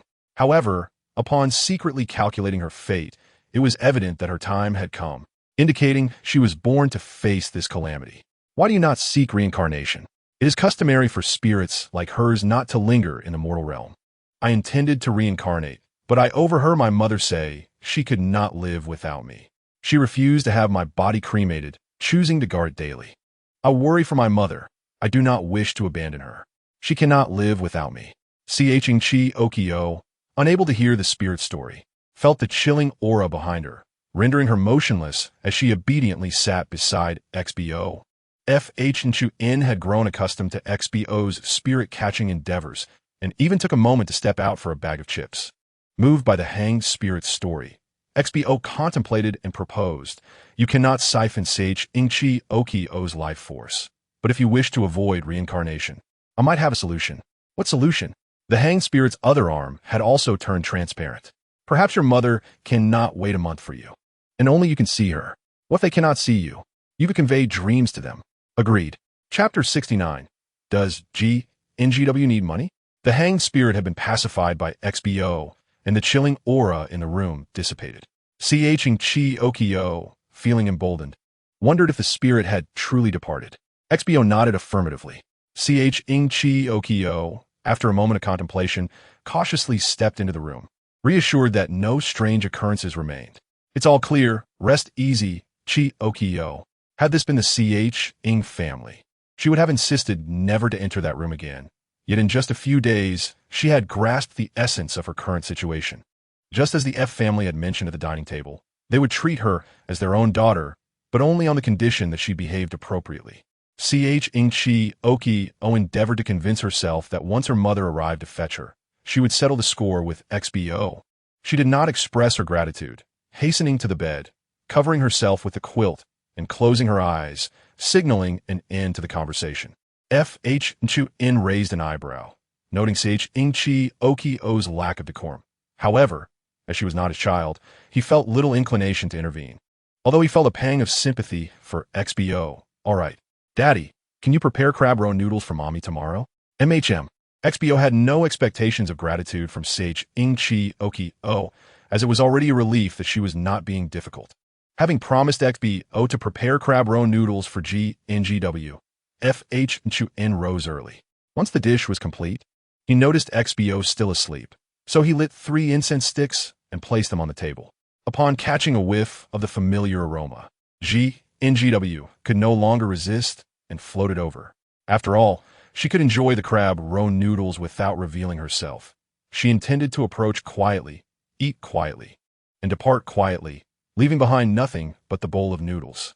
However, just as she grasped the chopsticks, she heard N say, "Since you are here, reveal yourself. I shall eat with you." He said another bowl of crab roe noodles before NGW, being invited to manifest while enjoying the specially prepared dish. NGW could not deny such a modest request. In the next moment, she appeared before N. Today, she had changed her attire, donning a dark green QPO instead of the original white dress.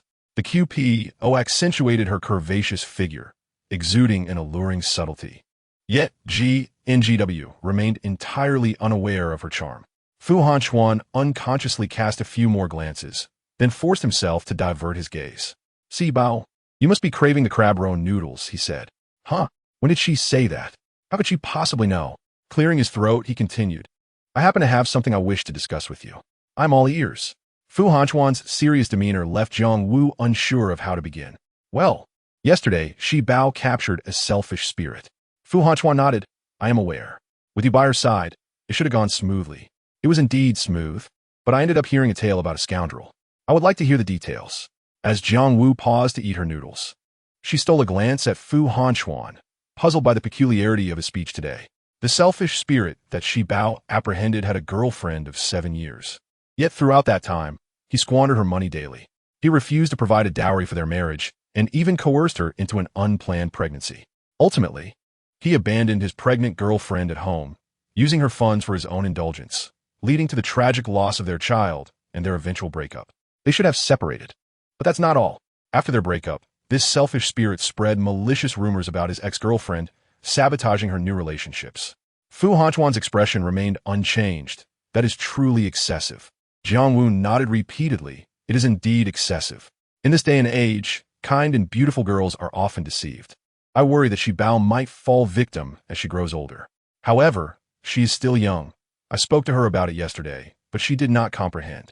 Therefore, I hope you can also have a serious conversation with her when you have the time, ensuring she remains vigilant when choosing a partner. Fu Hanchuan nodded, understood. Jiang Wu felt she had conveyed all she needed to say and quietly continued her meal. For a moment, both remained silent. Just as Jiang Wu was about to finish her noodles, Fu Hanchuan suddenly spoke. "Do you need money? Should I prepare some for you?" Huh? After all, she could resolve everything with her magic. Even the chi pao she wore was an illusion. Then I will deliver some to you today. Why would you give me money? Although we are not married, it does not feel right for you to spend your own money. Jiang Wu had yet to process this when Fu Hanchuan added, rest assured, even though we may be in a somewhat unconventional situation, if I ever find your family, I will certainly make amends for your wedding. Or, if you desire, I could arrange a wedding for you. I have heard of people conducting ghost weddings. Only then did Jiang Wu realize that her story had made Fu Hanchuan overly concerned. We could forego that. I only shared that story to discuss Shi Bao's education. I do not blame you. And besides, our circumstances are quite different. Jiang Wu felt as though her attempts to clarify were only making things worse, so she chose to remain silent. Fu Hanchuan nodded again. Indeed, it is quite different. Their child is lost, while our daughter has grown. Jiang Wu hurriedly finished her noodles. Well, I have finished, so I will take my leave. Fu Hanchuan chuckled. It seemed that every time he met Jiang Wu, she left him with a sense of hasty retreat. What mischievous spirit she was. If she were still alive, she would undoubtedly be an intriguing person. While he could not yet engage in ghost weddings, providing her with some money was certainly feasible. That day, Fu Hanchuan went out and purchased a pile of gold ingots, preparing to burn them for Jiang Wu as he followed a video on folding paper clothes. Shi Bao slept until noon before awakening, where Si Yin awaited her at the door. Shi Bao, what shall we do today? Good. Si Yin went to prepare snacks and books, while Shi Bao transformed Bai into a larger form. Chapter 70. Trouble at the Si family. This action caught Cheng Qiaoqiao's eye, deepening her dislike for Shi Bao.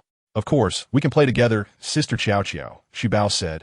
The three leaned against Bai, with Shi Bao sitting in the middle, Si Yin to her right, and Cheng Qiaoqiao to her left, perfectly positioned at Bai's head. Shi Bao learned rapidly, completing the contents of the book in about an hour. Si Yin thought to fetch more books, but Shi Bao shook her head. Brother Si Yin, let's chat instead. Si Yin neatly placed the books aside. Just as Shi Bao was about to speak, Bai suddenly grew restless, shaking its head vigorously as if trying to shake off Cheng Qiaoqiao. Bai, stop it. Shi Bao assumed Bai merely wanted to play, so she urged it to quiet down. Yet Bai whimpered, and its head shaking intensified. Cheng Qiaoqiao sensed the change and moved away, her face full of grievance. Does Bai not want to lean on it? No, Bai is the sweetest. However, curiously, as soon as Cheng Qiaoqiao distanced herself, Bai calmed down. When she leaned back again, Bai resumed its antics.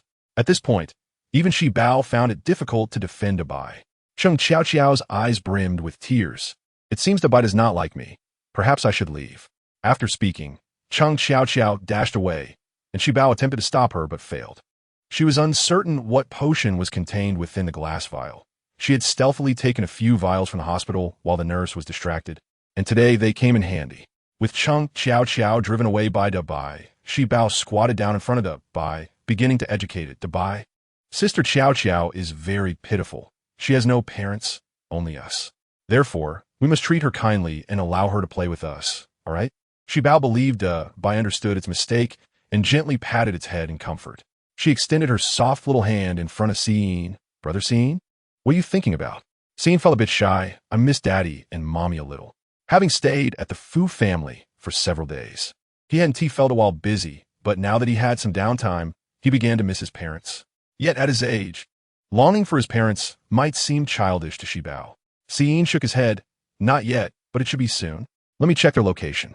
Si Yin took out a compass-like device from his backpack, which displayed 3 small dots representing the locations of himself and his parents. Shi Bao quickly spotted Si Yin's location, marked by green. However, the other 2 dots were red. Brother Si Yin, why is yours the only green one? Shi Bao did not notice that Si Yin's complexion had paled slightly. Oh no, Daddy and Mommy are in danger. The green dot indicated a safe status, while the red dots indicated danger. Furthermore, the 2 red dots were separated, meaning they could not assist each other. In danger? Brother Si Yin, what should we do now? Si Yin stood up, adjusted his backpack. Shi Bao, I must go find Daddy and Mommy. I cannot stay here to play. Brother Si Yin, I will accompany you. Si Yin decisively shook his head. No need. This device can detect the location of spirits within 100 meters. As I can see, there are no spirits nearby, so it is likely that Daddy and Mommy are merely injured. I can find them alone. But Si Yin understood that his parents did not like Shi Bao and worried she might face their harshness if she accompanied him. His reasoning was sound. Cheng Qiaoqiao's current condition made her susceptible to spirit entanglements. If a particularly powerful spirit appeared, and Shi Bao were not nearby, Cheng Xiao could be in grave danger. Do not worry, I can manage. Once I find Daddy and Mommy, I will message you. Only then did Shi Bao nod. All right, if you need assistance, do contact me. Yes. Bid farewell to Fu Hanchuan, the matriarch and the patriarch, receiving a package of beef jerky from the matriarch before departing the Fu residence. Fu Hanming and Fu Hanyin were still occupied with their studies, leaving Shi Bao, who had been accompanied by friends these past few days, suddenly feeling isolated. Sitting on her small bed, she sighed. This was the first time Jiang Wu witnessed Shi Bao in such a state. What could be the matter? No one is here to play with me. You could seek out Daddy or play with me and the elder, Jiang Wu suggested. Shi Bao glanced at Jiang Wu, who was savoring spicy duck neck, and then at Qin Yin, who was enjoying milk tea. I think I'll go find Daddy. She had no desire to linger here. Tantalized, Brother Hanming, Brother Hanyin. The two brothers noticed that Shi Bao seemed unusually affectionate towards them today. However, they were puzzled as to why they had not seen Yin around, as he usually accompanied Shi Bao. Where's Yin? Oh, I see. The brothers' smiles broadened. Shi Bao observed them curiously. Brother, what are you laughing about? Nothing, just that our little sister is even more adorable today. Of course, they were chuckling because Yin, the ever-present presence, was finally absent. They often felt that Shi Bao was kinder to Yin into them. But what could they do? She was their sister, and they could only indulge her without protest. Now that Yin was gone, Shi Bao was entirely theirs. Chapter 71. Dabai's poisoning this time. Dabai did not greet Shi Bao as usual, which struck her as odd. Could it be that her defense of Cheng Xiao earlier had displeased Dabai? Dabai. What's wrong? Dabai merely opened its eyes to glance at Shi Bao, nudged its head against her, and then shut its eyes again. Today I was in the wrong. I shouldn't have spoken ill of you. But next time, let us play together, all right? Dabai responded with a sound. This time, Shi Bao noticed that Dabai's voice seemed off, much like a person with a sore throat. What has happened to Dabai? Is it unwell? But as an ancient steed, could it truly fall ill so easily? Dabai, unable to comprehend its condition, contemplated seeking Fu Hanchuan to take it to the veterinary clinic, but then thought it might be better to ask Mommy or the elder for assistance. Mommy? Elder? It seems Dabai is unwell. Could you all take a look? How could the two refuse Shi Bao's plea? Moreover, given that Dabai had previously been Qin Yin's steed, she was naturally more concerned. A single glance from Qin Yin revealed the abnormality. Dabai must have ingested something harmful, perhaps poisoned? Something harmful? Dabai had only consumed its regular dog food today, along with the beef jerky they shared. Yet, she herself had eaten that jerky without issue. If dogs could not eat beef jerky, then Dabai had previously shared in it without consequence. Furthermore, Dabai was no ordinary dog. It had shared rice noodles with Shi Bao before without any problems, remaining lively and spirited. Suddenly, Shi Bao recalled that Dabai's behavior of shaking off Cheng Xiao earlier was somewhat unusual. It had never before shown hostility toward her. It seemed that Dabai had only begun to wilt after Cheng Xiao left. Had Dabai been poisoned from that moment? Elder, will Dabai be all right? Dabai had once been her sole companion. Cheng Xiao could cause trouble without consequence, merely a matter of words. But if something happened to Dabai, she would not care about being kind to others. She would ensure that Cheng Xiao was expelled from the Fu family. It's nothing serious. It's likely just a matter of consuming the wrong thing. I'll use my magic to expel it. All right. Qin Yin invoked her magic, and shortly thereafter, Dabai began to whimper in discomfort, then retched a few times, expelling several pieces of undigested beef jerky. After regurgitating the beef jerky, Dabai appeared much relieved and resumed its usual cheerful demeanor, wagging its tail at Shi Bao. Shi Bao observed the beef jerky on the ground, perplexed as to how it could have been problematic. Only a few pieces had been expelled. Perhaps those particular pieces were tainted. Qin Yin continued to scan those pieces with her magic, discovering that they contained some sort of substance. I cannot specify what it is, but it seems to have been tampered with. However, no outsiders had visited today. As Shi Bao finished speaking, she suddenly recalled Cheng Xiao, who had conveniently sat in Dabai's position earlier. She had not been particularly attentive to her. If Cheng Xiao had sought to slip something into Dabai's food while she was looking, it was entirely possible. I'm going to confront Cheng Xiao. Shi Bao's face flushed with anger. She had always treated her so kindly, and yet she dared to harm Dabai. When Shi Bao barged into Cheng Xiao's room, she found her engaged in skincare. Cheng Xiao, whose mother was Mingxi, had learned the art of hydration and mask application from a young age. Suddenly interrupted. Chung Chao Chao was displeased. What do you want? Chung Chao Chao, what did you feed by today? Chung Chao Chao's hand faltered for a moment, and she closed her eyes in guilt. It was just beef jerky. What else could it be? Did you add something to the beef jerky? Nothing at all. Chung Chao Chao denied. Shi Bao then discovered a small glass vial on Chung Chao Chao's dresser. Picking it up. What is this? Chung Chao Chao's eyes flashed with annoyance. She had forgotten to dispose of it properly. Shi Bao did not believe her, holding the vial upright and pouring out the remaining liquid onto a piece of paper. Just skincare? Then why is there so much? Don't waste it. As she spoke, she prepared to splash the contents onto Chung Chao Chao's face. Chung Chao Chao, uncertain of what was in the glass vial, feared that it might ruin her appearance, screaming as she ducked away from Shi Bao. Don't come near me. Wasn't it for skincare? I'm just here to help you with that. Stay away. Shi Bao suddenly halted her movements, her gaze fixated above Chung Chao Chao's head. Chung Chao Chao recalled the previous encounter with a malevolent spirit and felt a shiver run down her spine. Could there be something unclean in the room again? What are you looking at? Shi Bao continued to stare above Chung Chao Chao, where something loomed, its mouth agape. Before Shi Bao could finish her sentence, Chung Chao Chao crouched behind her, clutching her head. Help me. Don't let it come near me. Instead of shielding her as before, Shi Bao took a step back. It's coming closer. Don't come near me. Chung Chao Chao curled up on the floor, burying her head deeply between her knees. Shi Bao, I know you can defeat it. Please help me drive it away. Of course, Shi Bao readily agreed. Just as Chung Chao Chao felt a sense of relief, Shi Bao added, but you must tell me the truth. What is contained in this glass vial? Did you use it to harm Dabai? Yes. Chung Chao Chao feared that if she did not confess, Shi Bao would abandon her there. What is inside? I don't know. I truly don't know. Why would you harm Dabai? Chung Chao Chao hesitated again. If you don't speak, I will leave.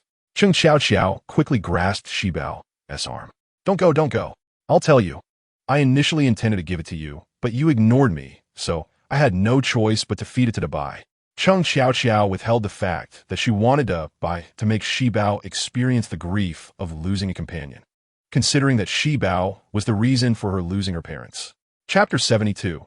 Jealousy. It seemed that the beef jerky Shi Bao had not taken was given to Dabai.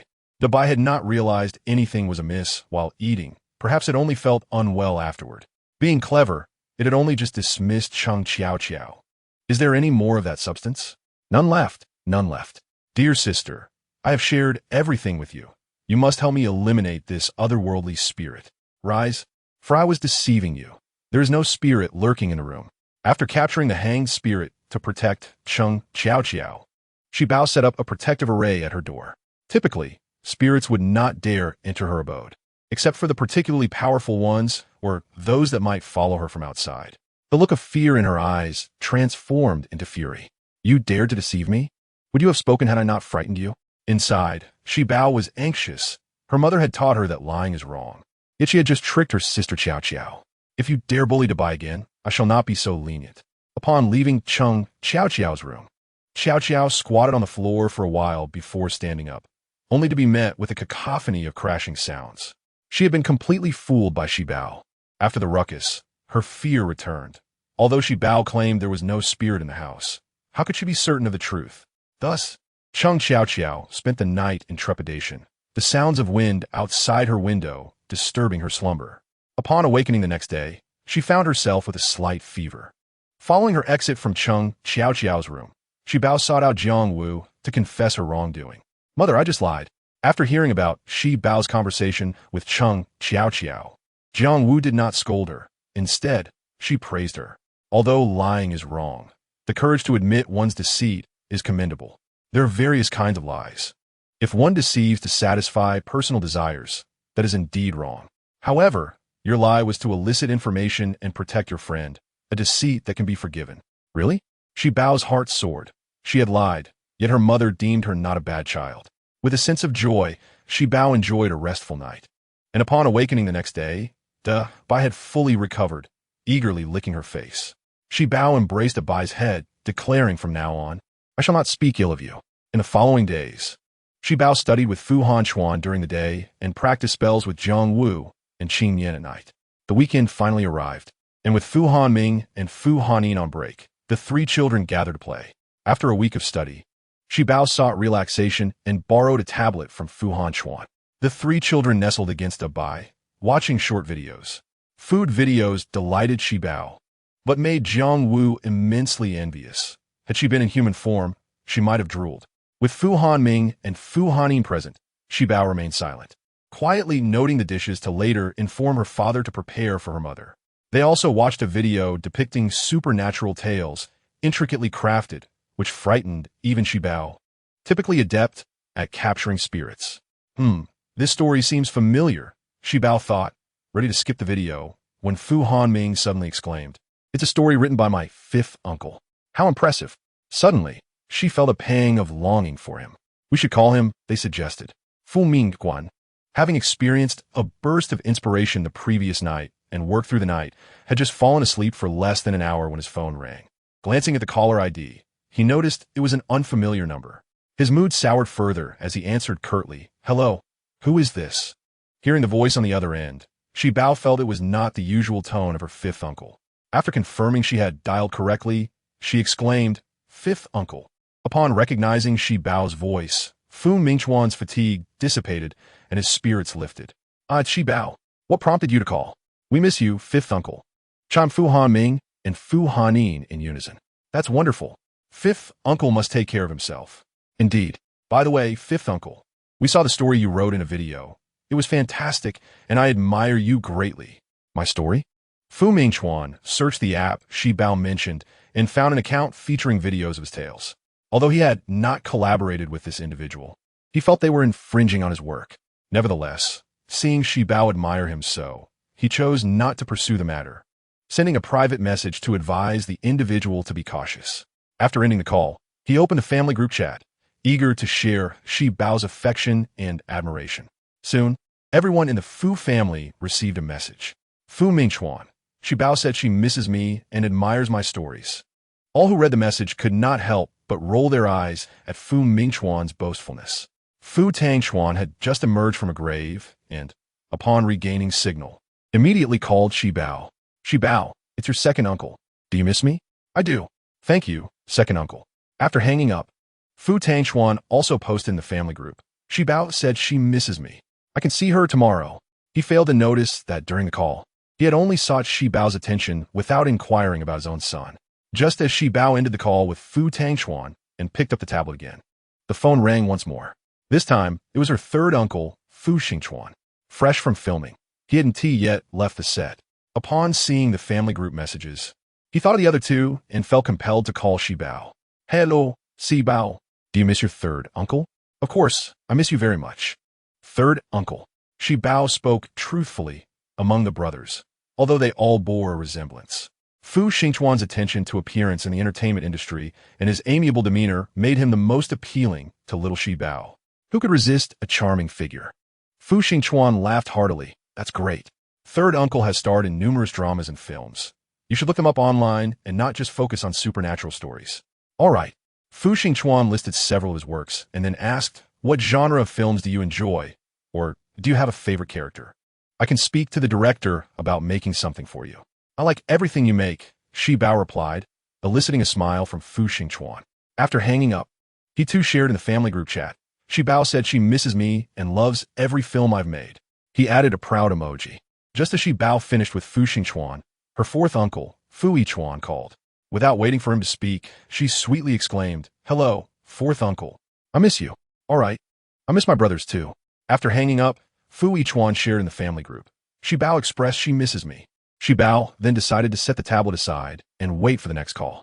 Sure enough, 3 seconds later, her phone rang again. This time, it was her sixth uncle, Fu Shichuan. "Sixth uncle, I miss you." "That's wonderful, Shi Bao. I designed several outfits just for you this week, and they are on their way. Let me know if you like them." "All right, thank you, sixth uncle." Fu Shichuan, a fashion designer, frequently traveled the globe, attending fashion shows and exhibitions. He shared in the family group. Shi Bao said she loves the clothes I designed.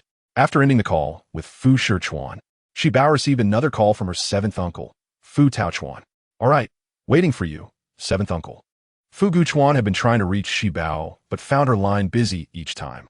After great effort, Shi Bao finally managed to connect. "Shi Bao, did you think about ID? His words came too swiftly for Shi Bao to respond in kind. Hello, Badai, I did think of you. To be honest, Shi Bao had not contemplated Badai much, for he was enveloped in mystery, and they had only met once thus far. Indeed, Fu Guchuan sent a message in the family group, stating, "See you during the new year." After finishing the call with Badai, Shi Bao exhaled softly, relieved to return to watching short videos, as continuous phone conversations can be quite exhausting. Today seemed particularly special, as if everyone had arranged to call her one after another. Was it possible that the fathers had just discovered they had gifted her a mobile phone, unaware of the family group's messages? Shi Bao had no inkling that this flurry of calls stemmed from her initiating a phone call to Fu Mingchuan. Fu Hanming and Fu Han-in lounged on Dubai, appearing rather bored. Upon seeing Shi Bao conclude her call, they both sat up. Let's watch a live stream. All right. However, just as the three of them opened the live streaming app, a knock echoed at the door. Fu Hanchuan entered, camera in hand. Father, you're here. Fu Hanchuan nodded and stepped inside. Shi Bao, let's take a group photo. Sure. Although she was uncertain why her father suddenly wished to capture a moment. As a dutiful and charming girl, she was eager to fulfill his small request. Fu Hanchuan enlisted the help of Fu Hanming and Fu Han-in, teaching them how to operate the camera before lifting Shi Bao for the photo shoot. It was unclear where Fu Hanchuan had learned his photography poses, but he had Shi Bao mimic a gesture of kissing her cheek. They exchanged several intimate father-daughter poses, capturing over a dozen photographs before Fu Hanchuan expressed satisfaction. Wait a moment. Just as Fu Hanchuan was about to set Shi Bao down, she raised her small hand. Father, let us take another one with Mummy. Shi Bao sensed a flicker of envy in Jiang Wu's eyes. Could it be that Mummy also wished to join the photo? It must be said, Shi Bao's intuition was indeed sharp.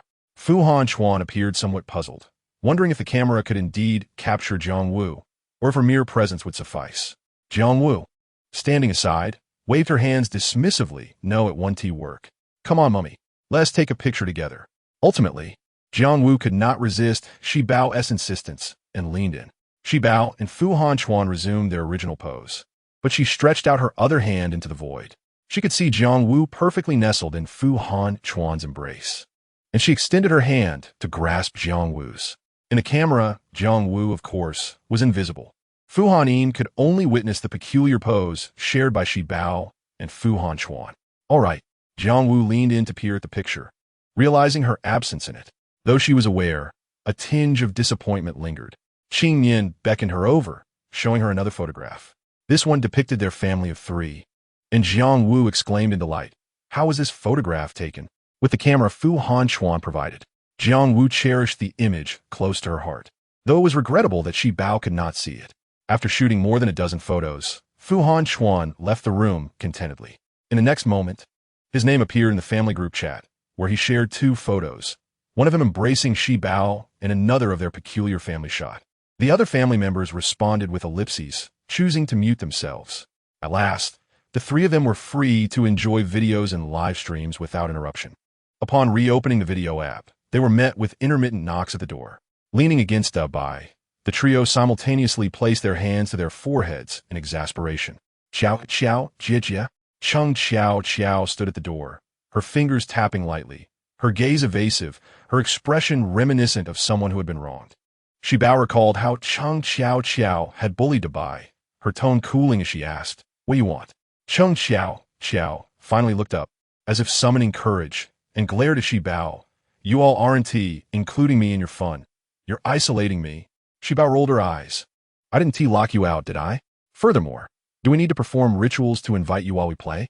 The sarcasm in Shi Bao's words was palpable, and Chung Xiao Xiao appeared unwilling to concede. Nevertheless, she did not retort but stepped inside, hoping to join Dubai and the others. "Wait, go fetch a chair." Shi Bao, concerned that Chung Xiao Xiao might attempt to cause mischief with Dubai, felt it prudent to keep her at a distance. Chung Xiao Xiao stood her ground, refusing to budge. Shi Bao sighed, "Fine, I'll get it myself." She retrieved a short chair, which, when sat upon, aligned perfectly with her height, cushioned comfortably. Chung Xiao Xiao finally ceased her protests, smoothing her skirt and sitting demurely, as girls ought to maintain their image. "Are you watching a live stream?" Chung Xiao Xiao asked, feigning ignorance. "I have a favorite blogger I can recommend to you." Her tone was decidedly haughty. Since Shi Bao and the others had no particular preferences, They acquiesced to Cheng Xiao's suggestion. The blogger she recommended was named Yin Xian Dong, a captivating young lady with considerable popularity.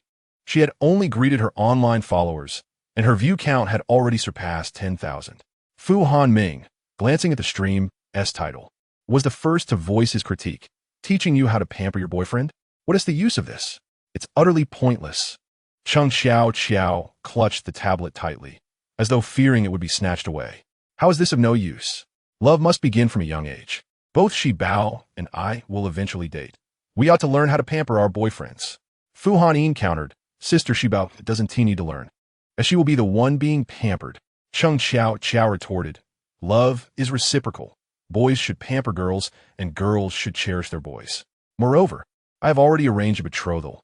I wish to have a good relationship with Xiyin. As she spoke, her earlobes flushed slightly, and a hint of shyness colored her cheeks. It was unclear she had applied blush that day, but the rosy hue softened her overall demeanor. Furthermore, you two boys could also watch this video to understand what a good girlfriend should be like, whether persuaded by Cheng Xiao or other factors. Fu Hanming and Fu Hanyin ceased their debate and quietly began watching. Shi Bao remained silent, her attention fixed on Yin Xian Dong, feeling something peculiar about her, though she could not quite articulate what it was. The live stream featured a chat area above, a comment section to the left, and Yin Xian Dong's light board and figurine to the right, creating a somewhat cluttered visual. Fu Hanming remarked, This tablet feels a bit small. If only it were larger. His comment sparked an idea in Shi Bao's mind. If it could be enlarged, it would provide a more immersive experience. Allow her to observe Yin Xian Dong more closely. Let me see if I can adjust this. Shi Bao located a wall, gazing at the tablet as she muttered an incantation. In the next moment, the tablet floated from Fu Hanming's grasp, standing suspended in midair. Gradually, the tablet's edges disappeared, and the image expanded, as if a new room materialized within the existing one. The comments and chat shrank into a corner. Wow, how realistic! Fu Hanming and Fu Hanyin exclaimed, their eyes sparkling with delight. Even Cheng Xiao appeared thrilled. These visuals look incredibly lifelike. And that packet of spicy strips, I'm sure I can already smell it. Fu Hanming nodded deeply. Upon hearing his words, Fu Hanyin sniffed and remarked, I seem to catch a whiff of it. I feel like having some spicy strips. Cheng Xiao scoffed. It's merely an image. How could it possibly emit a fragrance? I suspect you're simply craving it. Shi Bao nodded in agreement, explaining, this space replicates the environment of the streamer in its entirety through the 5 senses. Sight, sound, smell, taste, and touch. The flavor of these spicy strips is indeed authentic. Taking a deep breath, Shi Bao added, it smells delightful. I too wish to indulge. If only Wu Dadi were present. Fu Hanming and Fu Hanyin both nodded in unison. Due to spicy strips being categorized as junk food, Fu Hanchuan permitted a limited consumption for a few individuals, restricting them to eating it only every 2 days, with a mere single strip at a time. When Fu Mingchuan was around, there would often be a stockpile in his room, allowing them to sneakily enjoy it there. Not only would Fu Mingchuan keep their secret, but he would also partake in the indulgence and assist in erasing any evidence of the aroma afterward. After a moment of nostalgic longing for the spicy strips, Fu Hanyin recalled Shi Bao's words and inquired, can we also perceive the sense of touch? Shi Bao nodded. You may extend your hand to feel, but do refrain from moving any objects. If you disturb anything, the spell will be disrupted, and this space will vanish, only to be replicated again after half an hour. Understood. In Chapter 75, How to Pamper Your Boyfriend, Shi Bao expressed her lack of interest in this matter and instead popped a piece of beef jerky into her mouth. The streamer had commenced today's main segment. Friends who follow me know I have a boyfriend. Although he isn't a tall, rich, or handsome type, we have never quarreled and enjoy each other's company immensely. Many have privately messaged me about how my boyfriend and I maintain our relationship. So I prepared today's live stream to share insights. The answer is quite simple. One word, pampering. Feel free to pose any questions in the comments or bullet screen, and I will gladly respond at any moment. As she spoke, Yin Xindong flashed a heart sign to the audience, appearing quite charming.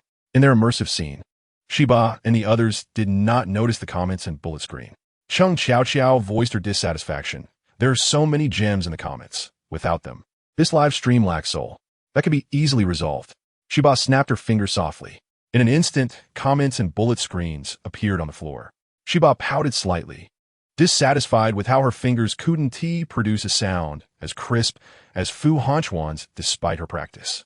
If you wish to focus on a specific comment, you can simply tap it, and you may also click on the small play icon to hear the commentator's inner tone. She demonstrated while explaining. Shiba casually selected a comment, which was from a boy who seemed to be playing a game while watching the live stream. The audio of heroes attacking minions was audible. My girlfriend argues with me every day. It's maddening. I have to hide in the mall just to game. The boy's inner voice sounded somewhat irritable, indicating that this issue had troubled him for quite some time. Coincidentally, Ian Shindong also noticed this comment. She blinked and asked, "Is your girlfriend upset because you play games at home?" Ian Shindong appeared to struggle to comprehend this reason for quarrels. In my opinion, this isn't a problem at all. My boyfriend loves gaming too, so I specifically created a gaming area for him at home. He went out today, and I can take you to see it. The scene shifted, and when it stabilized, Fu Hanming and Fu Hanin gazed at the small rug, their eyes filled with envy. Wow, there are so many gaming options. There are 3 mobile phones, a desktop computer, and a gaming laptop. Additionally, several gaming consoles were piled on the floor, with a projector at the back. Many viewers of Ian Shindong's live stream were likely boys. Chung Xiao Xiao randomly clicked on a comment, which again bore a boy's voice. Upon reading the comment, Ian Shindong chuckled softly, saying, "That only indicates that your wife does not dote on you enough." Standing upright with a serious demeanor, she continued, "I believe the pressure on men in this world is quite significant, so home should provide them with a warm and enjoyable space. Moreover, these games are genuinely entertaining. I often hang out here and play with my boyfriend." Some comments inquired about the presence of a projector. Ian Shindong explained, "Several gaming consoles can connect to the projector, enhancing the experience." Observing the gaming area, fans in the comments expressed astonishment at how much wealth Ian Shindong must possess, suggesting that the couple's monthly income could exceed tens of thousands. As the scene shifted again, Shiba, who had been closely watching Ian Shindong, finally noticed something amiss. There was an otherworldly spirit hovering above Ian Shindong's head, concealed near the back of her skull, and the live stream's frontal angle made it difficult to see until now. Ian Shindong continued to share her day-to-day interactions with her boyfriend, mentioning that she prepares 3 meals and snacks for him each day. To keep track of his preferences, she even crafted a family menu. Ian Shindong had brought the thick, well-prepared book to showcase during the live stream. Each page was filled with care, featuring photos of finished dishes, ingredients, and her boyfriend's feedback after each meal, along with suggestions for improvement. She opened to a page showcasing spicy tofu, where perfectly fried tofu cubes were surrounded by vibrant red chili oil, adorned with small chili peppers for decoration. Just the sight of that image was enough to whet anyone's appetite. Shiba licked her lips, exclaiming, "I want spicy tofu. Let's ask Grandma to make it for us tonight." Fu Anyin nodded emphatically in agreement, although Fu Hanming remained silent. The audible rumble of his stomach betrayed his hunger. In addition, Ian Shindong also coordinated outfits for her boyfriend daily, having created a matching manual that displayed some luxury watches and cuffs. As she reached the final item, a proud expression graced her face. "I even took the time to learn massage techniques. My boyfriend often feels sore after a long day, so I give him a half-hour massage every night before bed." Hearing Ian Shindong's detailed account, the male viewers in the comments expressed their envy. "Your boyfriend must be incredibly fortunate. You are such a caring girlfriend." This sentiment flooded the screen. However, a few female viewers raised doubts, asking, "You treat your boyfriend so well. Does he treat you well in return?" Upon reading this comment, Ian Shindong's smile grew even brighter. "I always say that love is reciprocal. My boyfriend treats me even better. He adores every dish I prepare for him and gives each one rave reviews." In Chapter 76, Possession by the Otherworldly Spirit, the fans began to entertain other thoughts. "All this is your giving. Isn't your boyfriend merely skilled in sweet talk?" Shiba, Fu Hanming, and Fu Hanin all resonated with this sentiment. Both Fu Hanming and Fu Hanin found it increasingly difficult to watch the live stream. Yet each time they stole a glance at Shiba, they found her engrossed. Meanwhile, Chung Xiao Xiao appeared to be enjoying herself immensely. The brothers could not help but wonder if all girls were drawn to this type of content. Ian Shindong also spotted this comment, and her smile immediately faded. "What I have shared with everyone is merely a fragment of life, and I hope that no one will direct their ire towards my boyfriend. As a responsible streamer, after speaking on behalf of my boyfriend, she quickly resumed her smile. To speak of my boyfriend's contributions to me, there are indeed many. For instance, recently, I have been experiencing a bit of neck soreness from sitting for prolonged periods, and during the evenings, he kindly offers me a massage, which is quite soothing. Jibao noticed that each time Ian Xiandong praised her boyfriend or spoke on his behalf, the spirit above her head would enter a state of feeding. This must be a love-struck spirit. Jibao gently patted Fu Han Yin and exclaimed, "Brother, we can go catch spirits again." Spirits? Where are the spirits? Fu Han Yin inquired, perplexed. They were merely watching a video and hadn't moved, so how could they suddenly be seeing spirits?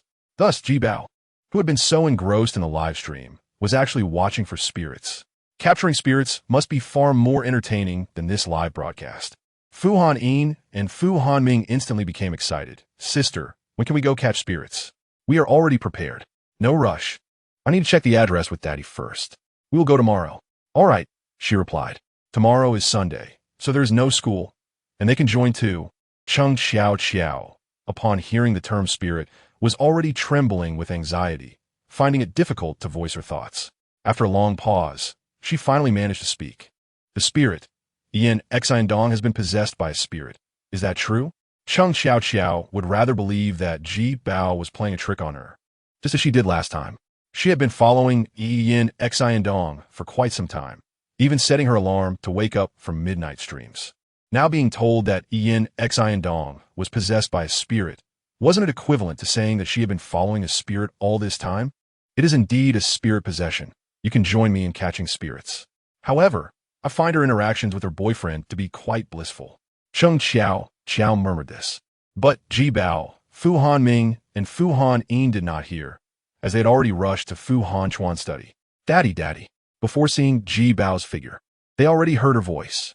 Fu Han Chuan was not in a meeting today. Rather, he was studying some Taoist principles.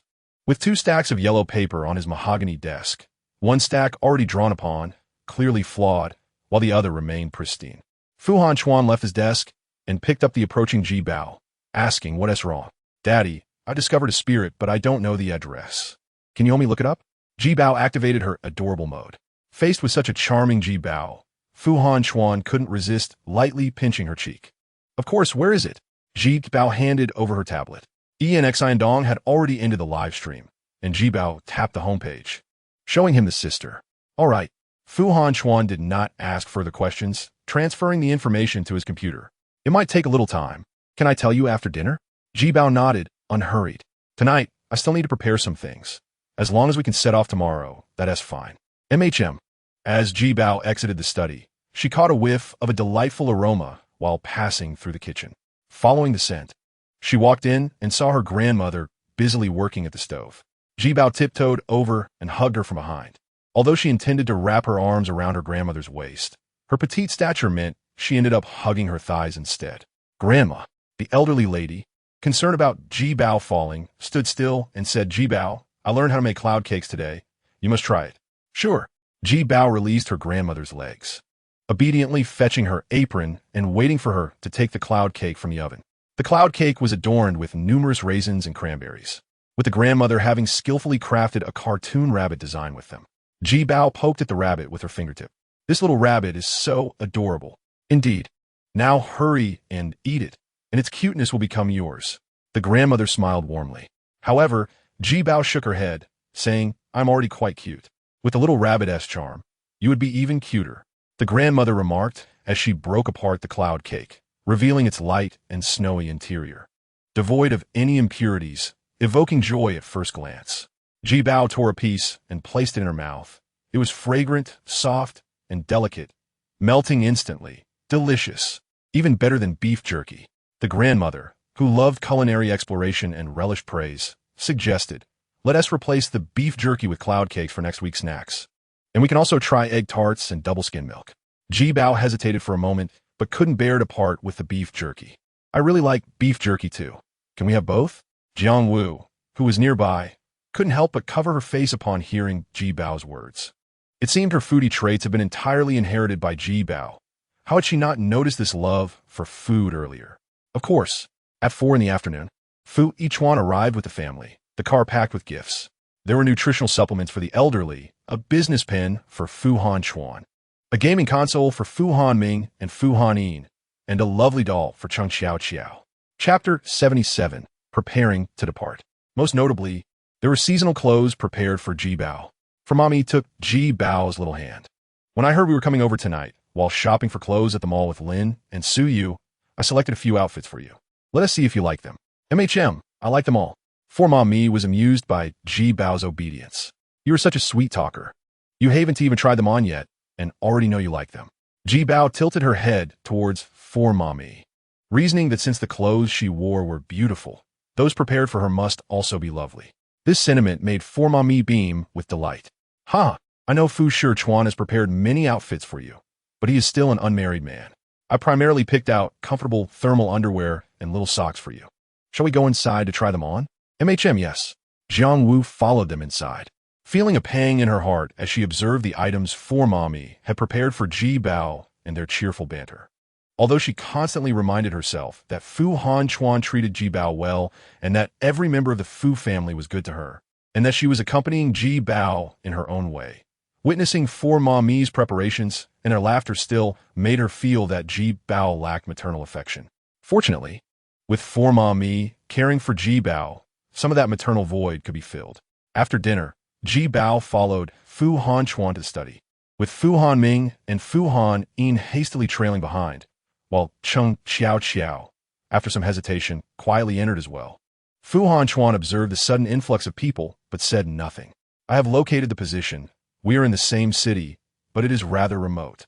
It will take about 3 hours to drive there. Daddy, can we stay there for a few days? Ji Bao asked. As we must wait for the spirit to be satiated before making a move, staying nearby would be safer. Fu Han Chuan nodded. No problem. I will make arrangements. Fu Han Ming and Fu Han Yin exchanged glances, realizing that they would have to begin school the day after tomorrow. Were they to be left at home? Fu Han Yin, not ready to give up, asked, Can I go catch spirits too? He quickly understood that to participate, he needed to plead with his sister. Good sister, let me join you in catching spirits, and I can help you draw talismans when you're too busy. Ji Bao, now aware of the importance of attending school, felt somewhat conflicted. But if you don't go to class, will the teacher be upset? Would this delay our learning progress? Fu Han Yin shook his head vigorously, assuring us that it would not be an issue, as one could request leave from school. There was no need to worry about the learning pace. I had already completed all my courses this semester, consistently achieving first place in every examination. Father, let us invite Gij Fu Han Yin to join us, suggested Shi Bao. The academic performance of the Fu family children was never a concern. Since Shi Bao wished for Fu Han Yin's company, Fu Han Chuan had no objections, stating he would assist her in requesting leave from the teacher. Fu Han Ming, noticing that neither Fu Han Yin nor Shi Bao had mentioned him, began to wonder if he was destined to be the only left-behind child. Sister, take me along too. Although I am not skilled at drawing talismans, I can serve in a logistical capacity and help take care of Daba. All right, Shi Bao agreed. Her consent stemmed from a sense of compassion, feeling it would be rather pitiful to leave him at home. Cheng Xiao Xiao also expressed a desire to join, partly because she was anxious about encountering otherworldly beings in Shi Bao's absence, and partly because she still cherished the idea of getting closer to her idol and boyfriend. I will accompany you all, she stated firmly, fearing Shi Bao might refuse her. Shi Bao, uninterested in debating Cheng Xiao Xiao as participation, merely remarked, Just don't end up crying for being frightened by any otherworldly beings. Cheng Xiao Xiao paled at the thought, yet responded, I would never do that.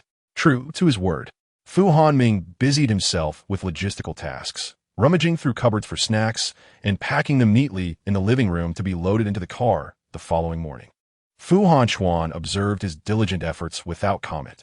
Even if the preparations bore little significance, they reflected a child's heartfelt intentions, deserving of encouragement and praise.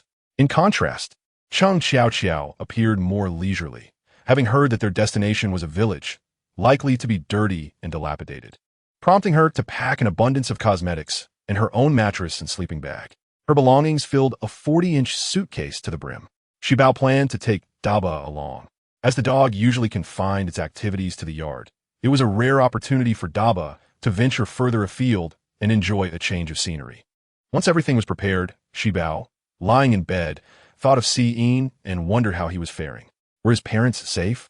Jiangwu leaned against the headboard, reading a children's book to Shibao, and, upon hearing her concerns, gently suggested, since you were worried about Ciyin, why not give him a call to inquire? Shibao, momentarily silent and feeling somewhat wronged, shook her head. No, Uncle and Annie do not particularly like me. If I call, they might get upset. This moment of grievance was fleeting, as Shibao quickly reassured herself. It's all right. Ciyin promised to call me once he resolves everything. I will wait. I believe in him. As if to confirm her words, her phone rang just then, displaying an unfamiliar number. Shibao hesitated to answer, but the caller persisted, ringing again. When the phone rang a second time, she answered without hesitation. Hello? May I ask who you are looking for? This is Ciyin, came a low voice, as if he were wary of being overheard. Wow, Ciyin, have you found your uncle and aunt? We returned home the day before yesterday, but Mom and Dad have been by my side, so I haven't had the chance to call you until today while they are asleep. Everything is fine here, so don't worry. All right, Ciyin, rest assured. Tomorrow I will be catching otherworldly beings. Are you joining me? Ciyin fell silent for a few moments before ultimately declining. Mom is injured, so I need to stay here to take care of her. Chapter 78. The streamer resides in a thatched hut. Shibao had merely asked out of curiosity, confident in her own abilities. If Ciyin chose not to accompany her, she would manage just fine. Very well, I will go with Father to catch the otherworldly beings. Be sure to stay safe, Ciyin cautioned, knowing he had secretly called Shibao and could not converse for long. After relaying his well wishes, he hung up. With news from a friend, Shibao felt much more at ease as she prepared for bed. From the small video featuring Ian Xiandong, she learned that she would generally be out of the house every afternoon. Thus, Shibao and the others had risen early to arrive before Ian Xiandong returned home. Upon boarding the car, the children were filled with excitement and energy. However, after about an hour, Cheng Xiao yawned, triggering a chain reaction of yawns among the others, making even Fu Hanchuan feel slightly drowsy. You all might as well take a nap. I'll wake you when we arrive, Fu Hanchuan, acting as the driver, suggested, having opened a can of energy drink to stave off fatigue. Initially, the children resisted the idea of sleeping, but eventually succumbed to their heavy eyelids, drifting off to the soothing strains of light music. Time passed, and the children were jolted awake by the bumpy ride. Shibao, rubbing her eyes, sleepily asked, Father, have we arrived? Almost. The road conditions are poor, so it will be a bit bumpy. Hold on tight, he replied. All right, she responded cheerfully. Having checked the location yesterday, Fu Hanchuan was aware that they were venturing into a relatively remote suburb, a village within the city rather than a pure rural area. He had even switched to a vehicle with a higher chassis for better performance, yet he still underestimated the poor conditions of the roads, which were riddled with potholes that could easily cause an ankle sprain at night. Daba, the dog, was particularly miserable on such terrain, appearing listless and devoid of energy. Upon arrival, the group found themselves somewhat disheveled by the wind. They stood before a dilapidated courtyard, where 4 crooked thatched huts stood irregularly, one of which seemed on the verge of collapse. Despite the surrounding brick houses, the area was devoid of life, lacking the bustling atmosphere typical of midday, suggesting few inhabitants. Was this rundown, thatched hut truly the residence of Ian Xiandong? The environment in the videos appeared quite pleasant, and considering the gifts sent by our livestream fans, her income should be substantial. While they hesitated, a tall girl with a well-proportioned figure emerged from the leftmost hut, dressed in a long lace dress, oddly carrying a basket. She was Ian Xiandong. As a longtime fan, Cheng Xiao recognized her after a few careful glances. Regardless of their disbelief regarding Ian Xiandong's living conditions, it was indeed the reality. Fearing she might leave, Shibao and the others hurriedly exited the vehicle and rushed toward her. Hello, sister, they exclaimed in unison. Ian Xiandong regarded the sudden appearance of the children with curiosity, but greeted them warmly. Hello, little sister and little brothers. What brings you here? Having lived in the area for several years, Ian Xiandong was well aware that there were hardly any other households nearby apart from hers and her best friend's family. We came to find you. Shibao beamed. Oh, what do you need me for? It was perfectly normal for guests to visit and share tea or water, yet Ian Xiandong unhesitatingly declined. I'm afraid I can't. I need to head out to buy groceries for my boyfriend. If I delay, I won't be able to get the freshest shrimp. Ian Xiandong shook her head again. I really can't. My boyfriend is at home, and he doesn't like outsiders visiting. She bow, feigning innocence, asked, "Oh, there's an older brother at home? Can I play with him?" Ian Xian Dong grew somewhat impatient, glancing at her watch. "I don't know you. Please leave. I must go shopping." Chung Xiao, having held back her questions for so long, finally spoke up. "Ian Xian Dong, aren't you a streamer? How can you live in such a rundown place?" Chung Xiao's words struck a nerve, exposing Ian Xian Dong's vulnerability. Upon catching sight of a few children, Ian Ing, without hesitation, insisted on pushing them aside. Fu Henshu In could hardly tolerate being told in front of others that his child lacked manners. "Madam, I'm the father of these children. Please be mindful of your words." The moment In laid eyes on Fu Henshu In, she was struck by his chilling demeanor and striking handsomeness. Yet, she still believed that being single was preferable. "Since these are your children, kindly take them away and do not disturb my life any further." Skirting around the issue proved futile, so XBO decided to be direct. "Sister, we came specifically to find you. Yesterday in your live stream, I sensed something was amiss.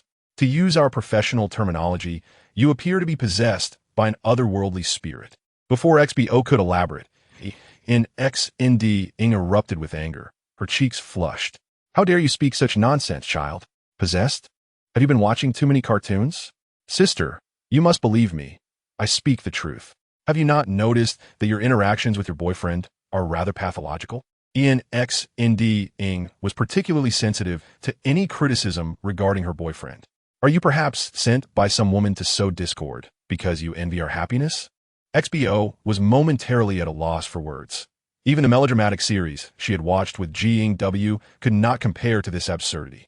Seeing XBO fall silent, Ian Ing assumed she was right. "You should disappear from my sight at once. I need to go grocery shopping for my boyfriend." Ian Ing's every utterance revolved around her boyfriend, and XBO noticed that every time Ian Ing mentioned him, the otherworldly spirit within her seemed to revel in delight. The commotion outside caught the attention of the man within. The door swung open once more, revealing a disheveled man with a bird's nest for a hairstyle and unkempt facial hair, yet dressed neatly. He emerged clutching a gaming console and immediately chastised Ian Ing. "Were you not supposed to be shopping? What are you still doing here?" Chapter 79.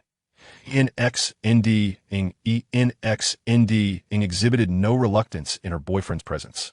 "I will go right away. I was merely delayed by some matters. Rest assured, I will procure the freshest shrimp today." Although her demeanor towards her boyfriend was amiable, she mentally attributed the blame to XBO and her companions.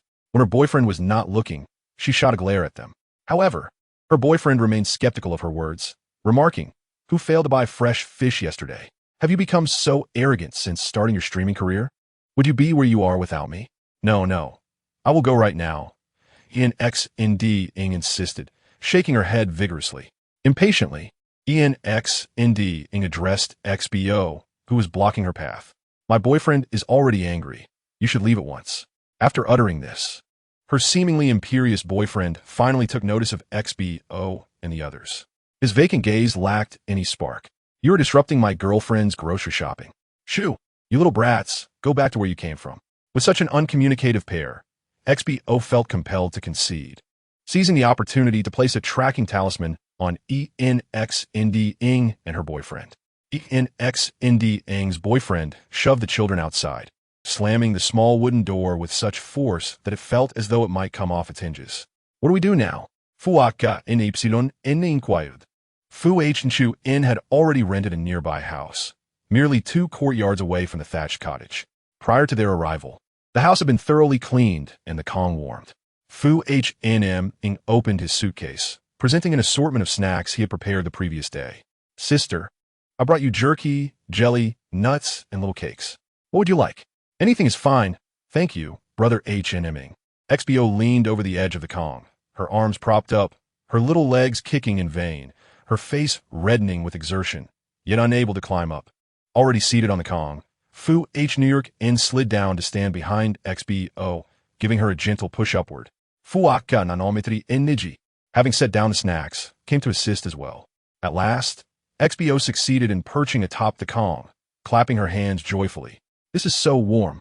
Chung Chi Okio, being a few years older and taller than XBO, managed to climb up after several attempts. However, being accustomed to a soft mattress, she found the bed uncomfortable for sitting, and the prospect of sleeping there that night seemed unbearable. Chung-Chi Okio pouted, relieved that she had brought a soft mat and sleeping bag, hoping it might provide some comfort. Once XBO settled upon the Kong, she recited an incantation, activating the tracking talisman affixed to ENXND Ing and her boyfriend. The empty space in the room once again displayed two scenes, one depicting ENXND Ing's journey and the other her boyfriend's. ENXND Ing had yet to arrive at the market, trudging her way there with great care, the road conditions not having improved since their earlier visit. Despite her slow progress, she occasionally nearly twisted her ankle. Every so often, a tricycle would pass by, and the elderly driver offered her a ride to the market for 3 yuan. ENXND Ing felt tempted, but inexplicably declined. After a prolonged walk, she finally reached the market, negotiating with the vendor for shrimp, who was growing increasingly impatient despite her attempts to ingratiate herself with a smile. Meanwhile, her boyfriend Scene appeared almost frozen as he lounged on the sofa, engrossed in his phone, with only the occasional muttering audible. Observing ENXND Ing's frugal demeanor, XBO and Chung-Chi Okio shared similar bewilderment. How could ENXND Ing be living in such conditions? Fortunately, because ENXND Ing was live streaming, the internet signal remained stable. Fu Hn, along with the children, began to investigate information on the two individuals. The data available online regarding ENXND Ing starkly contrasted with what they had witnessed. Fu Hn speculated that her management agency had orchestrated a FAOD. He called upon friends to assist in uncovering the true identities of the two. ENXND Ing was a mere office clerk earning a monthly salary of 3,000 yuan. 6 months prior, she had been discovered by a talent agency, embarking on a streaming career, yet she had not relinquished her modest office income. Fu Hn friends conducted a thorough investigation and relayed ENXND Ing's transaction records. Upon reviewing her income, they noted her clerical salary of 3,000 yuan, complemented by nearly 10,000 yuan from her streaming endeavors. The group was puzzled. Could a person earning over 10,000 yuan live in such a place? Were they merely indulging in a simulation of poverty? As individuals accustomed to wealth, XBO and her companions expressed a preference for the grandeur of the Fu family estate or an excursion to a mountain resort instead. Subsequently, they examined ENXND Ing's expenditures, which widened their eyes in astonishment. Her monthly expenses exceeded 30,000 yuan. XBO, proficient in calculations, realized that this meant she must be accruing debts of around 20,000 yuan monthly. Fu Hn nodded, adding that, in addition, she bore over 100,000 yuan in loans. The friend assisting Fu Hn could not resist commenting on the absurdity of ENXND Ing's financial habits. Brother, where on earth did you find such an eccentric individual? With a girlfriend like her, a man could live quite comfortably off her earnings. Her expenditures on the cheapest lotion at a yuan per package, sanitary pads costing 3 to 4 yuan, and clothing that never exceeded 3 digits were shocking. The clothes she wore during her live streams were rented from her agency. Yet, her other expenses included hundreds of yuan on DVDs, a gaming console costing thousands, and a computer worth several tens of thousands, along with male attire and accessories that never dipped below 500 yuan. So, ENXND Ing was laboriously earning money only to lavish it all on her boyfriend. While being miserly with herself, she was extravagantly generous with him. The group stared at the financial statements at a loss for words. Chapter 80. The unwavering indulgence of a boyfriend. Fu Hanchuan's friend took it upon himself to investigate the details of his infatuated boyfriend. The information was rather straightforward. He was an unemployed drifter with spending records solely on game skins and in-game items. The most substantial details available pertain to his gaming pursuits, alongside some rather inappropriate websites. If one were to claim that he was truly passionate about gaming and had devoted considerable time and energy to it, one would expect him to have honed his skills sufficiently to participate in competitions and potentially win some prizes. Yet this was not the case. In simple terms, he was both inept and overly enthusiastic, merely seeking novelty in gaming. He would engage with newly released games, investing thousands over a month, only to switch to another game shortly thereafter. These two individuals were indeed difficult to assess. Ian Shindong felt a pang of guilt, apologizing profusely, yet assuring him that she would not infringe upon his mealtime. Her boyfriend merely responded with a nonchalant Ian Shindong busied herself in the kitchen, washing and preparing food diligently. She placed the appropriate items into the pot and began cleaning and doing laundry. The women's clothes were tossed into the washing machine, while the men's were unceremoniously thrown into the sink. She turned on the tap to hand wash them, the water temperature somewhat chilly, causing her hands to redden within moments. Yet, Ian Shindong appeared oblivious to the discomfort, busily scrubbing the clothes and occasionally checking on the pot to gauge its progress. Taking the opportunity to warm her hands with the steam, Xiang Xiang observed Ian Shindong's lifestyle, feeling that this sister must be even poorer than the Zhang Taizhu couple, as they would at least heat some water for washing. Fu Hanming, with the gravitas of a young adult, suggested that they invite this sister to their home as a maid, claiming it would be a highly cost-effective arrangement. Upon hearing this unfamiliar phrase, Xiang Xiang inquired about its meaning. Fu Hanming's explanation prompted a fit of suppressed giggles among the children.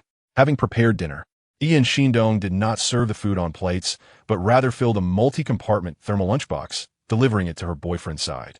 He remained engrossed in his game, finally uttering a request for carbonated drinks. Ian Shindong fidgeted with her clothing, informing him that they had run out of carbonated drinks. "Did you not say yesterday that you wanted juice? I made freshly squeezed juice. Would that suffice?" Her boyfriend paused, furrowing his brow, and retorted, "Now you're learning to argue back. I said carbonated drinks. If we don't have any, go buy some, understand? Why do you avoid the supermarket when there are strangers around? You should interact less with others. I don't want you to be led astray." His words ignited indignation among Xiang Xiang and the others. What did he mean that communicating with them would lead her astray? Fu Hanming protested.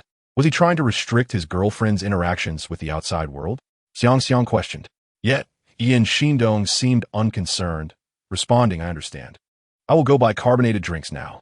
After dinner, her boyfriend surprisingly set aside his gaming device, moved closer to her, and began to massage her shoulders, his face alight with a smile.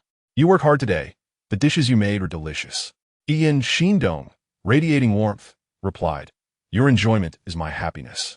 Let us see what you want to eat tomorrow." She presented him with a menu. However, he disregarded it, continuing to knead her shoulders. "By the way, a new hero has been released in my game today. I want to buy it." How much is it?" Ian Shindong seemed all too familiar with this conversation. "Not much, just 5,006. Ian Shindong frowned, hesitatingly suggesting, "How about we wait a couple more days to buy it? We need to repay the loan tomorrow, and we're a bit short this month.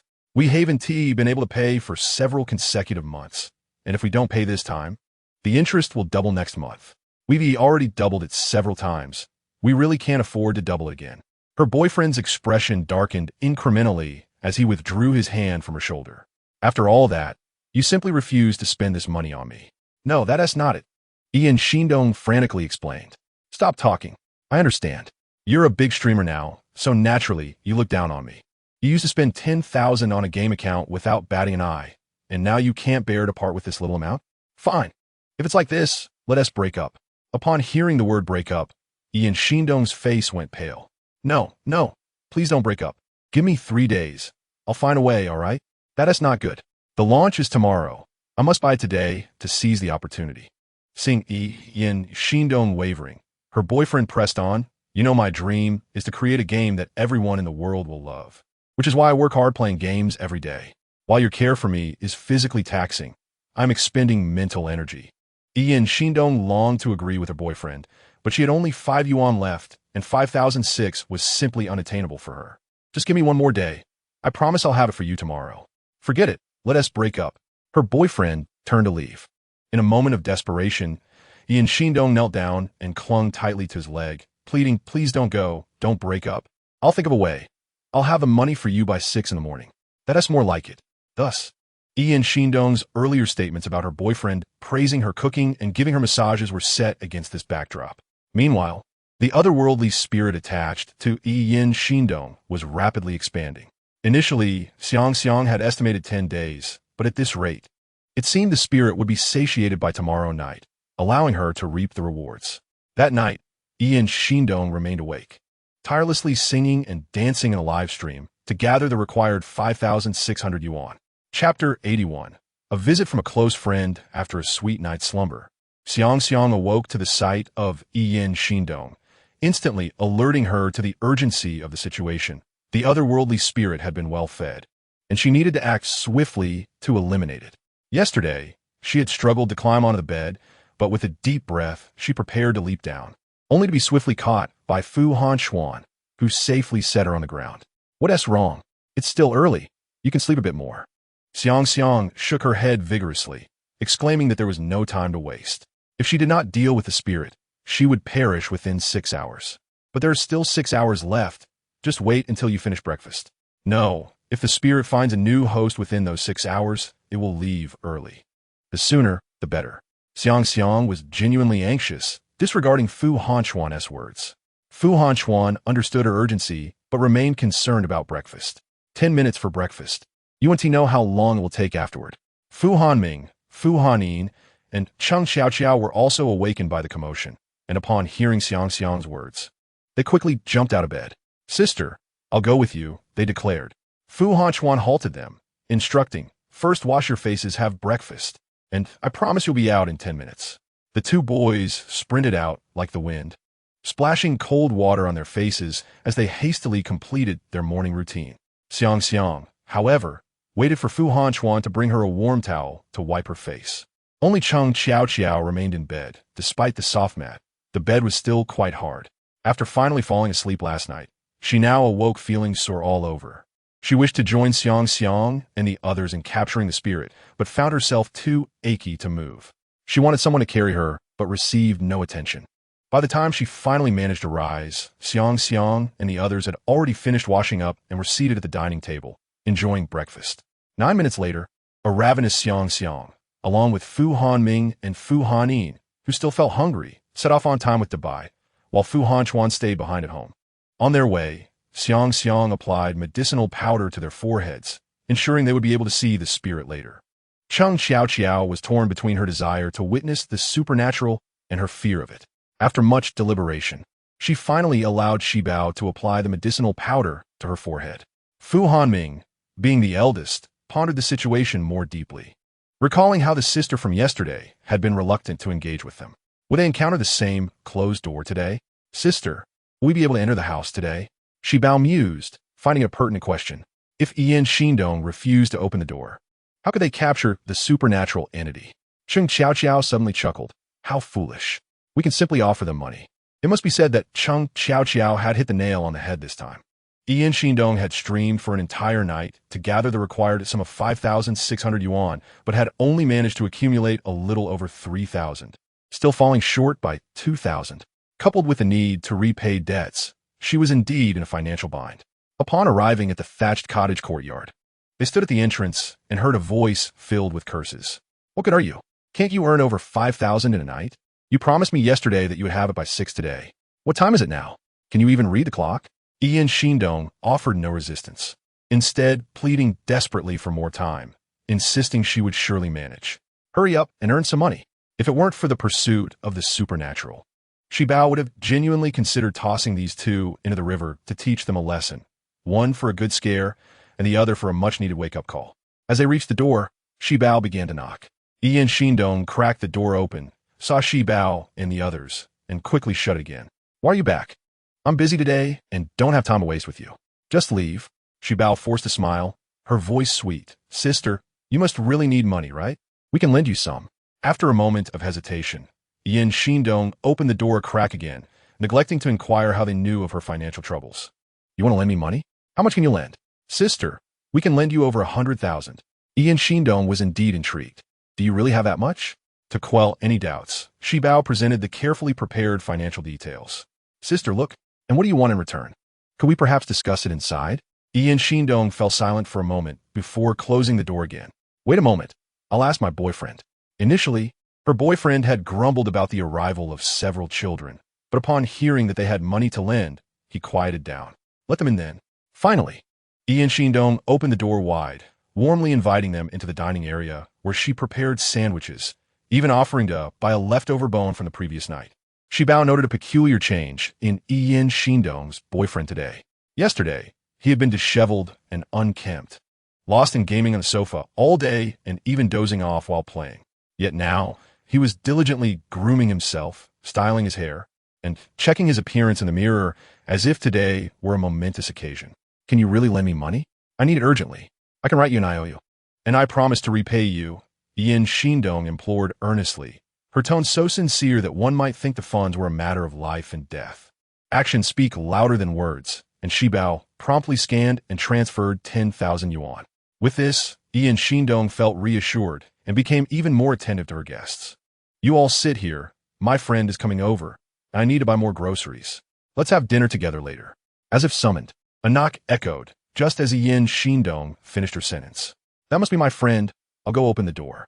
Just as she stepped forward, her boyfriend rushed to the door, greeting her friend with enthusiasm, offering her slippers, and neatly arranging her shoes on the rack.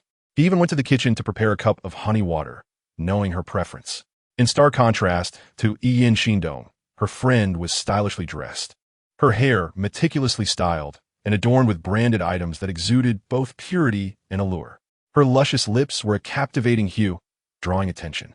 Upon noticing Shibao and the other children, her friend briefly displayed surprise but graciously greeted them, even producing sweets from her pocket and kneeling to pet the bai. However, the bai, usually well-behaved and friendly, averted his gaze from her hand and retreated 2 steps, barking at her furiously. Shibao quickly approached the bai, gently stroking his fur. What's wrong? The bai continued to bark at her friend. Following his line of sight, Shibao noticed an extraordinary entity clinging to her friend. She pondered in silence, wondering why supernatural entities seemed to cluster together today. Stepping closer to her friend, Shibao complimented, Sister, you are so beautiful, like a fairy descending from the heavens. While speaking, she discreetly cast a tracking talisman towards her friend, planning to address the entity on Yin Shindong before dealing with this one. Flattered by the praise, Yin Shindong's friend beamed, casting a smug glance at Yin Shindong's boyfriend. Throughout the encounter, he wore a constant smile, and upon noticing her gaze, his smile widened. Having followed Jiang Wu in watching melodramatic television shows, Shibao felt as though she had stumbled upon a juicy secret. Yin Shindong's boyfriend obviously harbored feelings for this friend. The question lingered, did Yin Shindong know? Shibao turned to observe her. Yin Shindong was still cheerfully speaking on her friend's behalf. Of course, my friend has always been stunning since childhood. She was the school beauty, with suitors lining up every year. Unfortunately, she has high standards and remains single to this day. Her friend's cheeks flushed at Yin Shindong's teasing. Why are you saying so much in front of kids? I simply enjoy the freedom of being single, able to do as I please. Yin Shindong nodded in agreement. All right, today you are the guest of honor. Your word is law. But I truly hope you find a boyfriend this year. With that, Yin Shindong prepared to leave for groceries. Before stepping out, she instructed her boyfriend, Please take care of my friend. He nodded in acknowledgement. Having dined on the sofa the previous night, he surprisingly went into the kitchen today to slice oranges for her friend. As Yin Shindong departed, Shibao stood up, her eyes bright with anticipation. Sister, may I join you in grocery shopping? Initially reluctant to take a child along, fearing it might delay her, Yin Shindong hesitated. However, considering how much money she had just borrowed, she felt it would be impolite to refuse. Shibao shook her head resolutely. I am not afraid of hard work. I just want to accompany you. Yin Shindong's boyfriend, eager to have these extra light bulbs leave, chimed in, the kids are at an age where they love to play. Just take them with you. With that, Yin Shindong had no objections, believing she was merely taking Shibao along. She was unprepared for the fact that she ended up with 4 children and a dog in tow. What am I to do with only 2 hands? I can't manage 3 of you. Shibao quickly moved to grasp Fu Hannin's hand, encouraging her to take Fu Hanming's hand, who then linked with Cheng Xiaoqiao's hand, finally securing Yin Shindong's hand. The bai obediently followed behind Shibao. This will work just fine. A fleeting glance ignites a flutter of emotions, yet a sense of unease lingers. As we prepare to cross the street, you must refrain from running about heedlessly. It is imperative that you heed my words. Should anything arise, communicate with me in advance. And do not let go of my hand. The 4 children obediently nod in agreement. When the topic shifts to her boyfriend, a radiant happiness envelopes Yin Xiandong. He is filled with dreams, gentle in demeanor, and treats her with kindness. The children exchange curious glances, questioning whether the person Ian Xiandong speaks of is truly the same one they know. Upon hearing Ian Xiandong praise her boyfriend, Ji Bao notices the spirit that had been resting within her awakens, prompting a sudden hush in their conversation. Sister, what I mentioned yesterday about you harboring a spirit is indeed true. Ian Xiandong's expression darkens.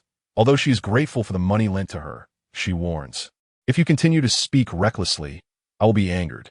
The four children halt, positioning themselves in front of Ian Xiandong. I did not speak out of turn. Moreover, sister, have you not noticed any issues between your boyfriend and your best friend? What issues could possibly exist among the three of us? Ji Bao, recognizing the need for evidence, recites a spell that conjures a vision of Ian Xiandong's home into their midst. Ian Xiandong is startled by the sudden manifestation, but as she gazes closer, familiarity washes over her. This is her very own bedroom. A more detailed inspection reveals a scene that shatters her heart. Inside the room, her boyfriend and best friend are entwined, her friend reclining in his embrace, tracing circles on his chest. It has been so long since we last met. Why do you still look the same? Her boyfriend, usually absorbed in gaming and seldom engaging with her, has cast aside all distractions, expressing affection in an overly sentimental manner. You both adore me, just as I am. Do you not? Her friend raises an eyebrow. So whom do you favor more? After all, you two spend every day together. Of course I favor you. She is merely a caretaker. Besides, if I did not remain with her, who would support me? By the way, this is the money I asked her for yesterday. Here is 3,000. At that moment, Ian Xiandong is overwhelmed with a tumult of emotions, her head pounding as she collapses to the ground, burying her face in her knees. This must be an illusion, right? You cannot truly believe this. I love him, and he loves me. We are in love. As if losing her very soul, the spirit entwined with her begins to distort, ready to break free from her body. Yzibao Gomfot Izan Sinzong. She discreetly signals Fu Han Yin to prepare a binding charm for the moment the spirit emerges. Fu Han Yin, eyes cast downward upon Dabai, keeps a watchful eye on Ian Xiandong, poised for action. Chapter 83.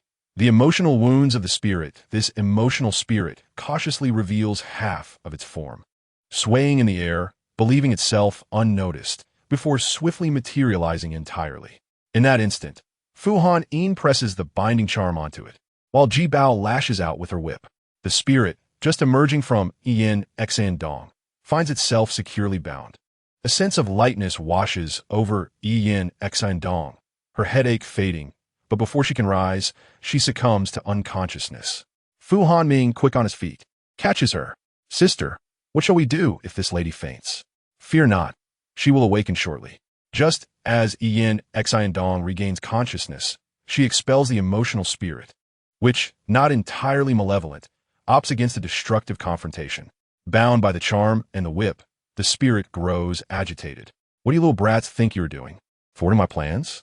Chang Xiao Xiao observes the spirit's appearance, noting it is not as terrifying as the one they encountered before. Instead, this spirit possesses delicate features, with a hint of baby fat that adds an air of adorableness. Save for its ethereal floating and pallid complexion, it appears quite similar to an ordinary person. When it speaks, Chang Xiao Xiao notices an oddity. Its teeth are bound together with wire, explaining the muffled clarity of its words. Without a second thought, she questions, why are your teeth bound with wire? The struggling spirit, upon hearing this, miraculously falls silent, softly asking, have I lost weight? The children's silence reveals the truth to the emotional spirit, which begins to shed pink tears from its hollowed eyes. After all this time, why have I not lost weight? Is it true that becoming a spirit means I cannot lose weight? No, I must slim down to impress him. Intrigued, Ji Bao inquires, who do you wish to impress with your weight loss? Your boyfriend. The spirit nods. Indeed, he has always remarked that my face is too round. You are not fat, Ji Bao assures sincerely, with the others nodding in agreement. The spirit shakes its head. I am indeed overweight. He perceives me as such. Thus, I have tirelessly endeavored to shed pounds. They initially believed the spirit to be a victim of abuse, unaware that this was a self-imposed plight. Then how do you eat? The spirit shakes its head. I cannot eat. I survive on daily glucose infusions and a bit of rice soup. Before long, I transformed into this state. Yet I still refuse to accept it. I must lose weight, even as a spirit. Ji Bao shakes her head earnestly. Most spirits retain their appearance from when they were alive, and this cannot be altered. What must I do? I love him so. If I lose weight, he will love me back. The spirit, resembling a fragile child, hides its face in tears. Ji Bao finds herself in a quandary. Her mother and ancestors had only taught her how to capture spirits, not how to console them. Let us discuss this calmly. She attempts to negotiate with the spirit. However, the spirit remains unyielding, continuing to weep. Chung Xiao, exasperated, closes her eyes, and upon reopening them, finds the spirit still crying. She strides forward, exclaiming, "You, be quiet. Your wailing is unbearable." It is the first time the spirit encounters such a fierce child, causing it to stifle its sobs. Seizing the moment of silence, Chung Xiao poses. "Did your boyfriend say he dislikes you because you are overweight?" The spirit nods. "What nonsense! If your boyfriend does not like you, he simply does not. Seeking excuses is futile. Even if you lost weight, he still may not like you. Do you believe that?" The spirit shakes its head. "I do not believe it. Let me tell you something." Chung Xiao continues. "To love someone is to accept them wholly.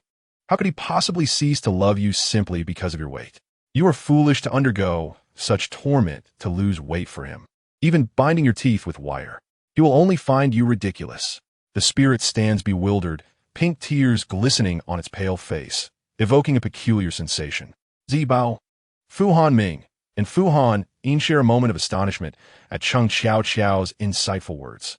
Jiang Wu, listening to Chung Xiao, finds wisdom in her statements. Embracing Ji Bao from behind, she whispers, "Ji Bao, remember, if you encounter someone you love in the future, and if he truly loves you, then you can pursue each other reciprocally. However, if he does not love you, do not remain foolishly attached." The ancestral wisdom echoes. In the presence of someone who does not love you, your every action will seem diminished, while in the eyes of someone who loves you, merely standing there signifies you have conquered the world. Thus, Ji Bao, you must find someone who loves you in the future. Do you understand? Ji Bao nods in acknowledgement, yet shakes her head in confusion. Each word spoken by her mother and ancestors resonates with her, yet she struggles to comprehend the full meaning of their message. What does reciprocal pursuit mean, as mother said? Should one rush toward another face to face? Moreover, as our ancestors have imparted, in the presence of someone who does not cherish you, any action you take may seem to diminish your worth. The tale of two elder sisters illustrates this sentiment, as she possesses an indescribable feeling. Yet, why is it that in the presence of someone who loves you, merely standing there allows you to conquer the world? How can such stillness lead to victory? If that were the case, wouldn't they all be victorious simply by standing still? These insights into love remain an uncharted territory for the young Shi Bao. The final words of our ancestors linger in her heart, and Shi Bao is certain she will find someone who loves her. Jiang Wu gently remarked, "Who and Ti adore our sweet and lovely Shi Bao." The words exchanged between Jiang Wu and Qing Yin did not evade the presence of Qin Yiling, who repeatedly echoed these phrases. Suddenly, a fierce hatred ignited in her eyes, as if she had recalled something significant. Chapter 84. Awakened Qing Yiling struggled fiercely once more, and the binding talisman pressed against her by Fu Han Yin shattered under her force. Even the whip restraining her began to falter. Fu Han Yin quickly retrieved several more talismans and affixed them to Qin Yiling, surrounding her with layers of protection. "Indeed, he does not love me. He truly does not love me. My best friend, who is shorter and heavier than I, began a relationship with him on the very day of my demise. My boyfriend has betrayed me with my best friend, and I shall not let this pair of scoundrels escape my wrath." Even as an otherworldly spirit, after delivering her venomous vows, she wept anew, lamenting, "But I love my boyfriend so much. Even knowing he does not love me, I still love him. What should I do?" Shi Bao turned to Jiang Wu, who shrugged helplessly, acknowledging the futility of love-stricken minds. The Yusuazi is indeed her ultimate refuge. Si Bao, undeterred, attempted to transcend the situation, but nearly faced backlash. Ultimately, she opened the Yusuazi and drew the still weeping Qing Yiling within. Once the otherworldly spirit was resolved, the group turned to the collapsed Egon Xiandong. Shi Bao gently tapped her arm, urging her to awaken. "Sister, rise. If you don't get up, it will soon be dark." Egon Xian Dong stirred, disoriented, and inquired, "Where am I? How'd I end up here?" Shi Bao affirmed, "Of course. Why would I deceive you, sister?" Egon Xian Dong did not knock, but kicked the door open, causing the already precarious wooden door to succumb and fall to the ground. Shi Bao tenderly caressed the fallen door, assuring it, "Do not worry. I shall have Daddy repair you soon." The other children mimicked Shi Bao, gently stroking the door before cautiously following Egon Xian Dong into the bedroom. Upon entering, Egon Xian Dong found her boyfriend clad in jeans, his shirt hastily buttoned, with remnants of lipstick on the collar. Meanwhile, her best friend lay cocooned in the blankets on the bed. Egon Xian Dong's boyfriend attempted to take the initiative, questioning, "Did you buy the groceries? Why are you up so early? Were you out wasting time?" He denied any wrongdoing, insisting, "You're mistaken. She felt dizzy, and I merely brought her to her room. Did you not ask me to take good care of her before leaving?" The best friend feigned vulnerability, claiming, "I stayed up too late watching dramas and woke too early today, which is why I feel dizzy. I borrowed your bed to rest. Is that so? Then what about the 3,000 yuan?" Egon Xian Dong queried, and her boyfriend and best friend exchanged clueless glances, both playing dumb. In a fit of impulse, Egon Xian Dong ripped the covers off her best friend, revealing a stark expanse of skin. Fu Hanming swiftly shielded Shi Bao's eyes upon witnessing the scene. The best friend, caught in her deception, exclaimed, "Oh, how did this card end up in my bag? I must have mistakenly packed it." Now exposed, she rose to dress, asserting, "You must believe me, there is nothing between us. You know I have never been interested in many men, and you are my best friend. Why would I steal your boyfriend? Indeed, you seem to have no interest in anyone, as you have taken a liking to my boyfriend. I once thought you were such a good friend, following me whenever I moved, but now I realize it was all for a man." Egon Xian Dong had previously witnessed her best friend sharing drinks and holding hands with her boyfriend, but each time, her friend managed to deflect suspicion with a few casual remarks. Today, however, her best friend could not escape accountability and resorted to a new tactic, signaling to her boyfriend. Seeing Egon Xian Dong's boyfriend's displeasure, she retorted, "What is wrong with you today? It's your friend's birthday, and you are leaving her all alone. You will regret this tomorrow." "Indeed, I will regret it," Egon Xian Dong confessed. "Just go and celebrate with her. I wish you both eternal happiness." She tugged at her boyfriend's shirt, dragging him outside. "Get lost, the farther the better. I was blind before. I must reclaim what is mine." Egon Xian Dong blocked the doorway, asserting, "Every bit of your sustenance is from me. I have shown you mercy by not demanding you strip bare. Now leave." Spotting a basin of water nearby, she lifted it and prepared to douse her boyfriend, prompting him to flee in haste. Shi Bao and the others watched Egon Xian Dong erupt in fury, hardly daring to breathe. It was astonishing to witness the once gentle sister display such fierceness. Turning, Egon Xian Dong caught sight of Shi Bao and the others' expressions and offered a wry smile, asking, "Do you think I'm foolish?" Chapter 85. The neighbor appears. Shi Bao and the others shook their heads vigorously, assuring her, "No. Sister is merely influenced by the otherworldly spirit." Egon Xian Dong knelt to stroke Shi Bao's cheek, expressing gratitude. "Thank you all. I will live well from now on." Shi Bao nodded. "Please, that's wonderful. The Yu Suazi is now filled with much. That is good to hear." Fu Han Chuan carried Shi Bao inside, as she chattered animatedly about Egon Xian Dong's culinary prowess. Fu Han Chuan affectionately teased her. "Is it just one meal that has won your heart? Are Grandma and Daddy's dishes not delicious?" Shi Bao blinked, realizing her father was feeling jealous. She leaned in to plant a kiss, declaring, "Grandma and Daddy's dishes are the best, but Egon Xian Dong's cooking is equally delightful." Chung Xiao observed the closeness between Shi Bao and Fu Han Chuan from behind, her admiration gradually morphing into jealousy. In the past, when she was with her parents, although her father did not hold her like that, he would always kiss her forehead before bed and call her the most beloved princess in the world. Her mother was always gentle with her, yet now, due to Shi Bao, she felt stripped of everything, reduced to a child living under someone else's roof, devoid of affection, forced to navigate life by reading others' moods. As Chung Xiao pondered, her heart grew increasingly unsettled, and her hands at her sides unconsciously clenched into fists, tightening further. The sight of Shi Bao became increasingly loathsome in her eyes. Just as angry words threatened to escape her lips, she bit her lip and retreated to another room. Is the wind too strong? Has my sister caught a cold? Shibao shook her head. I have not. She requested Fu Hanchuan to set her down, activating the tracking talisman on her best friend, projecting the scene from that side into the room. All right. Her best friend's residence was far superior to Yigan Xian Dong's, a three-story villa adorned with a garden brimming with flowers. Fu Hanchuan noted the presence of several rare species within. The interior of the house was adorned with an air of opulence, with lamb's wool carpets covering the entire floor. A bottle of red wine graced the coffee table, accompanied by 2 glasses filled with the rich liquid. At that moment, my dear friend was entangled with another individual within the confines of the room. Upon witnessing this scene, Fu Hanchuan instinctively covered Zabeabo's eyes, turning his gaze towards Fu Hanming and Fu Hanyi. Zabeabo, unable to discern the identity of the man on the bed, attempted to pry Fu Hanchuan's hand away, pleading, Daddy, just let me have a quick look. What is there to see? If you gaze upon this, be wary of needles sprouting in your eyes. Be good.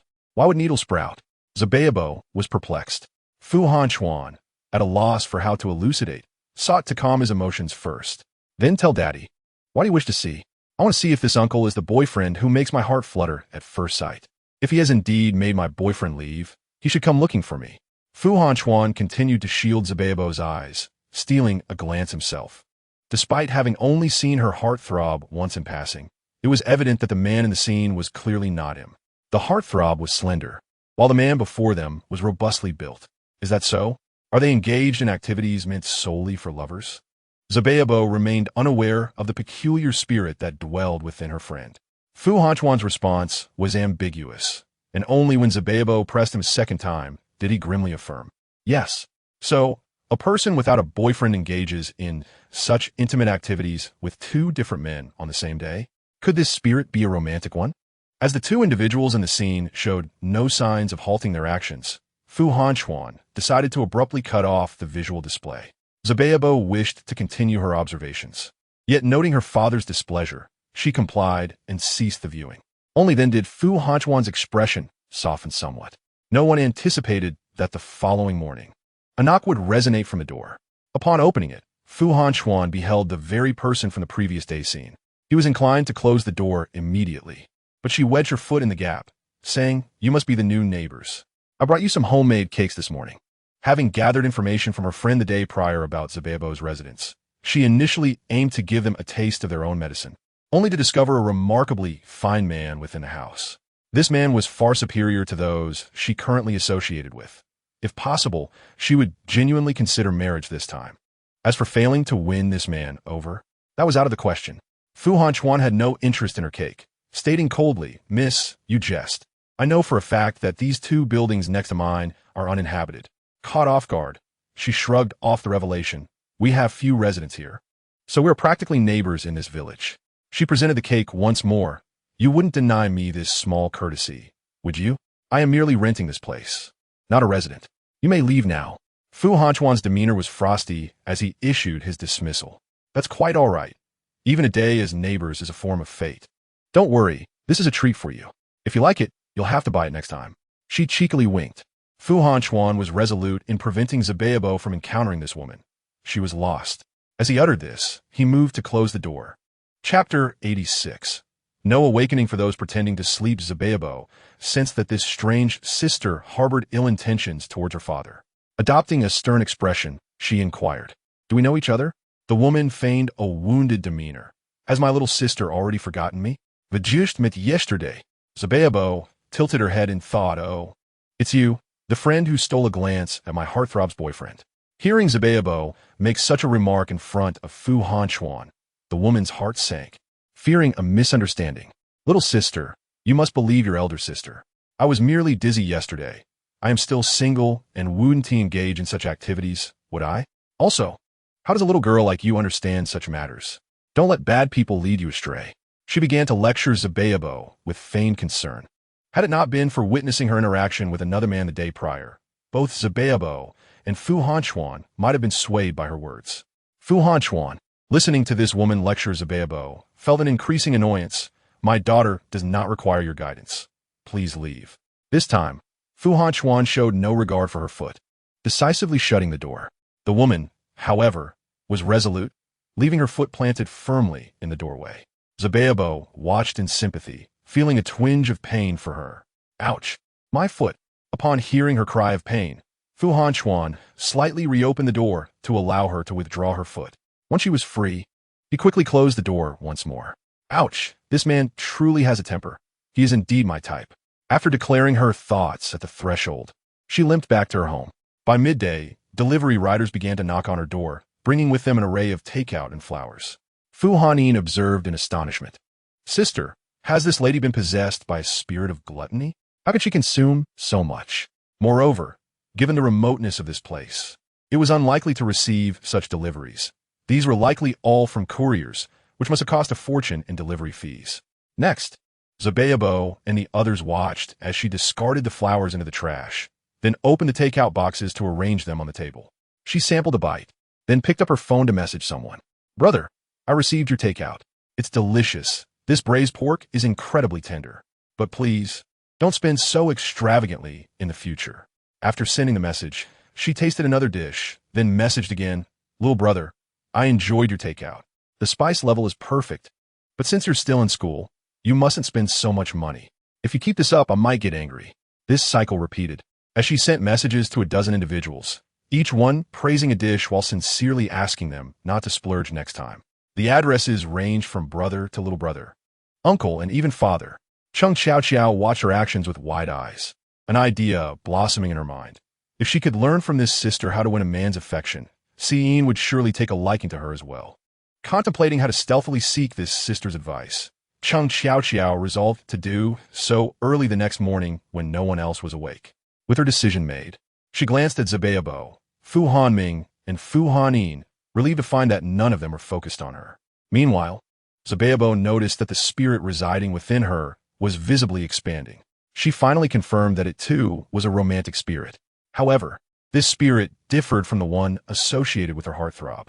The heartthrob spirit was one of obsessive love, compelling her to be excessively devoted to one individual, while her friend's spirit was akin to that of a sea king, allowing her to navigate relationships with numerous men simultaneously. Reflecting on her heartthrob, Zabayabo opened her profile. Now, her streaming income no longer relied on supporting a man. She could gradually lead a better life. However, having gained her fame through pampering her boyfriend, it remained uncertain what theme she would adopt following their breakup. On her profile, she had deleted previous videos on how to pamper a boyfriend and had released 5 new videos. The first was a farewell to her previous location.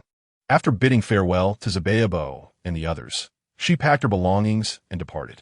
The second video featured her meeting a handsome young man in her car, and they engaged in delightful conversation. The fourth video revealed that this charming young man was the owner of a barbecue restaurant, and she promptly took a job as a waitress at her new boyfriend's establishment. Yes, she was merely a waitress, not the owner. The fifth video reverted to her previous style, discussing how to pamper a boyfriend. As she Bao observed, a few others gathered around her, and Fu Hanming pointed to the phone screen, exclaiming, "Isn't Yin Xian Dong's sister in a new relationship? And she seems to be doted upon from the very beginning?" Fu Hanyin, who possessed a deeper understanding of the otherworldly spirits, furrowed her brow and remarked, "Sister, have we failed to eradicate the otherworldly presence surrounding her?" Shi Bao paused the video and magnified the image, diligently searching, and confirmed that this time she was not possessed. Jiang Wu also came over to verify, concluding that there was indeed no connection to the otherworldly spirit this time. She stated calmly, "The presence of an otherworldly spirit indicates that it has detected a similar essence in a person. It can only be said that Yin Xian Dong is inherently love-struck. A love-struck individual is akin to someone feigning slumber, and we can never awaken one who feigns sleep." Little Shi Bao felt disheartened, pondering whether Yin Xian Dong could still find happiness under such circumstances. Yin Xian Dong was indeed beautiful, her temper gentle, and she was an excellent cook, earning the fondness of Shi Bao and her friends, who naturally wished for her well-being. Jiang Wu reassured her, if she encounters someone who sees her with affection and cherishes her, she will undoubtedly find happiness. However, Jiang Wu left unspoken the thought that a man who summons his girlfriend to his home as a free servant rather than as a partner may not truly understand the essence of cherishing her. Jiang Wu continued to enlighten Shi Bao. "Our Shi Bao is already remarkable. You helped her rid herself of the otherworldly spirit, saving her from its malevolence. Yet, every individual must navigate their own fate. We cannot intervene. Destiny lies within one's own hands. After they have endured hardship and pain, they will awaken to the truth and ultimately attain a life of happiness. Chapter 87. Hiding in the wardrobe, Shi Bao grasped the meaning behind Jiang Wu's words, lifted her head with determination, and declared, "Thus, I shall capture the malevolent spirits. The journey of life must be traversed by them alone. We can offer blessings, but cannot interfere." Jiang Wu nodded in agreement, affirming that respecting and blessing the choices of others is also a form of respect. Shi Bao continued to observe the images transmitted from the tracking talisman. The visuals revealed Yin Xiandong's best friend preparing herself in the afternoon before taking a vehicle to the train station, suggesting a journey far away. Fu Hanchuan asked a friend to investigate Yin Xiandong's best friend, and upon reviewing the findings, he was astounded to discover that she owned properties in numerous cities, only visiting the urban village on weekends.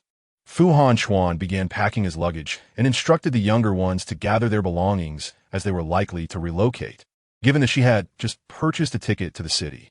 The information contained her address in the city, and after a moment of hesitation, Fu Hanchuan decided to rent a hotel there, opting not to become her neighbor to avoid further complications.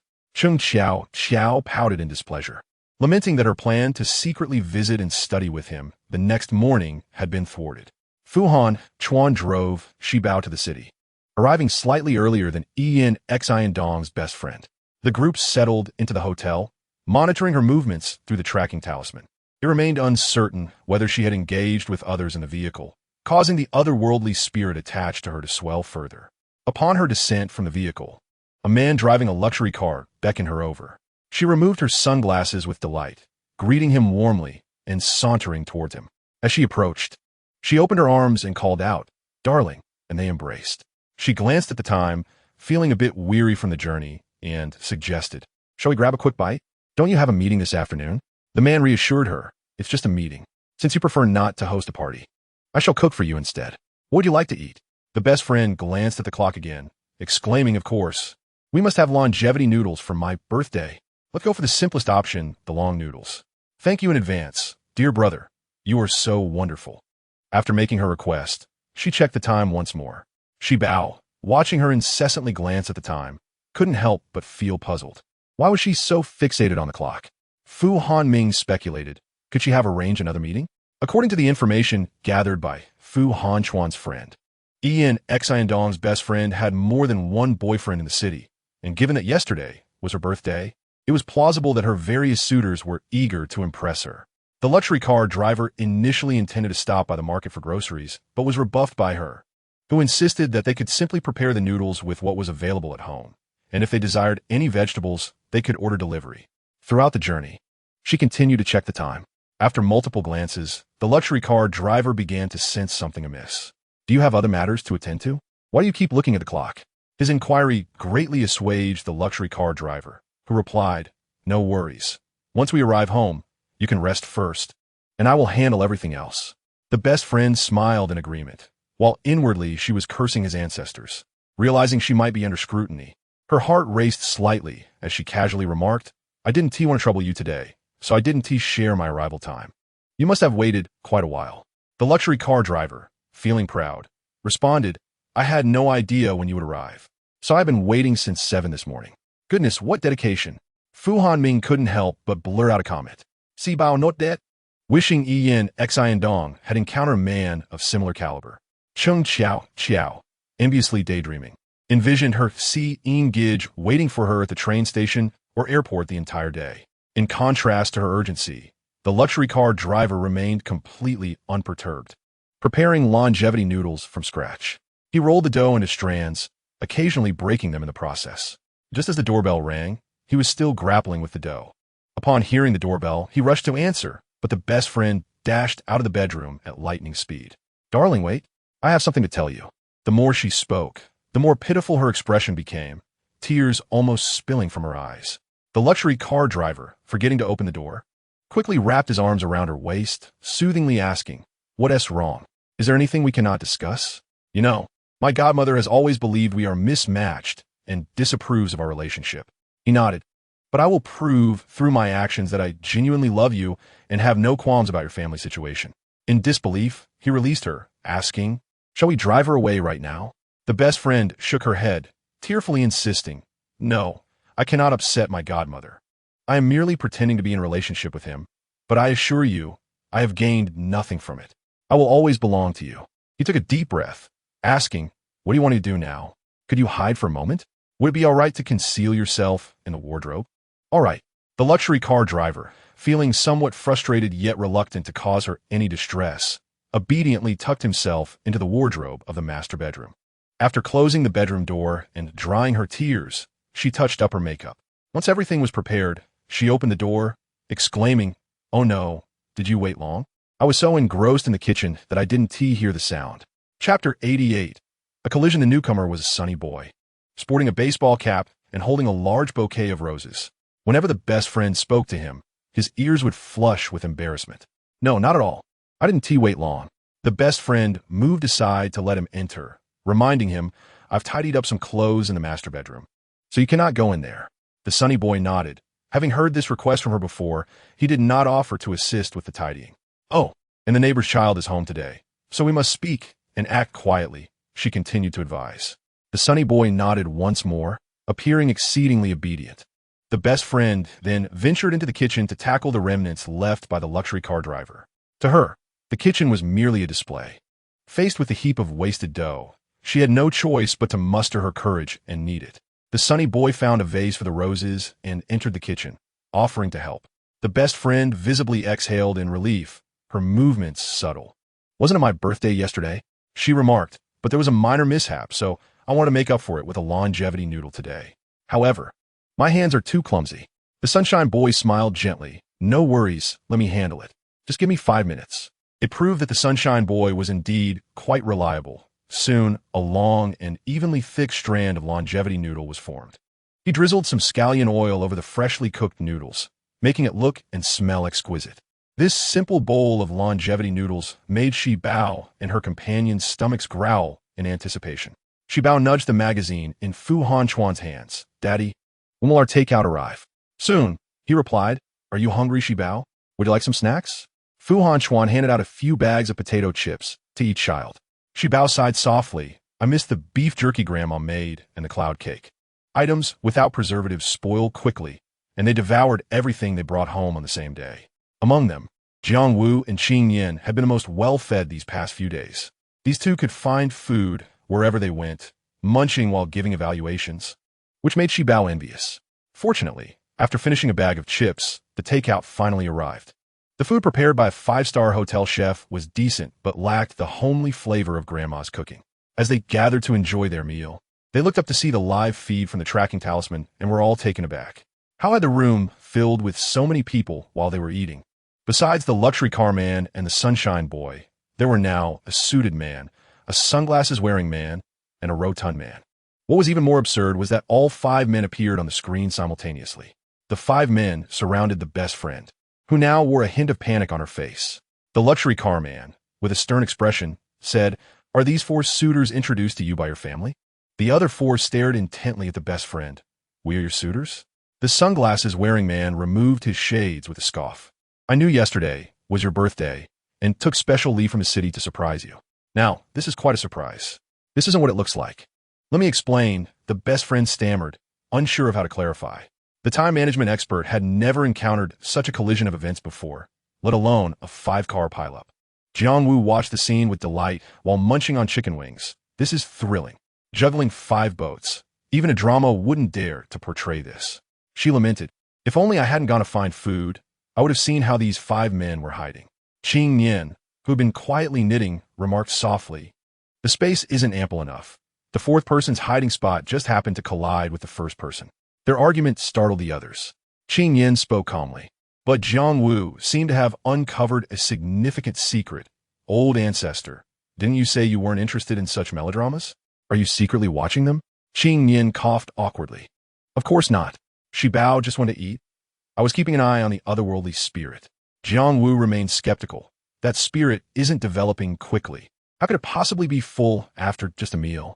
Shi Bao's eyes remained glued to the screen while her ears perked up to listen to the exchange between Jiang Wu and Qing Yan. The confrontation among the 5 men and 1 woman reached a boiling point. These 5 rival men had formed an alliance, encircling the best friend tighter, who had crouched down, cradling her head to escape their gaze.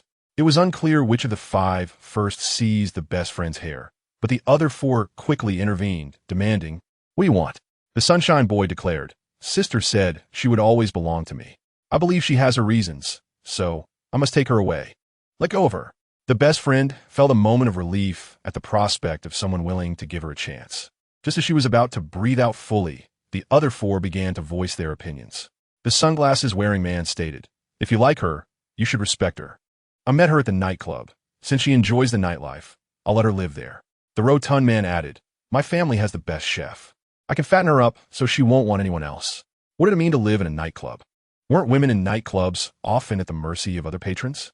The idea of fattening her up reminded her of pigs. Once they were fattened, they were slaughtered. The best friend's expression turned cold, and combined with her makeup and beauty, she exuded an aura of a chilling beauty. The 4 men appeared somewhat intimidated. As the encirclement began to widen, the previously silent suited man spoke with refined politeness. She has always loved a varied and vibrant life. So perhaps she dislikes all the options mentioned by the 4 of you. The best friend thought the suited man was speaking in her defense and nodded eagerly, only to be stunned by his next words. "So let us divide her. This way, she can experience a variety of lives." The scene on the screen froze momentarily. The children watching also fell silent. At this moment, Fu Hanming was dividing the cake and, hearing the suited man's words, asked in confusion, "But she's not a cake. How can we divide her?" Chapter 89. A fragmented existence. The sweet cake was enticing, and the children were less interested in the unfolding drama on the screen. Under Fu Hanyin's urging, Fu Hanming swiftly cut the cake into 6 pieces. 2 pieces adorned with flowers were given to Shi Bao and Cheng Qiao, while the 2 plainest pieces were reserved for Fu Hanming and Fu Hanyin. The remaining 2 pieces, one featuring a small car, was given to Fu Hanchuan, while the last, decorated with a bone, was tossed at a bai. After enjoying the delicious cake, they realized that the best friend on the screen had also been divided into pieces. Shi Bao gasped, instinctively covering her eyes with both hands without needing Fu Hanchuan to comfort her. She dashed to Fu Hanchuan's side. "Daddy, we have to save sister." In the hotel suite's living room, Fu Hanchuan thought it was simply the otherworldly spirit that had eaten its fill and nodded in agreement. "Let us go catch the spirit. Daddy, we might need to call an ambulance." Fu Hanchuan was puzzled. Why call an ambulance? The other children followed suit, with Fu Hanming and Fu Hanyin appearing pale and trembling. Cheng Qiao rushed to the bathroom to vomit after standing still for 3 seconds. The children's unusual behavior unsettled Fu Hanchuan, and he glanced at the remaining cake on the table, wondering if there was something wrong with it. Shi Bao shook her head, wanted to tell Fu Hanchuan, but struggling to find the words, "Daddy, please go take a look." As Fu Hanchuan reached the door, he caught sight of the scene inside, but did not proceed further. He turned back and said, "Shi Bao, I will call an ambulance. You all stay here." He truly did not want the children to witness such a bloody scene. Shi Bao shook her head adamantly. "No, that sister still has the otherworldly spirit on her." The father and daughter stared at each other for a few minutes before Fu Hanchuan relented. "Then I'll take you with me. But you must wait outside while I handle the situation first, and then you can come in." "Okay, but Daddy, you have to be quick." "All right." Fu Hanchuan grabbed some hemostatic medicine and bandages from the hotel front desk. Since Shi Bao insisted on catching the otherworldly spirit first, he could only delay calling the ambulance. If the ambulance wasn't coming, he'd have to help treat the wounds himself. Frustration flickered in Fu Hanchuan's eyes. He genuinely did not want any contact with that woman, feeling the blood gradually drain from her body, along with the warmth of life. Just as she despaired and wished to close her eyes, the door swung open, and a man approached her. Upon seeing a man, she was startled, fearing that someone else had come to capture her. Now that she was without her limbs, what else would this person seek to take from her?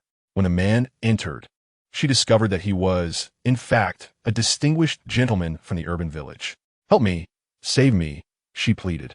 Without wasting a moment, Fu Hanchuan donned gloves and began to staunch her bleeding and bandage her wounds. He meticulously cleaned the bloodstains from the room and even sought out an air freshener to spray around. "Thank you for rescuing me. I was the victim of a home invasion. If it weren't for you, I might not have survived today. As her friend spoke, she discreetly glanced at Fu Hanchuan's expression. Noticing her continued excuses, Fu Hanchuan's demeanor grew even more unfriendly. He distanced himself from her, moving to the other side of the room to call Zabayabo. Upon receiving the notification, Zabayabo, accompanied by Dabai, Fu Hanming, and Fu Hanin, approached with an air of determination. Chung Xiao Xiao, overwhelmed by psychological trauma, remained at the hotel under the care of the staff. The trio, clad in sunglasses, marched towards the scene, their small, childlike figures melting the hearts of passers-by, some of whom couldn't resist capturing the moment on their phones. Unfazed by the onlookers, the three children strode confidently to the doorway, which stood wide open.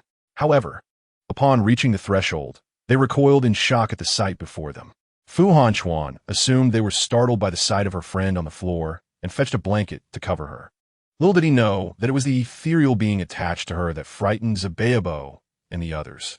Until now, her friend had shielded Zabayabo's view, preventing her from seeing the entirety of the otherworldly entity. Now, however, she beheld the apparition, which lacked limbs, with gaping holes in its chest and abdomen, revealing its internal organs as if they had been extracted. The only discernible feature was its face. Fu Hanming and Fu Hanin, having applied powder, could also see the entity. Fu Hanin leaned closer to Zabayabo and remarked, "Sister, why is this entity so peculiar and somewhat terrifying?" Zabayabo shook her head. "I do not know. Let us inquire with her." Fu Hanin and Fu Hanming nodded in agreement. The three little ones approached her friend, squatting down to gaze at her and asking, "Why are you staying here?" Mistakenly believing they were addressing her, her friend resorted to the same excuses she had used with Fu Hanchuan, saying, "I was robbed by bad people. Thankfully, you came to save me." Zabayabo placed a finger to her lips and whispered, "Shh, sister, do not speak. I am conversing with the spirit within you." "Spirit? What spirit? How could there be a spirit within me?" Her friend questioned loudly, her eyes wide with fear. "Sister, if you speak again, I shall become angry, and then I will no longer chase the spirit." Zabayabo warned in a hushed tone. Her friend, who generally believed in astrology and tarot, was swayed by Zabayabo's seriousness and nodded, sealing her lips tightly. Zabayabo repeated her question, "Spirit, why do you remain here?" Having encountered the spirit up close, Zabayabo discerned that it was not malevolent. Perhaps it lingered here due to some unavoidable circumstances. The spirit, a manifestation of emotions, finally realized that the little girl was speaking to her and asked, "Can you see me?" Zabayabo nodded, apart from Daddy and the sister on the ground. "We can all see you." The spirit's expression turned melancholic. "I do not wish to remain in this state, but I can no longer be reborn." "Why?" "Because I cannot find my body." The spirit seemed eager to communicate with Zabayabo, perhaps due to years of solitude. Zabayabo, perplexed, inquired, "How can one lose their body?" The spirit chuckled bitterly. "In life, I was like her, a sea king, and I took pride in it. Countless men fell at my feet. Was it not proof of my allure?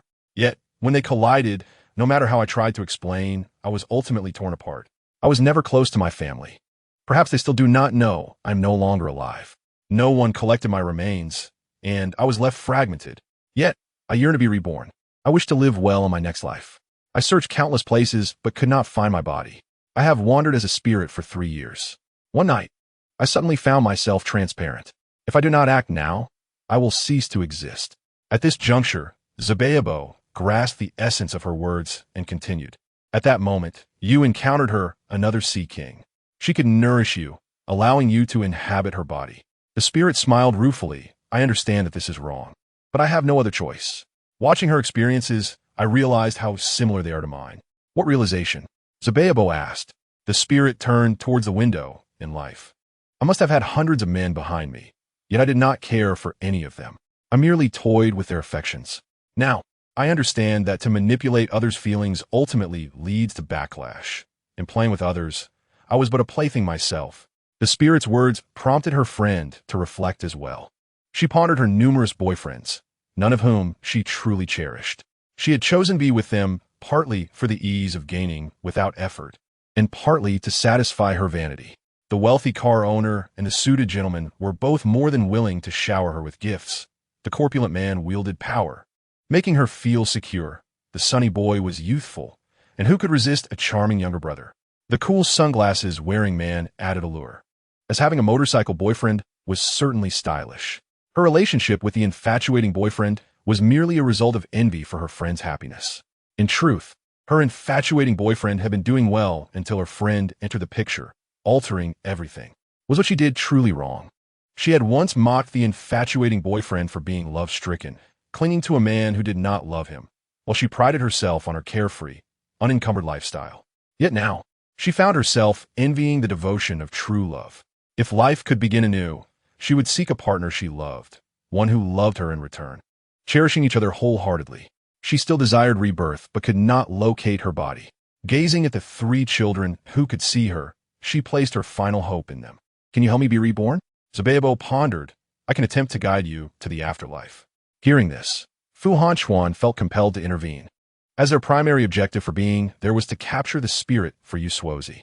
Zebebo pressed her finger to her forehead, murmuring incantations. Moments later, a beam of golden sunlight streamed through the window, enveloping her friend in warmth and comfort. The spirit gradually ascended into the air, its form becoming ethereal until it vanished within the golden light. Zebebo's guidance was a success, and she heard the spirit's grateful voice echo, "I am finally free." After capturing the spirit, Fu Hanchuan dialed 120 for her friend. Without waiting for the medical personnel to arrive, he took Zebebo and the others away. Fu Hanin and Fu Hanming cheered, while Dubai added his joyful barks, wagging his tail in delight. The elder man grumbled, but Zebebo could not interject, merely listening with a smile. After a while, the elderly lady reluctantly ended the call. The line went silent. Shibao suddenly recalled that the day before she had made plans with Fu Tangchuan and Fu Taochuan to meet the following day. However, upon discovering the otherworldly presence, she left without a word. With a light pat on her head, Shibao sighed, "Daddy, I have let down second daddy and seventh daddy. They won't be upset, will they?" Fu Hanchuan smiled gently. "It's all right. Our Shibao is so adorable, they won't hold it against you." Still feeling a pang of guilt, Shibao suggested, "Daddy, let us buy gifts for second daddy and seventh daddy. If they receive my gifts, they won't be angry anymore." "Of course," Fu Hanchuan replied, driving them to the largest mall. Shibao purchased a compass for Fu Tangchuan and an ancient dictionary for Fu Taochuan. Chapter 91, Buying Gifts. Holding the compass and dictionary, Shibao felt something was amiss. This was her first time buying gifts for her family, and if she only bought for second daddy and seventh daddy, the others might feel jealous. Thus, she decided to buy gifts for all her daddies. Her grandparents had always been kind to her, so they could not be overlooked either. Glancing at Fu Hanming and Fu Hanin, who accompanied her in selecting gifts, she thought they should also be included. This meant she needed to buy gifts for her 2 older brothers as well, and the other 2 brothers could not be left out either. Otherwise, the children might quarrel. Chung Xiao, who was without parents, deserved a gift too. Moreover, she couldn't forget 4th Ani, who had showered her with gifts last time. After considering all this, Shibao resolved to buy gifts for every family member. As they neared the mall's exit, she suddenly tugged at Fu Hanchuan's shirt. "Daddy, I want to buy some more gifts." Since this mall belonged to Fu Hanchuan, and knowing how clever they were, he had no worries about leaving them alone there. "All right." Fu Hanchuan took out a card from his wallet. "This card is yours, and the password is your birthday." "Thank you, Daddy," Shibao said, taking the card and tossing it aside. Although she was young, she never lacked money to spend. Her grandparents and several daddies provided her with generous allowances each month, which she often left with Fu Hanchuan. With the task of buying gifts for so many people and not wanting to purchase duplicates, Shibao found herself in a predicament. "Hanin Gij, Hanming Gij, and Xiao Jia. Could you help me?" "What do you need, little sister? Just tell us." Fu Hanming and Fu Hanin eagerly chimed in, fearing that if they were late, she might favor the other brother. Chung Xiao remained silent, but focused her gaze on Shibao. "I want to buy a gift for my family, but there are so many people, and I'm unsure what would be best. Can you give me some suggestions?" "Of course. Buying gifts is the most fun." After a discussion, they decided to buy an apron for the grandmother first. Fu Hanming picked a gray and white checkered one, saying, "Grandma often cooks. She'll surely love this apron. The pattern is quite artistic." Chung Xiao chose a pink one, stating, "Every girl is a little princess, and princesses love pink." Fu Hanin picked a deep blue, retorting, "Grandma is no longer a little princess at her age. The deep blue one is better. It's the color she currently wears." Chung Xiao countered, "No matter how old, she is still a girl. Every girl has a princess dream." The 3 debated, turning to Shi Bao, little sister. Which one is the best? All three are good. Let us get them all, Shi Bao declared. She believed each had a valid point. But adults were meant to choose, while children could be greedy. With a grand gesture, she called over a staff member to wrap all 3 aprons, adding, no worries. We have 2 more at home. This way, Grandma can use a different one each day. After purchasing the aprons for Grandma, they moved on to buy tea sets for Grandpa. After much deliberation, the children agreed on a tea set table that could also house goldfish. Fu Hanming pushed it slightly. Will this be too heavy? We can't move it. No problem. We can ask the staff to help us carry it to Daddy's car, Shi Bao decisively declared. Choosing the tea set table. When it came to buying gifts for Fu Hanchuan, Fu Hanming, Fu Hanin, and Cheng Xiaoqiao refrained from voicing opinions. While passing a watch store, Shi Bao quickly decided to buy 3 watches, one for Fu Hanchuan, one for Jiang Wu, and one for herself, ensuring the family was perfectly matched. Next, she bought a limited edition cufflink for Fu Xingchuan, noting that as a star, he should prioritize fashion. For Fu Yichuan, she selected a pure gold stethoscope, so he could think of her while at work. Knowing that girls adore beautiful dresses, Shi Bao chose a lovely gown for 4th auntie. For Fu Mingchuan, she bought a peachwood sword, concerned that characters from the stories written by 5th Daddy might come to life. The sword would serve as a means of protection. For Fu Shichuan, she prepared a bucket of paint brushes, deciding to sponsor his artistic endeavors in fashion design. Upon reaching Fu Guchuan, she found herself in a bind until an idea struck her. Since 8th Daddy enjoyed stock trading, she bought a statue of the god of wealth to present to him. With the gifts for the elders settled, those for her peers proved simpler. She permitted Fu Hanming, Fu Hanin, and Cheng Xiaoqiao to choose, and she would pay for them afterward. What shall we buy for Ling Gij and Suyu Gij? I'm unsure what toys they like, she pondered, as her interactions with them had been limited. Fu Hanin raised his hand. I know. Daddy said they're already big kids, primarily focused on studying, and cannot play games like us. So let us buy them practice exams. Fu Hanming agreed, or perhaps tutoring books would suffice. Cheng Xiaoqiao nodded in affirmation. Although Shi Bao found it odd, she dismissed her doubts since the other 3 seemed enthusiastic. Cheerfully, she selected 2 thick workbooks at the bookstore, unaware of the brothers' suppressed laughter as they checked out. Having acquired gifts for her family, Shi Bao could not neglect to buy, so she bought him a toy bone. But you still have one person's gift missing, Fu Hanming and Fu Hanin pointed out in unison. Shi Bao blinked in confusion, then realized. How could I forget Brother Siin? Fu Hanming and Fu Hanin exchanged exasperated glances. Their little sister only remembered others while neglecting herself. However, as her brothers, they felt compelled to indulge her, deciding to gift her something as well. Sister, let us go to the restroom first. You and Xiaoqiao can pick a gift for Brother Siin. Fu Hanming and Fu Hanin devised an excuse and quietly slipped away. Chapter 92, A Curious Gift. As Shi Bao prepared to buy a gift for Siin, Cheng Xiaoqiao objected. Brother Siin is my fiancé. You cannot buy him a gift. Shi Bao rolled her eyes. Well, then you go buy it. Do you have any money? Cheng Xiaoqiao's face flushed with anger. She indeed lacked funds, as the Fu family provided for her, but did not give her pocket money, and her previous allowance from the Cheng family had long been spent. Shi Bao, disinterested in Cheng Xiaoqiao's tantrum, pondered what gift would suit Siin. After countless ideas and rejections, she felt none could match Brother Siin. As they walked, Cheng Xiaoqiao paused in front of a suit store, eyeing a boy's suit that she felt would perfectly complement her princess gown. Imagining them walking down the street, dressed alike, she envisioned them as a stunning couple. Shi Bao, lend me some money. I'll pay you back once I earn it. Cheng Xiaoqiao sought to borrow money, yet exhibited no semblance of humility in her demeanor. Upon noticing the suit before Cheng Xiaoqiao, Shi Bao immediately discerned her intentions. However, if asked for an opinion, she would declare the ensemble utterly hideous, its pale pink and black stripes an affront to aesthetics. Meanwhile, Shi Bao continued to ponder what gift would befit her brother, Siin. As she passed by Tuyuan's store, her gaze was suddenly drawn to a piggy bank resembling the sword-wielding youth.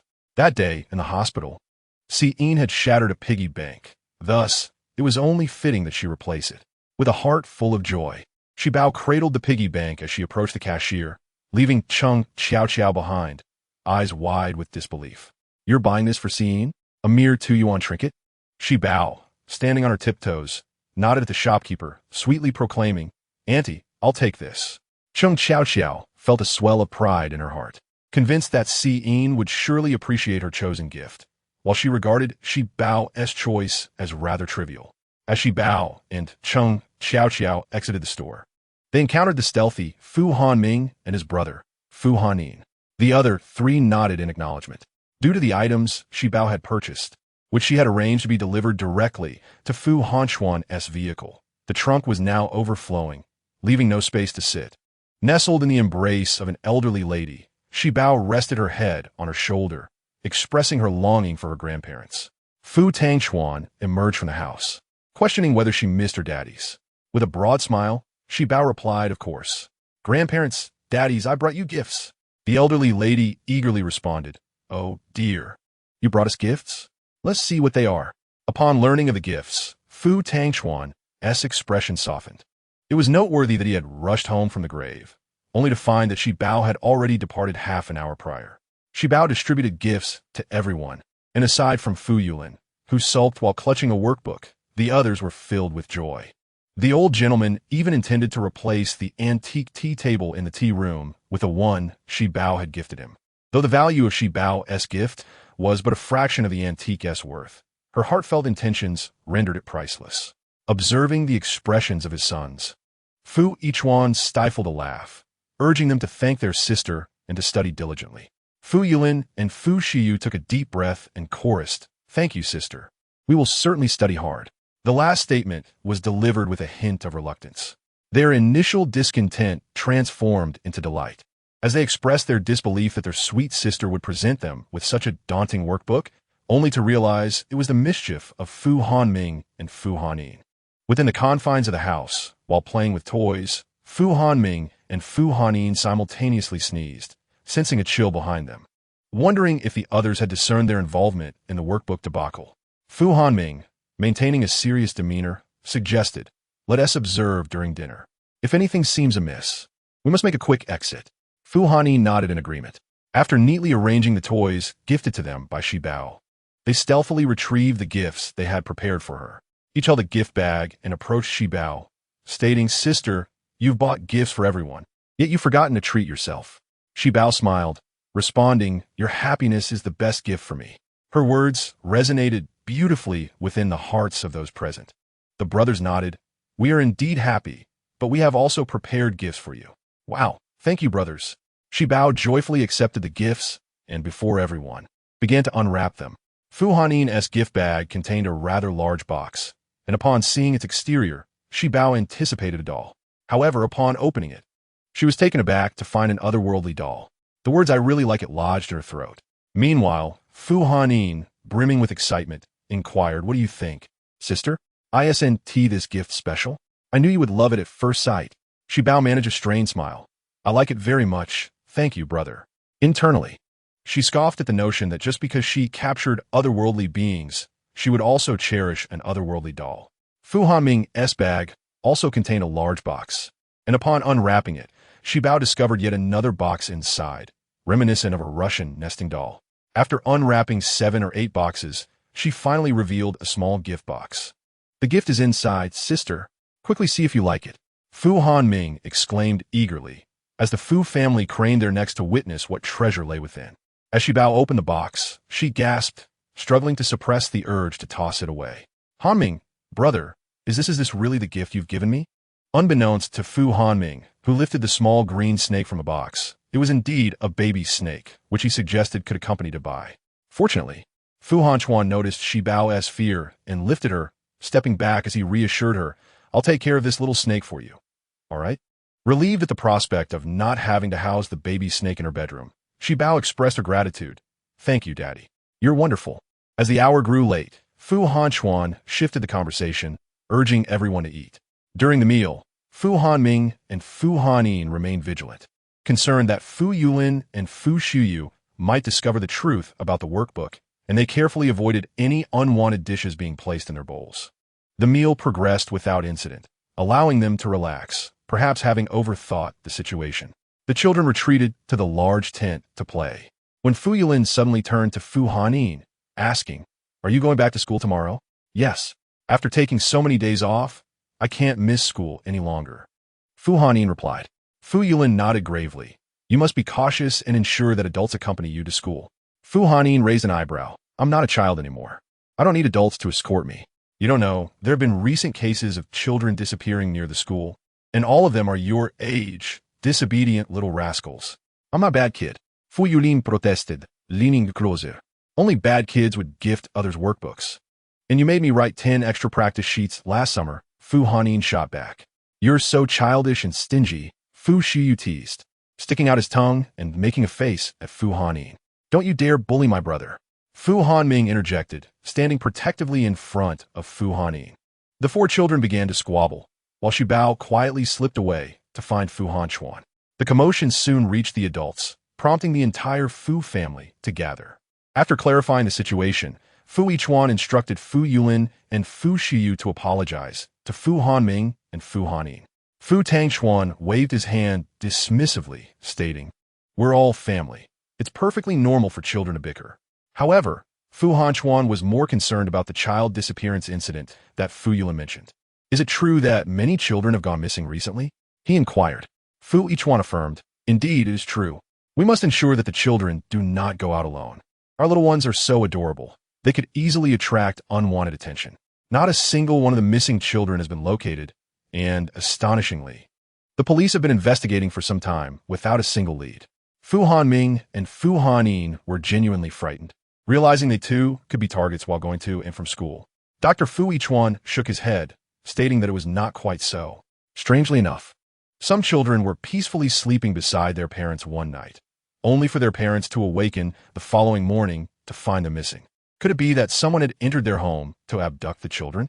Fu Hanyin covered her mouth, afraid to speak loudly, as if she feared attracting the attention of someone who might snatch her away. However, that was not the case. The police had conducted an investigation and found no evidence of an intruder. It appeared instead that the door had been opened from the inside, suggesting that someone had left voluntarily. Given that there were children in the household, Fu Yichuan had been particularly vigilant, especially since most of the recently missing children attended the same school as his own. He had heard a report about a child who had just started kindergarten, too small to reach the doorknob. Yet the next morning, a stool was found at the door, implying that the child had moved it to climb up and open the door. But why would a child wander out of the house at night? Even if they had quarreled with their parents, it seemed implausible, and such a young child would have nowhere to go. Fu Yichuan shrugged, acknowledging that this was indeed the peculiar aspect of the situation. Shiba, attentive to Fu Yichuan's narration, pondered the possibility that if a child had opened the door and gone missing, it might suggest some manipulation of their mental state. Although she was aware that psychologists could influence mental states through hypnosis, large-scale manipulation was notably challenging, and any human involvement would surely leave traces. With numerous incidents occurring without a single clue, it almost sounded as if supernatural forces were at play. Shiba listened in silence, but kept her guard up, deciding to accompany her brother to school the next day.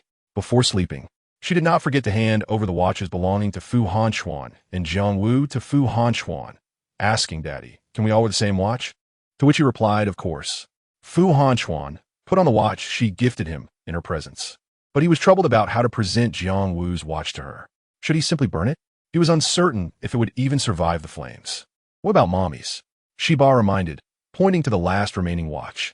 Fu Hanchuan gently patted Shiba's head, reassuring her that he would find a way to deliver it to her mother so she could wear it. Content with her father's promise, Shiba hid her worries and, the next day, rose early without needing to be called, waiting outside Fu Hanyin's room. As soon as Fu Hanyin opened the door, he saw Shiba standing there with a little backpack. "Good morning, brother. You're finally awake. If you don't hurry, you'll be late." Upon checking the time, Fu Hanyin realized he had indeed woken up 5 minutes later than usual, possibly due to being accustomed to a later schedule after a few days without school. "Thank you for waking me up, little sister. You should go eat breakfast first. I'll join you after I wash up." However, Shiba did not head to the dining room, but followed Fu Hanyin into his room. As he washed his face and brushed his teeth, she kept her bright eyes fixed on him, remaining silent about her intentions. Shaking her head, she pointed to her backpack, insisting, "I want to go to school with you. But you're not old enough for school yet. Perhaps I can enroll you in kindergarten tomorrow?" Fu Hanyin suggested. Shiba continued to shake her head, stating, "I just want to go to school with you. While you're in class, I'll sit quietly beside you, I promise." Fu Hanyin believed that she could indeed behave, but he worried about the teacher's approval. It's all right. We can inform them afterward, Shiba replied confidently. Seeing Fu Hannin's expression soften, she pressed on, brother. Just take me this once, and I promise I'll be good. Fu Hannin hesitated, but Shiba decided to employ her secret weapon, lowering her head and whispering, all right, then I'll ask Brother Hanming. He is so smart. He must have a way to take me to school. Fu Hannin could not allow his sister to think that Fu Hanming was smarter than him. I can take you to school. We'll have breakfast first and meet at the bus stop outside the house. Okay, Shiba exclaimed, thrilled to have her way. During breakfast, the siblings did not exchange glances. After Fu Hannin finished his sandwich and gulped down his milk, he announced to the adults that he had decided to take the bus to school today. Fu Tangxuan shot him a disapproving look, reminding him of the recent reports about child abductions. Just let the driver take you to school. No, I made plans with a friend. He is taking the bus as well. We're meeting up on the bus, Fu Hannin insisted. Which stop are you meeting at? Just have the driver pick him up along the way, Fu Tangxuan countered. Fu Hannin faltered, realizing he had fabricated this excuse, and there was no actual meeting point. He cast a pleading glance at Shiba. Fu Hanchuan nodded, and Shiba turned to Fu Hannin, saying, brother, if you don't hurry, you'll be late. Isn't our driver already taking Brother Hanming to school? Fu Hannin nodded, confirming her statement. Once Shiba left the table, Fu Hanchuan glanced at Fu Hannin and said to Fu Tangxuan, since the child wants to take the bus, let him. After all, the children of the Fu family are clever and won't be easily deceived. Fu Tangxuan, hearing this, ceased to insist. All right, you can take the bus. But remember to keep your phone handy and call if anything happens. Fu Hannin nodded eagerly. After he left the house, Fu Hanchuan instructed the bodyguards to follow. Fu Tangxuan gave a thumbs up, impressed by the subtle protection. Fu Hannin successfully arrived at the bus stop and waited for about 3 minutes before spotting Shiba running toward him. I'm here, she exclaimed, joyfully slapping hands with Fu Hannin in celebration. Unbeknownst to them, half a minute after Shiba slipped away, someone had already informed Fu Hanchuan. He recalled the little antics of Shiba and Fu Hannin in the dining room, and simply instructed, have someone follow them. Report back to me if anything occurs, but do not act rashly. Fu Hanchuan understood that Shiba's desire to accompany Fu Hannin to school was not merely for amusement. She likely had something significant to do, and his priority was to ensure her safety. With Jiangwu by her side, she would typically be safe. His cautionary words to the bodyguards were meant to prevent any premature actions that could jeopardize Shiba's plans. Throughout their journey, Fu Hannin held Shiba's hand tightly and frequently reminded her, sister, stay close to me and be wary of strangers. Shiba nodded, reassuring him, yes, brother, don't worry. As they walked, she kept her eyes peeled for any suspicious activity. After a considerable distance, they finally spotted a toy store. The entrance was draped with several thick curtains, blocking out the light and giving a rather oppressive feel. While some shops used military green heavy cotton curtains for warmth, most opted for thick transparent ones, allowing customers to glimpse the products inside. Moreover, given the store's orientation, it probably only received sunlight for a couple of hours a day. With such dense coverings at the entrance, the interior must feel even colder. In contrast, the small shops flanking the toy store, such as a milk tea shop, had already opened their doors early and were inviting customers with signage. However, for some reason, Shiba felt a strange, half-lit atmosphere surrounding the toy store, distinctly darker on the side closer to it. All in all, Shiba sensed an eerie quality emanating from the toy store. Brother, is this toy store open for business? She inquired. Fu Hannin glanced at the store she indicated and replied, this shop originally sold stationery, with just a few toys on the side. But in recent months, toys have been selling well, and I believe it completely transformed into a toy store just a week or so ago. The toys sell well, in accordance with common sense. Such a cold and gloomy environment does indeed have some influence on feng shui. When feng shui is affected, the most direct manifestation is poor business performance. However, my brother claimed that this toy store was thriving, which piqued Shibao's curiosity, prompting her to wish to enter and explore what might be attracting customers within. As she walked, her pace slowed, and Fu Hannin glanced at the time, realizing that there were only 5 minutes left before class began. He hurriedly urged, sister, we must hurry. Class is about to start. It wouldn't do to make his brother late. Shibao cast a lingering look at the toy store before quickening her pace, reminding herself that they should get to class on time, as tardy children are not good children. With a determined rush, they finally stepped into the classroom just as the bell rang. Fu Yin moved a plastic stool from the back of the classroom to place next to him. Sister, you can sit here. If you need anything, whisper to me. During class, you must refrain from talking, eating, or sleeping. Si Bao not det, ao set stili. Fu Yin had confidence that Shi Bao would behave well, yet he worried she might suppress her own needs to focus on class. He retrieved some money from his backpack and placed it in her hand. If you feel uncomfortable, or hungry, or need to use the restroom, just write or draw it on this paper for me. Chapter 95. An adorably clever girl, Shi Bao smiled brightly, her eyes squinting with delight. In the classroom, the usual companions were all of the same age, and no one had ever brought someone else before. Now, with Fu Yin introducing such a delicate little sister, all eyes in the room were drawn to Shi Bao. Had the class not already begun, many would have surely crowded around her. The children adored their gentle language teacher, and spontaneous applause erupted. A mischievous boy began tapping his pencil against his pencil case, as if it were a drum. Shi Bao reveled in the lively atmosphere of the classroom, wishing she could grow up quickly so she could attend school like her brother and have many playmates. The language teacher, Tang Xier, quickly noticed Shi Bao and called out, Fu Yin, you brought a little sister to school today. Would you like to introduce her to everyone? Fu Yin stood, looking at Shi Bao, who nodded in encouragement before he stepped to the front of the class. This is my sister, Shi Bao. She is an exceptionally adorable and intelligent girl whom our entire family cherishes. She loves learning and wanted to experience school life early. Once Fu Yin concluded his introduction, Shi Bao rose to wave at the class, saying, Hello everyone, I'm Shi Bao. Tang Xier led the applause, inviting the class to welcome the little sister. After energizing the classroom atmosphere, Tang Xier's demeanor shifted to seriousness. Though we have a delightful new addition to our class, your pop quiz is still unavoidable. Prepare your paper and pens for today's dictation of yesterday as homework. She wrote the title of the ancient poem on the blackboard and strolled through the aisles, reminding everyone to be diligent in their writing so as not to embarrass the little sister. Shi Bao recognized the poem from the blackboard. Although she hadn't tried dictating it before, she decided to adapt to the customs of her surroundings. She folded and tore the paper Fu Yin had given her and began to write the poem meticulously with her pencil.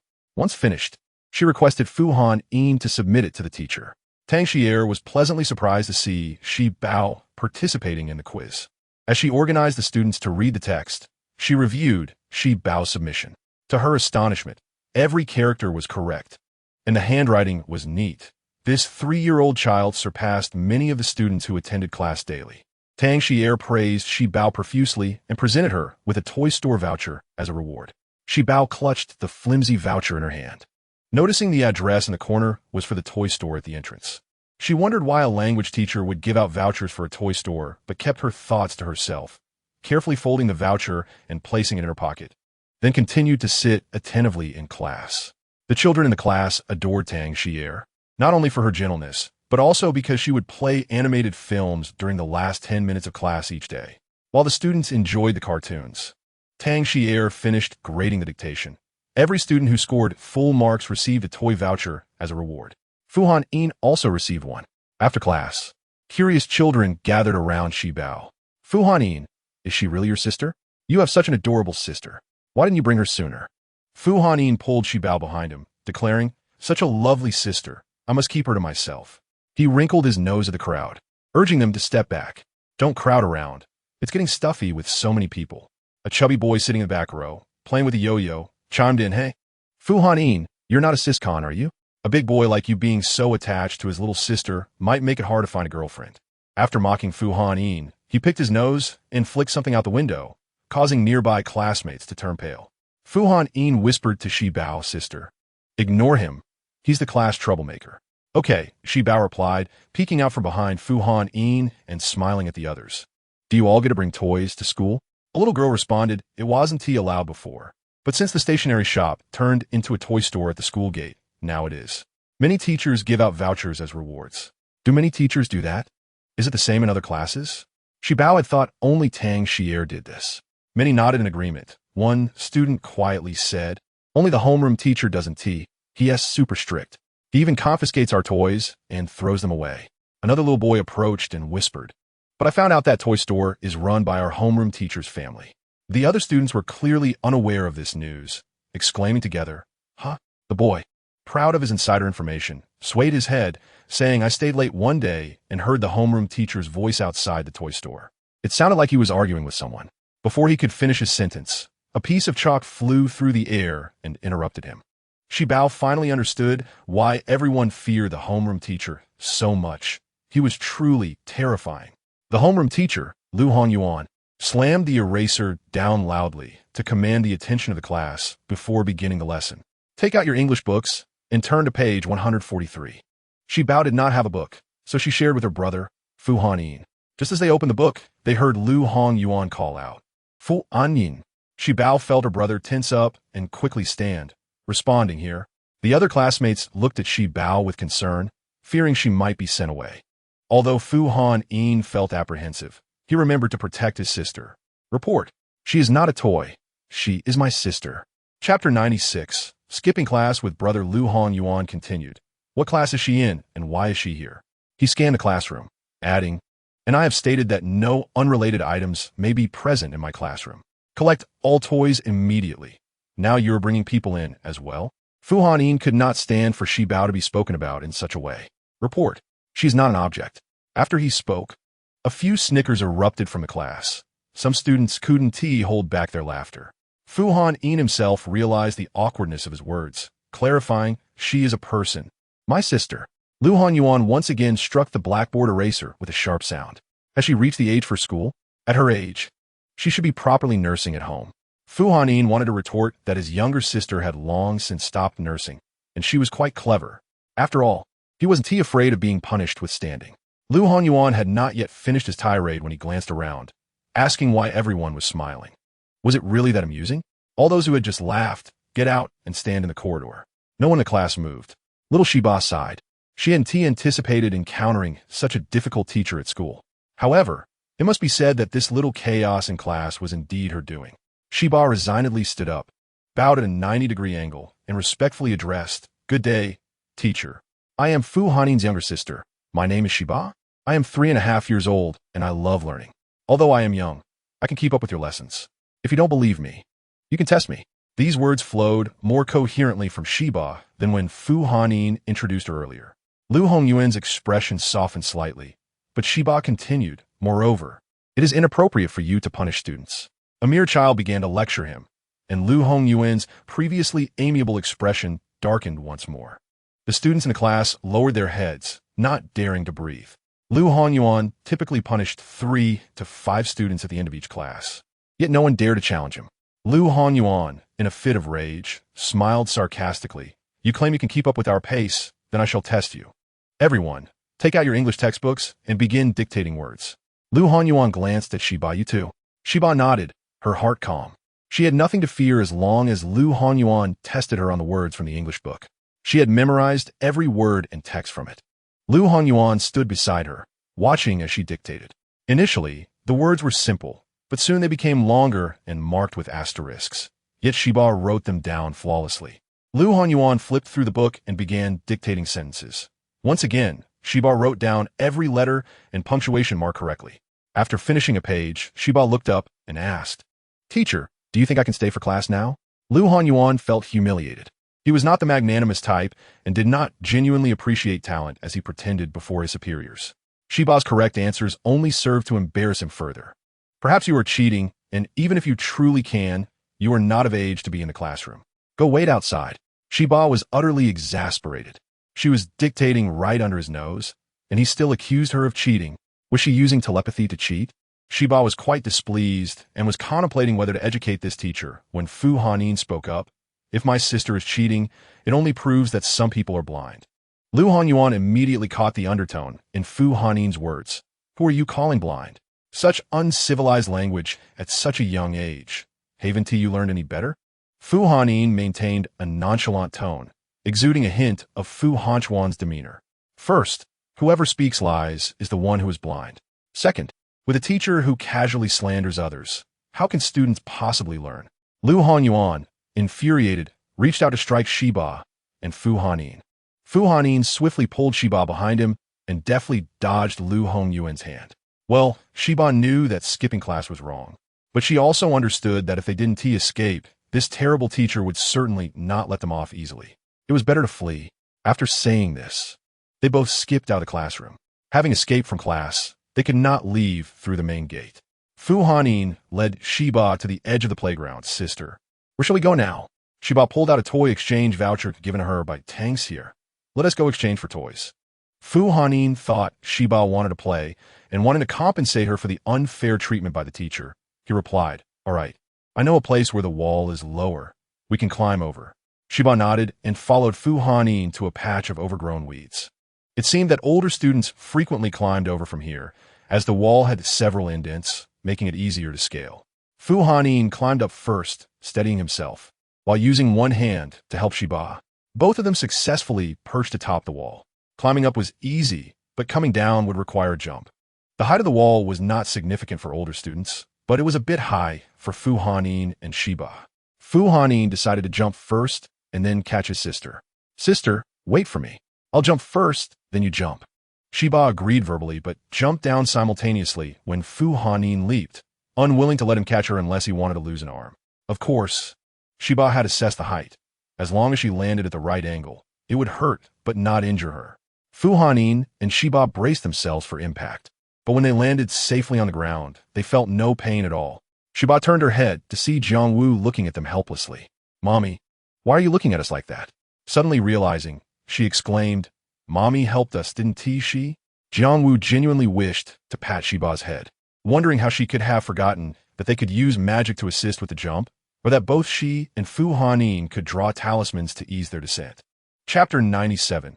Indirect implications. Shiba, upon hearing Jiangwu's words, finally realized, indeed, how could I have forgotten that? Imagining her little behind being smashed into pieces, she instinctively covered it with her hand, relieved that Mommy saved them. Otherwise, they would have suffered greatly. Regardless, Shiba and Fu Hanyin successfully exited the school. Fu Hanyin took off his school uniform and hid it in his backpack, then helped Shiba tidy her clothes before taking her hand and leading her around the back wall of the school to the toy store at the front gate. Upon arriving at the toy store, Shiba hesitated to enter.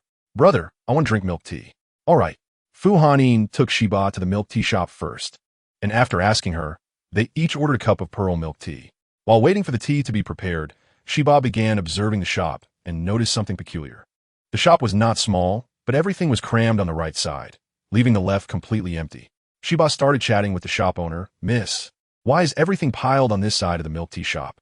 The owner, being quite talkative, replied, initially we had items on both sides, but later found that the same items spoil more easily on that side. The owner lamented, I just rented this place, the rent is low, and I didn't have anyone check the feng shui. It always feels a bit off. Although most business people generally have some belief in metaphysics, it was rare to find someone as concerned with it as the shop owner. As Shiba's pearl milk tea was nearly ready, she continued, but since this side is empty, why not put in a few chairs? Customers could enjoy their milk tea inside the shop. The owner had already prepared 2 cups of pearl milk tea and handed them to Fu Hanyin. Be careful, it's a bit hot. Don't burn yourself. Fu Hanyin nodded, acknowledging her. Before Shiba and Fu Hanyin left, the shop owner called out to Shiba, haha, I like to joke around. What I just said was all in jest. Don't take it to heart. Shiba smiled and waved her hand, indicating that she wouldn't take it seriously. Upon exiting the milk tea shop, Shiba took a gentle sip of her beverage and inquired of Fu Hanyin, Brother, what are your thoughts? She nodded in agreement. I too believe it to be true, but what could be the reason? As they approached the entrance of a toy store, Shiba halted Fu Hanyin, who was about to enter, saying, Let us first visit the convenience store. We can conveniently purchase a bag of chips. The proprietor of the convenience store was an elderly lady, her hair a silvery hue, yet her spirit vibrant. Adorning her wrist was a string of prayer beads. Upon seeing the 2 children enter, she eagerly greeted them, asking what they wished to eat or play with. The shelves were stocked with freshly arrived goods. Shiba sweetly stated, Grandma, I would like to buy a bag of chips to share with my brother. The old lady complimented, Good child, do be cautious with snacks, as they may lead to cavities. Fu Hanyin went to retrieve the chips, while Shiba continued to observe the store's layout. She noted the striking resemblance to the milk tea shop. All food items were neatly arranged on the left shelf, while miscellaneous items were haphazardly placed on the right. At each end of the shelves stood 2 statues of Buddha. Having selected the chips, Fu Hanyin approached the counter to pay and casually asked Grandma, Are you here helping your daughter run the store? The elderly woman shook her head. No, I just recently rented this shop. At my age, I can no longer engage in strenuous labor, and I dislike being idle at home. The rental here is quite reasonable, so I decided to take it up. My son helps me organize the stock on weekends. Shibao then approached the counter, her height barely reaching above it, and with her hands gripping the edge. She stood on her tiptoes to peek over, asking Grandma, "Have you encountered any peculiar occurrences while selling here?" The elderly lady paused for a moment, then replied, "Indeed, I have. Since I believe in Buddhism, I am open to the existence of other phenomena." She continued, "When I first rented this store, the items were not arranged this way.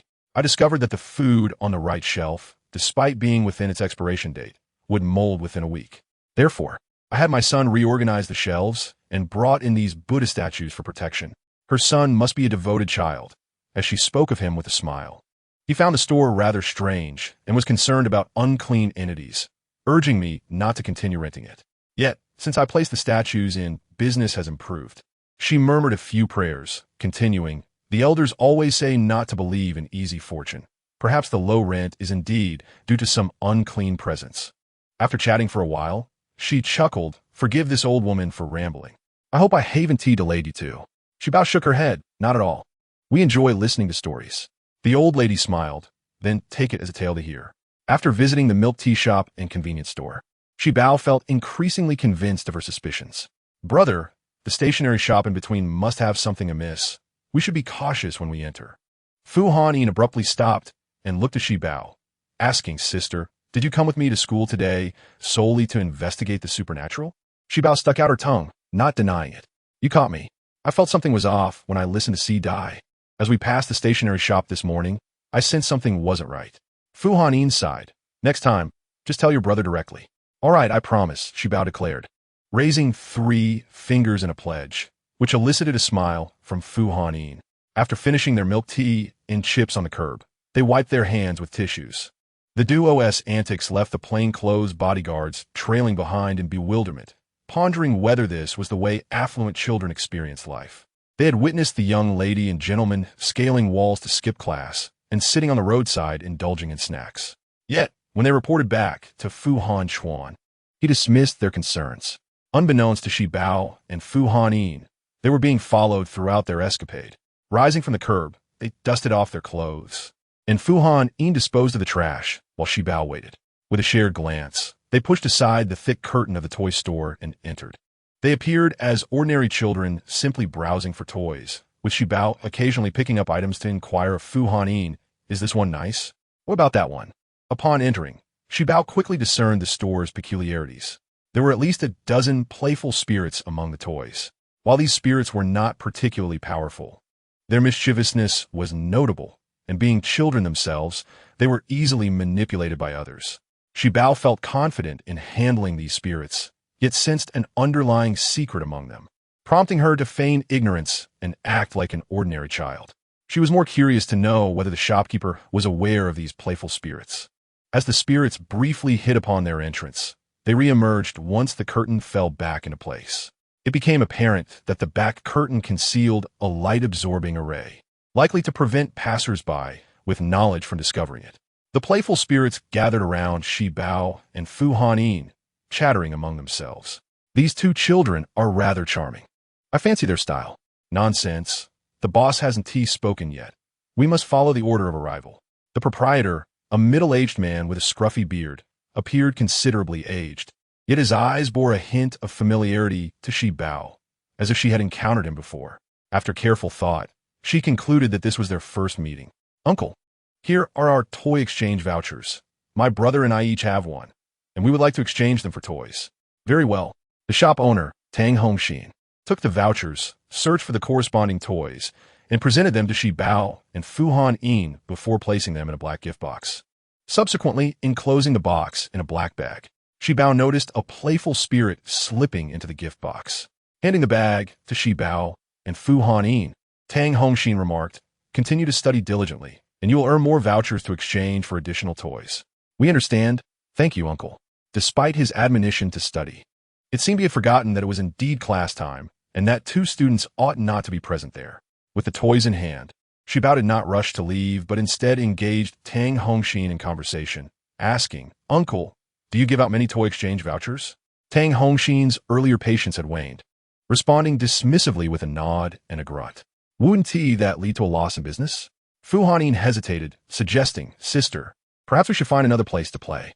Shi Bao remained confident that even if she were to cause a significant ruckus, her father would not chastise her.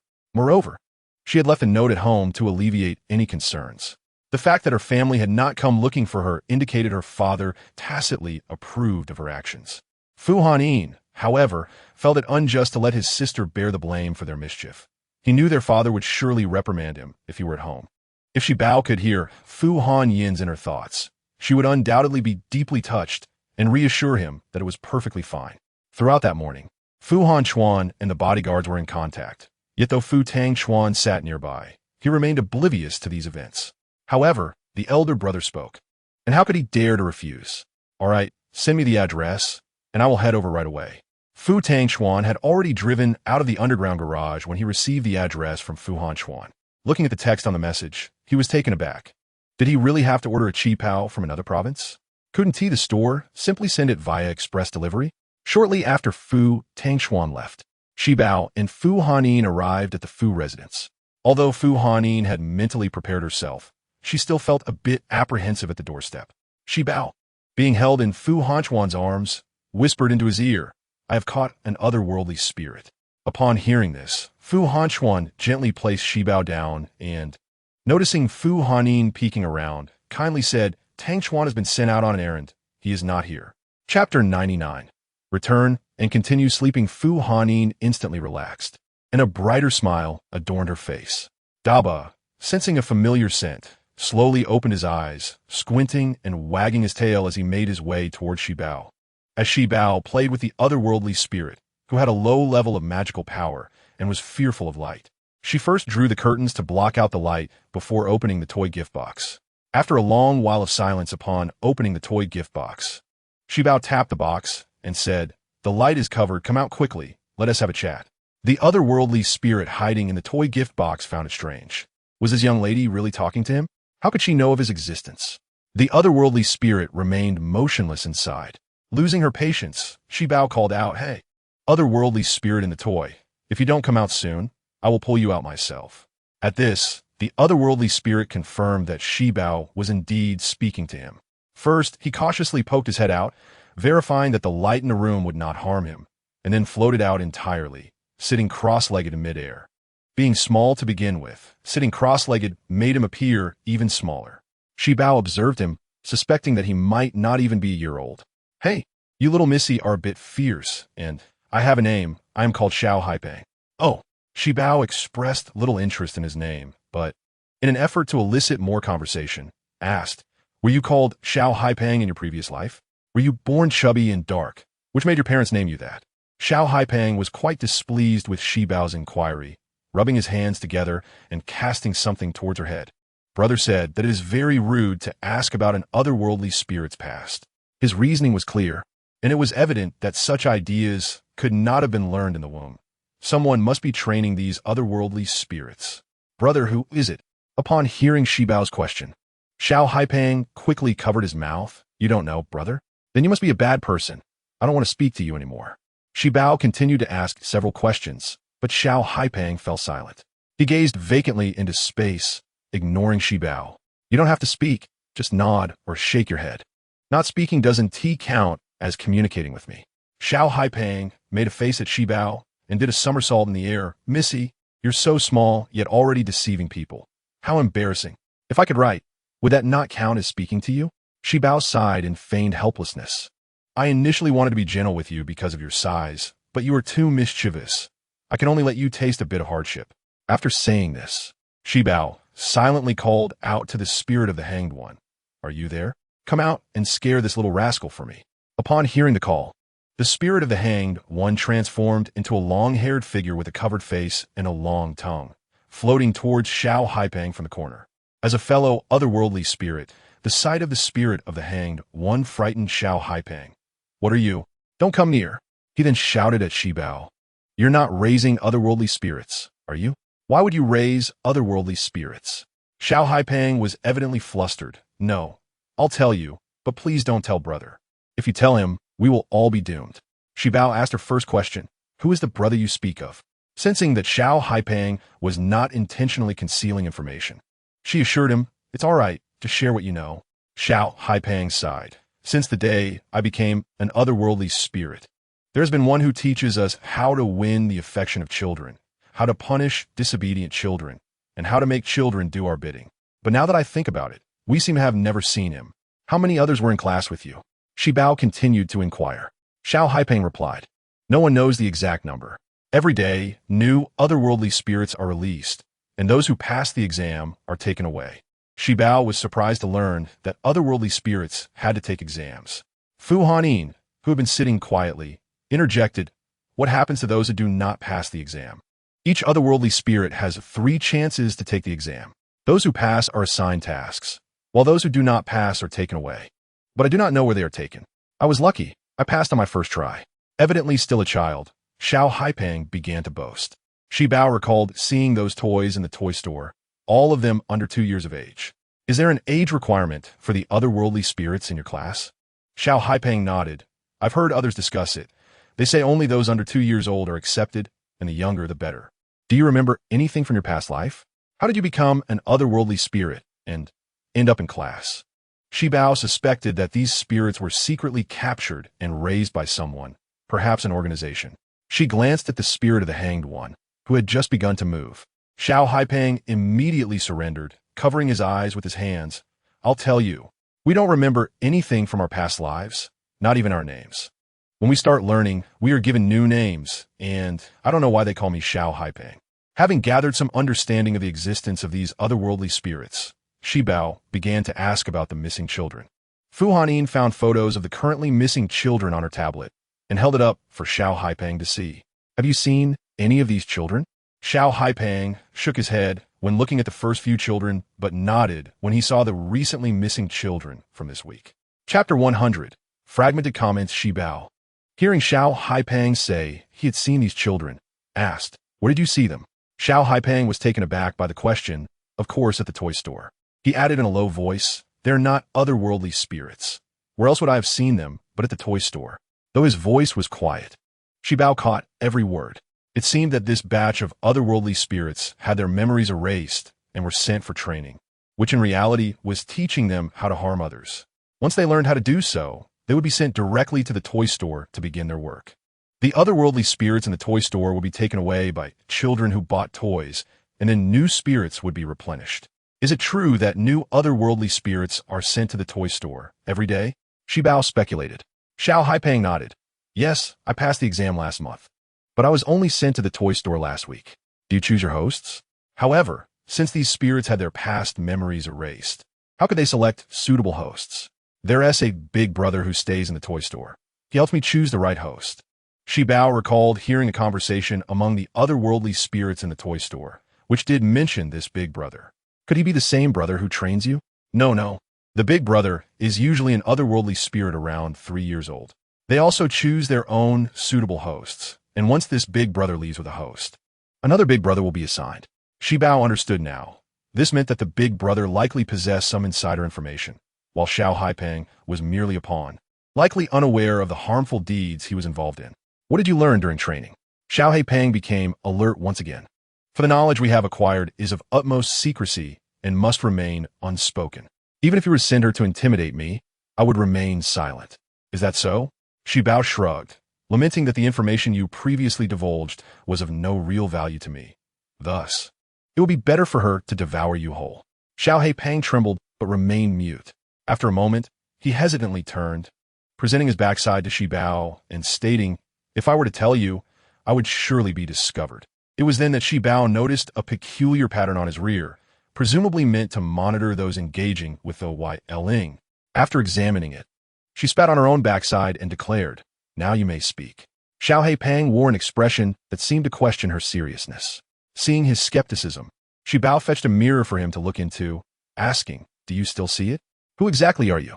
She lacked the ability to completely eliminate the monitoring capability, but she could obscure it for an hour or two. You may speak now. For instance, we could teach them to throw tantrums, and typically, parents would be inclined to appease their children, especially with a toy store running a sale, thus achieving success. Of course, there are also parents who are unwilling to spend even a single coin on toys for their children. We are powerless in such situations. Upon hearing this, Shibao mused that those parents who do not excessively indulge their children may have inadvertently saved their lives. She continued, once you succeed, what will you do? Will there be repercussions for you if you fail? It is essential to understand that in the current world, competition is fierce. If the YLing cannot ensure that children play with toys around the clock, it signifies their failure in the task. And I wonder if there are internal performance metrics to assess them. Upon success, we will seize the children under the cover of night and transport them to a specific location managed by other departments of the YLing. Shibao was taken aback by the enormity of this organization, which had evidently established departments to fulfill distinct roles. Xiao Heipeng continued, if we do not succeed, there will be no penalties for us, but the children will face consequences. We will subject them to even more thrilling and perilous games. Oh, and some younger ones have also transformed into our kind, which is quite strange, as when they encounter us, it seems they do not recognize us at all. Shibao now comprehended that children who were successfully trained by the YLing would vanish, while those who were unsuccessful would ultimately lose their lives. She kept an eye on the time, noting that the monitoring pattern on Xiao Heipeng was about to activate again, so she refrained from further inquiries, stating, proceed with your tasks as if we had never conversed. Concerned that Xiao Heipeng might create trouble, she instructed the hanging YLing to follow him for surveillance. Shibao retrieved a tablet from Fuhan Yin and continued to investigate the developments surrounding the recent child disappearance cases. She discovered that, as of today, the police had no leads whatsoever. This was somewhat expected, as from start to finish, there had been no human intervention in the matter. The police could only conclude it was the children's own volition. However, should they voice this conclusion, they would likely be met with derision. After all, no one could explain why such young children, without any quarrel at home, would collectively run away. After a prolonged search, she stumbled upon a couple of scattered comments that caught her attention. My child has gone to heaven. I would have preferred her to be missing. One moment I was asleep, and when I awoke, the child was gone, replaced by the sound of an ambulance downstairs. I too awoke from a nap to find the child in the bathtub, the water still scalding hot. Upon reading these comments, Shibao realized that the deceased children were treated as mere negligence cases, failing to incite public outcry.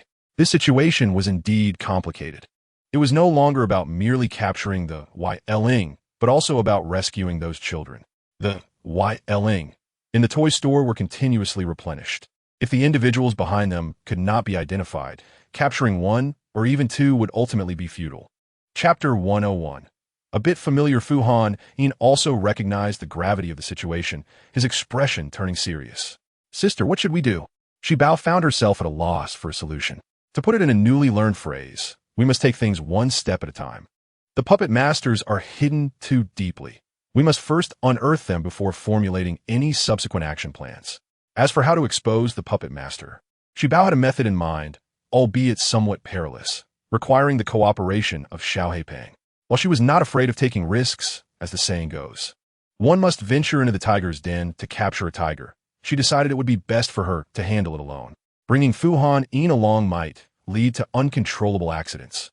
Regarding Xiao Heipeng's willingness to cooperate, Shibao felt no concern, should he dare to refuse. She would unleash the hanging YLing to intimidate him. However, Xiao Heipeng required 7 days to bring her along. During these 7 days, Shibao resolved to delve deeper into the information surrounding the child disappearance case, learn more spells, and prepare additional tools to confront the YLing and for self-defense. Having devised her plan, she decided not to accompany Fuhan Yin to school the next day. At school, someone jumped off the building. Who is it? Fuhan Yin spoke softly. It was that troublemaker from our class, the little devil, Depeng. Upon hearing this title, Shibao recalled the boy playing with a yo-yo during recess. How could he have jumped from the school building? I don't know. He seemed fine during morning classes. But at noon, while we were napping, he walked to the window, and before we could react, he jumped within half a minute. We had no time to stop him. Furthermore, Fuhan Yin had heard Xiao Heipeng's words the previous day, so after the incident, he discreetly slipped out to glimpse the body, only to be met with a sight more horrifying than one could imagine. Shibao could see that Fuhan Yin was struggling to contain his emotions, so she did not rush him, gently patting his back and advising him to take his time. Fu Han took several deep breaths to alleviate the anguish. It felt as if his heart and intestines had been ripped out, the ground still visible with his heart faintly pulsating and his intestines writhing. Fu Han's description painted a vivid picture in Shi Bao's mind, prompting her to gesture for him to stop. The two siblings took some time to compose themselves. Your classroom isn't that high. Jumping down would only result in broken arms or legs. How could it be so dreadful? Fu Han pointed toward the pile of toy gift boxes stacked in the corner, noting that he had been holding that yo-yo when he jumped.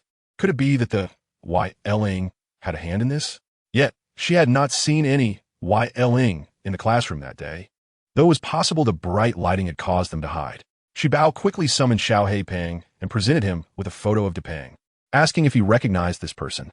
Xiao Heipeng shook his head, then nodded, declaring he likely had not seen him but felt a sense of familiarity. Shi Bao then instructed Fu Han to find a photo of the yo-yo and present it to Xiao Heipeng, asking if he could identify it as being from the toy store. Xiao Heipeng requested her to enlarge the image for a closer look, and after inspecting it, he confirmed it was indeed a yo-yo, but he had not yet arrived at the store when it was sold, so he had never seen that individual. From Xiao Heipeng's words, it became evident that Depeng was among the children victimized by the YLing. Fu Han shook his head, clarifying that although Depeng was a troublemaker, his family enforced strict discipline, and he was forbidden from playing with such toys at home. Thus he could only play at school. I understand. Depeng had long harbored a fondness for the yo-yo, but due to familial constraints, he could not indulge in the toy for a full 24 hours. Consequently, when the week elapsed, he was deemed to have failed the whimsical task assigned by the yo-yo. Children whose tasks ended in failure were destined to face punishment, and for Depeng, this punishment entailed a leap from a height. Shi Bao, intrigued, wished to observe Depeng's remains, hoping to uncover additional clues. Han Gij, do you know which hospital Depeng was taken to? This information was accessible. That evening, Shi Bao resolved to conduct a clandestine visit to the hospital to examine Depeng's body. She inquired if Fu Han would accompany her.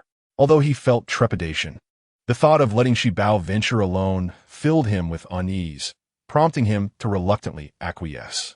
The two outsiders knew they could not brazenly approach Depeng, so Shi Bao spent the afternoon observing Fu Han as he meticulously crafted invisibility talismans.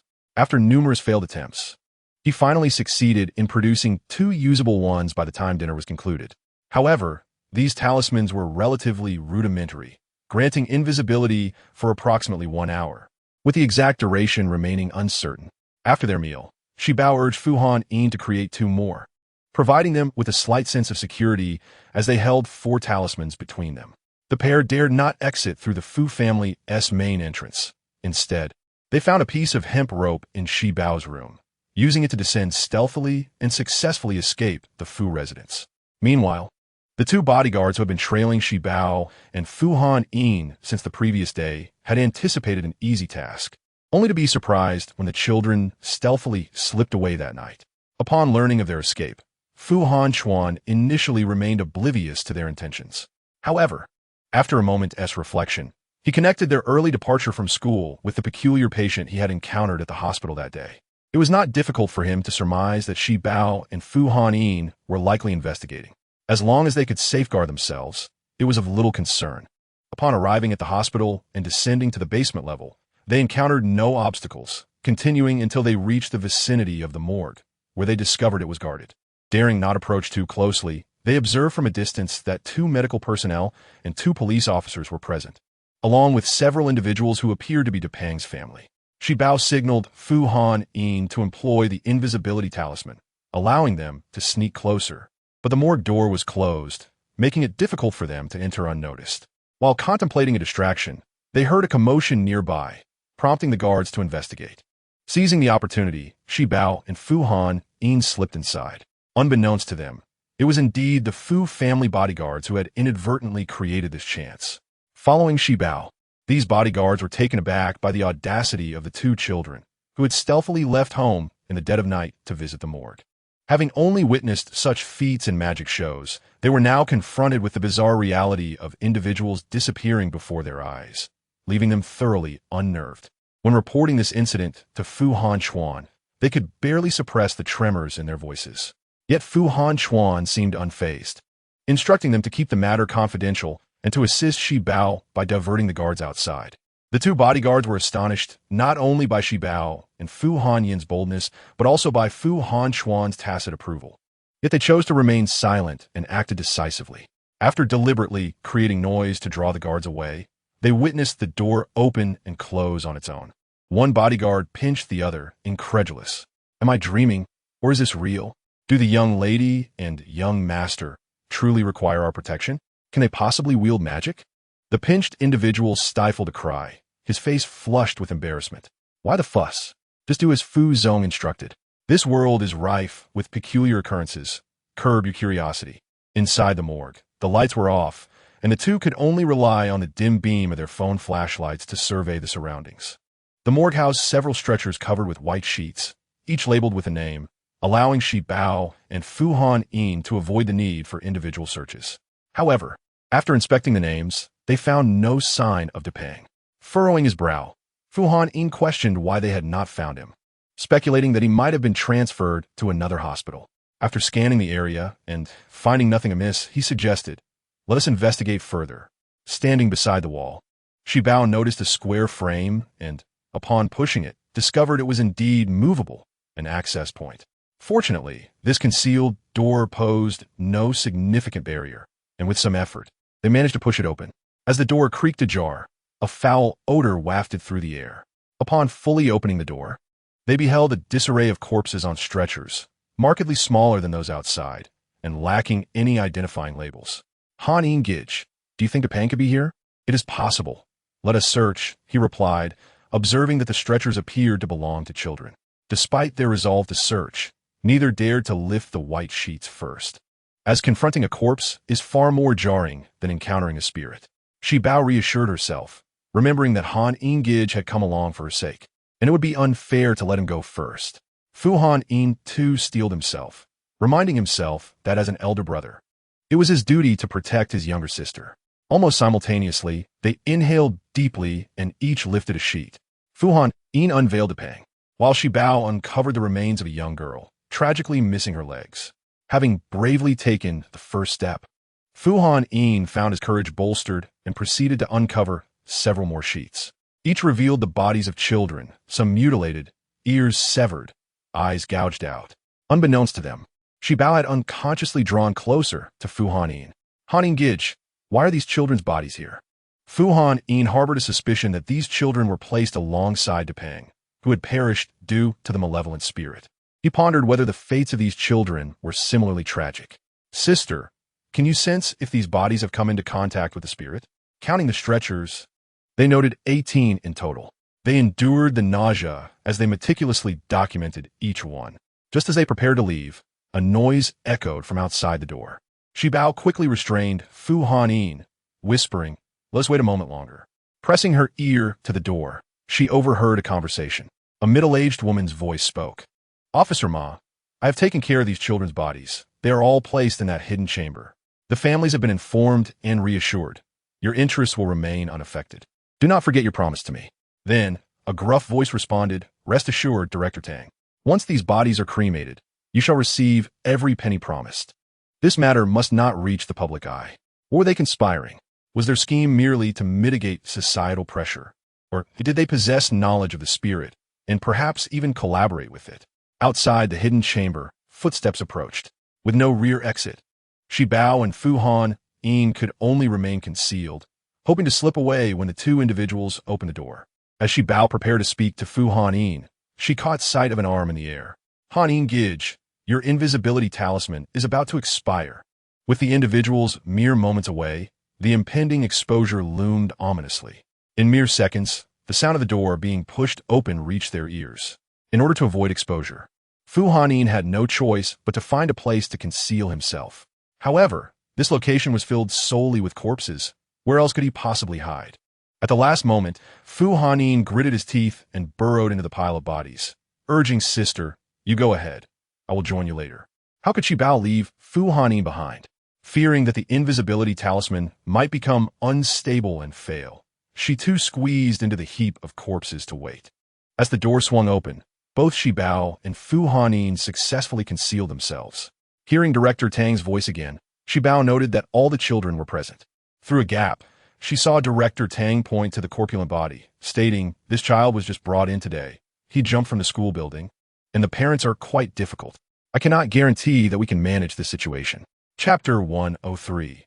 Into the Tiger's Den, Officer Ma, with a cold demeanor, shot her a glance.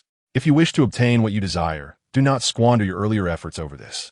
Director Tang's voice turned icy as well. "We never agreed to such a situation before our collaboration. This is your failure to manage." Officer Ma remained silent, allowing Director Tang to falter. "I will handle it as best as I can, but please refrain from endangering any more children. We are nearing 20. Any more, and we truly cannot manage." "Understood." Shibao watched the two through the crevice. Director Tang wore a mask that obscured her full face, yet her brows and eyes evoked a sense of familiarity in Shibao. Officer Ma was quite handsome, with a square jaw and a high nose, but dark energy swirled around his forehead. If not for a streak of bad luck recently, it could be attributed to excessive contact with otherworldly beings. Initially, it seemed like mere mischief involving otherworldly entities, yet the deeper the investigation went, the more complex it became. The toy shop owner, the officer, and the medical director were all implicated. Fortunately, Officer Ma and Director Tang did not linger in the darkroom for long. Once their footsteps faded, Shibao cautiously opened the door slightly, ensuring no one was outside before exiting with Fu Hanin. Once outside the darkroom, they faced a dilemma. They could not discern the situation outside and were unsure if anyone was stationed there. Recklessly stepping out might lead to their capture. The two bodyguards concealed in the shadows were equally troubled, uncertain if Shibao and Fu Hanin had slipped out when the door opened. If they had not escaped, there would be someone guarding the door, and their exit would surely alert the guards. If they had already slipped away, the absence of any figures would hinder their covert protection. In the morgue, Shibao summoned the hanging spirit to keep watch over the guards outside. The four guards standing outside were rigid, their eyes wide open, showing no signs of leaving or slacking off. Shibao and Fu Hanin activated the remaining 2 invisibility talismans, only to discover that the effects could not stack until the first talisman had completely worn off. Shibao initially intended to have Mama devise a way to help herself and Fu Hanin escape, but was unaware of Jiang Wu's whereabouts. Concerned for Shibao's fear, Fu Hanin took her hand, comforting her, "Do not be afraid, sister. We will surely escape. We can leave when they change shifts or grow lax." "Yes, I'm not afraid. Mama will surely have a plan when she arrives," Shibao replied, grasping Fu Hanin's slightly cold hand. Before Jiang Wu arrived, they received news from the hanging spirit that the guards outside had been diverted. Both Shibao and Fu Hanin felt a wave of joy. Tonight, fortune favored them. Just as someone had assisted them in entering, now someone was helping them to leave. Both were partially exposed, half of their bodies still cloaked in invisibility. After exiting the morgue, they quickly entered a restroom, using water to wet the visible half of their bodies, and waited 3 minutes to dispel the invisibility. Though the night had been perilous, it was not in vain. The following morning, Shibao pulled out Xiao He Pang from the black gift box. Xiao He Pang had little to do these past few days, merely sleeping in the box. When Shibao pulled him out, he still bore some grumpiness. "Sister, it is not yet time. Why do you disturb my sleep?" Shibao shot him a look, urging the hanging spirit to tug at his ear. "Think carefully if there is a way to take me without waiting 7 days." Xiao He Pang quickly replied, "There is no way," his eyes darting about. "You lie," Shibao retorted, standing on a chair to match his height. The hanging spirit increased the pressure on his ear, causing Xiao He Pang to grimace. "I said it is impossible." Shibao nodded, and the spirit released him. Regaining his freedom, Xiao He Pang floated to the ceiling, maintaining a safe distance from the spirit. "Fortunately, you are already a spirit. If you were still human, you might never find a boyfriend who would want such a fierce girl." The hanging spirit, incensed, chased after him for a beating. The room became chaotic, with Xiao He Pang darting around and the spirit in pursuit. In truth, they need not wait a full 7 days. As long as he held the toy continuously for 48 hours, it would suffice. Still 2 more days? Xiao He Pang shook his head, insisting it could not be shortened. Shibao reluctantly conceded. 2 days was far better than a week. During the ensuing 48 hours, Shibao clung to the toy, fearing she might inadvertently let it go while sleeping, wishing she could glue it to her hand. As the 48 hours concluded, she called for Xiao He Pang to begin his task. That night, Xiao Heipeng circled Shi Bao 3 times, chanting incantations, before instructing, "Please follow me." Shi Bao, guided by Xiao Heipeng, climbed out of bed, opened the door, and walked step by step out of the Fu residence, traversing 5 or 6 kilometers along the road. The bodyguards following Shi Bao questioned whether she was sleepwalking. After confirming with Fu Hanchuan, they decided to observe quietly. At an abandoned bus stop, Xiao Heipeng halted, stating, "You can wait here. Later, spirits will come to escort you." Unified escort? Am I not the only one captured today? Just as this thought crossed her mind, a little girl was brought over, appearing slightly older than Shi Bao, clutching a doll, and was urged forward by the spirit. After her arrival, a frail little boy was delivered next. 5 minutes later, a van arrived to take the 3 children away.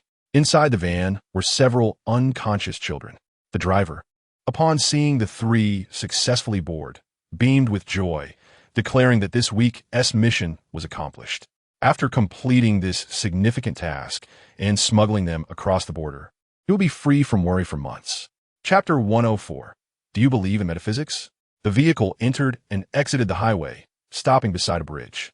Shi Bao cautiously leaned against the window to look outside and was astonished to see Officer Ma from the morgue again. The dark energy around Officer Ma had intensified. After conversing for a while, the driver handed Officer Ma a pass that exempted them from inspection. Together, they lifted the children from the van and transferred them to another truck. After all the children were loaded, Officer Ma took the passenger seat. Si Bao, Fuding Ditsgolve dared not open her eyes, but was fortunate that Jiang Wu was there to explain the current situation. There are 30 children in the truck, 5 of whom were already on board before you arrived. Jiang Wu glanced at the driver's cabin, noting that the driver was engaged in conversation with Officer Ma. "I will listen to what they are saying." With that, Jiang Wu floated to the driver's cabin. The driver expressed his frustration. "I delivered them, but they said these children are too old, and no one is willing to buy them. Do not worry. We have kept them unconscious for days. Nothing will go wrong." The driver was initially attempting to placate Officer Ma, but to his surprise, Ma's frown deepened upon hearing his words. The children in question were meticulously selected for export. Surely, he had not impaired their minds, had he? Upon arrival, a thorough inspection was imperative to ensure the integrity of the cargo. The driver readily agreed, assuring that Officer Ma would personally verify the goods upon their arrival. Shi Bao, listening intently, felt a surge of anger at the fact that these children were being referred to as mere commodities. Throughout the journey, with Officer Ma seated in the front passenger seat, they encountered no obstacles or inspections, smoothly passing all checkpoints. Even at the final exit checkpoint, the driver merely opened the cargo door slightly, signaling an unceremonious completion of the process. Curiosity piqued, Shi Bao began to wonder about Officer Ma's stature. The driver, hospital staff, and everyone along the route showed him great respect, indicating he must hold significant authority. Yet, it was perplexing that such a high-ranking official would violate the law, explaining the prolonged investigation with little progress. Even if there were some advancement, it would likely be obstructed by him. The nature of the drugs administered to the children was dubious, as none had awakened despite the bumpy ride. Shi Bao herself was not truly unconscious. The jolting motion had unsettled her insides, compounded by the absence of a comfortable cushion. Only the cold metal beneath her, leaving her feeling sore all over. After crossing the border, the vehicle continued to jolt for another half-hour before coming to a stop. Shi Bao intended to use this opportunity to rescue the children inside, but Jiang Wu stopped her, suggesting they wait a bit longer to potentially uncover the true masterminds behind this operation. "All right," Shi Bao acquiesced. "Mommy, what is wrong?" she whispered, eyes still closed. Unbeknownst to them, a little girl in the cargo area stirred upon hearing Shi Bao's voice. Outside, over 20 foreigners brandished weapons, among them a bald man adorned with a large gold chain, accompanied by an ominous spirit perched upon his head. It was difficult to ascertain the nature of the spirit at that moment. Jiang Wu hesitated, shaking her head. It did not appear to be possession, but rather a transaction between two entities. Observing Officer Ma, who was now ingratiating himself with a bald man, it seemed likely that this man was the kingpin. Jiang Wu regretted allowing Shi Bao to venture out alone. She and Qing Yin could manage the spirits. But what about the armed men? Not to mention the need to protect the children in the cargo. If only Fu Hanchuan were here. Meanwhile, Fu Hanchuan, who was being mentioned by Jiang Wu, was not far off. That night, upon learning from his bodyguards that Shi Bao had left with the spirits, he noticed their location moving further away. Concerned, He dispatched a team from the armed forces to follow discreetly behind. He shared Jiang Wu's thoughts. Since they had arrived at this juncture, it would be prudent to infiltrate the lair and apprehend the culprits. On the other side, Officer Ma and the bald man exchanged hushed words, and after a nod from the latter, Ma began leading him toward the cargo area. Jiang Wu grew anxious, concerned that the powerful spirit on the bald man might see through Shiba's disguise. After bidding Shiba a brief farewell, she rendered her unconscious. When Shiba next awoke, she found herself enveloped in darkness, unable to see her own hand. "Mommy, where are we?" she called out. They were in a basement, housing hundreds of children from various countries. The youngest was merely a month old, while the oldest was only 5. Jiang Wu provided Shiba with a brief overview of their grim surroundings. Fortunately, there were no guards inside, just 4 lounging outside the door. Shiba nodded, understanding the rationale. After all, these were all children under 5, and given their current state of unconsciousness, the guards likely perceived them as inconsequential. Jiang Wu paused, revealing the disconcerting news that the main group was upstairs, and each individual was armed. "Is there any way to evacuate these children?" Shiba inquired. "We must move them to safety first. I will confront the spirits afterward. If we leave them here, I fear they might use them as hostages." Jiang Wu shook her head, troubled. There were too many children, and they had no viable escape route. "What should we do?" Shiba asked, feeling the urgency of the situation. With no one watching, she stood up to move freely. "I have a plan," came a girl's voice from the other end of the room. Shiba turned in surprise to see a girl dressed in a denim jacket and white sweater with 2 pigtails approaching her. The girl was taller than Shiba and confidently extended her hand. "Hello, I am Fanine. I have been observing you for some time. You are here to catch the bad guys too, right? If you are willing, we can join forces." Fanine nodded, saying, "Just call me Fanine. Please don't add sister." "Okay, Fanine," Shiba replied, feeling the necessity to caution her. "We're not dealing with ordinary villains here. Do you believe in metaphysics?" Upon hearing Shiba's words, Fanine laughed. "I do not believe in metaphysics, but I do believe in spirits." Shiba widened her eyes in astonishment, realizing she had encountered a fellow seeker in such a place. Fanine playfully pinched Shiba's cheek. "All right, I won't tease you anymore. My mommy says I'm a little genius at catching spirits. I can usually capture 30 spirits a month on my own, but this time the spirits are too powerful, and there are so many children to protect, so I need a partner. Although you're a bit younger, I believe you can help. Are you willing?"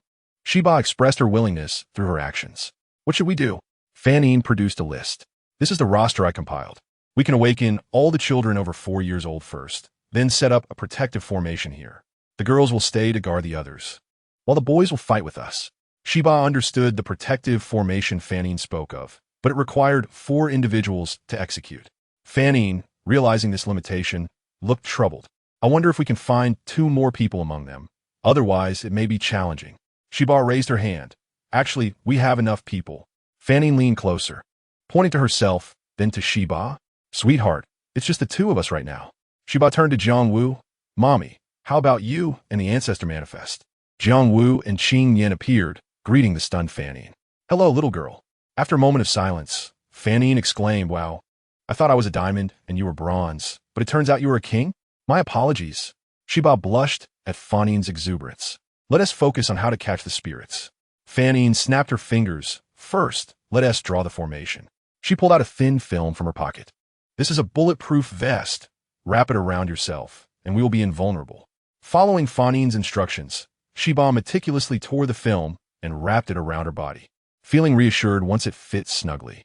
"I have some medicine. Just a whiff will awaken them." "Great." Shiba had just enough for 2 bottles, allowing her to awaken all the 4-year-olds, totaling 12, 6 boys and 6 girls.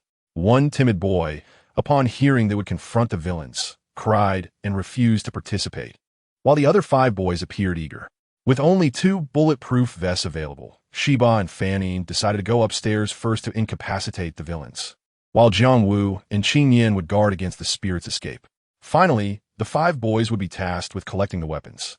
With the plan set in motion, Shiba and Fanine covered their mouths and noses, mixing the secret tranquilizer from the Yu and Fu families, blowing it through the door crack into the room. After the dispersal of the incapacitating drug, a few minutes later, the sound of bodies hitting the ground began to echo from within. After a brief wait, 2 individuals kicked open the door. Inside, 2 or 3 people still stood unsteadily, trembling.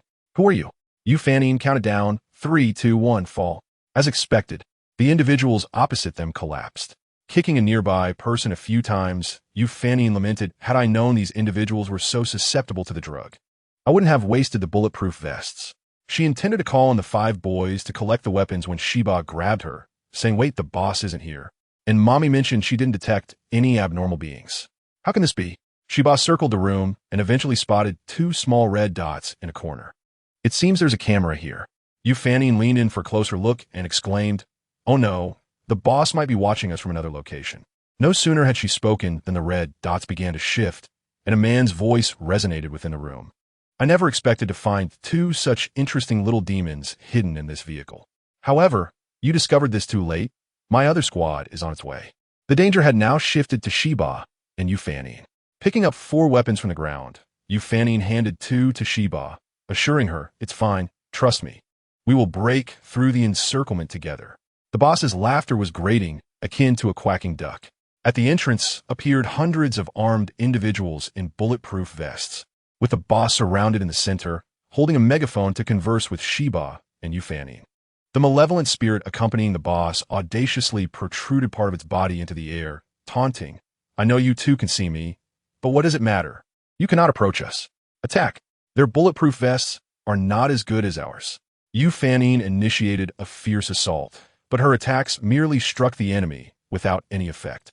Realizing that this stalemate was unproductive, she proposed, let us go in and deal with the malevolent spirit first. However, Sheba was wary of being trampled by the overwhelming numbers of opponents. Yu Fanning apologetically admitted, I forgot to mention, these bulletproof vests are only effective for an hour. And half an hour has already passed. Sheba was taken aback, realizing that in half an hour, they faced 2 fates, either being crushed upon entry or being shot to pieces here. In that case, we might as well charge in and give it a try. Let us go. Just as Sheba made up her mind, chaos erupted behind the encirclement as a group clad in dark green combat uniforms forcefully opened a gap. Advancing from outside in, Jiangwu joyfully exclaimed to Sheba, your father has come. Sheba, being small and short-legged, couldn't see Fu Hanchuan through the crowd. But that didn't hinder her jubilant cries, Daddy, Daddy, I'm here. 3 minutes later, Fu Hanchuan, dressed in a military green coat and flanked by several dark green Special Forces soldiers, reached Sheba's side, asking, are you all right? We're fine. Daddy, you've truly helped me a great deal. After Sheba and Fu Hanchuan had exchanged pleasantries, the boss, now surrounded and pressed to kneel before Sheba, was in a precarious situation. Chapter 106. The Malevolent Spirits, Avatar the Malevolent Spirit, engaged in dealings with the boss, sensed the unfavorable turn of events, and sought to escape. Having always been a cautious entity, never one to linger in battle. After all, one must preserve the Green Mountains to avoid fearing a lack of firewood. With Jiang Wu and Qing Yin present, there was no chance for him to leave this room. Were your accomplices, who trained those who manipulate malevolent spirits? The spirit rolled its eyes, retorting me, of course. Am I not impressive? Sheba shook her head. Impossible.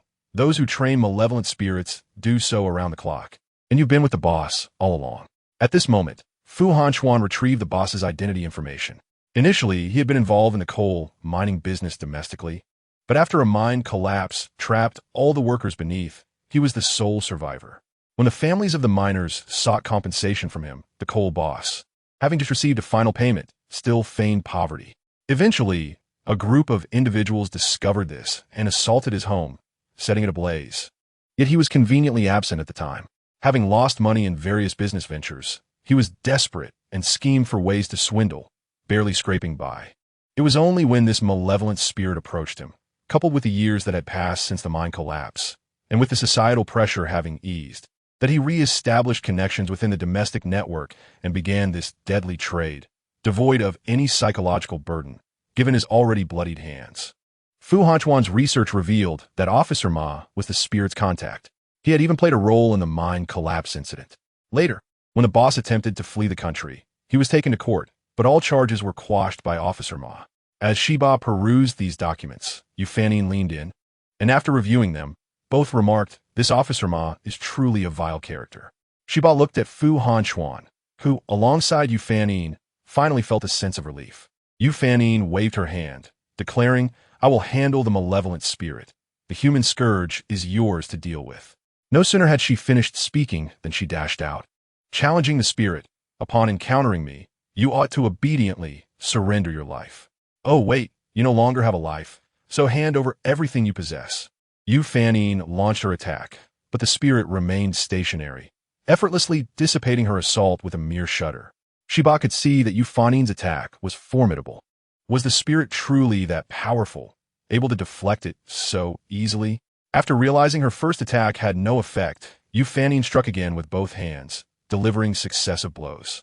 Shiba also wielded her whip, aiming to ensnare the spirit, but each time she attempted to tighten her grip, it felt as though she had not secured it at all. The spirit coughed, floating in the air, 2 against 1.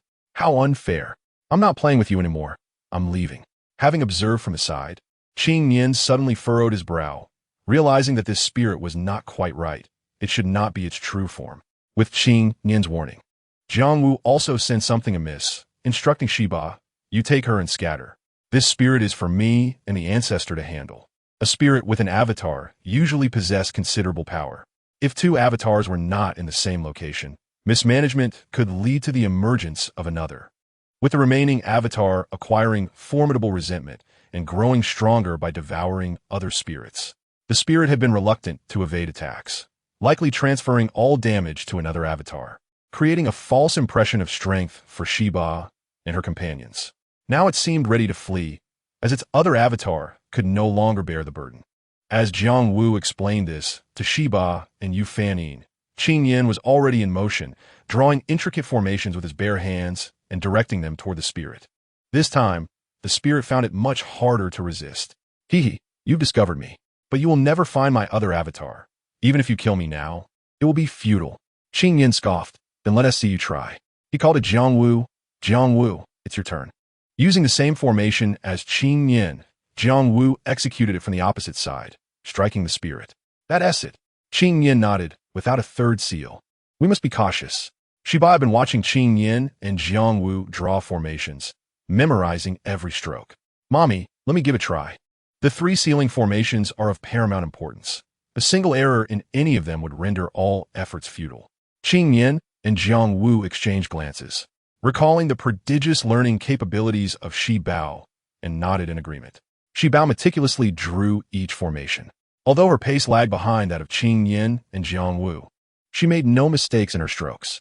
Once she completed inscribing all the formations onto the otherworldly being, she joyfully exclaimed, "Mommy, I did it." "Yes, Shi Bao is the best."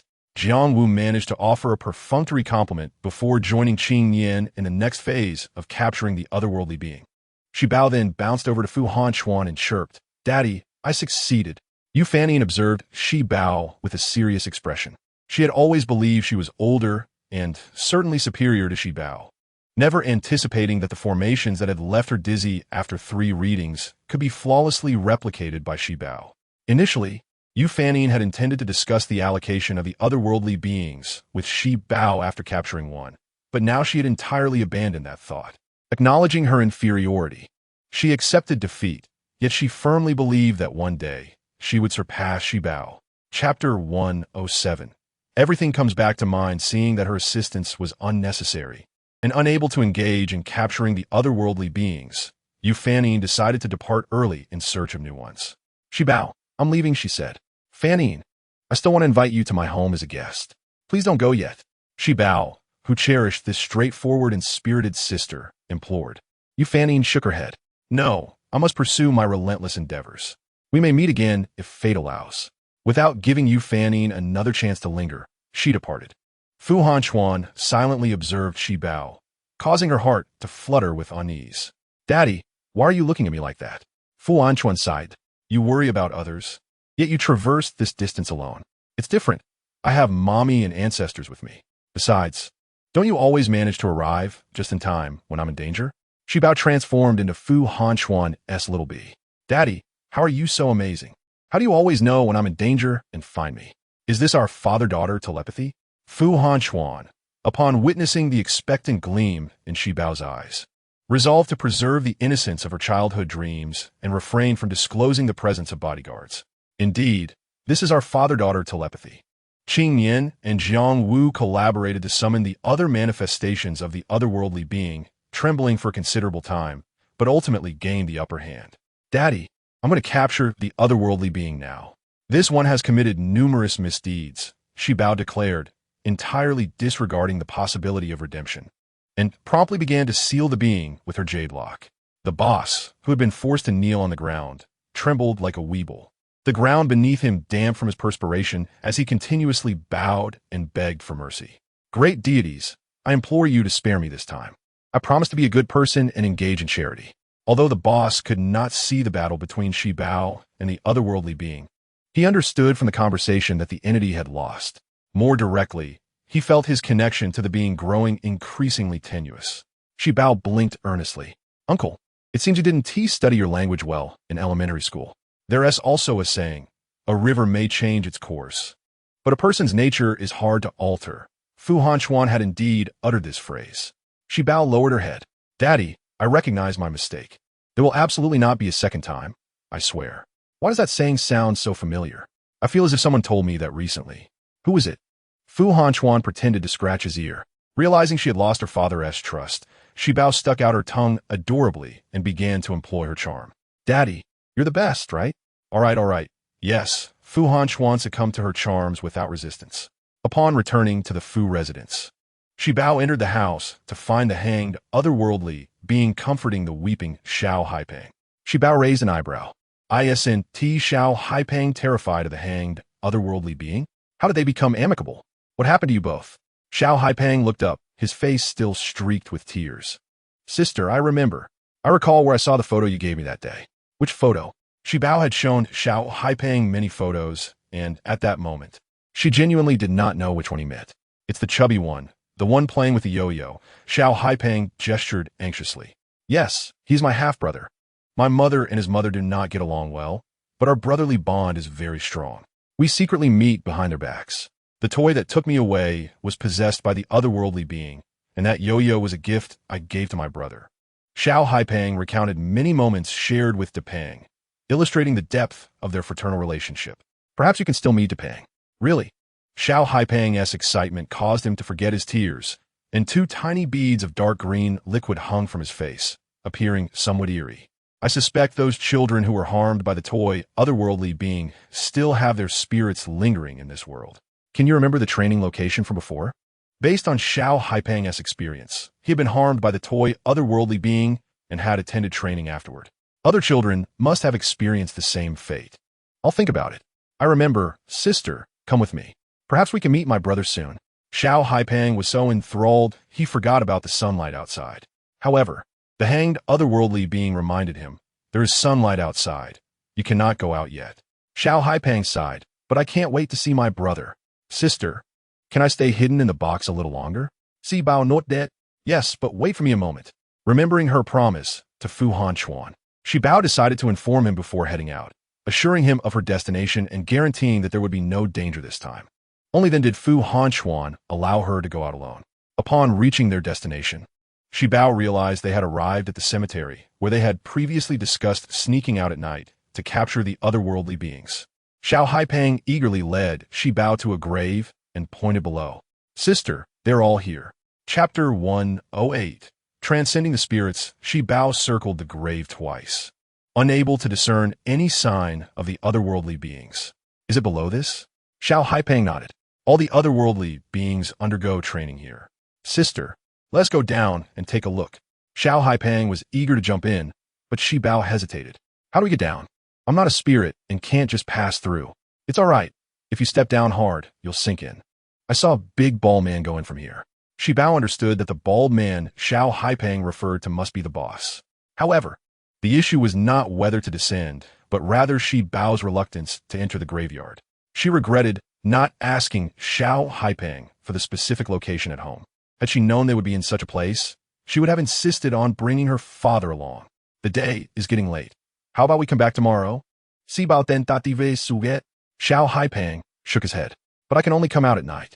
Sister, please step down. We can get in. Noticing Si Bao et zeluten. Xiao Haipeng suddenly leaned closer. Sister, you can capture the otherworldly beings. You're not afraid of them, are you? Who said I'm afraid? Shi Bao stubbornly refused to admit it. Sister isn't afraid, so hurry and come down. If you don't come, it means you're scared. Taking a deep breath, she decided, let us go down. Those children's lives are beyond my aid. All I can do is ensure they are sent off properly and bring the evildoers to justice. With her eyes closed, Shi Bao forcefully stepped where Xiao Haipeng indicated. After her foot sank, she tumbled in entirely. The anticipated pain was nowhere to be found. Instead, it felt as though she was gliding down a slide.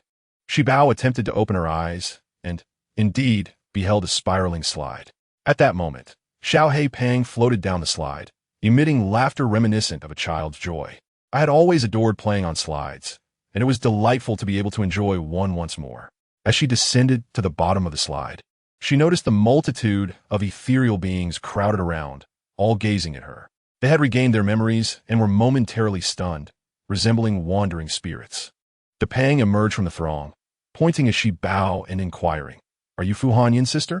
How did you end up here? Did you also awaken here after a slumber?"